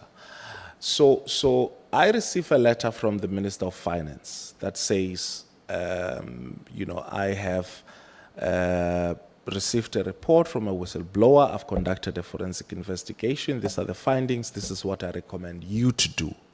So it's not the NSA report. But when I listened to the NSA, they said there are additional measures. So that's why I'm saying that the NSA report was not the only basis. The AG's report is not the only basis. So it's a collective, or rather it's a list of issues that we relied on, which I thought we probably canvassed on the 19th of September in terms of each of the SETAs. We can provide you with additional information from the National Skills Authority. I'm committing the CEO to send the report, if we haven't, by tomorrow. Which was a presentation I received from the NSA, I think 3 or 4 days after I was appointed. No, thanks, Chair. I think the report will then be in 2 folds. The one that will speak to those that you did not place under administration based on reasons that I will present to you in my formal request, All right. including the reasons for the 3 that you had placed. Now that it's not only the NSA and AG's report that led you to placing the 3 under administration. Hence, I'm saying that the report will cover 2 aspects if we understand each other, Minister. I don't want, but my point, Chairperson, is I was called on the 19th of September to come and give reasons why we've put 3 SETAs under administration. And we gave those reasons, and beyond giving the reasons, what was asked of us from that meeting, of me actually, was whether have I consulted with the National Skills Authority, which I did, but over and above having consulted with them, I also indicated that they had given me a presentation at a meeting, in addition to all the other factors, a presentation in a meeting that said, this is the situation with, these specific SETAs. So I don't know if you want me to still send you the report which I gave on the 19th of September on why we placed the 3 SETAs under administration, and the report from the NSA, or should I allow you to write to me and I look at what your request is and comply with that request? I think that is the simplest way. Okay, Let me write all right. the request. Thank you. Because knowing the minister will spend the next hour, he will be playing with words, and the next thing, my 15 minutes will be done. So I'll write you a request on what is it that I'm expecting. Let me go to the vetting process, Minister. The vetting process. Okay. There's been issues that we have been raising as a committee on board members who have been identified by forensic reports. And instead of consequence management being applied, the next thing that you'd see is that the board member will be moving from one board to the other board. I'm much more interested on the vetting process. To which extent are you conducting those vetting process? And what would be the difference between the previous vetting process and the current vetting? Because the previous vetting process, to a large extent, has produced some individuals with questionable characters, especially from a financial management point of view. So can you take us through in terms of that process of vetting? To which extent are you vetting these individuals? Thanks. I think there's an MIE process which requires us to look into a certain thing. I think it's criminality and all of that. And so we did that with each of the accounting authorities, all of them for all the SETAs. We've also, even with the CEOs, those who were reappointed, we've also done the same exercise. And yeah, unfortunately, that's the only tool that's available to us. And that's the vetting also vets people on the basis of what's required by the Act, that they must not have criminal records, I think, amongst other things. So that's the kind of vetting that we do. So I signed off the letters for the appointment of the accounting authorities, for instance, on the 12th of September. And we could only get the feedback for vetting, I think, about 21, 22 days later. And that's how we take that process quite seriously. Thank you. No, thank you very much. I think part of the request that I would make from you would be to give us a difference between the previous vetting that was conducted and the current one. Because I've made an argument that the previous vetting, to a large extent, has produced people with questionable characters, where they've been identified in forensic investigations.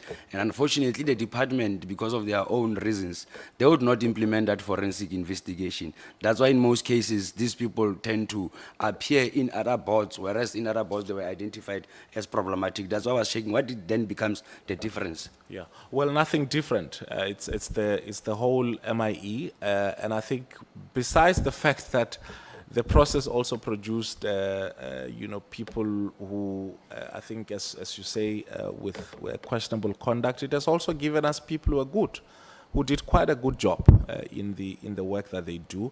And I think if members of parliament feel that we need to change the vetting system to impose more requirements on the board members, I think let's change the legislation.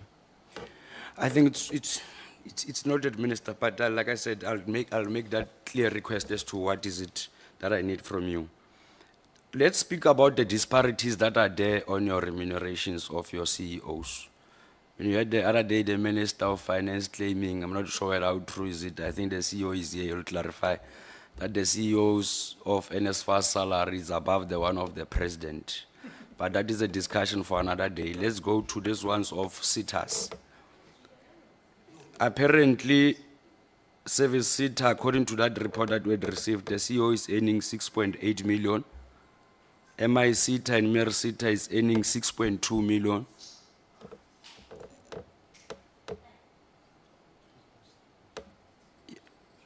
Even if you can doubt it, Chairperson. Now,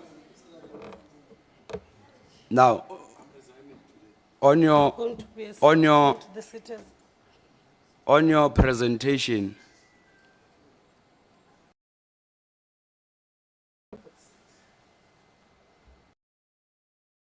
is Mr. Mabuzela pressing the mic again there?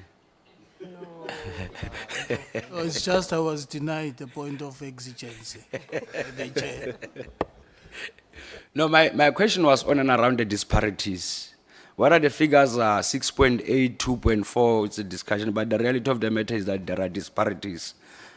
I would want to check the determination and why, to a large extent, are we allowing such huge gap in terms of disparities?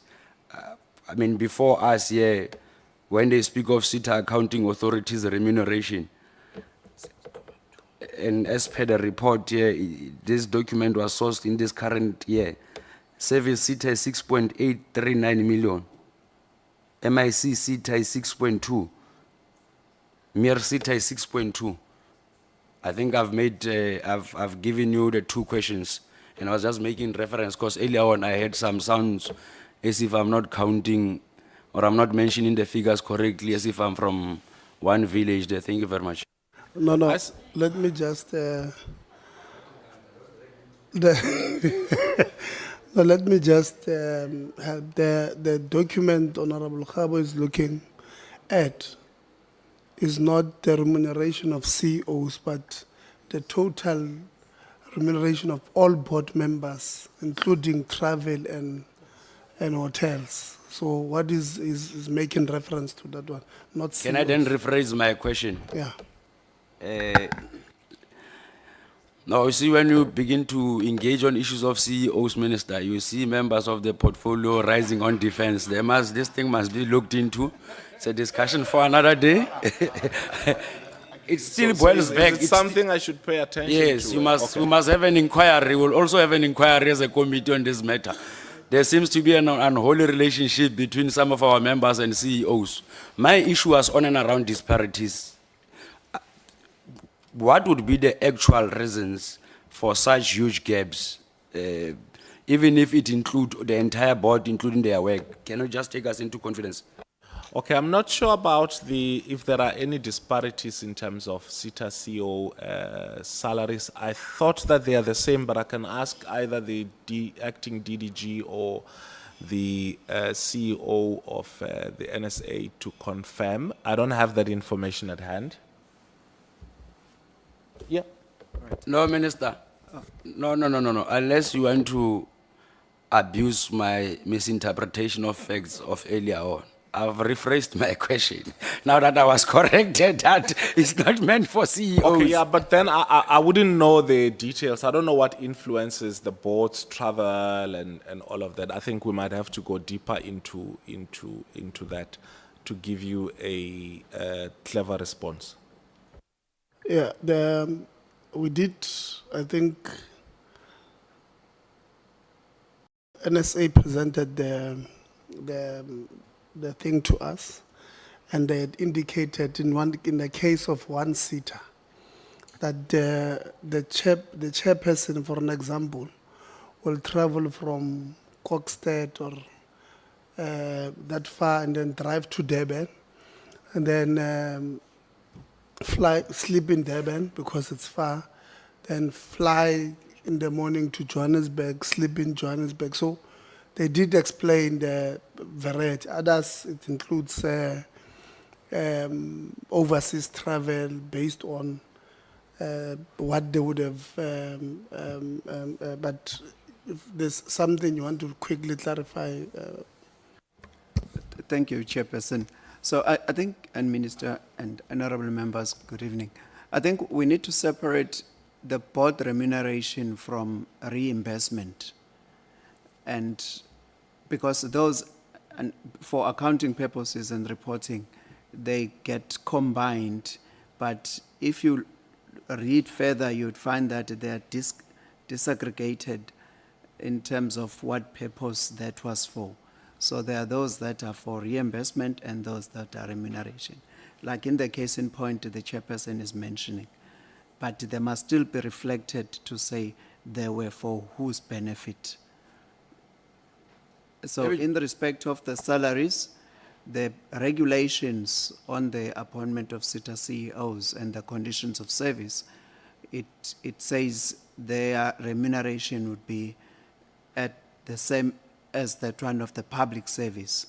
However, it depends when the appointment was made, because we could be both be CEOs, but if he started 3 years back and I only started this year, the cost of living adjustment that takes place during the course of the service would obviously warrant that the person who started earlier be be adjusted. So by the time I start, I would be at a lesser notch.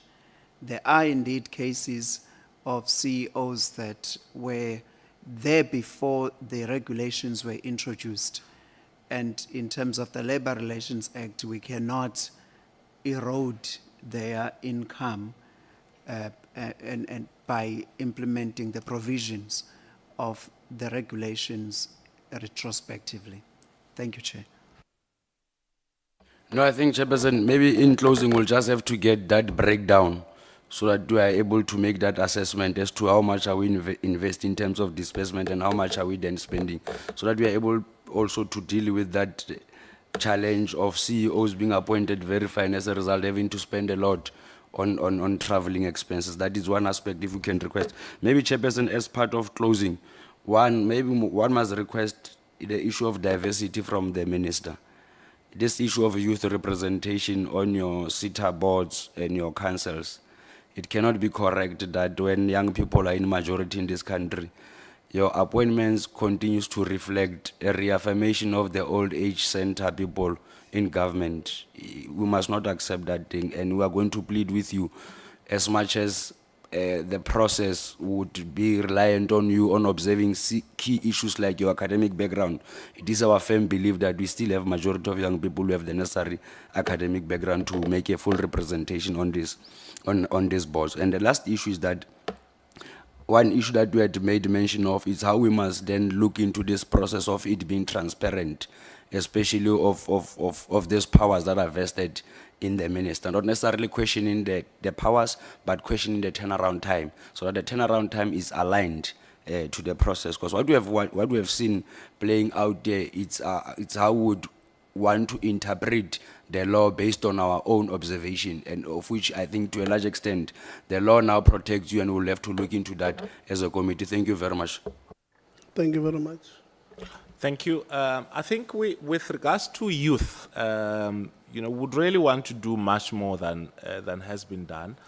But I think it's important that honorable members understand that we receive the nominations from business, from unions, from the community constituencies. And so where applicable, we tried as much as possible to take into consideration, people's age. So we worked with what we have. So unfortunately, if we do not encourage organizations, constituencies to nominate young people so that we, consider them, then that's something else. I must agree with you that having just 20% of the people who have been appointed being between the ages of 30 and 35 is a concern.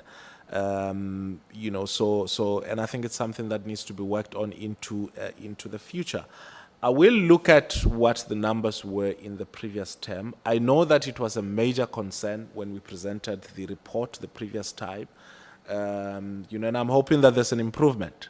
But I think the call is for constituencies to prioritize youth and also to prioritize women so that we're able to achieve the parity that is required. Thank you. Honorable Lonzi.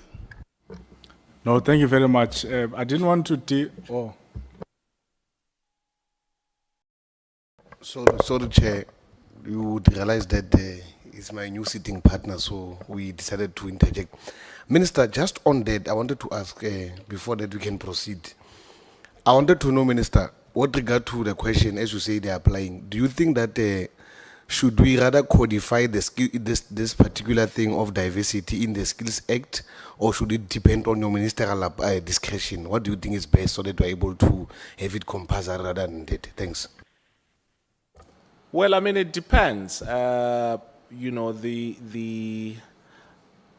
SETAs where we had 80% nomination being men in terms of the accounting authorities. And I think you will check, we didn't appoint the full complement because, I couldn't live with myself having to do that. And we're hoping with the further advertisements, the constituencies will consider, nominating young people.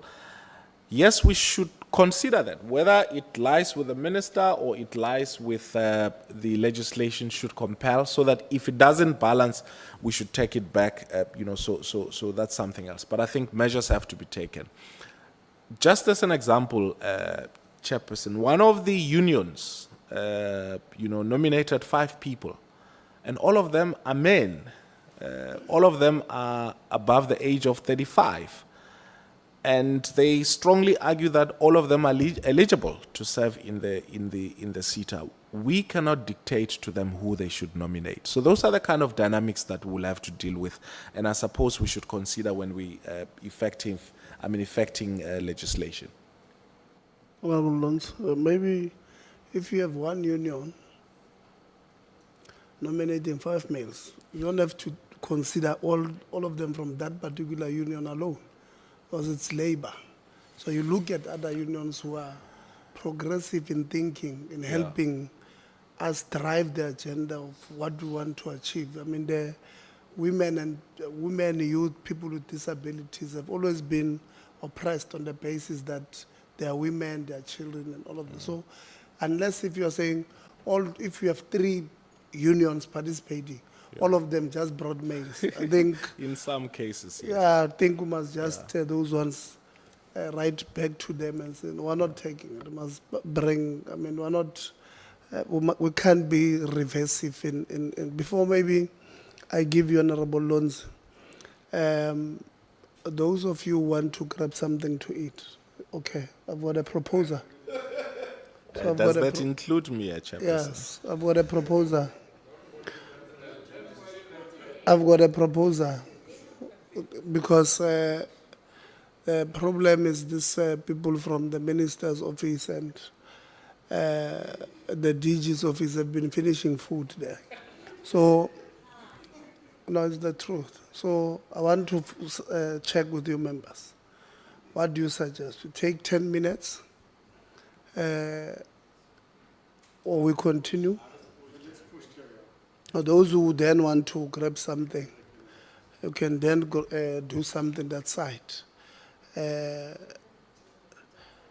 depends on what you want to do. I just don't want you tomorrow to say, I gave you permission, Minister. I did not give you permission to go eat. Honorable Lonze? Let's push, Chair. Minister, don't fall for that trap. I didn't want to speak on this thing of administration because my focus will be on the CEOs. But because Honorable Khabo raised it, there's an interesting point that I want to double check here, Minister. Who consulted with the National Skills Authority on the 7th of August regarding placing the 3 SETAs under administration?